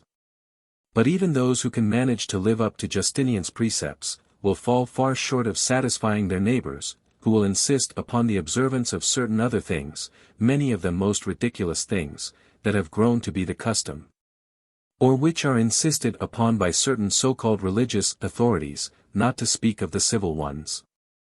The followers of the utilitarian school of ethics differ one from the other in their explanations of the cause and history of ethics and rules of human conduct, some thinking that it arose from God speaking through man's reason, and others taking the more material view that ethics, laws, morals, and rules of conduct are the product of the evolution of the race, the result of accumulated experiences, the trying of this and of that until a fair average has been obtained. Of course, to the latter class, morals and rules of conduct are purely matters of the reason of man, having nothing to do with divine law, or spiritual knowledge. Herbert Spencer, the great English scientist, is perhaps the best exponent of this last-named school, his work, The Data of Ethics, being a masterpiece of reasoning along these lines. Dharma takes cognizance of each and all of these three schools of ethics, seeing that each has a bit of truth in it, and that all, combined, and welded with the cement of the occult teachings, make a mighty whole. We will show how these apparently conflicting systems may be reconciled. But before doing so, it may be better to take another look at the three systems above mentioned, making an analysis of the objections to each as a complete theory, so that we may see the weakness of any one theory taken by itself as well as the strength of the three when combined and joined together with the teachings of Dharma. Let us take them up in the order given above. 1. The theory of revelation. The principal objection urged against this theory, by the advocates of the other theories, is that there is not sufficient proof of the truth of the revelation. Priests always have claimed to be the mouthpieces of the Almighty, and the revelations have come through these priests in all ages. The advocates of the utilitarian theory of ethics claim that these so-called revelations, when the rule of conduct given out was really for the good of the people, rather than for the benefit of the priests, were really the result of the superior reasoning of the prophet, who, being head and shoulders above his people, could see what was best for their needs, and accordingly compiled such rules of conduct into more or less complete codes, stating that they had been given direct by God through the prophet, the priest placing the authorship upon God rather than upon himself, knowing that the people would be more apt to respect and obey a divine command than one emanating from a mere man.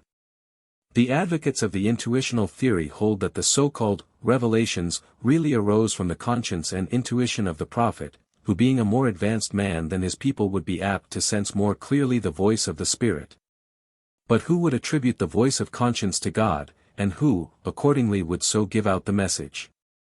The intuition of the people would enable them to see the rightness of the so-called divine message, and they would accept same with the approval of their consciences. Another objection raised against the theory of revelation is that there are many so-called revelations, differing materially in detail, each religion having its own set of revelations, through its own prophets and teachers. It is held that if God wished to reveal a code of morals to his people, his revelations would agree, and would be given in such a way that there could be no mistaking them. It is also held that it is impossible to regard any one of these numerous revelations as authoritative, owing to the impossibility of selecting any one from the great number, as each prophet made equally strong claims that he received the revelation direct from God, and there is no supreme court to pass finally upon the matter. It is also objected to that many of the things claimed to have been directed by God have no real connection with morality, but deal with the details of the life of the people, such as the mode of slaughtering animals, the selection of kinds of food, various religious ceremonials, etc., which are as strictly enjoined as are the rules of conduct, and are equally entitled to be regarded as examples of right and wrong. Then, again, there are many things sanctioned in these so-called revelations that are contrary to our modern conceptions of morality. Divine commands were given to kill enemies in a most barbarous fashion, which the law of nations now prohibits, and only savage nations now follow. In such a case it would seem that the intuition or reason of man has raised a higher ideal than did God. The same is true of polygamy and slavery, which are not prohibited by the so-called divine revelations, but which are sanctioned and allowed. A number of similar objections are urged against the theory of the divine revelation of ethics, but the main objection seems to be that there is not sufficient proof of the truth of the revelation.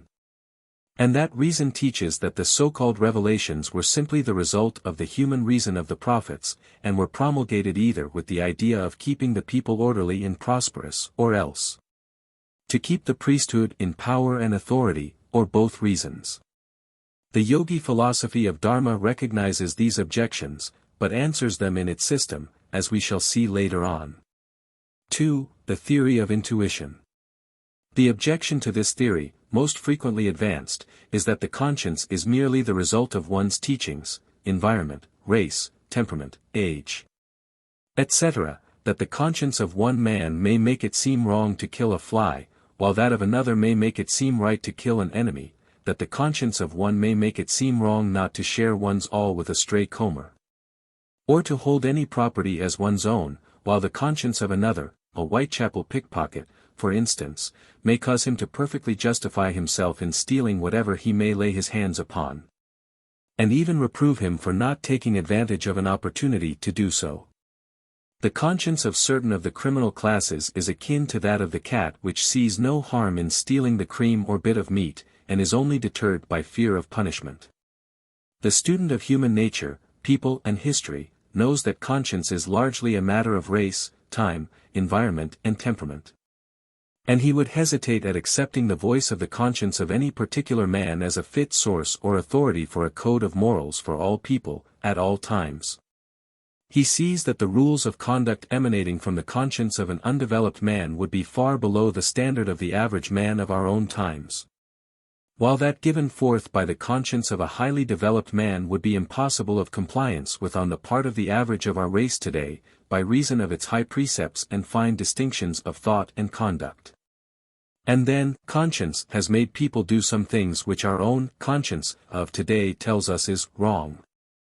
People have been burned at the stake, have had holes bored in their tongues, have been tortured physically and mentally at the dictates of the consciences of the persecutors, who were just as sincere as those whom they persecuted.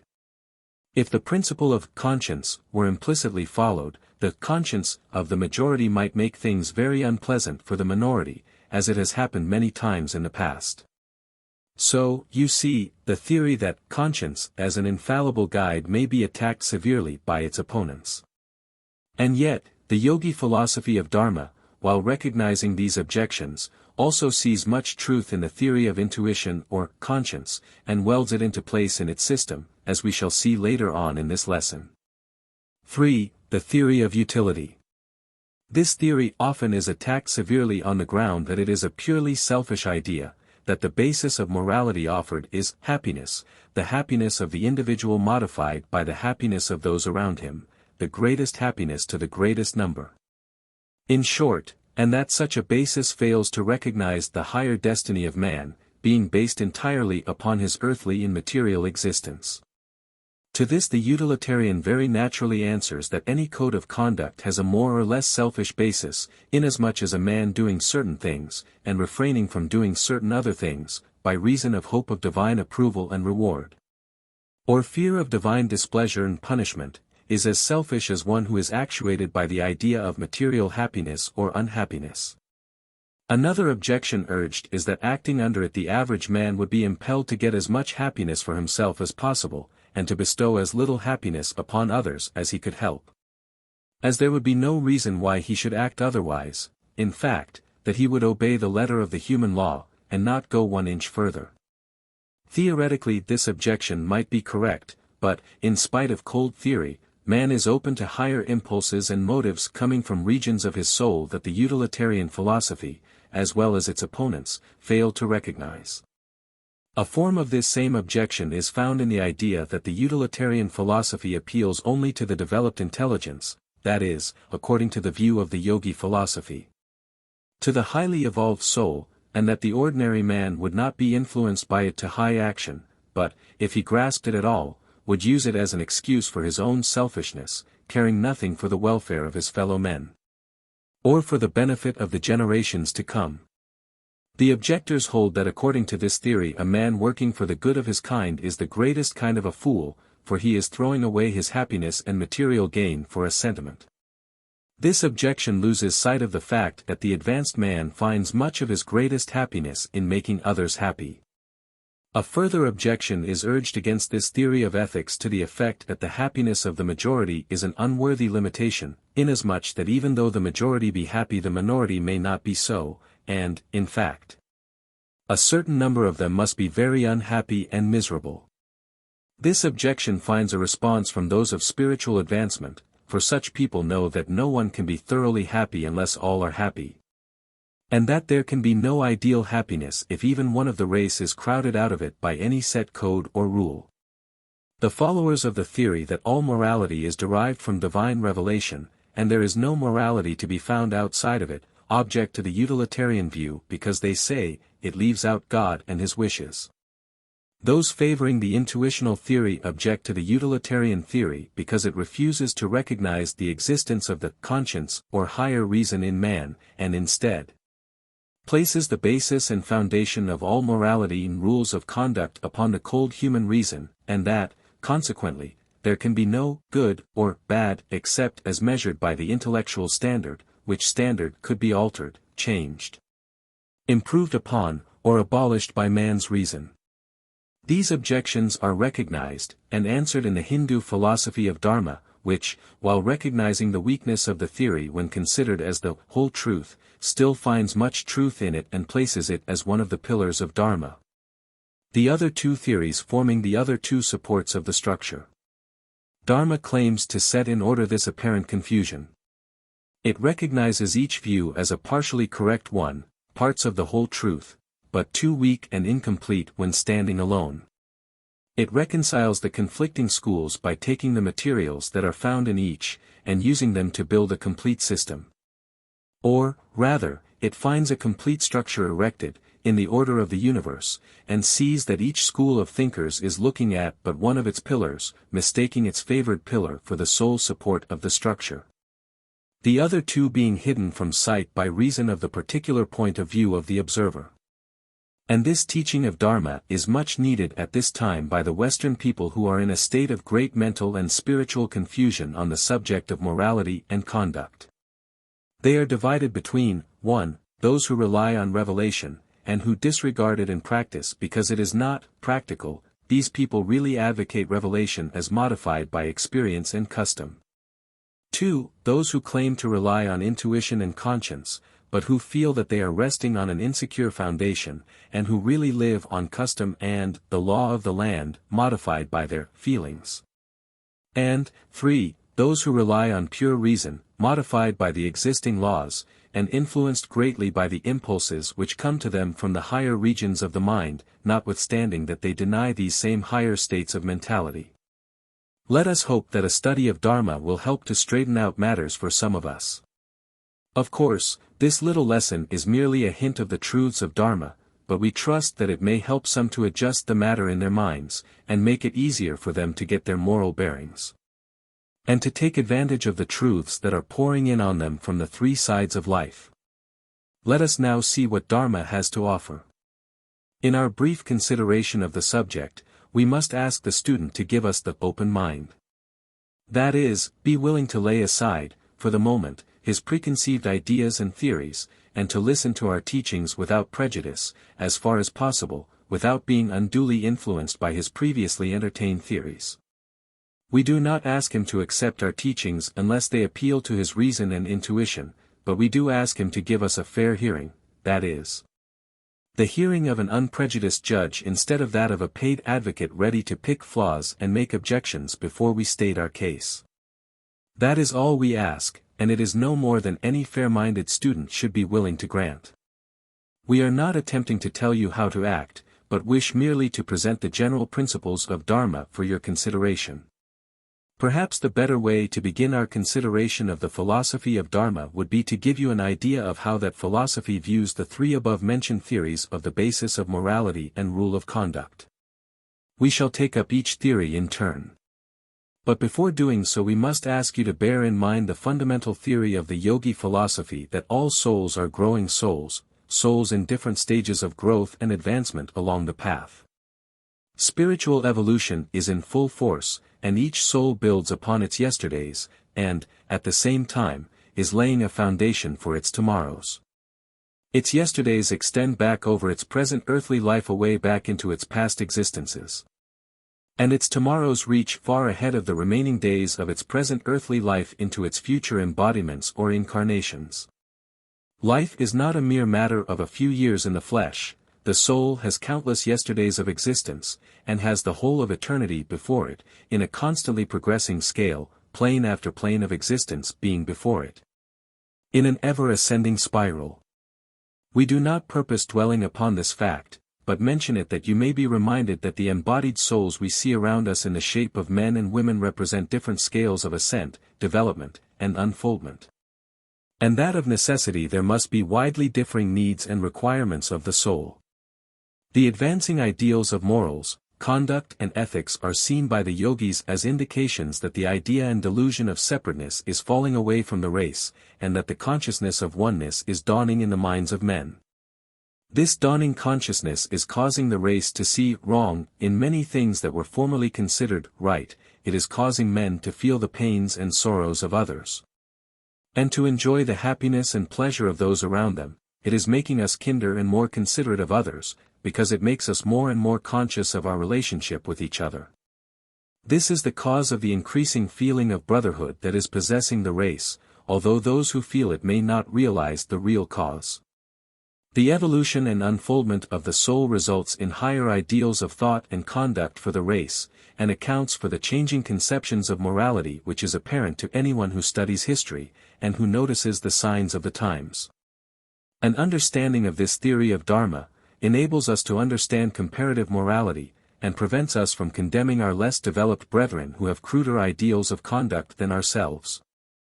The higher the degree of unfoldment, the higher the ideal of conduct and morality, although the unfoldment causes the soul to cast off many old forms and ideals which seemed the best for it in the past. Bearing these facts in mind, let us consider the three sources of authority. The yogi philosophy recognizes the theory of revelation as one of the pillars supporting the edifice of Dharma. It holds that at different times in the history of the race the Absolute has inspired certain advanced souls to give forth the teachings needed by the race at that particular time in its history.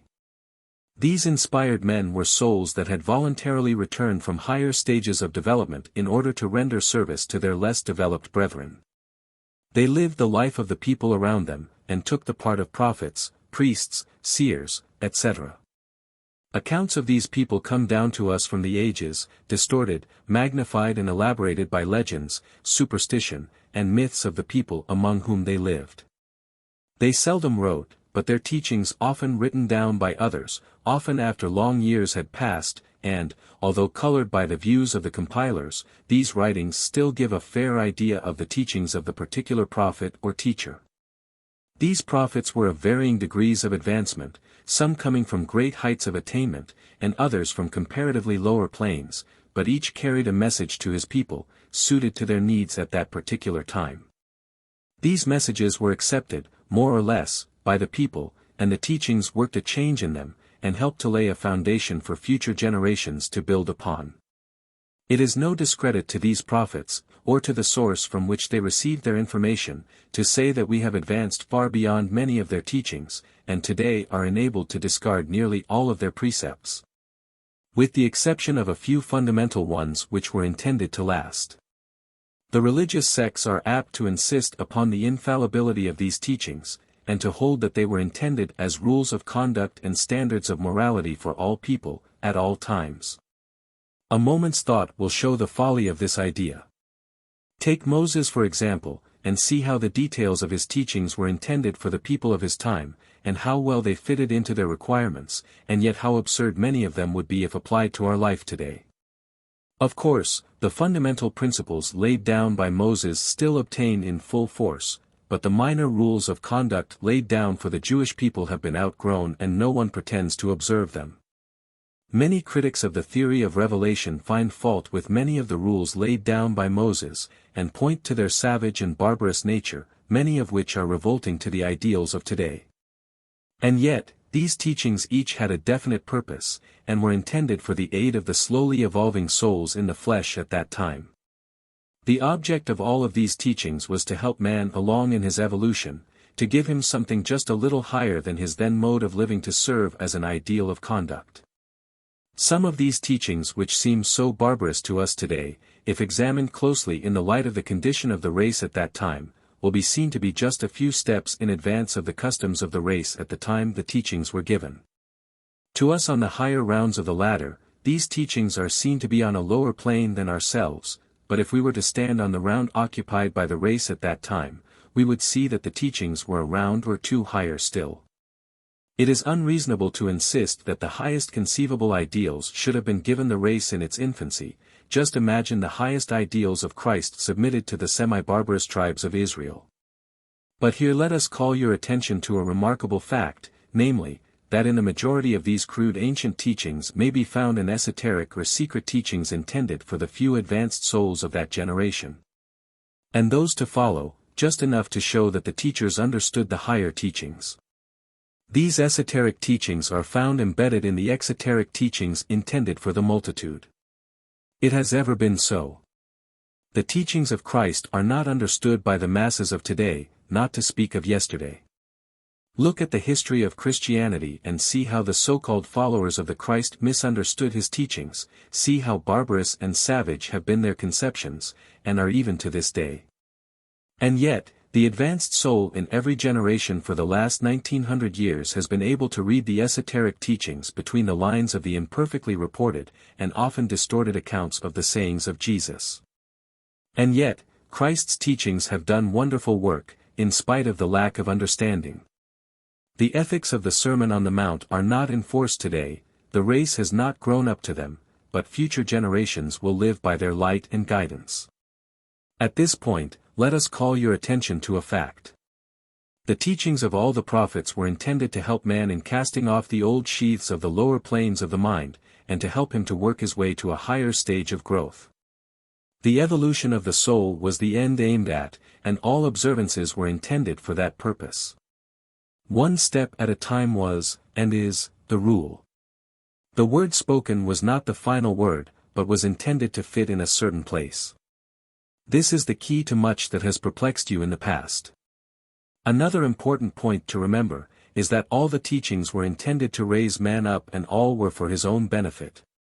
They were not intended to make man perform certain duties toward God, as we have been taught to believe. God was not worrying about man's lack of consideration toward him. He was not vainglorious, and demanding worship and burnt offerings to tickle his nostrils. Such ideas belong to the infancy of the race. God gets along very well without man's worship and praise. Man alone is the gainer by the love of God, the Absolute is not injured or benefited by man's actions.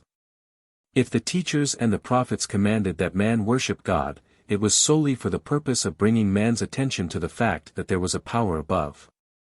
The fact of the attention being so directed causing man to obtain the advantage of the upward attraction of the Absolute in his unfoldment. Get out of your mind the idea that God needs your praise and worship in order to satisfy his love of approval and your statements of his exalted position. All the benefit of prayer, worship and love of God is on the side of man, it is all one-sided. To understand the teachings of the prophets of all religions, we must put ourselves in the place of the prophet and see the kind of people he had to deal with. Then will we understand that the crude commands were calculated to bring them up just one step in the scale, and they did. But because the teachings were so intended, and accomplished their purpose, we must not allow ourselves to be bound by the letter of them at this time.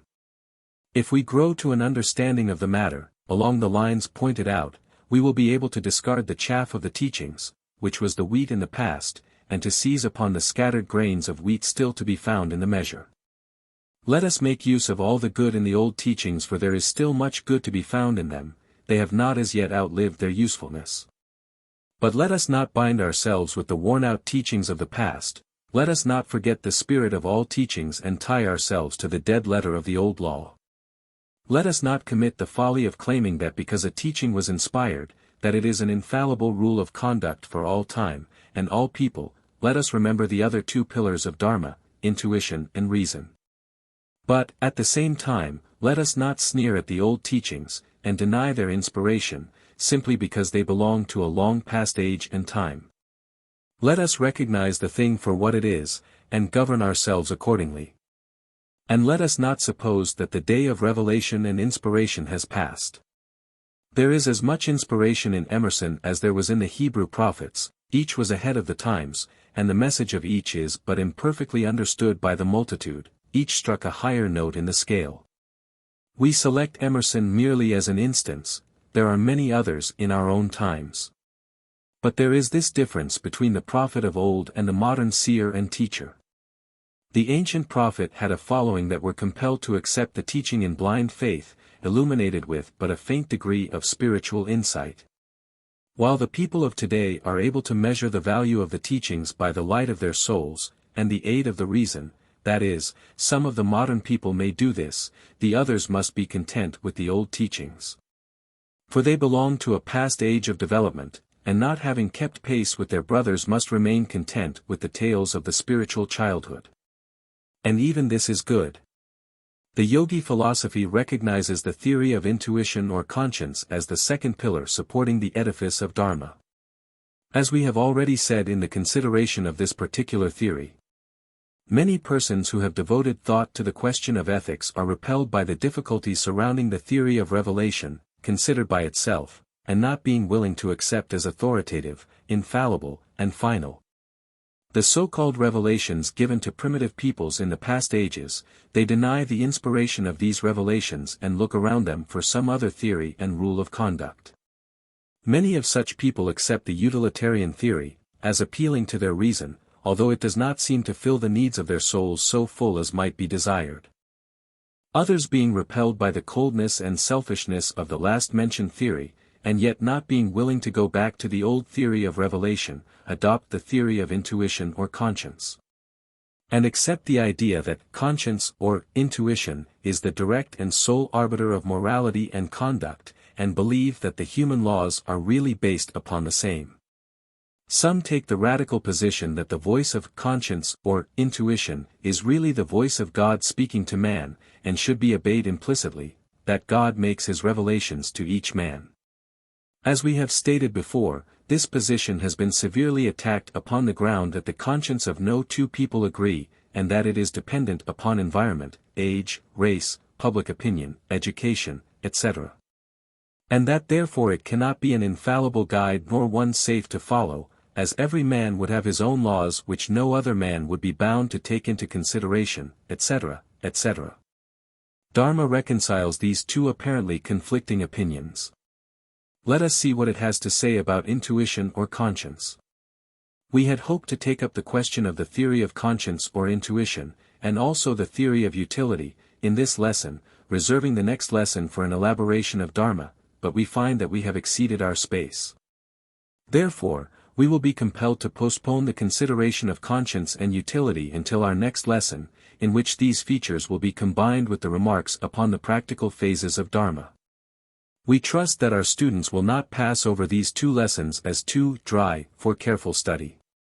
They are most important, and are needed by every student who is endeavoring to get his bearings, who wishes to lead the life that brings happiness, who desires to proceed along the path of attainment. The subject of conscience or intuition is particularly interesting, and we expect to bring out some important points on this subject in our next lesson. We beg that you give us attention and patience. You will be rewarded for so doing. Peace be with you. Lesson 9. More about Dharma. Our last lesson closed just as we were about to consider and examine into the theory of intuition or conscience, the second pillar supporting the edifice of Dharma. We will now take up the subject at that point. Every man is more or less conscious of an inner voice, a knowing, apparently independent of his intellect. This voice speaks to him either in an authoritative or a coaxing tone, either commands him to do so and so, or to refrain from doing something. Sometimes it impels him to higher action, and sometimes it seems to tempt him to perform an unworthy act. In its higher phases, we call this voice conscience. In its lower phases, we are apt to regard it as temptation. The old tales held that each man had a good angel on one side of him, and a bad one on the other, one whispering into his ear telling him to do the right thing, and the other urging him to do the wrong one. The old tales symbolize the truth, as we shall see as we proceed with our consideration of the matter. In addition to the voice of conscience, or the urging of the tempter, we find that there is a leading in matters of ordinary action and conduct in which the question of good and bad does not arise, the decision upon some of the affairs of ordinary life, work, business, etc. This third manifestation we are apt to call intuition. Many people use the three terms and have a clear understanding of the difference between each form of manifestation, but are unable to explain just what these promptings are, or from whence they come.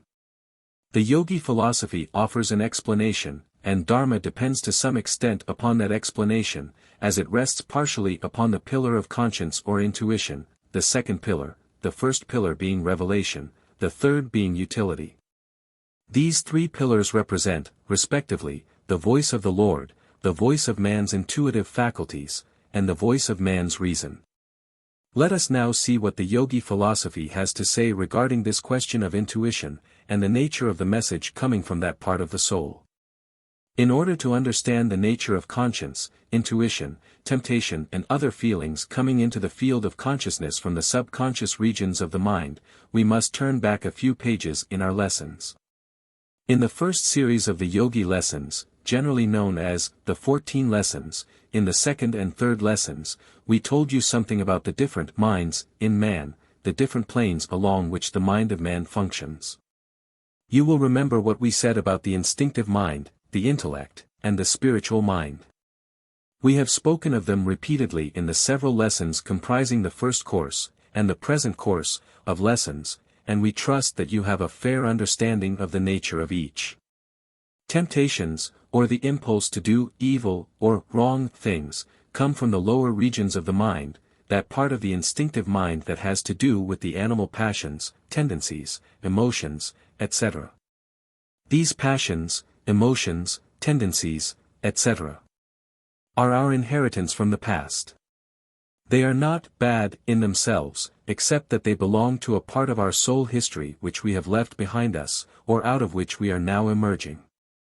These things may have been the highest good possible to our mental conception at some time in the history of our evolution, may have been necessary for our well-being at that time, may have been much better than other states of feeling and acting which we passed, and accordingly may have seemed to our minds at that time as the voice of the higher self beating down upon the lower consciousness. These things are comparative, you must remember. But, now that we have passed beyond the stage in which these things were the highest good, and have unfolded sufficiently to take advantage of higher conceptions of truth, these old things seem quite bad and wrong to us. And when they come into the field of consciousness from these lower regions of the mind, we shudder at the thought that we have so much of the brute still in us. But there is no need to feel that we are wicked because these thoughts and impulses arise within us. They are our inheritance from the past and are reminiscences of the brute stage of our unfoldment. They are voices from the past. If you feel the struggles of the brute within you to be unleashed, do not be disturbed. The fact that you can see him now as something different from your normal self, is encouraging. Formerly you were the brute, now you see him as only a part of you, a little later on, you will cast him off altogether. Read what we have said on the subject in Lesson I of the present series of lessons.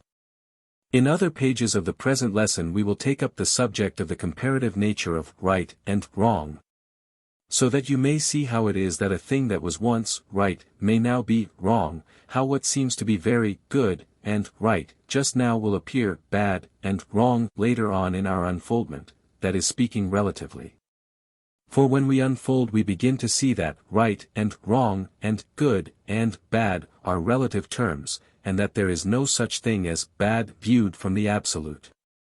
And yet, as we progress, the things we outgrow are bad, and those into which we are growing seem good until they too are discarded. All that we wish to do now is to point out to you that temptation is merely the urge of some past experience for repetition, because the tendency is not entirely dead. It raises its head because of the flickering of expiring life, or because the dying thing has been aroused by some outside suggestion or circumstance. Let the beasts die, and do not become alarmed at their struggles. Intuition may come either from the impulses of spiritual mind projecting itself into the field of consciousness, or from the subconscious region of the intellect. In the latter case, the intellect has been working out some problems without bothering the consciousness, and having worked the matter into shape, presents it to the consciousness at the needed time, carrying with it an air of authority that causes it to be accepted. But many intuitions come to us from the spiritual mind, which does not think but knows. The spiritual mind gives us, always, the best that we are able to accept from it, according to our stage of unfoldment. It is anxious for our real welfare, and is ready and willing to aid and guide us, if we will allow it.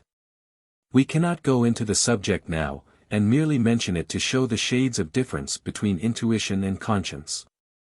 Conscience deals with questions of right and wrong in our minds, but intuition deals with questions of proper action in our lives, without regard to ethics or morals, although not contrary to the best we know of those things.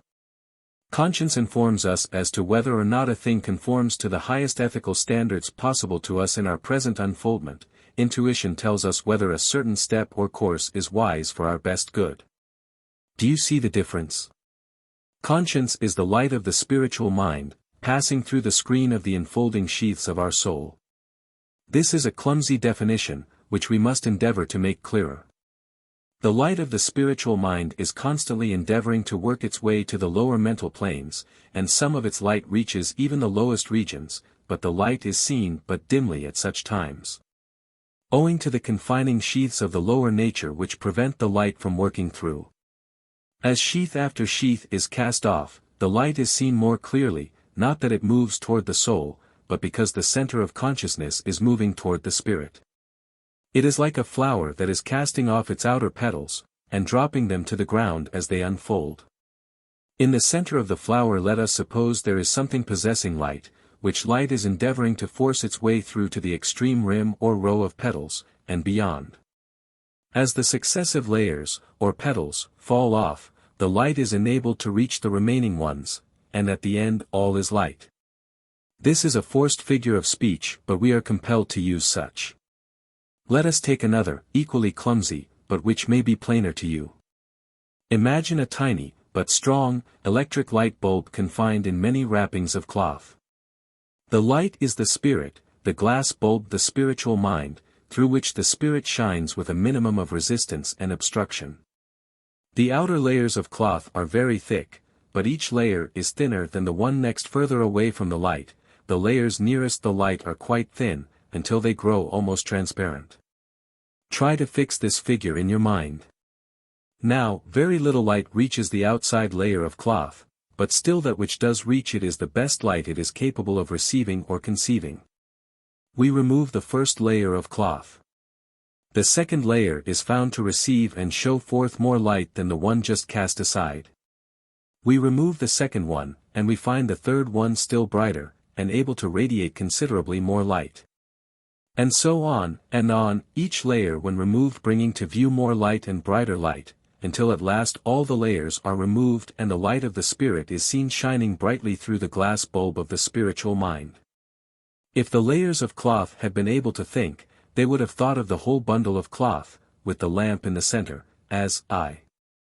And each layer would have seen that, closer in, was something a little lighter than his ordinary self, which light would stand for the highest conception of light possible to the outer cloth, its conscience, in fact. Each layer of cloth would be conscious of the next inner layer being brighter than itself. The second layer would appear very good to the first one, but to the fourth or fifth the second would be darkness itself, by comparison, quite bad, in fact. And yet each would have been good because it carried light to the layer still more in the dark. Conscience is the light of the spirit, but we see it more or less dimly because of the layers surrounding it. We see only as much as filters through the cloth. And so we call the next inner layer, conscience, and so it is, relatively. Do you understand the matter any clearer, now? Can you see why the consciences of different people differ? Does the fact that the different layers of cloth manifest varying degrees of light, make you doubt the brightness and reliability of the light itself? Think over this clumsy illustration for a while, and see whether your mind does not open to a clearer idea of the value of conscience. Do not despise conscience or its voice, just because you see that the conscience of the lowly and undeveloped man allows him to do certain things that you consider bad. That bad is good when compared to the next lowest stage of unfoldment. And do not feel self-righteous because your conscience holds you to a very high code of ethics. There are beings today, in the flesh, that view your code of ethics as you do those of the Bushman. You doubt this. Let us give you an illustration. You call yourself honest and truthful. Can you truthfully say that you have ever lived a month without telling an untruth? Come now, honor bright, white lies, and an evasion of the whole truth count as well as the big lies. Have you ever been absolutely truthful and honest for a whole month? Trade lies, professional necessities, business talk, politeness, and all the rest count against you in this test. Oh, no, we do not condemn you, in fact. We cannot see how you could be much better in the present stage of the unfoldment of the race. You are doing the best you know how. To be able to see that you are not strictly honest and truthful is a mighty advance. And this test is only a trifling one. The race is committing much greater crimes, when viewed from a few steps up the mountainside. Are any people suffering from want in the world? Are any of your brothers not receiving their share of the benefits that have come to the race? Are things fully as good as they should be? Can you not suggest a single improvement in the state of affairs? Oh, yes, we know that you alone are not able to remedy things, but you are a part of the race and are enjoying the privileges that come to the race. You are one of the crowd in the car that is rolling over the victims of the present state of affairs. But, as you say, you cannot help it. The race must grow into better things, must work itself out of the slough. And the pain of it all will cause it to work out. It is beginning to feel that pain now, and is getting very uneasy about it. All that you can do is to see the thing, and be willing for the change to come when it does. God has the loose end of the ball, and is unwinding and unwinding. You must have faith, and be willing for the unwinding, bring it to you what it will. For the seeing and the willingness will save you from much of the pain that must come to those who will not see and who are not willing, but even this pain will be good, for it is part of the unfoldment. Well, to get back to our subject, do you feel so very superior and good now? Well, the lesson is, condemn not, let him that is without sin cast the first stone. None of us is so very good. And yet, all are on the upward path.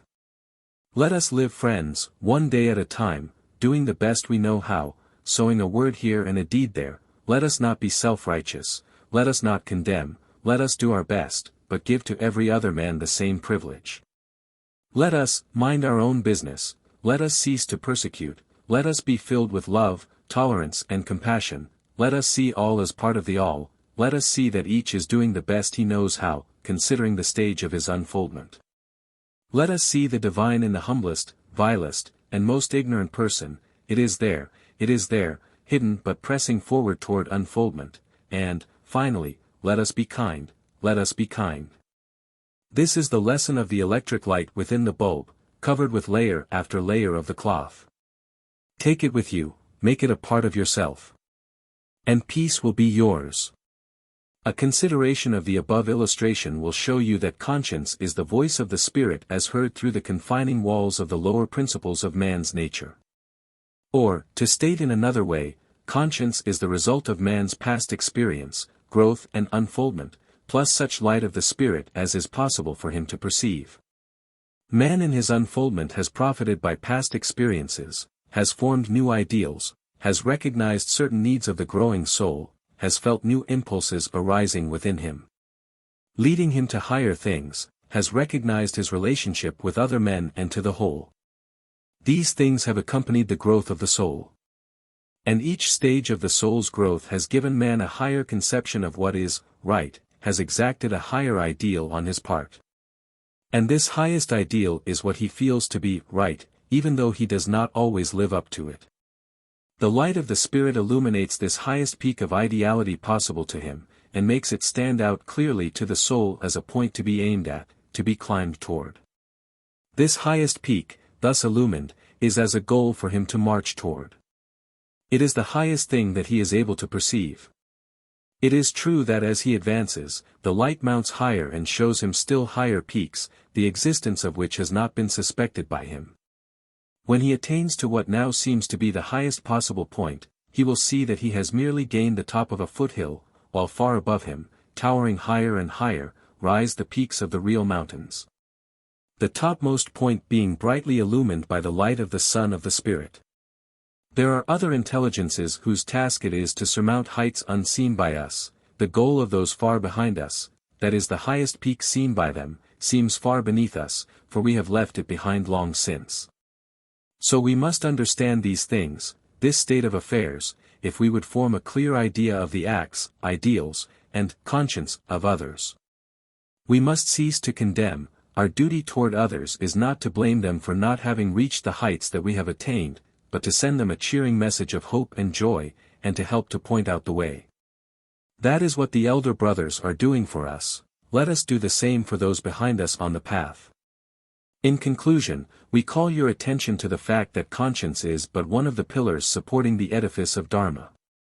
It is an important pillar, but not the only one. It is to be taken into most serious consideration, but it is not an infallible guide.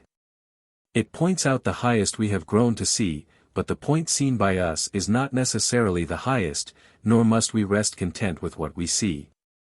That which is behind conscience is infallible and absolute, but conscience itself is relative and fallible, because of our lack of growth, because of the confining sheaths which prevent the light of the Spirit from shining upon our souls. But, nevertheless, let us look toward that light, and follow it. Let us say in the words of the old familiar hymn of our childhood. Lead, kindly light, amid the encircling gloom lead thou me on. The night is dark, and I am far from home. Lead thou me on. Keep thou my feet, I do not ask to see the distant scene, one step enough for me. Lead thou me on. The third pillar of Dharma is the theory of utility, of which we have told you in our last lesson. Dharma acknowledges the value of utility as a pillar, while seeing its weakness as a sole support for ethics. Human law, as set forth in statutes, laws, etc., rests almost entirely upon the basis of utility, although some of the writers try to make it appear that it rests upon divine command. The law is the result of man's endeavors to frame a code of conduct to fit the requirements of the race. Human law is a matter of evolution, it has grown, changed and unfolded from the beginning, and always will do so, for it is fallible and not absolute. Just as conscience is always a little ahead of man's growth, so is human law always a little behind. Conscience points out a step higher, while laws are framed to fit some need that has arisen, and are never enacted until the need of them is clearly seen. And laws generally are allowed to remain in force for some time, often a long time, after their need has disappeared. Human laws are the result of the average intelligence of a people, influenced by the average conscience of that people. The intelligence sees that certain wants have arisen and it attempts to frame laws to cure the wrong, or possible wrong.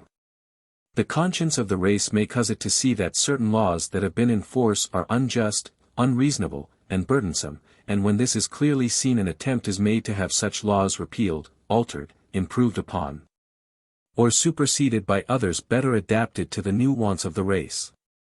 Corrupt laws are sometimes introduced by designing and unscrupulous persons, aided by immoral legislators. Corrupt and ignorant judges often misinterpret the laws, mistakes are often made in making, interpreting and enforcing the laws. This because men and the human law is fallible, and not absolute. But take the general average, the laws of a people, both in their making, interpretation, and administration, represent the highest average of which that people is capable. When the people, or the average of them, outgrow a law, they do away with it. When the average of the race demand a new law, they get it, sooner or later. Reforms in law move slowly, but they come at last, and they are not so very much behind the average intelligences of the people. Of course, such part of the people as have risen above the average, see the human law as very faulty, and often very unjust, from their point of view, just as do those below the average. From an entirely different reason, to the first the law at any stage of the race is imperfect because it is behind the requirements of justice and the needs of the race. While to the second class it is imperfect because it is in advance of their ethical conception. But, on the whole, the laws of a people fairly represent the needs, ideas, and intelligence of the average man composing that race. When that average man grows, the laws are changed to fit him, that is, he causes the laws to be changed, for he recognizes their imperfection. Some thinkers have thought that the ideal condition of affairs would be an absolute monarchy, with an angel upon the throne. While another set of thinkers picture a community so highly advanced in intelligence and spirituality that human laws would be thrown aside as an impertinence, because such a people would need no laws, for every man would be a law unto himself. And being ideal individuals, ideal justice would reign. Both conditions above mentioned presuppose perfection, either upon the part of the ruler or the people. The laws of a country are really desired or permitted by the average opinion of the people of that country. This is true of autocratic Russia as well as of so-called democratic countries, for the real will of the people makes itself heard. Sooner or later. No people have a yoke imposed upon them, unless their necks are bent to receive the yoke. When they outgrow the yoke, it is thrown off. We are speaking of the average of the people, remember, not of individuals. So you see, the laws of a country generally represent the needs of the average citizen of that country, and are the best of which he is capable, and consequently, those which he needs at the present moment, tomorrow he may be worthy of and need better forms. The law is fallible and imperfect, but is necessary as a supporting pillar to the temple of ethics. It is the average conception of ethics, crystallized into a temporary shape, for the guidance of the people making the shape. Every law is a compromise and bears more or less upon someone. The theory is the greatest good to the greatest number. The advocates of the utilitarian school of ethics point out that man calls a thing wrong, because it gives him pain or discomfort to have that thing done to him. For instance, a man doesn't like to be murdered or robbed, and consequently gains the idea that it is a crime for anyone to kill or rob, and gradually enacts laws to prevent and punish the same. He agreeing to refrain from robbing and killing in return for the immunity from such things granted him by the general acceptance of the conception of the thing as wrong, and the enacting of laws prohibiting the same. In the same way he sees that the community is harmed by the neglect of a man to support his children, and so he grows to call that thing wrong, and moral sentiment causes laws to be passed to punish and prevent this offense. And so on. This is the reasoning of the utilitarian, and his reasoning is all right so far as it goes, for indeed this is the history of laws and lawmaking, as well as one side of the growing conceptions of right and wrong. But there is something more to it than this selfish idea, which though selfish is right in its time and place, as, indeed all selfish things are or have been. The utilitarian overlooks the fact that the unfoldment of the race soul causes it to feel the pain of others, more and more, and when that pain of others grows intolerable, then new ideas of right and wrong present themselves, new laws are passed to meet the conditions. As the soul unfolds it feels its nearness to other souls, it is growing toward the conception of the oneness of things, and while the feeling and action may be selfish, it is the act and feeling of an enlarged self. Man's sense of justice grows not alone because his intelligence causes him to form a higher conception of abstract justice, but also because his unfolding soul causes him to feel the relationship of others and to be made uncomfortable at their distress and wrongs. His conscience is enlarging, and his love and understanding is spreading out. At first man cares only for himself, all others being outsiders. Then he feels a certain oneness with his wife and children and parents. Then to his whole family connections.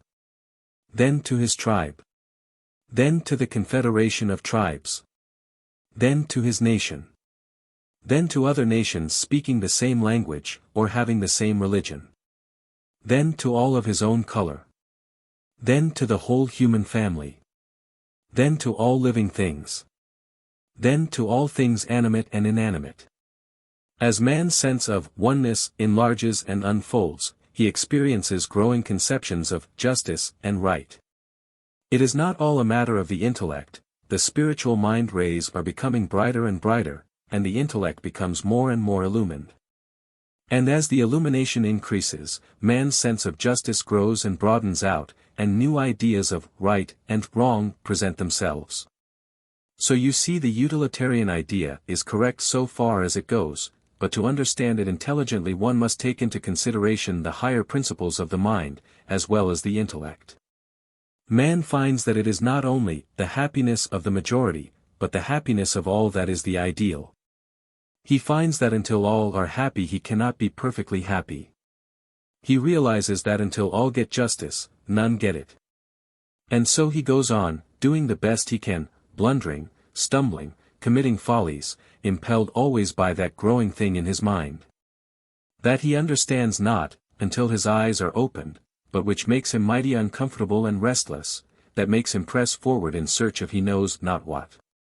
Now that you, friends, begin to see what is the matter, you will feel less of the pain, the understanding is healing, and you will be able to stand a little aside and watch the trouble of the race in this matter of right and wrong. And how they are suffering from the itch of ignorance. But, beware how you attempt to set them straight before they are ready for it, they will turn upon you and rend you, calling you immoral, atheistic, anarchistic, and what not. Let them alone with the infallible codes of laws, morals, and ethics, which are changing overnight. Let them go on making and unmaking their laws, for that is a good thing for them, and they need to do it to bring them out of their trouble. Let them tie themselves up with red tape and chains, if they like it, and let them condemn their brother because he does not see things as they do, that is their nature and a part of their evolution. But do not let these things affect you. You know that all this constantly changing system of laws, ethics, and morals is a part of the great plan of unfoldment, and that each is a step upward, and that no one step is absolute or infallible. You know that short of the full realization of the fatherhood of God and the brotherhood of man, the conception and realization of the oneness of all, there can be no real peace or rest. Stand aside and let the children play. The evolving life of the soul, the unfoldment, gives you the key to all this system of change and unrest, this endeavor to square human needs with human laws, this endeavor to establish an absolute standard of right and wrong in the shape of human relative yardstick and scales. The race is doing the best it can, each individual is doing the best he can, led ever upward by the light of the Spirit. Hold fast to the best you see, knowing that even that best is but a step toward the real best, and do not condemn him whose best is almost as your worst. Do not sneer at human law, even though you see its imperfection, it is a needed and important step in the evolution of the race. Finite, relative and imperfect as it may be, it is the best of which the race, the average, is capable and deserving of today. Remember, there is nothing infinite, absolute and perfect, but the whole, the one, the absolute. Remember, also, that the race is slowly unfolding in an understanding of, a consciousness of, an identity with that one. And you, who are growing into that understanding, consciousness and perception, you who are beginning to feel the meaning of the I am, be you as the rock against which dashes and beats the waves of the sea. Let the relative things dash themselves upon you, but be undisturbed, for they cannot harm you. They can but refresh and cleanse you, and as they roll back into the sea you will still stand there strong and undisturbed. Or, as one gazing from his window upon the groups of little children playing, quarreling, disputing, making up, playing their games, making rules, imposing forfeits, awarding prizes, so view the world of men and women around you who are taking it all so much in earnest. And in both cases, send them forth your love and understanding, though they know not what you mean, though they cannot understand your viewpoint. We trust that we have made plain to you that the three generally recognized theories of ethics, revelation, conscience or intuition, and utility, are not antagonistic, but are complementary. Each presents its own phase of the truth, each teaches its own lesson. And the three pillars support Dharma. Let us now consider Dharma as a whole. As we stated in our last lesson, Dharma may be defined as right action or, to be more definite, we might say that Dharma is the rule of action and life best adapted to the requirements of the individual soul, and best calculated to aid that particular soul in its next highest step of development. And, as we said in the same lesson, when we speak of a man's Dharma, we mean the highest course of action for him, considering his development and the immediate needs of his soul. The student will have gathered, by this time, the idea that the philosophy of Dharma holds that right and wrong are relative terms, and that the only absolute right there is must rest in the absolute itself. And that there is no such thing as absolute wrong, the relative wrong that we see when we use the term, being merely an action resulting from either a low conception of right, or else an action falling short of complying with the highest conception of right on the part of the actor. In short, no action is absolutely wrong or bad in itself, and is only wrong or bad inasmuch as fails to come up to the highest conception of right on the part of the actor or observer. This may seem like dangerous doctrine, but let us consider it a moment. You will notice by studying history and the story of the evolution of man, that man's highest ideals in his savage state were but little removed above those of the lower animals. It was not thought wrong to kill, steal, or lie. In fact, some races esteemed a man if he did these things, providing he confined his operations to those outside of his immediate family or tribe. In fact, the principal objection to his killing his fellow tribesmen seems to have arisen from a recognition of the fact that this course weakened the fighting and resisting power of the tribe. And the idea gradually obtained force that killing was wrong, if the murdered man was a member of the tribe, but right and even commendable if he be of an outside tribe. This seems very barbarous to us now, but the traces of it are seen even to this day when so-called civilized people still consider it right to kill men of another nation or people, and to capture their goods, providing war has been declared. The savage carried the matter to its logical conclusion, and did not wait for a declaration of war. That is the principal difference. We find primitive man committing all the things we now call crimes, without being blamed for them, and providing the crime were committed upon a person sufficiently removed from the tribesmen, according to the customs and ethics of the time, the greater the crime the greater the good or right was it considered.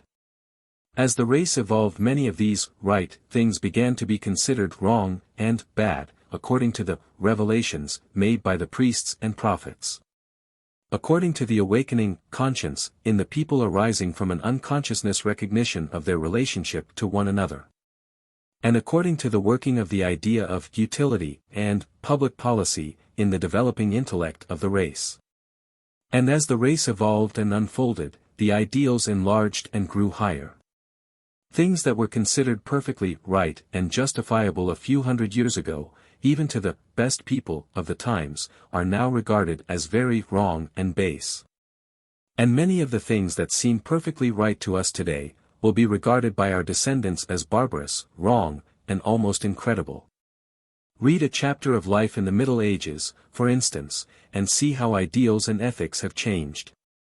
Then come near home, and see how differently slavery is regarded now than 50 years ago, not to speak of 100 years, then read Bellamy's Looking Backward, for instance, and see how it may be possible for public opinion to radically change. We mention this book merely as an illustration. We do not claim that just those changes are to come to pass, although we know that changes just as marked and radical are before the race. And even in our own time we can see that different ideals are held by men and women in different stages of unfoldment, and that there is no fixed and arbitrary standard of right and wrong accepted by all. We may agree on the main points of ethics, but we, as people, differ materially upon the minor points. The average intelligence and conscience of the people are represented by their laws and public opinion, although, as we have said, the laws are just a little behind even the average ideal. Just as the average conscience is just a little ahead of the average rule of conduct. The average man is fairly well satisfied with the laws as they are at any particular time, although some of those upon whom the laws bear heavily consider them too strict and based upon a visionary idea of good. While to men above the average the prevailing laws often seem based upon too low and undeveloped an ideal, and are often considered absurd, inadequate, more or less unjust, and not based upon an advanced ideal of ethics. Not only do good things grow bad as time rolls on, but many bad things gradually lose their badness and are seen as perfectly good and proper when viewed from the point of advanced knowledge. Many things have been pronounced taboo or bad because they did not fit in with the fashionable religion or social views of the times, and when custom changes and religious ideas grow, the taboo is lifted. Many of these tabooed things were made bad by the priests of different times, for reasons satisfactory to themselves, their power often being increased in this way. You will notice that as time passes, the average intelligence, and the average conscience, taking form in public opinion and law, demands of man a greater consideration for his fellows, insists that he be kind to a greater degree. This because of the dawning consciousness of the relationship of one man to another, the growing knowledge of the oneness of all, often unconscious knowledge. And you also will notice this fact, that while a higher standard of right and good is required in the above stated matter, the taboo is gradually being lifted from man's action as regards his thoughts, life and actions affecting only himself. While man is expected to be kind to a greater degree each year, he is being accorded more freedom and is being given a better opportunity to obtain a place, a free field, a harmonious expansion for his activities, his tastes, his feelings, his personality, his self, as Edward Carpenter has expressed it. The blockade is being raised, the taboo is being taken off, and man is to be given an opportunity to fearlessly and gladly live his own life, provided only that he observe the highest degree of being kind to his brothers and sisters. Now this idea of Dharma, this knowledge that right and wrong are relative and changeable, instead of absolute and fixed, does not give anyone an excuse for doing anything bad or wrong that he would not have done under the old idea. On the contrary, Dharma holds one up to his highest conception of right, and expects him to do what seems right for right's sake, and not because the law compels him to do so. It expects right action from him, even though the law has not as yet reached so high a stage. It teaches him that, if he sees a thing to be wrong, it is wrong for him even though the law and public opinion have not yet reached so high a standard of ethics. The advanced man will always be a little ahead of the average conception, never behind it. And Dharma does not teach that because an undeveloped and ignorant man may think it right to commit crimes against his neighbors, that he should be allowed to do so without hindrance or restraint.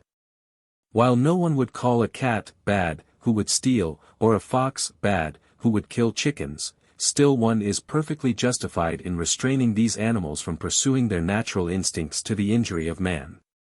And likewise with the criminals of society, while recognizing that their actions are the result of undeveloped minds and souls, ignorance, failure to live up to even the elementary ideals of ethics possible to them, we are justified in restraining them from preying upon us. But the idea should not be punishment, but restraint and reform. Criminals are practically savages and barbarians, and their acts, while entirely wrong when seen from our present viewpoint, were seen as right from the viewpoint of the savage. And these criminals should be treated as younger brethren of the race, undeveloped, ignorant, but still brothers. The rule of Dharma is for each man to live up to the best in him, no matter whether that best has been impressed upon his soul by revelation, intuition or conscience, or by his intelligence in accordance with utility. In fact, all three of these influences have impressed him somewhat, and his best is a composite of the three influences. When in doubt, open yourself to the light of the Spirit, and your best will stand out clearly under the illuminating influence. That best will be your Dharma. And another rule of Dharma is to refrain from criticizing or condemning the Dharma of another man less developed than yourself. He is not looking through your eyes, he is not standing in your shoes. He may be living nearer to his highest ideal than you are to yours. How dare you judge him?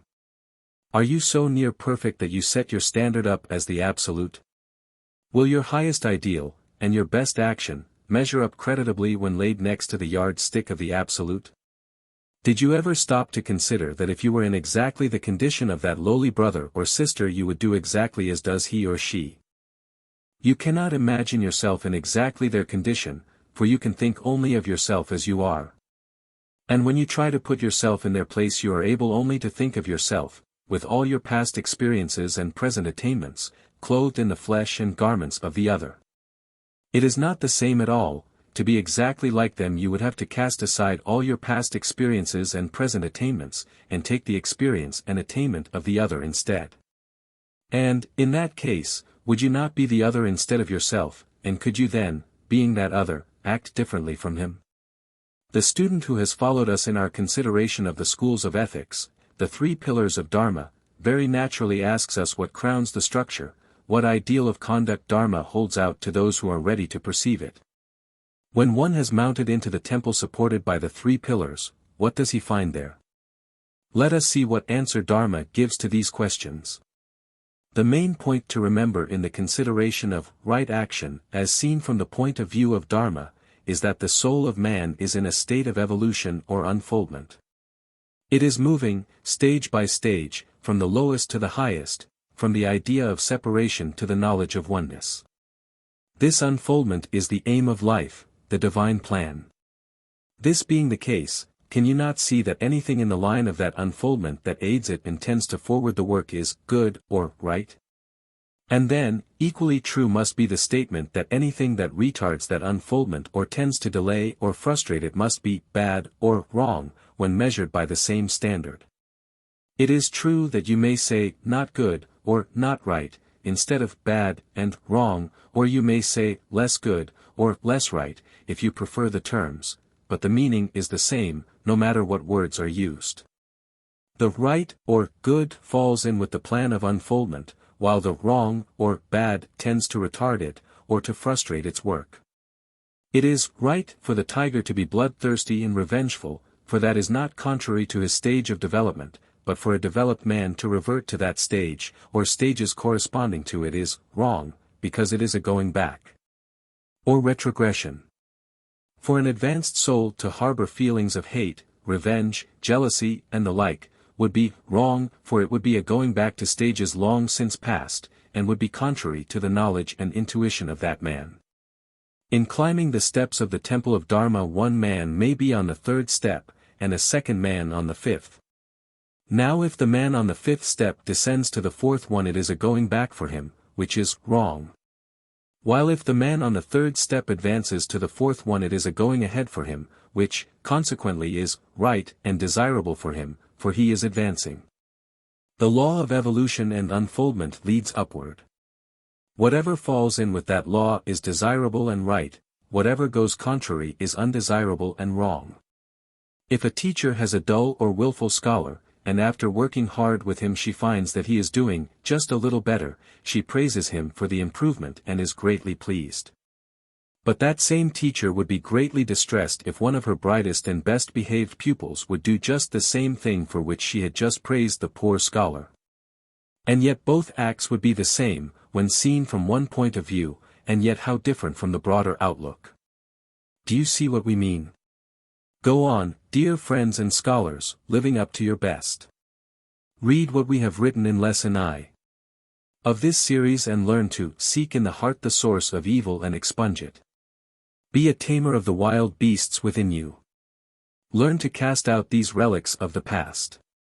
Learn to keep in leash the lower animal parts of your nature, drive the beast to his corner of the cage, in spite of his teeth and claws. Learn to grow and develop and unfold until you are able to reach that step of the ladder of attainment when you may look upon the past and realize that Dharma has become a part of the past with you. For then you will have entered into that consciousness of the real self, and will be able to see things as they are. Then will you receive the light of the Spirit without the dimness caused by the sheaths. Remember the words of light on the path. Make the profound obeisance of the soul to the dim star that burns within. Steadily as you watch and worship, its light will grow stronger. Then you may know that you have found the beginning of the way, and when you have found the end, its light will suddenly become the infinite light. Peace be to thee. Lesson 10. The Riddle of the Universe. In Lesson 6, of the present series, entitled Gnani Yoga, we reminded the student that we had touched merely upon one phase of that branch of the yogi philosophy, and that we would take up some of its other features in subsequent lessons. The subject of Gnani Yoga is so large that many volumes could be written upon it. In fact, very many have been written in past ages, and thousands of volumes have been inspired by its teachings. In this lesson we shall touch upon some of the more important phases, and endeavor to present them in a plain simple style that the underlying principles may be grasped, at least partially, by many who have found other presentations of the subject too abstruse and technical.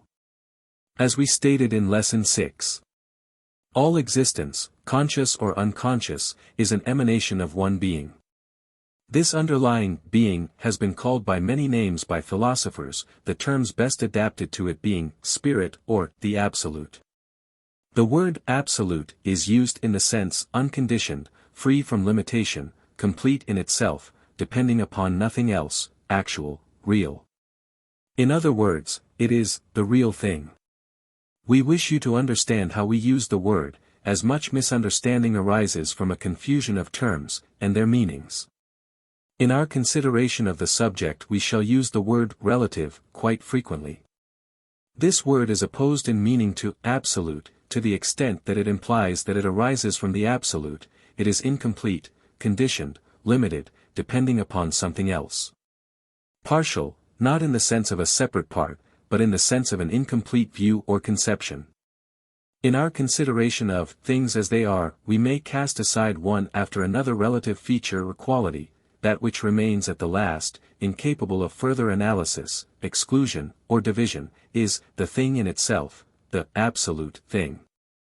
The yogis often speak of the absolute as the thing as it is, the relative being the thing as it seems. A simple plan of keeping the idea clearly before the mind is to think of the absolute as the whole thing, as it is, and of the relative as an incomplete and imperfect view of one phase, aspect, or quality of the whole thing. It is quite difficult to give an intelligent idea of the exact meaning of the two terms, for the reason that if we could understand the exact meaning of the word absolute, we would understand the absolute itself. The word is the feeble effort of man's mind to express an inexpressible idea. Man's mind, in its present state of unfoldment, is relative, and therefore is unable to grasp within itself the full meaning of the term absolute.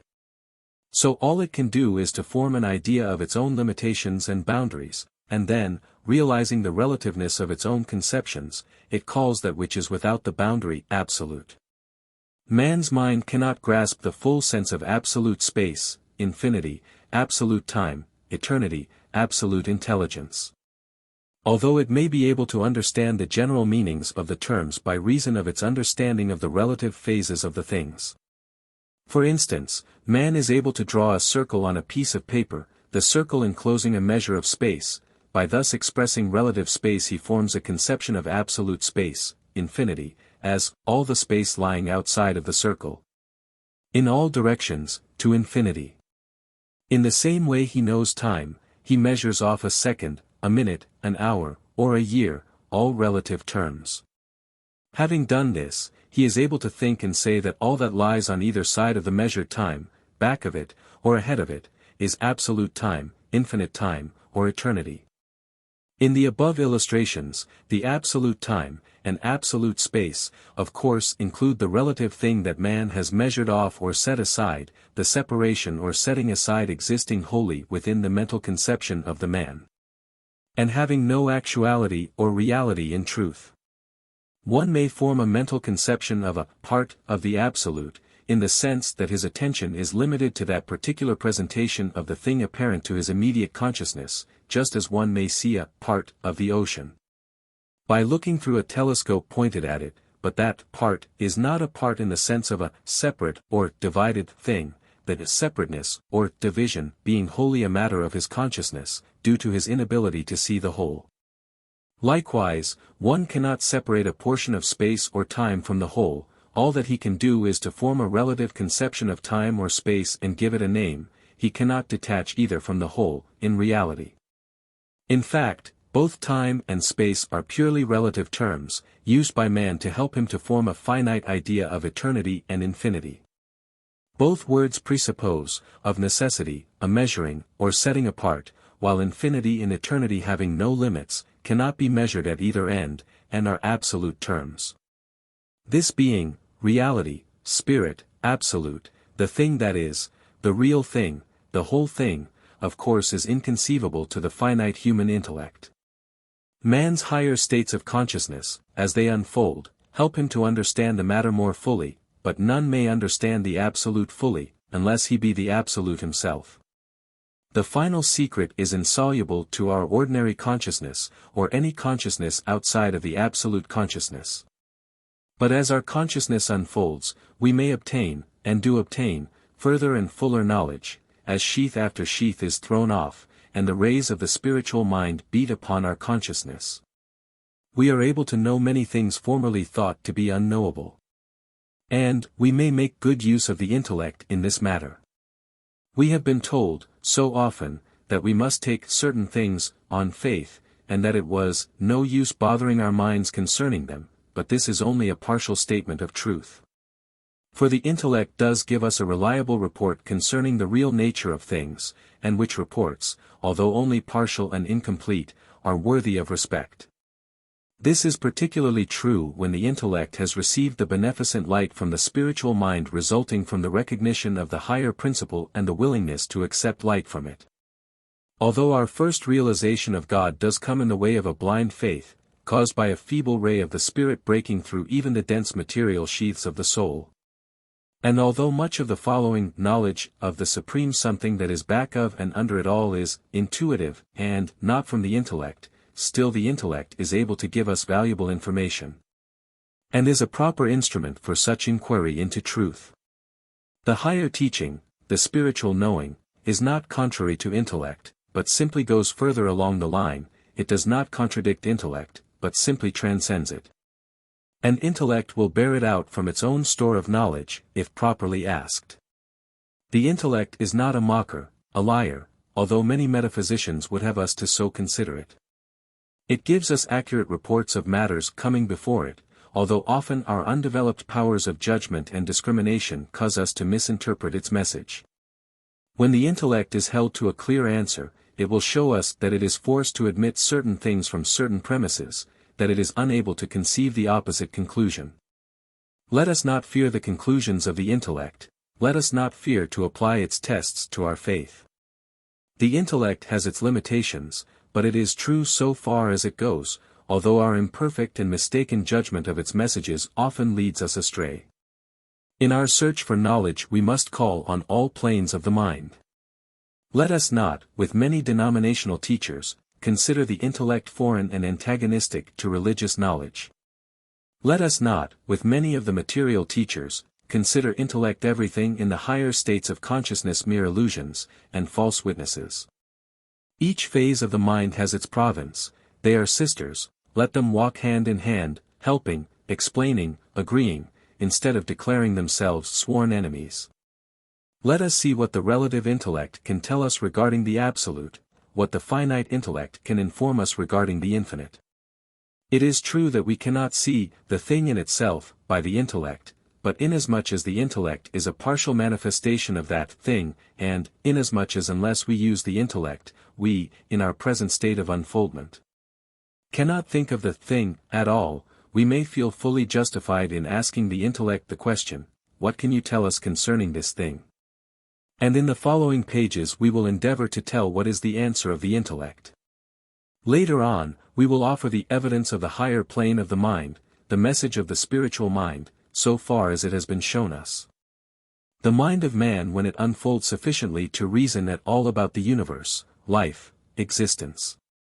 When it forms even the elementary idea of cause and effect, when it reaches the stage of consciousness known as self-consciousness, that is, the stage at which it forms an idea of the I, and the not I, invariably conceives the idea of something back of it all.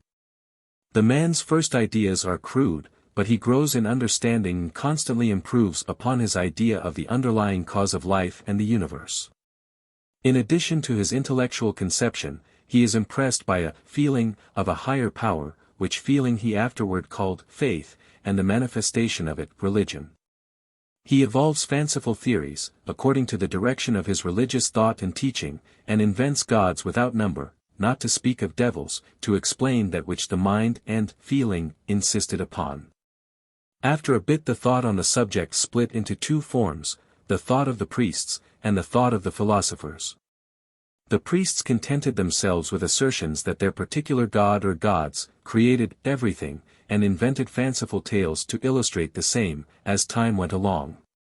The philosophers generally discarded the theory of the priests, and attempted to explain the thing by theories of their own, although as a matter of safety and prudence, they generally took care to fall in with the prevailing religious ideas. At least so far as words were concerned. After a time, the priests, inoculated with the reasoning of the philosophers, invented theology, a system of philosophy attempting to explain why and how a preconceived personal God did certain things. And what was the logical conclusion of certain theories starting from a certain premise. Then metaphysics sprang into existence in response to the needs of men's minds. Metaphysics is the name given to the science of the inquiry into the reality of things, the reality as compared with the seeming, the seen. As compared with the unseen, the subjective as distinguished from the objective, an inquiry into the absolute, in fact. Metaphysics tried to find the thing in itself, while theology contented itself with assuming a deity, usually a personal God, and attempting to reason out the attributes, nature, etc. of that deity, and the relation of the universe to that deity, who was assumed to be its creator. Later on, came the material or physical scientists, who attempted to explain the riddle of the universe upon a purely physical or material basis. The theologians, metaphysicians, and physical scientists of the Western world have fought each other's theories vigorously, and for a time were very far from each other. The Oriental thinkers, however, saw in theology, metaphysics, and science only varying phases of the same subject, and so the friction was avoided.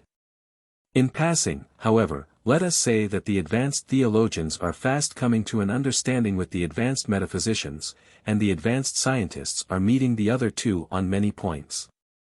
They eventually will agree in the main, the principal points of difference now being mere words. They are searching after the same thing, and must eventually meet. The theologian, the metaphysician, the philosopher, the scientist. Each assumed the necessity of there being something underneath life and the universe. Their minds could not get away from that idea, they found it a logical necessity, something forced upon them by their intellect. Some thought that this something was an extra-universal thing, a something outside of life and the universe, and which created it. Others thought that the something was the reality of life and the universe, as distinguished from the appearance or partial reality, but which was not apart from the universe, but the soul or moving spirit within and of it. The theologians called it God, the metaphysicians called it mind, reality, actuality, truth, and similar names. The scientists called it matter, or force, or even force matter, the philosophers called it substance, life, etc. But by each name, these thinkers meant the thing in itself, the thing after all its appearances had been drawn into it, the ultimate, the absolute. We do not think it necessary to devote more space to the statement that the human mind is compelled to think of an underlying something, the thing in itself. All thinkers, no matter what their schools or theories, admit this conclusion, and every man will surely find this conclusion in his own mind, if he will search for it. Therefore we may assume as an axiom, a self-evident and necessary truth. A proposition which it is necessary to take for granted, Webster, the following statement. First, the absolute is. We are then led to a consideration of what our intellect informs us regarding this thing that is. We must see whether the mind contains any more self-evident truths, propositions necessary to take for granted. Things which the mind cannot help believing. The conception of the fact that the absolute is, carries with it the corollary, or consequent conviction, that, second, whatever really is, must be the absolute. There cannot be two or more absolute beings or final things. There can be only one absolute or final thing. All else that appears to be must be relative, things relating to, or arising in connection with the absolute, of it. The absolute is what really is, and everything that really is must be the absolute. The two statements of truth are necessary to each other, and cannot be divorced. When we say, is, we of course mean really is, in its entirety and completeness, not that which is incomplete and unable to stand by itself, not appearances of reality. Or, perhaps this may appear plainer to you, there cannot be two whole things, or two totalities, or two alls. One whole thing, totality, all, is the necessity of the intellect. These terms, of necessity, all are more or less imperfect, and fail to carry the full meaning. Some words will mean more to one student, others more to other students, therefore we have used several. The one term, in place of the absolute, that seems to be more readily grasped by beginners, is the one used in the first part of this lesson, i.e., the whole thing, as it is. This second statement leads us to a third, which is akin to it, namely, third, the absolute comprises all that there really is, all that ever really has been, all that really ever can be. The all must comprise all. And it must always have comprised all. And it must always comprise all. This from the very nature of things, as conceived by the intellect. All must always be all. There can be nothing outside of the all. And whatever is must be in the all. There is no outside of the all, nothing can exist outside of it. To say that a thing exists outside of the all, is to state an absurdity. The absolute never had a beginning, therefore there could have been nothing before it. And there can be nothing come from anything but it.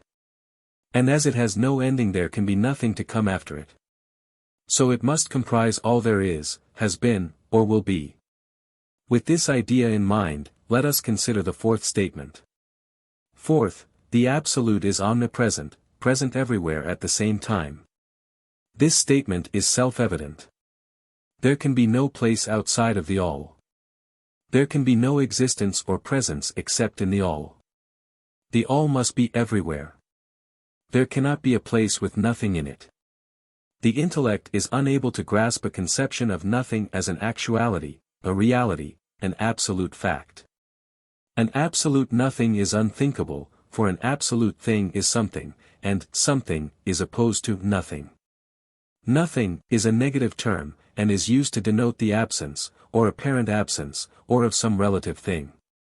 The absolute being all, it must include everything, see statement 3.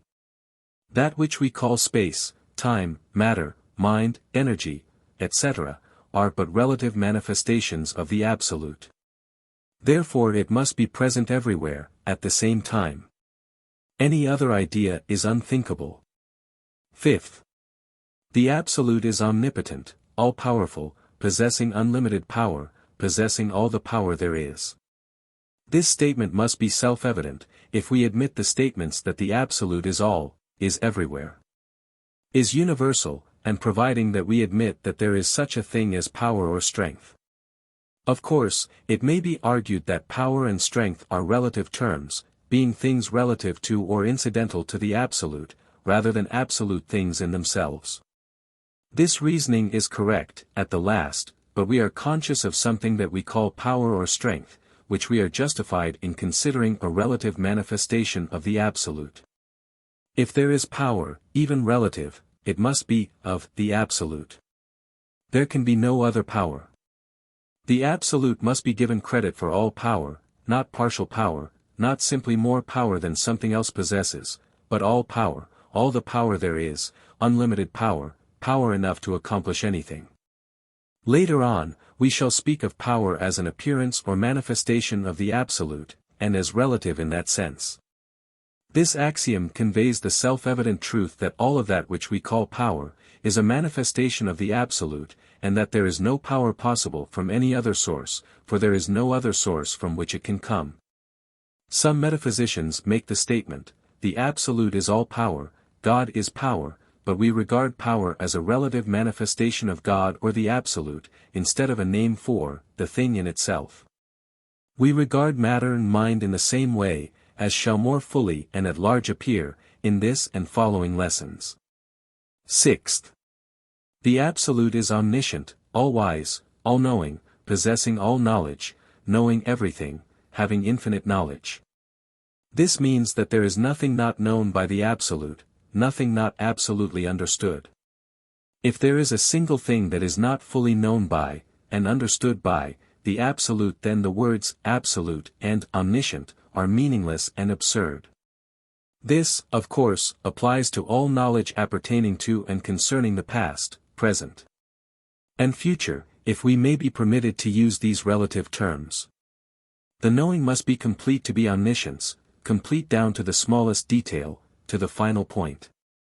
The being possessing omniscience cannot make mistakes, change its mind by reason of improved knowledge, cannot err in judgment, discrimination, or any process of what we call mind. Such knowledge and wisdom must indeed be absolute, to fit the term. When the Absolute knows everything, it simply knows itself, for it is everything in everything. We must admit the existence of knowledge, for we know it, relatively, in an incomplete and unfolding degree in ourselves. We not only know, but know that we know.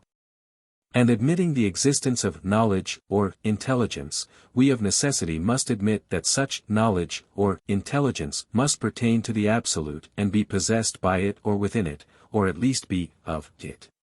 Whatever is must be of the Absolute. And the Absolute must possess all that there is of anything, or everything. In our consideration of that manifestation of the Absolute which is called mind, we shall speak of the universality of intelligence. 7th. The Absolute is infinite. This statement is almost superfluous, as the term absolute carries the term infinite with it, and yet there is a shade of difference between the two, and so, infinity may be spoken of as a quality of the Absolute. Infinity means, unlimited or boundless, in time or space, without limit in power, capacity, intensity or excellence, perfect, boundless, immeasurable, illimitable, interminable, limitless, unlimited, unbounded. Webster. Without limit gives the idea. The Absolute is without limit or bounds, because it is everywhere in space and time, if we must use the words, because there is nothing with which to limit or bound it, and a thing cannot limit or bound itself. Because there is nothing outside of, beyond, or back of it, because there is nothing else but itself. Infinity is an absolute term, and the mind cannot fully conceive it, although it intuitively perceives it. 8th. The Absolute is eternal. Webster defines the word eternal as, without beginning or end of existence, always existing, underived and indestructible, everlasting, endless, infinite, ceaseless, perpetual, interminable. We cannot conceive of the Absolute as having had a beginning, neither can we conceive it as ever having an ending.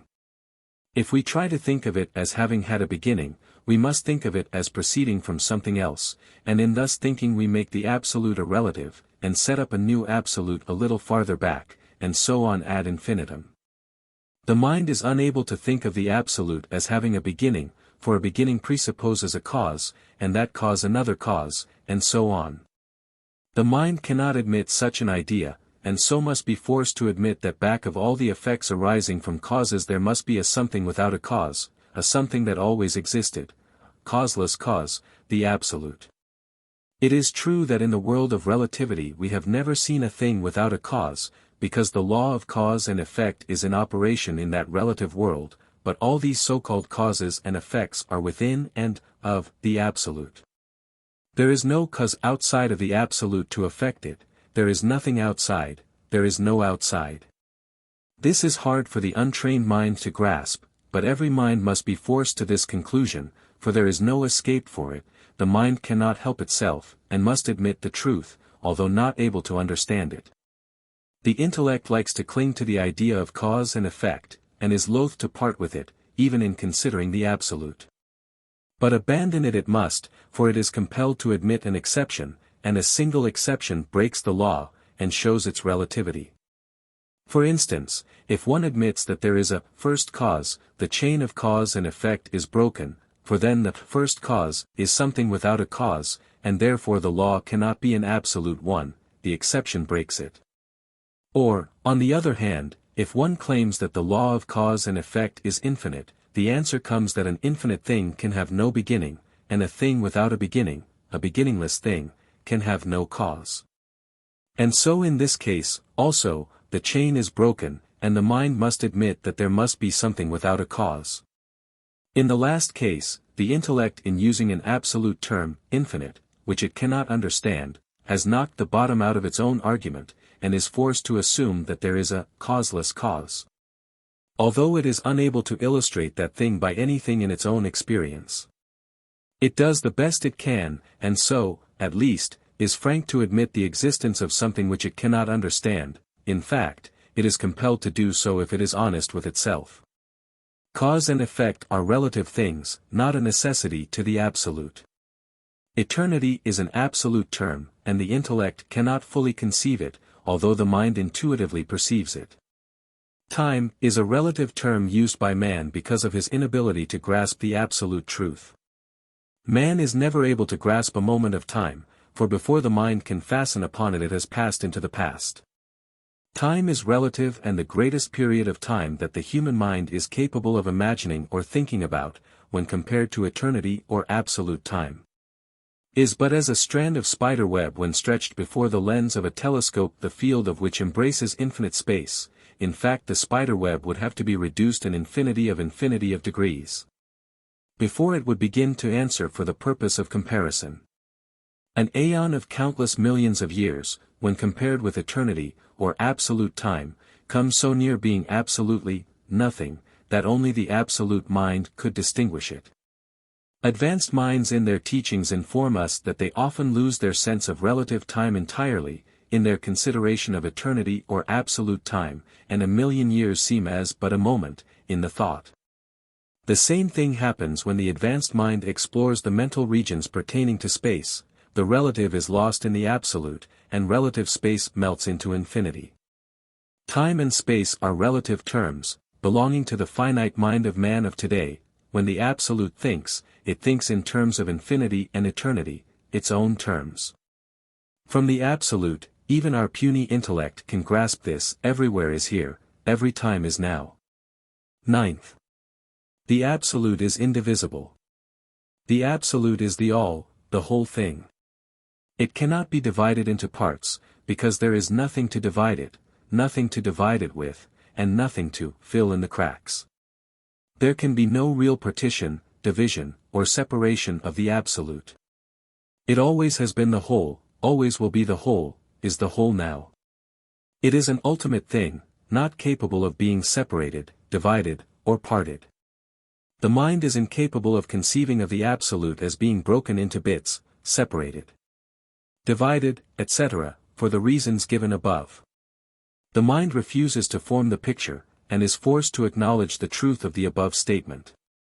It is true that in our finite conception of things we may use the relative terms, part of, or portion of, the whole thing, or absolute, meaning the particular presentation of the whole coming within the field of our consciousness. We are unable to see the thing in its entirety, and consequently speak of that which we see as a part, or a portion, of the absolute or whole. But the limitation is within ourselves, and our mind makes the relative distinction because its field is too limited to take in a view of the whole. The mind breaks up the whole into these limited and partial views, and calls each a part, although in the absolute and true sense there is no partition, division or separation of these so-called parts, and in reality and truth the whole remains unchanged and unseparated, although the little finite, relative, field of consciousness breaks it into imaginary parts for its own convenience and accommodation. The matter may be illustrated, crudely, by the following example. From the window by the side of which this lesson is written, there may be seen a great mountain range. As far as the eye reaches, it extends. Our eye takes it in as a whole, or rather recognizes it as a whole as it sweeps along its stretch, notwithstanding that at no time does the field of vision cover the whole range. Still the sense of continuity or wholeness is there, and if the eye were to be placed at a sufficient distance, it would take in the whole picture as one. But suppose that we wish to photograph this range, from this window. We would be compelled to first point the camera at one part, and then after snapping it, point it at another part, and so on until we had secured pictures of the whole. The several pictures would show no connection with each other, and the whole range would appear as if broken up or separated into parts or portions, and yet in reality there has been no partition, separation or division in the mountain itself. The mountain itself remains unchanged, whole, and undivided. Distribute the pictures, and each person looking at his particular one would see only a part, each looking different, and having no connection with any other, unless the two be placed together. One wishing to get a correct view of the range, would have to piece together the parts, before he could see a representation of the whole without division or separateness. And yet, whether the pictures be viewed separately or together, the mountain itself remains the same, undisturbed and unaffected by the appearances of the pictures. The illustration is quite crude and imperfect, but may help to show you how, even on the physical plane, a partial view may give one the impression of parts and separateness, which impression has no basis in reality or truth. Every so-called part of the Absolute is in touch with every other part and the whole, all is one, undivided, indivisible, incapable of partition or separation. Remember this, students, you will need this truth to solve problems as we proceed. 10th. The Absolute is unchangeable, constant, and permanent. Intellect is compelled to admit this statement as self-evident. The Absolute cannot change, because there is nothing into which it can change without losing itself, and it is inconceivable that the Absolute could lose itself or its identity. All outside of the Absolute, the All, is nothing, and something cannot be nothing, much less can the whole thing become no thing. The Absolute, of necessity, must be the same thing always, yesterday, today, and tomorrow. It is perfect, therefore cannot be improved upon. It is all-wise, therefore cannot commit the folly of making mistakes or of losing its perfectness. It is all-powerful, therefore it cannot lose or suffer to be taken away from it anything that it has, even if there were anything outside of itself to take it away. There is nothing outside, there is no outside, there is nothing that can affect it in any way. Being everything that really is, there cannot be anything into which it can change. There is an unvarying stability and constancy about the Absolute. There can be no evolution, development, or growth on its part, for it is already perfect, and there is no field for growth. These things being the case, we must realize that all that we call change, growth, improvement, progression, retrogression, life and death, as commonly understood, are relative terms, and are but incomplete appearances of the Absolute, and are not absolute facts. They are only appearances of reality, the trouble being with our finite minds, which see only a small and often distorted part of the whole, and, not understanding, mistake that imperfect part for the whole, mistake the appearance for the reality. We turn our telescope on the star, and when, shortly after, it passes out of the field of vision, we say, it is gone, when, in reality, the star is still in its place, but we have moved and see it not.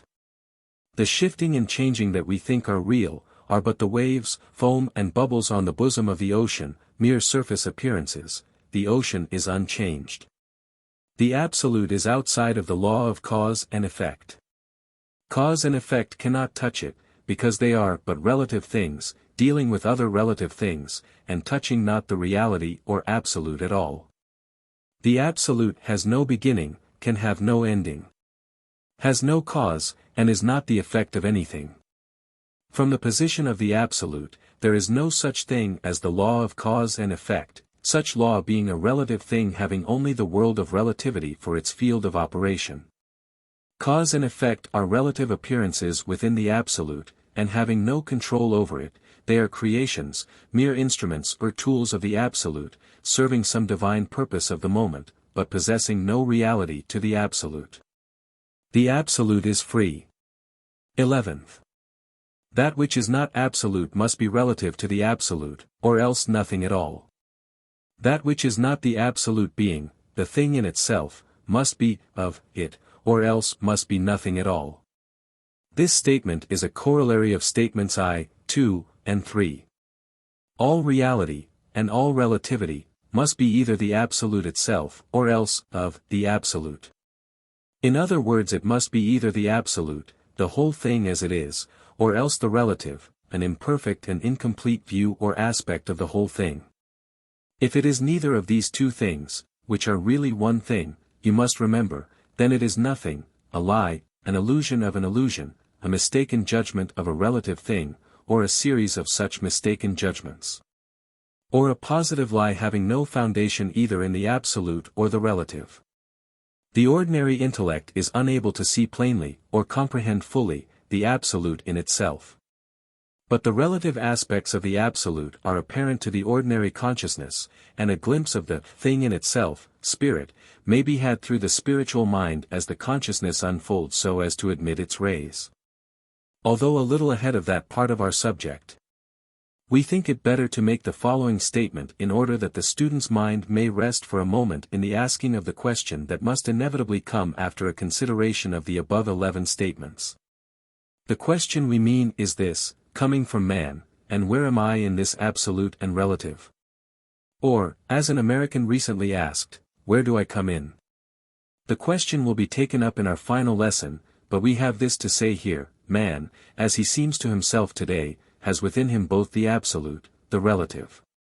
This is what we mean: he has within him, his real self, spirit, which is absolute. This spirit is surrounded with a mass of the relative, viz., 1. Matter, 2. Energy or force, 3. Mind. The Sanskrit terms for the above are, Atman, meaning spirit, or the eternal self.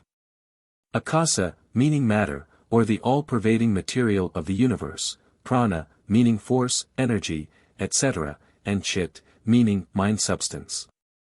The yogi philosophy teaches that these four things are found in all things in the universe of universes. The Atman or spirit being the reality, is present everywhere, in everything. But not in the way of being shut off, or separate, or a piece allotted to every particular object. It may be described as brooding over the universe and being in, under, around, and all about everything. We may speak, and we have in these lessons, as man having within him, or else, as being, drop from the ocean of spirit. A spark from the divine flame, a ray from the sun of spirit, etc., but these are mere figures of speech, for there is no separation of spirit, there cannot be, see statement 8. Instead of individual men being like pearls having a bit of gold in their center, they are like pearls strung upon a gold chain, the same chain being in and through each. This is a most clumsy illustration, but may give a faint idea of the essential difference between the two conceptions. Each relative entity, or center of consciousness, or atom, or thing, call it what you will, rests upon this golden chain of spirit, is a point on that chain, in fact. The pearls passing along the chain are composed of matter, akasa. Possess force or energy, prana. And mind substance, chit, all of which three substances, or things are relative manifestations of the absolute, the spirit being the only thing in itself, apparent, the only real thing about man, for the other three are changeable, temporary, incomplete, etc. and lacking in the qualities that belong to the absolute as we have mentioned them in the above statements. We shall take up this matter of the constitution of man, in our next lesson, and merely mention the above in this place, as an aid to the student, and partially to answer the inevitable question that comes up at this part of the instruction. We must now go on to a consideration of the three great manifestations or relativities. We will then speak of the spirit, Atman, or absolute, and man's relation to God, which is the heart of, the riddle of the universe. The spirit is the unmanifest, matter, energy and mind are manifestations, relative, of course, of the absolute. Remember this, always, in order to prevent confusion. The three great manifestations of the absolute, which may be sensed, studied, and comparatively well understood by the intellect of even man of today, are as follows. 1. Matter, or substance, akasa. 2. Energy, or force, prana. 3. Mind substance, chit.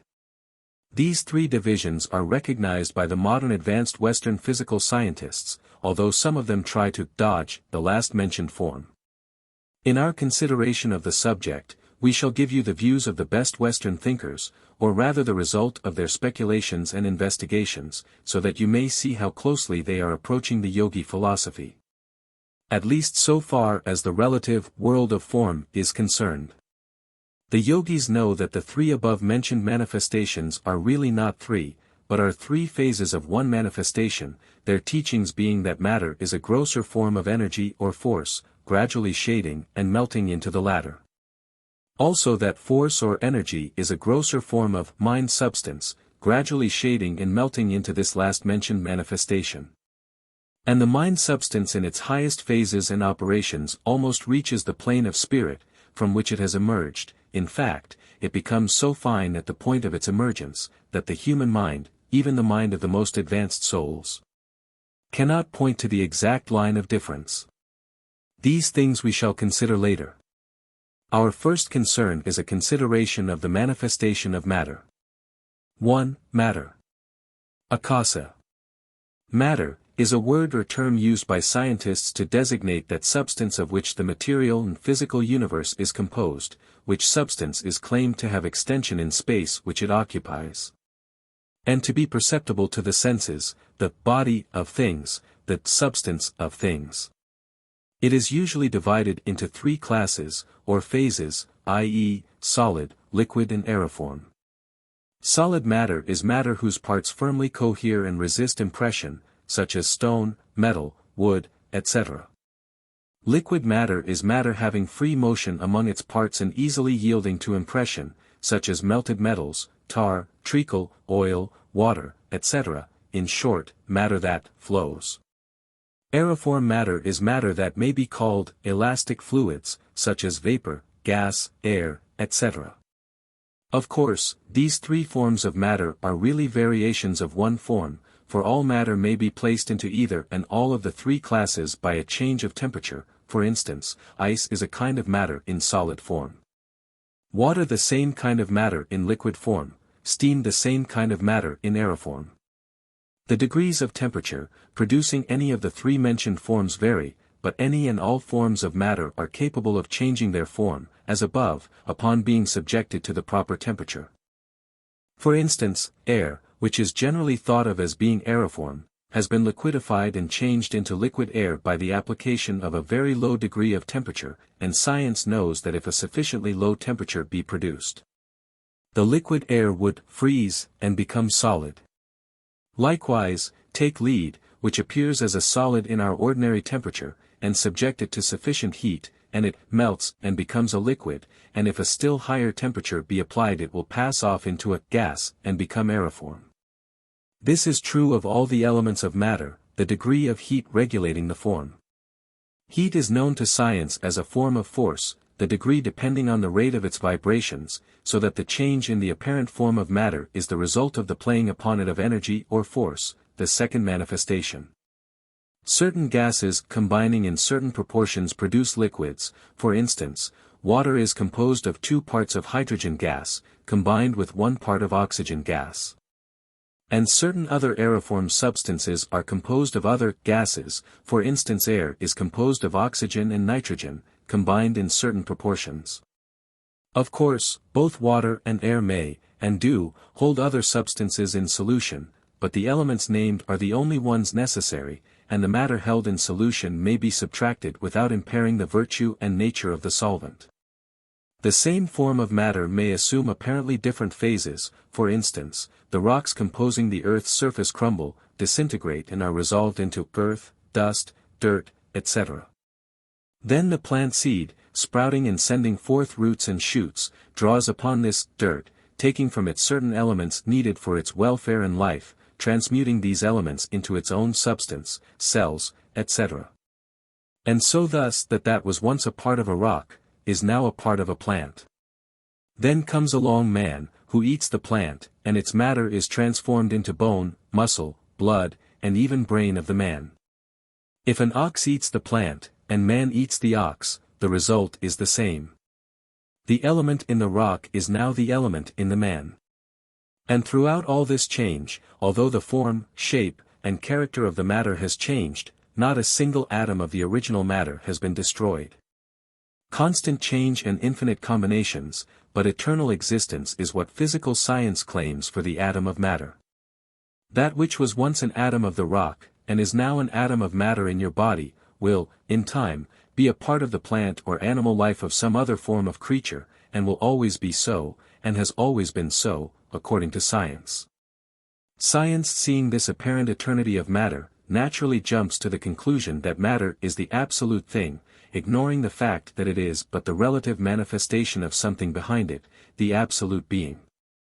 Physical science has analyzed matter until it has been able to classify it into about 70 classes, called elements, which it has assumed to be ultimate, that is, incapable of further analysis or division. The yogi philosophy teaches that all these so-called elements are but forms of one element, that there is but one form of matter, as may be found when chemistry reaches a higher stage of development.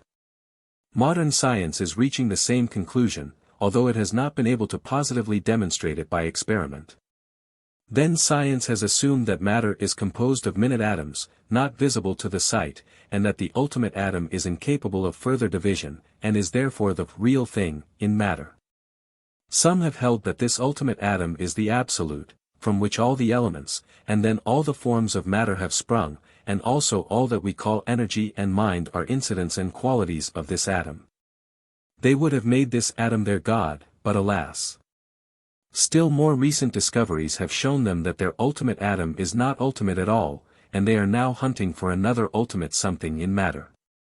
They will find, as did the yogis thousands of years before, that when they reach their ultimate in matter it will dissolve and melt into force and energy, and then they must hunt for their ultimate atom of force. Advanced science has hinted at this very fact within the last few years, and we may expect the fact to be accepted generally before very long. When the scientists then probe force or energy until they find its ultimate, they will come to a melting point when the elusive force will dissolve into mind substance, and that back of mind substance is the absolute. But that is a long way off for the physical scientist, although an old fact for the yogis. We have reached the end of our space, and must postpone the further consideration of matter until the next lesson. Lesson 11.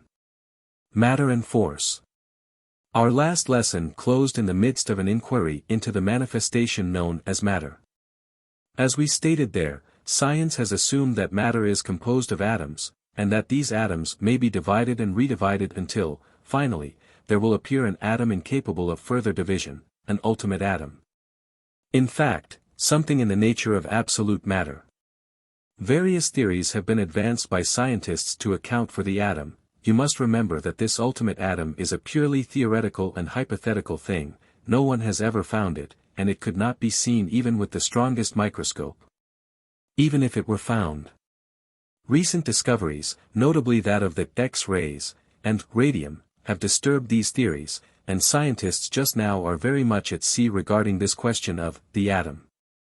They generally had accepted the idea that the atom of hydrogen was the ultimate atom, or at least so near to it that the difference was infinitesimal, when these recent discoveries upset their theories. And the experiments showing the so-called radiant energy, and radioactivity, caused them to agree that that which had been considered the final thing in atoms was capable of still further analysis. Science at the present time is on the verge of admitting the yogi teachings that the finer forms of matter shade or melt into energy or force, and that matter is but a less refined, or a grosser form of energy or force. The last thing in matter, as the newspapers and magazines somewhat flippantly style it, is what have been called electrons, which are in the nature of minute charges of electricity. It has been stated by an eminent scientist that one may get a feeble idea of the relations between these electrons and the atom by imagining a room 200 feet long, 80 feet wide, and 50 feet high, and having scattered within this space 1,000 little electric charges, each the size of an ordinary full stop or period of newspaper type. This dot is the size. The space and room enjoyed by the full stop in the aforesaid room corresponds to the space and room enjoyed by the electrons in an atom. When it is considered that the atom itself, containing these electrons, is invisible to the human sight, we may form an idea of the size of this thing called an electron by modern science. These electrons are stated to be violently energetic and to be in constant motion, revolving around each other like planets in a minute universe. It must be remembered that this theory has been evolved and accepted as a necessity by the scientists. Although both the atom and electron are invisible, they became necessary to account for certain other things, and so were invented. And will serve their purpose until something better offers itself. We mention the matter, not as accepting it as final, but merely to point out how near modern science is to accepting the yogi theory of the identity of matter with energy or force. Students will notice, from time to time, that each new scientific discovery will point further to this idea, and how, later on, force and energy will be recognized as shading in melting into mind. Some reader of this lesson, 50 years or more from now, will smile when he reads this prediction, and sees how nearly it has been fulfilled. We extend our hand across the half-century to such future reader, who is very likely unborn at this moment.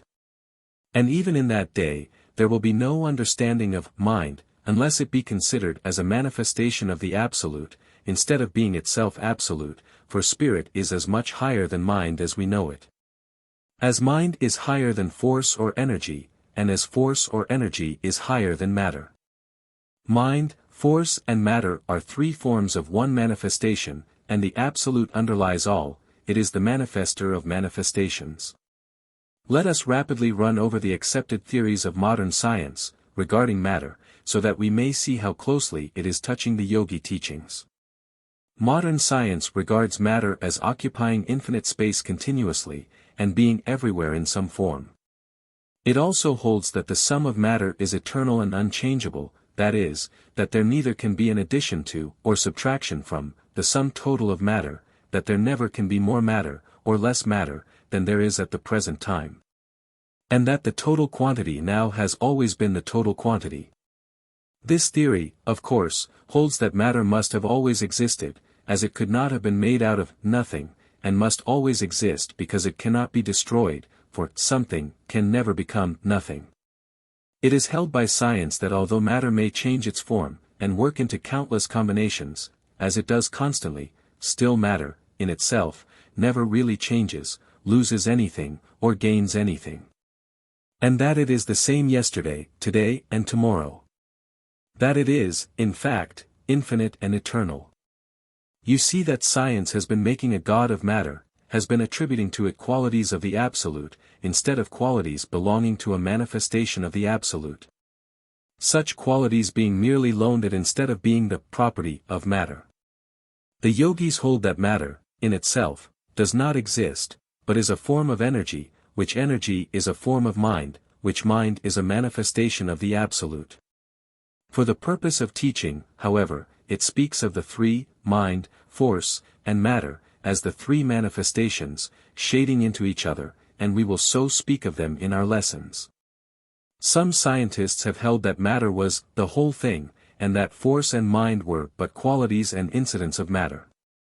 Others have held that energy and force was the real thing, and that matter was but a manifestation of force, and that mind was a quality or kind of force. So far, none of the physical scientists treat mind as being the real thing, with force and matter as qualities or attributes, although some of the metaphysicians and philosophers have held that mind is all, and all is mind. And that matter and force were illusions, or non-existent. This view has been followed by certain schools of metaphysicians of religio-metaphysical cults. The student will see that the yogi philosophy accepts each and all of these views as partly correct, either viewed separately or collectively, but teaches that underlying all three of the so-called absolutes, ultimates, or real things, lies the only reality, the absolute, from which the three manifestations emanate. The yogi philosophy antagonizes none of the schools of thought, but harmonizes and explains each set of theories, under one grand system. Even among the various schools of Oriental thought are found the above-mentioned three forms of thought or theory. But those who search among the headwaters of the stream of the ancient teachings will find that all emerge from the true yogi teachings of the One, the Absolute, the manifester of all manifestations, transcending matter, force and even mind. Before leaving the physical scientists' theories of matter, we must not neglect to mention that science has been forced to accept the theory of an ether, or very fine form of matter, which is stated to fill all space, the the space between the stars and solar systems, the spaces between the atoms, molecules, electrons, etc. in so-called solid bodies. This ether is stated to be quite thin, tenuous, rare, fine, etc., far more so, in fact, than any of the finest gases or vapors known to us. No one ever has seen, heard, tasted, smelt, or felt this ether, but its existence is found necessary to account for certain physical phenomena, the transmission of light and heat, etc. Science has found it imperative to hold that matter is infinite, and that it exists in some form everywhere, and so it is compelled to formulate and accept the existence of a very tenuous form of matter to fill in the spaces. And so the theory of ether arose. The yogi philosophy has no quarrel with Western physical science over this question of the ether. In fact, it holds that this ether exists in 7 different grades of thinness or tenuity, the Sanskrit term, in use for centuries, being akasa. Akasa is the Sanskrit term for the principle of the manifestation of matter. The teachings are that it pervades and penetrates infinite space, that it is everywhere, omnipresent. It is taught that every and all forms of matter evolve from this akasa, first the 6 lower forms of ether, in succession. Then the gases and vapors, in their order of fineness, then the air, then the liquids, then the solids. The akasa is the substance composing the finest gases, and the densest solids, the sun, the moon, the stars, the air, the water, the human body. The body of the animals, the body of the plants, the earth, the rocks, everything having form, every shape, everything that can be sensed by the ordinary senses. Besides this, the higher forms of akasa are finer and more tenuous and subtle than any form of matter perceptible to the senses of the ordinary man. The souls of the disembodied, both those that have passed out at death, as well as those which are traveling in the astral body, have a body of fine matter, imperceptible to the ordinary senses. And beings on higher planes than ours are encased in some of its subtle forms, such a vehicle being necessary for the holding together of the several elements in the constitution of man and the higher beings. Matter in some form is necessary for force and energy to play upon, and mind must always have a body of matter, oftener of the most refined kind, in order to manifest itself at all. The Absolute uses its finest form of manifestation, mind is its highest form, for certain expression, and mind in turn, uses the lower vehicles, force and matter as its tools, instruments, conveniences, and vehicles of expression. We mention this at this place that the student may remember that there are grades of matter very much higher than that which are perceptible to our ordinary senses. So clearly is this fact known to advanced occultists, that some of the old writers, using Oriental imagery, have used the term, the body of God, in referring to matter. And this expression may help the student to appreciate the importance and dignity of matter, although seeing its comparative lowness in the scale. We should avoid the folly of the physical scientists who make of matter a god. And the twin folly of many metaphysicians and idealists, who would make of matter a base thing, a devil, or even nothing.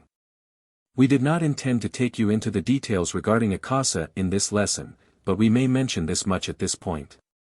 The essence or finest principle of akasa is of so fine a form of matter that it cannot be sensed by any except the highest form of intelligences. It is unknown to all except the highly evolved souls who use this form of akasa as a vehicle or body. It is the thin veil of substance separating those advanced minds from the universal mind, but there is no real separation, and such minds are in the closest contact with the universal mind. This form of akasa is the highest form of matter. Some yogi writers call it matter itself. At the beginning of the several great periods of life in the various parts of the universe, or in the various universes, if you prefer the term, the only form of matter manifested is akasa in its finest form. Then the Absolute, using its manifestation of the universal mind, sets into operation force, energy, or prana which plays upon, or acts upon, this akasa, and causes it to become each of the lower 6 forms of ether, in succession. That is, causes it to send forth a part of itself in those forms. Then, in succession it becomes manifested in the shape of the finer vapors, gases, air, liquids, solids, etc. Until there is a manifestation of each form of akasa from the highest, or akasic essence, to the densest solid. At the end of a world cycle, or as it progresses toward its end, there is a gradual drawing in of the forms of akasa, the densest forms disappearing, and being followed, after ages, by the next in line, until solids disappear, then liquids. Then gases and vapors, and so on until all akasa is drawn into itself, and only its essence, the principle of akasa, remains, until it is again set into motion at the beginning of a new cycle. The attentive and thoughtful student may ask himself whether, by analogy, he may not suppose that in some great cosmic cycle, there might not come a time when the akasa would be drawn into the prana and the prana into the chit, and the chit into the absolute itself. And whether the statement that these things are manifestations of the absolute manifester, does not imply that they had a beginning, a time when the manifestation began. And whether this conclusion might not lead to another, that there are a series of great cosmic cycles, and so on until the mind can think no further. To this expected question we would say that there are cosmic processes so stupendous and magnificent that even souls so far advanced that they may be considered archangels and gods are unable to grasp the thought of them. The highest teachers have handed down to us this word, but as they do so they confess to having had glimpses of things so far transcending even their capacity for understanding and comprehension, that their godlike minds reeled and swam. This being the case, we may be justified in not asking the student to consider anything higher than a world cycle, of which we may speak in a future lesson, or a future series of lessons. But remember this, brothers on the path, that though this contemplation of the workings of the divine cosmos and its parts may seem to carry God afar off from this earth, from us, the truth is that notwithstanding these stupendous operations and workings, God, the Absolute, is here with you always. Here around you, here in you. Closer than a brother is he, closer than a mother to her babe, closer than a lover to the loved one, nearer to you than is your heart, your blood, your brain. The Spirit is always with you, do not lose courage. And this is true of the humblest, the lowliest, the vilest, as truly as of the most exalted, the highest, the purest. The difference is only in the degree of recognition of the Spirit on the part of the man. Let not these scientific statements and teachings distress you, if you fail to understand them, or have no taste for them. It is not necessary for you even to believe them, much less understand them, much less like the study. This is all that is necessary: learn to know that God is within you and all others, that you are as necessary to Him as He is to you. For you are a part of His plan. Learn to realize the one life in all, and open yourself to the inflow of the divine love and wisdom, and be willing to grow, develop and unfold. In your studies you will find that the same law applies to the great things and the small, in this world of forms. The same law governs the evolution of universes that regulates the life of the atom. As above, so below, says the old occult proverb, and the more you study the more will you perceive its truth. Study the things that lie nearest to you, and you will have the key to the things beyond you. There is no great. There is no small, in God's world of forms. Have faith, have courage, have hope, and above all have love, and charity. We shall now consider the second great manifestation or relativity. 2. Energy or force. Prana. Energy or force is a principle of nature which may be defined as the power of resisting or overcoming resistance, or that which produces motion. A bent spring possesses energy, for it is capable of doing work in returning to its former form. A charge of gunpowder possesses energy, for it is capable of doing work in exploding. A Leyden jar charged with electricity possesses energy, for it is capable of doing work in being discharged. All particles of matter that fill infinite space are in constant and perpetual motion. This motion is considered by science to be infinite and eternal, that is, existing everywhere and forever. Every physical change and every chemical process is associated with a change in the atoms composing matter, a readjustment and changing of combinations. All forms of motion, gravitation, all forms of force, electricity, magnetism, light, heat, cohesion, nerve force, in fact all forms of motion, or force, that manifest in the change in the position of the particles of matter, are forms of energy, or manifestations of its principle. To those unfamiliar with the subject, the idea of energy perhaps may be best carried in the mind by the idea of the principle causing motion and change in matter. The theories of modern science regarding energy resemble those regarding matter. That is, it is held that although energy may manifest in numberless forms, and may be transformed and changed from one form to another, yet the sum total of energy in the universe is fixed and unchangeable. And that not a single particle of energy may be created, nor destroyed, that no matter how it may change form and transform itself into varying forms, that such changes are like the changing forms and combinations of matter, and are merely relative and not actual, inasmuch as energy as a whole is not affected and remains the same in principle and amount. This theory or principle of physical science is known as the principle of the conservation of energy. 1. It will be seen from a consideration of the above that science holds that no material power can bring into existence a single particle of matter, or a single particle of energy. Nor can any material power take out of existence a single particle of either matter or energy. Both are regarded as fixed and unchangeable. We may change the form of matter, or rather the combinations of its atoms, and we may transform one form of energy into another, and so on, but neither may be created nor destroyed. Energy is the principle that works change in matter, and many scientists speak of it as a property or quality of matter, while others regard it as a separate principle, working in connection with matter. An example of the transformation of one form of energy into another, and so on, is as follows. An electric lamp shows a light, which light is produced by the passage of electricity through the little thread of carbon. The latter offering a resistance to the electricity, resistance causing the energy of the electricity to be transformed into heat and light. The electricity is produced from a dynamo, the power of which is imparted by a steam engine. The steam engine takes up motion from the energy of steam, which steam is produced by the expansion of water by the energy of heat. The heat is a form of energy transformed from the energy in the coal, which energy is released by combustion. The coal obtains its chemical energy from the sun, which imparted it to the trees from which the coal originated, or else, perhaps, from the energy inherent in its atoms. The sun or atoms obtain their energy from the universal energy. So you see, the whole process is a chain of transformation.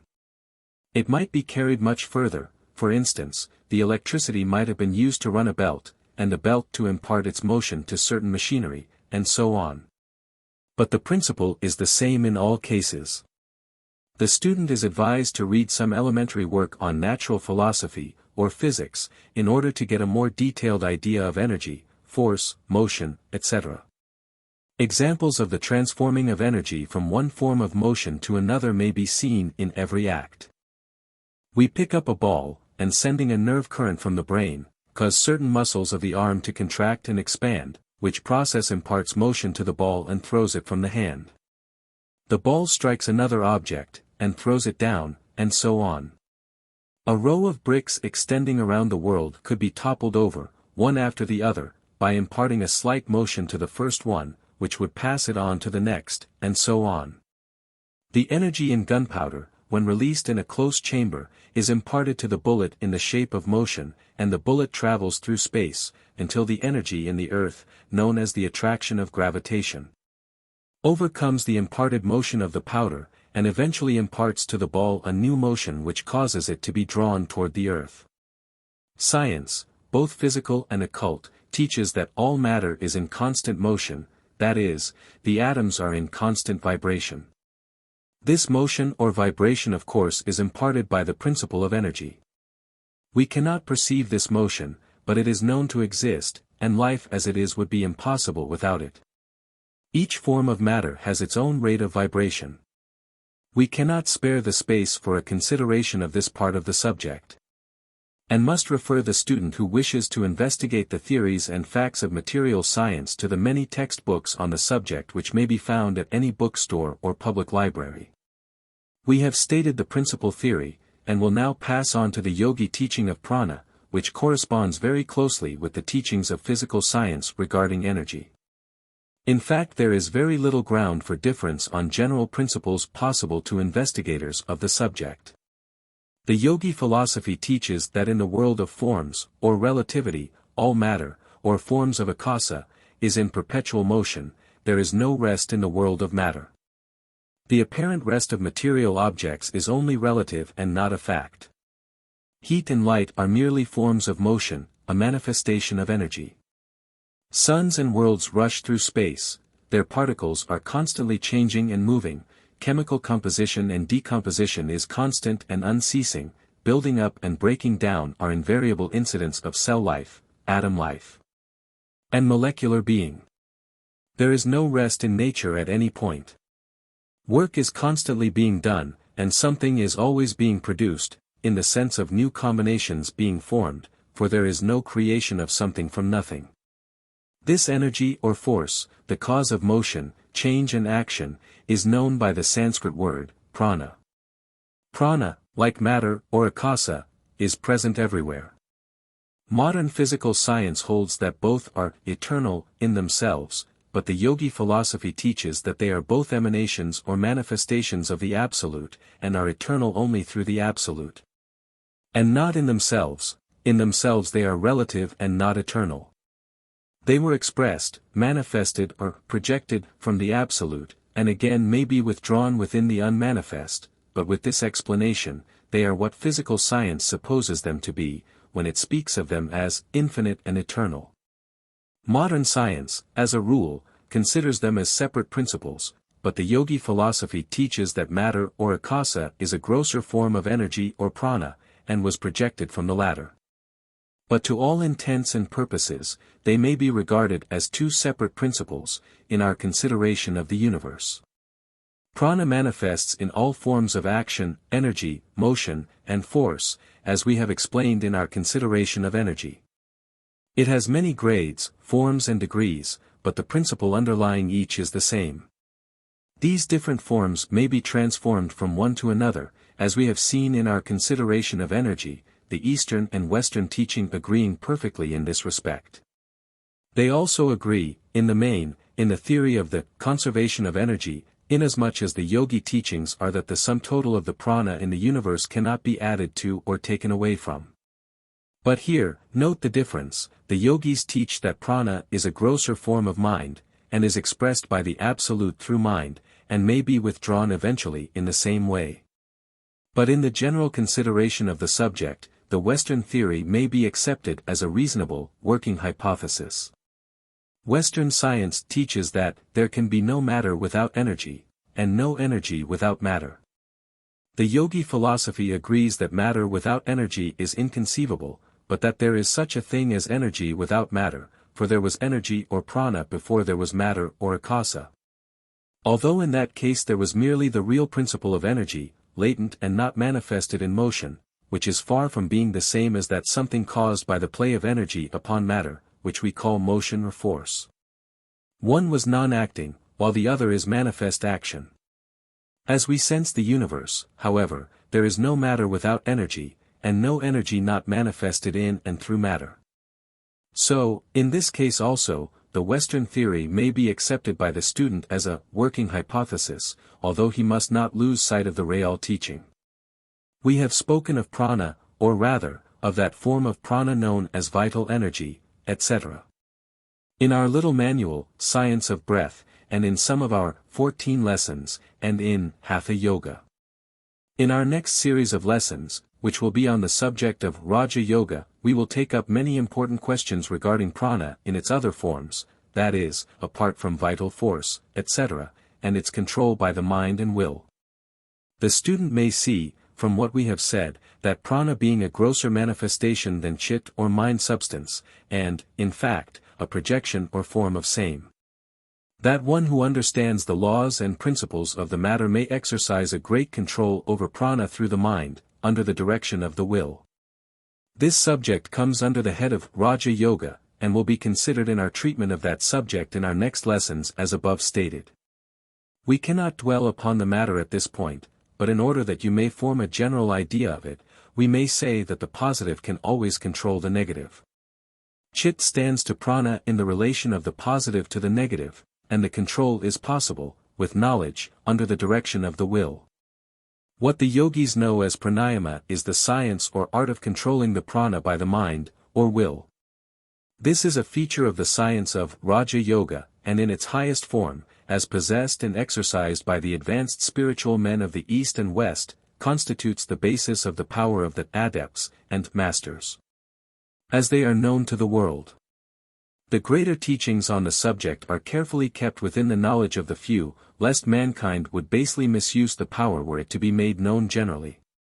But, still, there is quite a portion of the teachings that are now allowed to be made public to those ready for it, and anyone possessed of sufficient application and determination, in connection with spiritual development, may put into practice a greater or less degree of the science of pranayama. There are other features of Raja Yoga, besides this one, such as the control of the mind or chit, etc., etc., but pranayama forms one of the leading teachings. Before leaving the subject of energy or prana, we wish to call the attention of our students to the fact that occasional glimpses of the truth of the yogi teachings that energy is a grosser manifestation of mind, and shades or melts into the latter, are afforded to close scientific observers of the phenomena of energy or force. Observers and investigators have been struck by the occasional conviction that force or energy, in some of its forms, displayed as something akin to intelligent action, instead of acting like blind force. When the attention of the scientific investigators is directed to this fact, and it will be before long, they will notice, classify and investigate the same, and new theories will be evolved and taught to account for the same. Science must eventually come to accept facts bearing out the truth of the yogi teachings, for they exist. Leaving the subject of prana or energy, we pass on to a consideration of the third great manifestation or relativity. 3. Mind. Mind substance, chit. Let us first see what physical science has to say regarding what is known as mind. Western material science has hazarded many theories regarding the nature of mind. As a rule, they have discarded the theories of the metaphysicians and philosophers of the past, and have sought to find a material basis for mental phenomena. They have tried to find a satisfactory theory along the lines that mind is simply a manifestation of matter, a chemical effect, a mechanical effect, etc., something growing out of, emanating from, or manifesting from matter. One leading scientist has hazarded the idea that the brain secreted mind, just as the liver secreted bile. Just think of it, mind a secretion of matter. The materialists have made the mistake of commencing at the wrong end.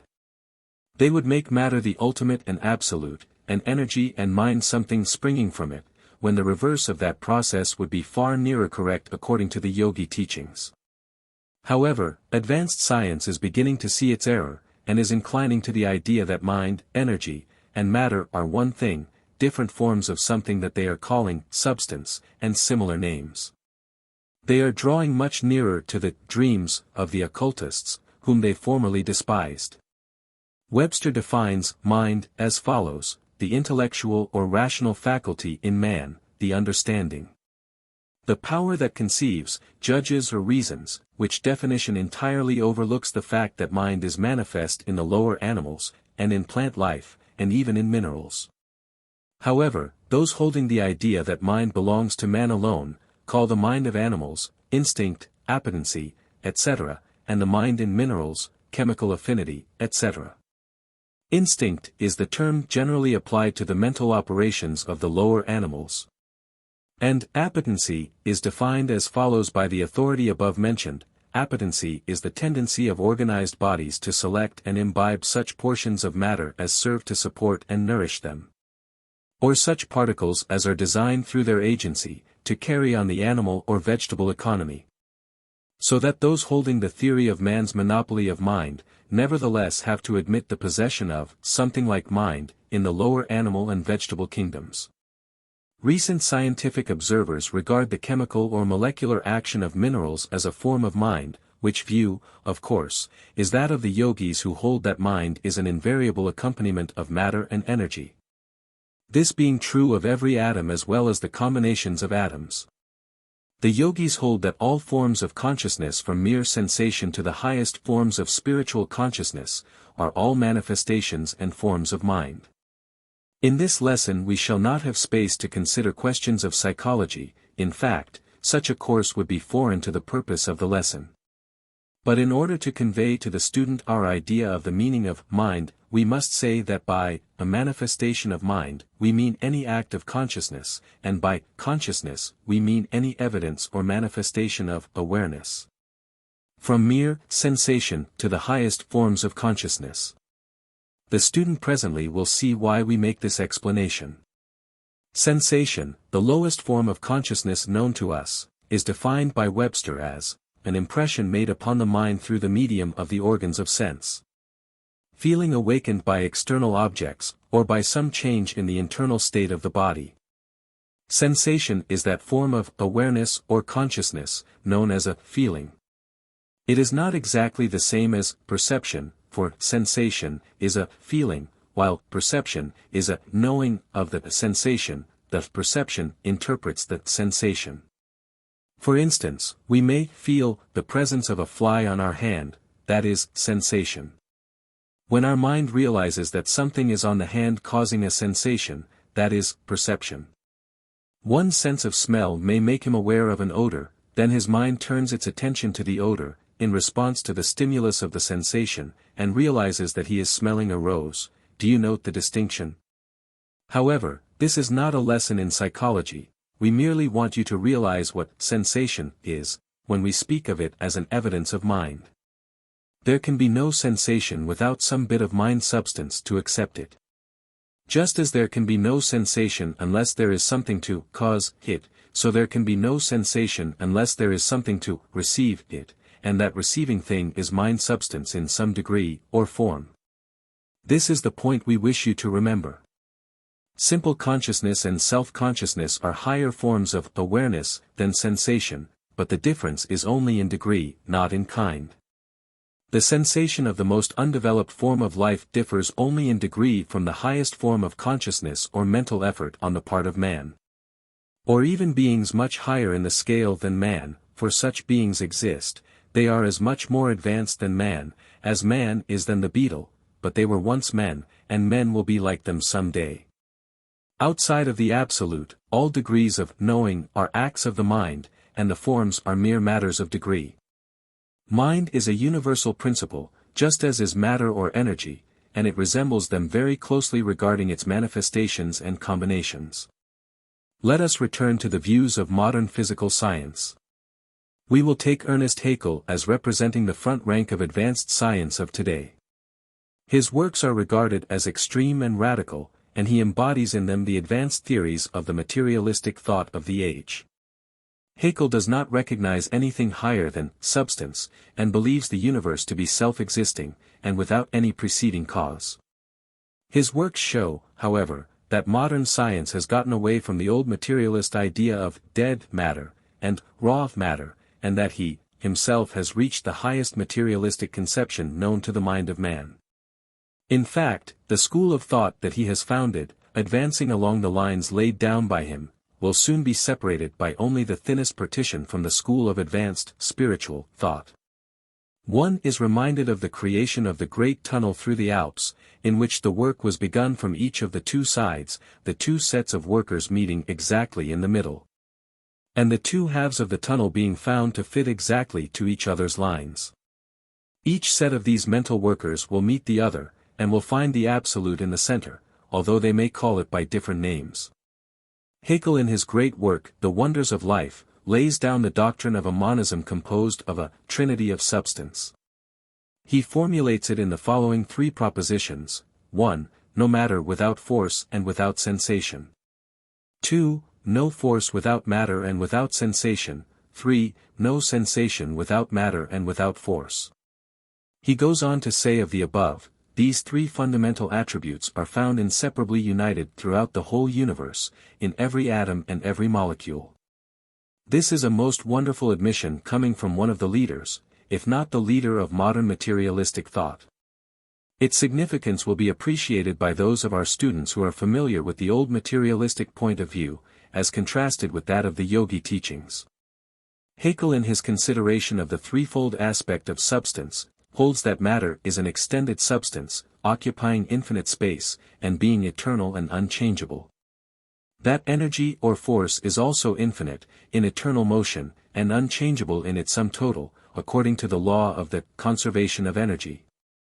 That sensation being joined to matter and energy as the third attribute of substance, the universal law of the permanence of substance must be extended to it, therefore, sensation must be eternal and unchangeable in its quantity or sum total. He holds that the changes in sensation, like those in matter and energy, mean only the conversion of one form of itself into another form of itself. It will be seen that by sensation, Haeckel means that which we call mind, for he explains that the whole mental life of humanity has its roots in the sensations of each individual, and he approvingly quotes Nageli's remark that the mind of man is only the highest development of the spiritual processes that animate the whole of nature.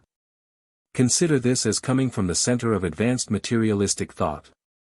Is not the trend of events made plain? The student will note the differences between the yogi philosophy and scientific monism as expounded by Haeckel and other leading scientists representing the school of the new materialism. The yogi philosophy teaches the existence and being of the only reality, the absolute, which reality manifests in the shape of three great relativities, matter or akasa, energy, force or prana. And mind substance or chit, the latter being in the nature of a refined and subtle principle, rather than of a substance akin to matter. These three manifestations are really but three forms of one great manifestation, and proceed from the finest, mind, to the next finest, energy or force, on to the grossest, matter, the three shading into each other, as explained in this lesson. The manifestations emanate from the absolute, and may again be withdrawn into it, they are relative to it, and in the absolute sense of words have no real existence, that is, no existence apart from the absolute. The absolute is all that really is, that exists of itself, is self-existent, depends upon nothing else, has no cause, has nothing into which it may be withdrawn or absorbed. The school of scientific monism holds that all that there is a physical something which they call substance, which possesses three attributes or properties, which are called matter, energy, and sensation. Matter is regarded as the space-occupying property or attribute, energy as the moving or motor property or attribute, and sensation as the feeling, and consequently, thinking, attribute or quality. Substance is held to be self-existent, infinite, eternal, and unchangeable in quantity or sum total, although apparently changeable in the forms of its attributes or qualities. The yogi philosophy teaches the existence of the spirit. That presence of the absolute outside of its manifestations, scientific monism has nothing to say of spirit, it does not recognize it, and substance seems to be the sum or combination of matter, energy, and sensation, rather than as a thing in itself from which all relativities flow. So far as we are able to see and understand the philosophy of scientific monism, it does not speak of or teach of anything akin to the spirit or essence of substance, but, instead, treats substance as a purely physical thing. The spiritual nature of things being denied, or ignored as unnecessary and non-existent. We trust that we have correctly reported the ideas of this monistic school of materialistic, scientific thought, at least such has been our intention. It seems to us as if that school holds to the idea of a self-existent universe, a universe without a cause, or God, or absolute being. In other words, its teaching seems to be that the universe is its own God. It, of course, denies the survival of consciousness after death, or the immortality of the soul, and teaches that the soul is a purely material and physical thing, a development of sensation. We call our students' attention to the differences between the two philosophies, as well as to their points of resemblance. Both teach the oneness of all, but how different is the understanding of that one? We think that the spiritual mind of the student will so illuminate his intellect that it will see the truth in the midst of these conflicting teachings, which still show in their resemblance that instinctive and intuitive leaning of the human mind toward the idea of oneness. To those to whom have come the spiritual awakening of consciousness, will be apparent the point at which the monistic philosophy leaves the right path for the elusive side track from which it will be compelled to return in the future. In our next lesson we will endeavor to explain the nature and qualities of chit or mind substance, as well as to give you the teachings regarding Atman or spirit, and man's relation to the Absolute. Peace be with thee. Lesson 12. Mind and Spirit. In this lesson we shall take up the subject at the point at which it was dropped at the close of the last lesson, i.e. the consideration of the nature and qualities of chit, mind substance, which is the first great manifestation or relativity. While we speak of this manifestation as mind, we have thought it better to give you the Sanskrit word used by the yogi teachers, which is chit, which word when freely translated means mind substance, rather than mind. The difference being that the English word mind has a rather metaphysical meaning, signifying a vague something, a condition or state rather than a thing, while chit, the Sanskrit word, means mind as a substance, a thing. Hence our definition of it as mind substance. In order to fix the idea more firmly in your mind, let us see just what the word substance means. Webster defines it as that which underlies all outward manifestations, nature, essence. The word is derived from the Latin words sub meaning under, and stare meaning to stand, the two words combined meaning to stand under, or to underlie. When we realize that substare may be defined also as to understand, we may see new light in the meaning of substance, and realize that its use as the underlying principle of mind is proper.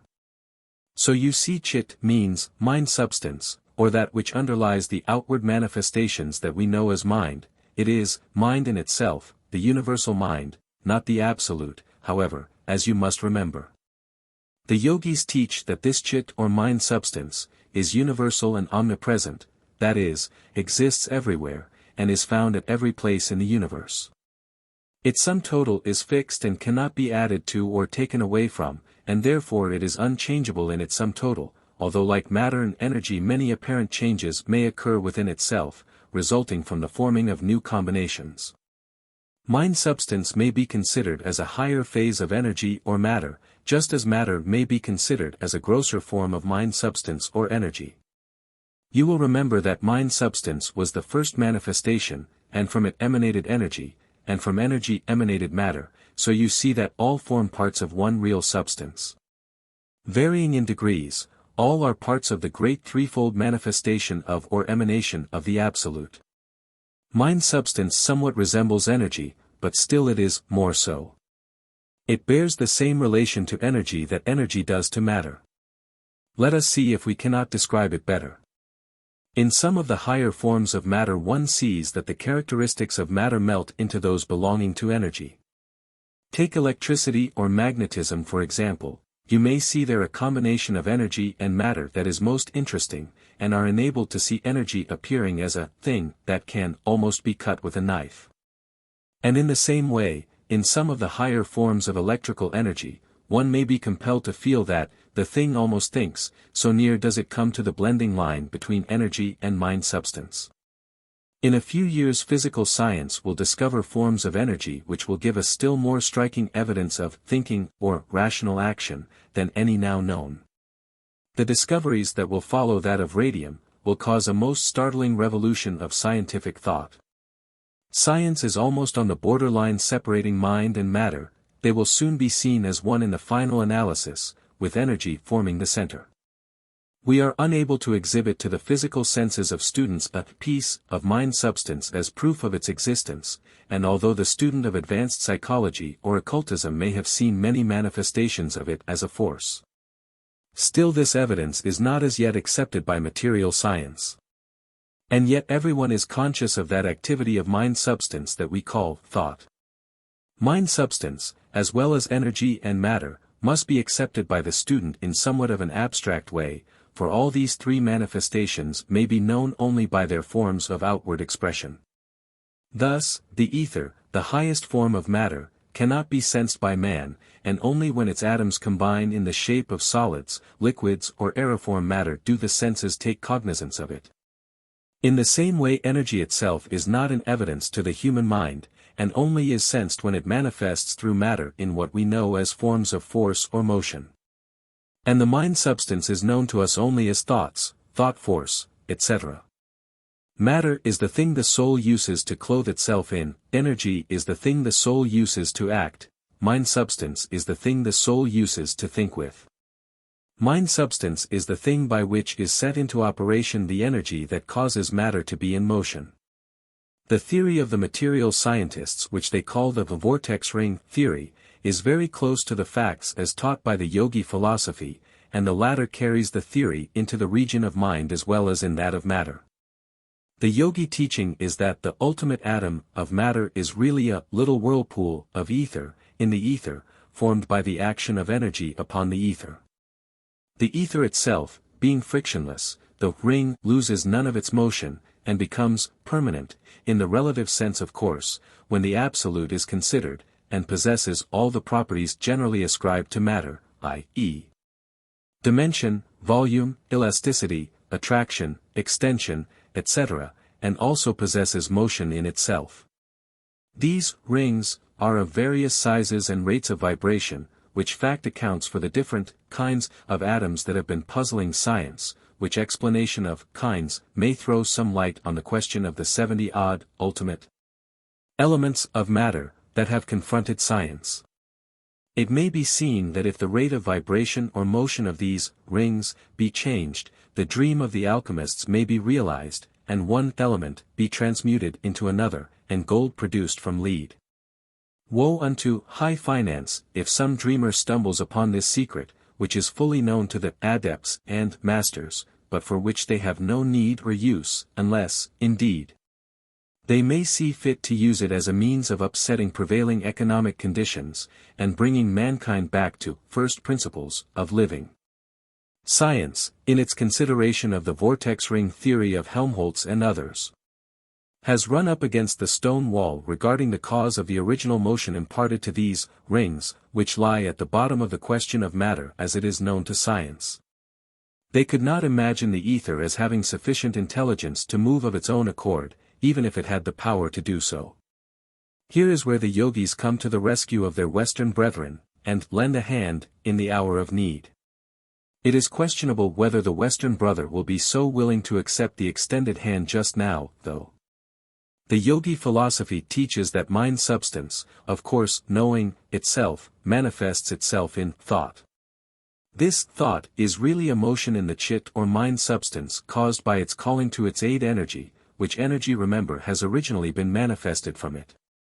This thought force, thus called into play, communicates itself to the ether, and the vortex ring results, and the ether whirlpool becomes an element or atom in matter, possessing form, dimensions, etc. as well as having within itself energy and mind, thus forming the trinity of matter, energy and sensation spoken of in our last lesson as being taught by Haeckel and the physical scientists. Some of the yogi teachers prefer to describe the process as follows, merely a different manner of presentation. They say, the ether having proceeded from mind substance, through energy, has in itself the elements of its grandparent and parent, mind substance and energy, or chit and prana, its inheritance, which it is capable of using. So it merely thinks the energy into motion and forms the atom ring in itself, for the purpose of further manifestation. This view gives the impression of matter being possessed of mind and power of motion, which, to a certain extent is correct, although the three manifestations are somewhat different, and all proceed from one original source, the Absolute. So you see the yogis teach that all matter, as known to our senses, is the result of a thought, and that thought is mind in action, and that action is the outcome of energy. And that energy is the product of mind substance, therefore indeed matter is mind, all is mind, not only in a metaphysical or mystic sense, but in reality. The teaching conveys the remarkable truth that everything in the material world has been thought into existence. In this teaching may be found the practical explanation of the theories of the metaphysical schools and cults which claim that all is mind, and that matter is nothing. And then build up a structure of metaphysical and religious theory upon that foundation. But such thinkers often ignore that great underlying truth, that both mind and matter, mind as well as matter, are but relativities and do not exist in themselves, but are manifestations and emanations of the Absolute, which is the only real being. Which is all there is. Beware of making a god of mind, or of matter, both are false gods. The Absolute is the one, the only one. We have taken Western physical science into consideration in our explanation of the yogi teachings of the three great manifestations, in order to show the points of agreement and difference. And that the Western mind might be able to more readily absorb the Oriental thought by associating the same with the thought more familiar to the Western world. And also that the student might perceive that the mind of man, as it unfolds, travels toward the same intellectual conclusions and seeks to make truth axiomatic and self-evident. But we wish to add, at this point, that although using the intellect just as the Western scientists are now doing, the Yogi Fathers or ancient teachers, as well as their advanced modern followers, verify their conclusions by the use of the unfolded higher faculties of the mind, the region of the spiritual mind. In some of these higher mental states, made possible by yogi development, the yogi realizes that he simply knows certain things to be true, without reference to the familiar intellectual processes. This knowing cannot be understood by those familiar only to the operation of that part of the mind known as intellect, but those who have experienced it know it to be a higher form of reason than is the intellect, which it transcends and surpasses but does not necessarily contradict. Many things that the intellect is beginning to see as truth, are at once recognized and understood by the higher consciousness, and the conclusions of the intellect are thus verified. But many results are reached in a different way, viz. The higher consciousness sees and knows certain things to be so, and the man, relapsing into his ordinary consciousness carries with him the impression, knowledge and certainty of the truth of something, but is not able to express it or explain it, even to himself, in the terms and by the processes of the intellect. Consequently, a sage may know thing quite surely, having received his information through the higher channels of the mind, often in the form of symbols, but may find it very hard to explain its details to others, or even himself. He may know that a thing is, but cannot tell the why and how of it, or explain its relations to other things and ideas. The yogis teach that all truth regarding the universe, from the point when it began to be manifested from the Absolute, are locked up in some part of the mind substance. And as all parts of the mind substance are identical in nature and principle, just as are the drops of a body of water, so does every man's mind know all truth of the manifested universe. And the bringing of such knowledge into the field of consciousness is a matter of unfoldment. In the end we shall know all. The consciousness is the relative, which is always growing and enlarging its field of consciousness, or rather, moving its field of consciousness toward higher regions of the mind. But the mind of man cannot know the secrets and mysteries of the Absolute itself, none but the Absolute may know itself, and the mind can know only itself, that is, all that emerged from the Absolute in manifestation or emanation. There is a difference and distinction here, do you see it? But the Atman, the divine principle in man, that something above even mind, which is the real self, that real presence of the Absolute, knows the knowledge of the Absolute, itself, and when man at length throws off all the confining sheaths, even that of the highest forms of the spiritual mind, and becomes merged with his real self, then shall he know all, for he will have found himself in the Absolute, and his consciousness and knowledge shall include the all, then will he cease to be man. Those of our students who are interested in the scientific side of the subject, may be interested in the statement that those of the yogis who impart the scientific side of the philosophy, teach that neither matter, akasa, in its highest form of ether, prana in its essence or highest form, nor mind substance in itself, are atomic. None of these manifestations, in their essence, are atomic, but what are called the atoms of each are really vortex rings, in the thing itself, which form atoms, such atoms forming combinations which become apparent to the senses. For instance, mind substance, when combining with action, forms atoms called thought, energy when in action manifests atoms called motion or force. Energy in itself is passive, if the paradox may be voiced.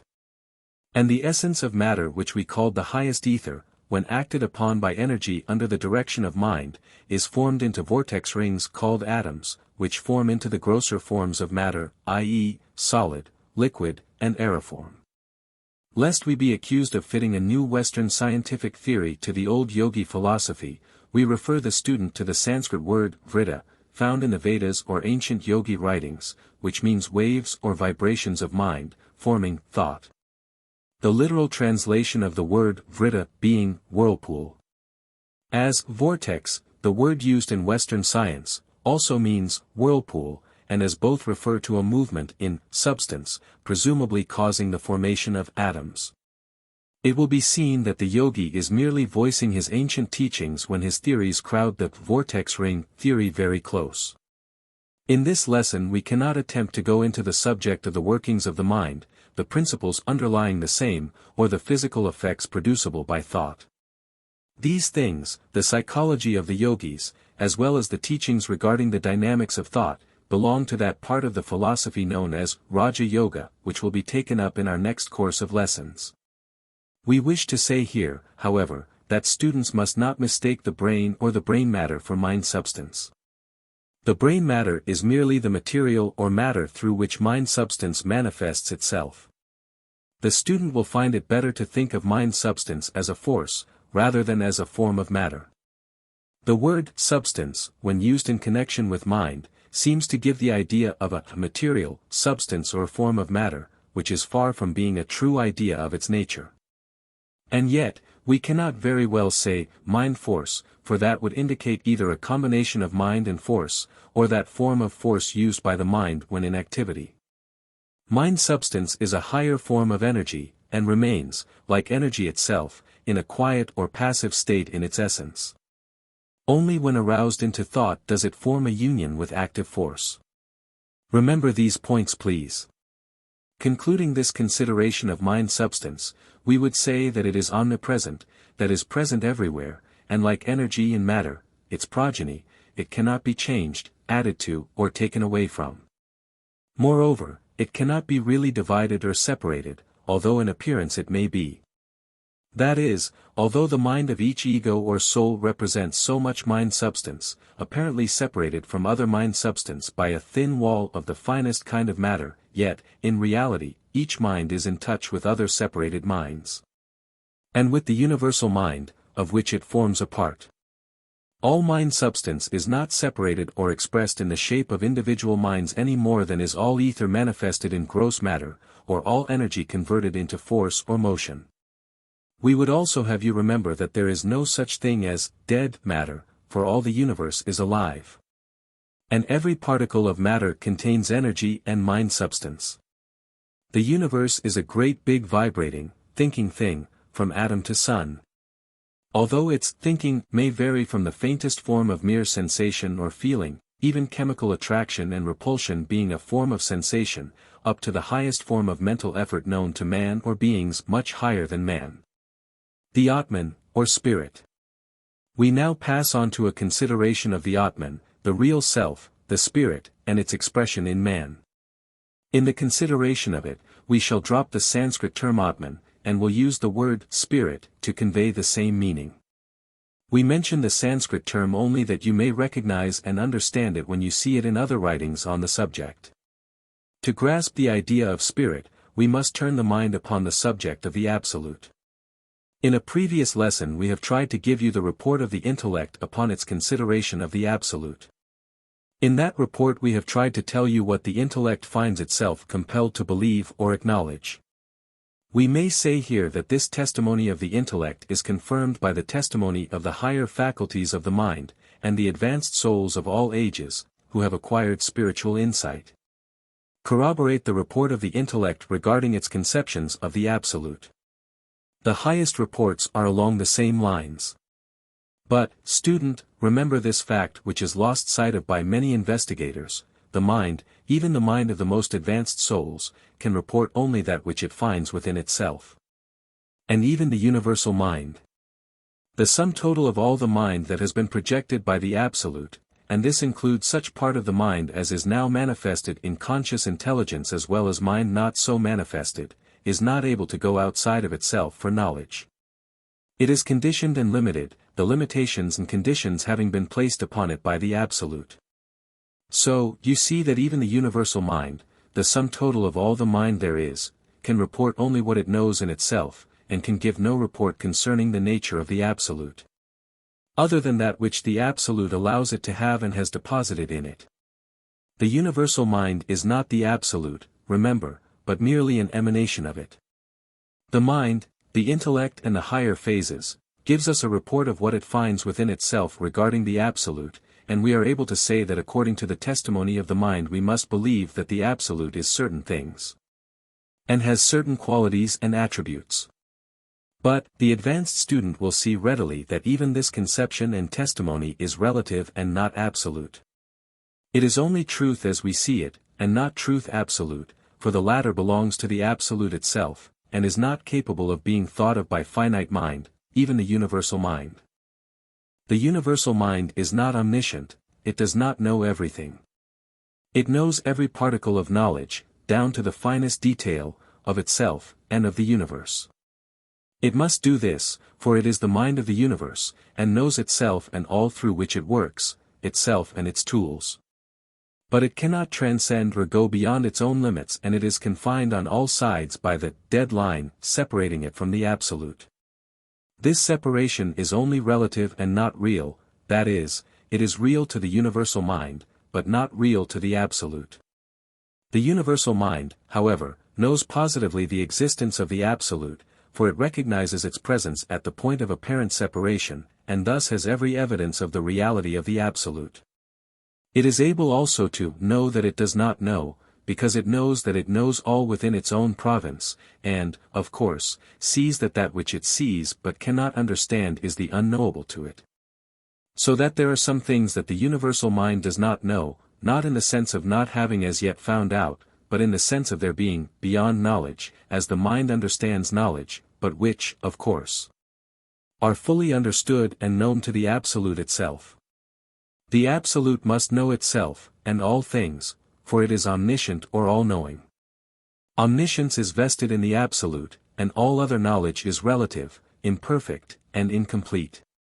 The student is again reminded that what we call the universal mind, is not something through which the Absolute thinks, but something through which the universe thinks, the universe being the sum total of the emanations of the Absolute, and not the Absolute itself. The soul of man is capable of drawing upon the universal mind for a knowledge of everything it knows, and the advanced souls avail themselves of this privilege according to their degree of unfoldment. Such souls report the fact of the existence of the Absolute, which had been predicated by the intellect, but they also report that they are unable to pass over the border.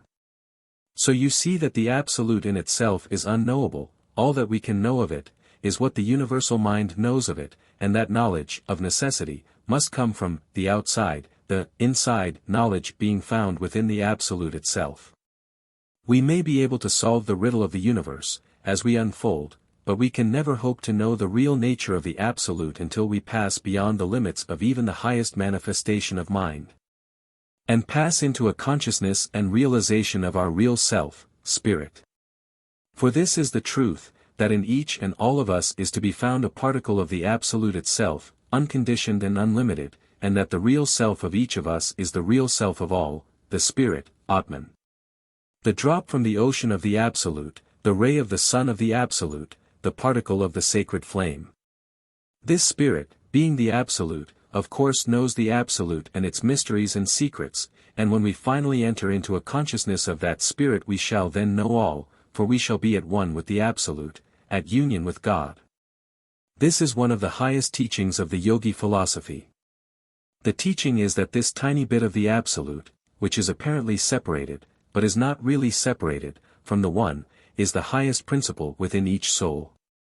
Even the lowest form of soul contains it.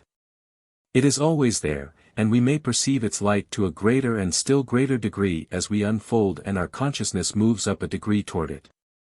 The Spirit is ever there, changeless. But the consciousness of the ego is constantly moving upward toward the Spirit, and will in time merge in it. This is the end of spiritual evolution, and all the effort of the soul is toward this goal. Life is the effort of the soul to free itself from its confining sheaths, a desire to avail itself of its inheritance. We come now to the great mystery. The student who has followed our teachings closely will now find himself asking the question, that question which has been asked by the souls of all ages when they reached this stage of their unfoldment, or investigation.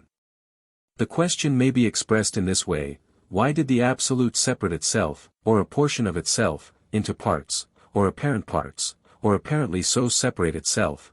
What was the use? What does it all mean? What was the sense of it? There could have been no necessity for it, for the Absolute is beyond necessity.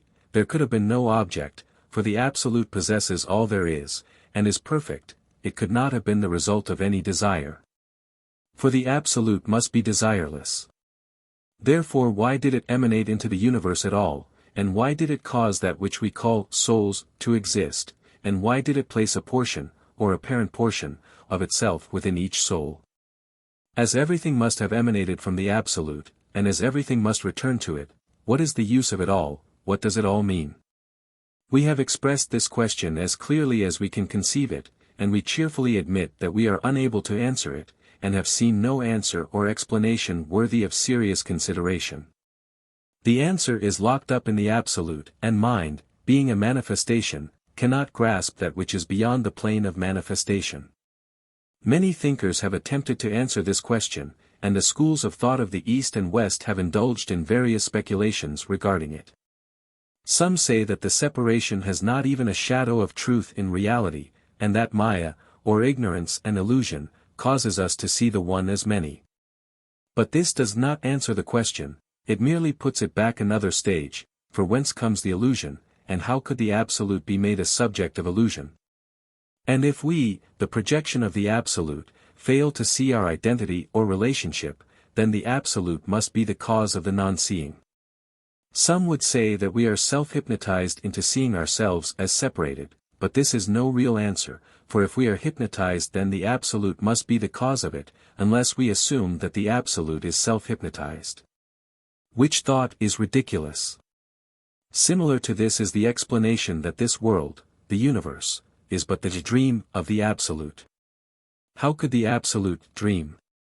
Akin to these so-called explanations is that which holds that the phenomenal world, including man, is the result of the play or pastime of the Absolute. Such an explanation is absurd, as it reduces the Absolute to the condition of a child or adult man seeking diversion and fun. Besides this, such a being would be a devil rather than a god. Others would have it that the universe has no existence at all, but is merely a thought of the Absolute. This explanation will not answer, for while the emanation probably was occasioned by a process something akin to thought as we know it, there is a sense of reality in every human soul that will not admit of its being a thought or daydream. This consciousness of the reality of I, possessed by each of us, is caused by the sense of the presence of the Spirit, and is a reflection upon our mind of the knowledge of the real I of the Spirit, which is the sense of I of the Absolute. The presence of this I sense in each is a proof that we are all of the I of the Absolute, and are not foreign to the real being. This idea of Brahma's play with the universe, and his reabsorption of the objects of play into himself, after the sport is over, is the result of a childish mythology that even some of the learned Hindus have allowed to become fastened upon them by the fairy tales of their ancestors. It is but another form of anthropomorphism, the tendency to make of God an exaggerated man. We are forced to admit the illusion arising from an imperfect conception of the true nature of things. And the yogi student fully realizes that many things that seem very real to the soul still in the bondage of ignorance, still in the illusion of name and form, are in reality far from being what they seem. He sees self-hypnotization on the part of many, and realizes what it means to be awakened from this world of delusion and to be emancipated, freed, delivered from it all. Nearly every student who reads this lesson has had a greater or less experience of this awakening, or he would not be able to take enough interest in the lesson to read it. But this sense of perception of the illusion, and the comparative game tasks and play of the world, does not carry with it the explanation or reason for it all as it must appear to the Absolute. It may tell us many things about the how side of things, but is absolutely silent regarding the why of it. The how belongs to the plane of manifestation, and the universal mind finds that plane within its jurisdiction. But the why plane belongs to the Absolute itself, and the doors are closed to the mind. We may actually know, and many of us do, that the Absolute is Not only because our intellect makes necessary the acceptance of the fact, but because the higher regions of the mind give us a positive knowledge of his presence. The soul, when sufficiently unfolded, finds within itself that wonderful something, the spirit, and knows it to be higher than any phase of mind. And the universal mind, which may be explored by the adept or master, finds itself confronted with the absolute and cannot doubt its existence. But the soul may not understand the whyness of the spirit, nor the universal mind the whyness of the absolute. Minds in all ages have endeavored to solve this mystery of the absolute and its manifestations. And equally futile have been their attempts to find the answer. Plotinus, the Greek philosopher, thought that the one could not dwell alone, but must forever bring forth souls from himself. Some of the Hindu writers have thought that love or even desire were the moving reasons for the manifestations, the longing to go out from self, the desire for companionship, the craving for something to love. These and similar reasons were given. Some have even spoken of the Absolute sacrificing itself in becoming many instead of one. One Hindu writer assumes that the Absolute causes his life to be divided, not content to be alone. But, in closing this consideration of the why, we must remind the student that each of these explanations is based upon a mental conception that the Absolute is like a man, and acts from similar motives, and through a similar mind. It seems that anthropomorphism, the representation of deity with human attributes, dies hard, and raises its head even in philosophies which claim to have long since performed funeral services over it. The student is cautioned against falling into any of these pitfalls of thought. His safety lying in the recollection that all these so-called causes, and explanations, and theories, arise from an imputation to the absolute, the unconditioned, the unmanifest, the attributes, thoughts, motives, and actions of the relative. Conditioned, manifested.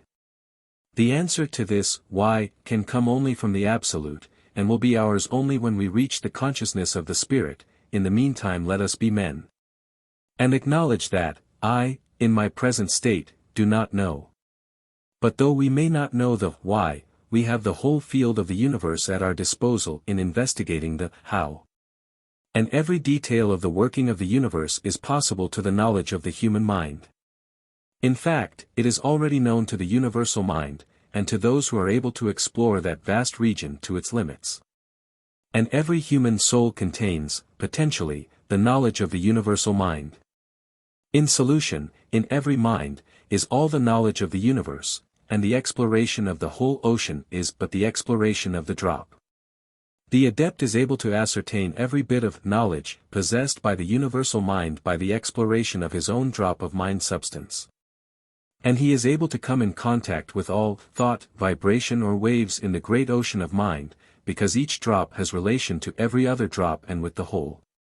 Knowledge does not come from without, nor is it manufactured by brains.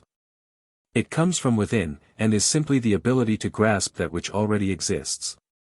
All knowledge is known to the universal mind, and to our drop of the same, and the new knowledge that comes to us is not created, but is drawn from that which already is, the realization coming from our ability to sense it, our unfoldment.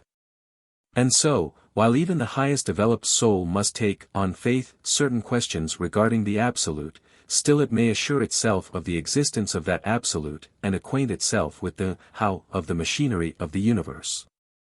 And even may be able to take a conscious part in the operation of things. The mind may be used to mold matter by energy, and to do things which to the ordinary man might seem miraculous, but which are quite within the realm of the universal cause and effect. And the developed soul may, by its knowledge, raise itself to a position where it is immune from the operation of cause and effect on the lower planes of manifestation. The yogis do not ask their students to take everything on faith, as the riddles of the universe may be solved by the mind, and each step verified by actual experiment and experience. There is a faith that knows, and the advanced yogi possesses it. But beware of the teacher who claims to be able to explain by his manifested mind, by means of manifested thought and expression, to your manifested mind, the secret and mystery of the why of the absolute, which is beyond manifestation and knowledge by means of the mind. When in sore doubt and mental distress over the questions that inevitably arise, from time to time, regarding this last question, this great mystery, calm the mind, and open it to the influence of the Spirit. And you will find peace and bliss, that peace which passeth understanding. The soul is a center of consciousness, for want of a better name we call it this. It contains the divine spark surrounded by confining sheaths of mind substance, in several forms and degrees, energy, and matter. Even when it leaves the body upon the occasion of physical death, it does not depart from matter, for it has several vehicles or bodies of matter of varying degrees of fineness. The several forms of mind substance itself being provided with a very fine coat of matter which separates it from the universal mind in a measure, making it an entity, while yet in communication with the universal mind and other individual minds. It may be called an ego, or a spiritual monad, as some have termed it, names explaining but little. It is projected into matter of the grossest kind, and from thence works its way by stages of evolution to higher and higher forms until, in the end, after passing through stages when it becomes as a god, it is again taken into the Absolute. Not in the form of being thrown in a melting pot, but in the sense of having a consciousness of the Absolute and realizing its oneness with it. This last fact is known from the testimony of those souls which have reached the last stage preparatory to the attainment of oneness, nirvana. There is a stage just before this final attainment, when the soul pauses for a moment which sometimes extends over millions of years. And during which time the soul often temporarily renounces its immediate attainment and returns to the active universe in order to help other souls on their upward journey. The reason for all of this journey on the path, from gross matter unto the highest stages, is known only to the Absolute, as we have explained, but we are fully able to see the progressive steps on the journey. And to feel the attraction of the Absolute as well as the divine urge within us, causing us to mount step after step of the ladder of attainment. And we are able to deduce therefrom, both through our intellects and our higher mental faculties, that which leads the soul upward is right and good, and that which retards its progress, or causes it to linger at some low stage of the journey, is wrong or bad, and we are therefore able to deduce rules of conduct and ethics therefrom, although ethics, and the idea of right and wrong, good and bad, etc., are all relative as we have explained in our lessons on Dharma. Any step in which is recognized the oneness of all, is always higher than the step just below it in which the recognition is not so plain. Upon these conceptions depend all that we know as right and wrong, good and bad. The how of the projection of the spirit into matter, the birth of the soul, we may call it, is said by those advanced souls who have risen to planes wherein they may witness many of the processes of the universe. To be caused by an action of divine will somewhat akin to the expression of an earnest desire on the part of man. God thinks and the manifestation occurs. Of course the act is not thinking just as we know the word, but we cannot describe it better. If we may be pardoned for using an illustration taken from human experience, and if you will remember that we realize the absurdity of comparing any act of the Absolute to any act of man. We would say that this act of the establishing of the center of consciousness, the birth of a soul, the projection of spirit into the confining sheaths of mind, energy, and matter, is in the nature of the procreation and birth of a child. The Absolute may be compared to the father-mother elements in one, the spirit may be compared to the child begotten of those elements. The child, in such a case, must be begotten of the nature, character and quality of the parents. The spirit must be of God, and be the soul of the soul, the sheaths of matter, mind and energy must be the body of the child. And both the soul and body of the child must have been begotten of and composed of the substance of which the parents were composed, for there is nothing else from which it could have been produced.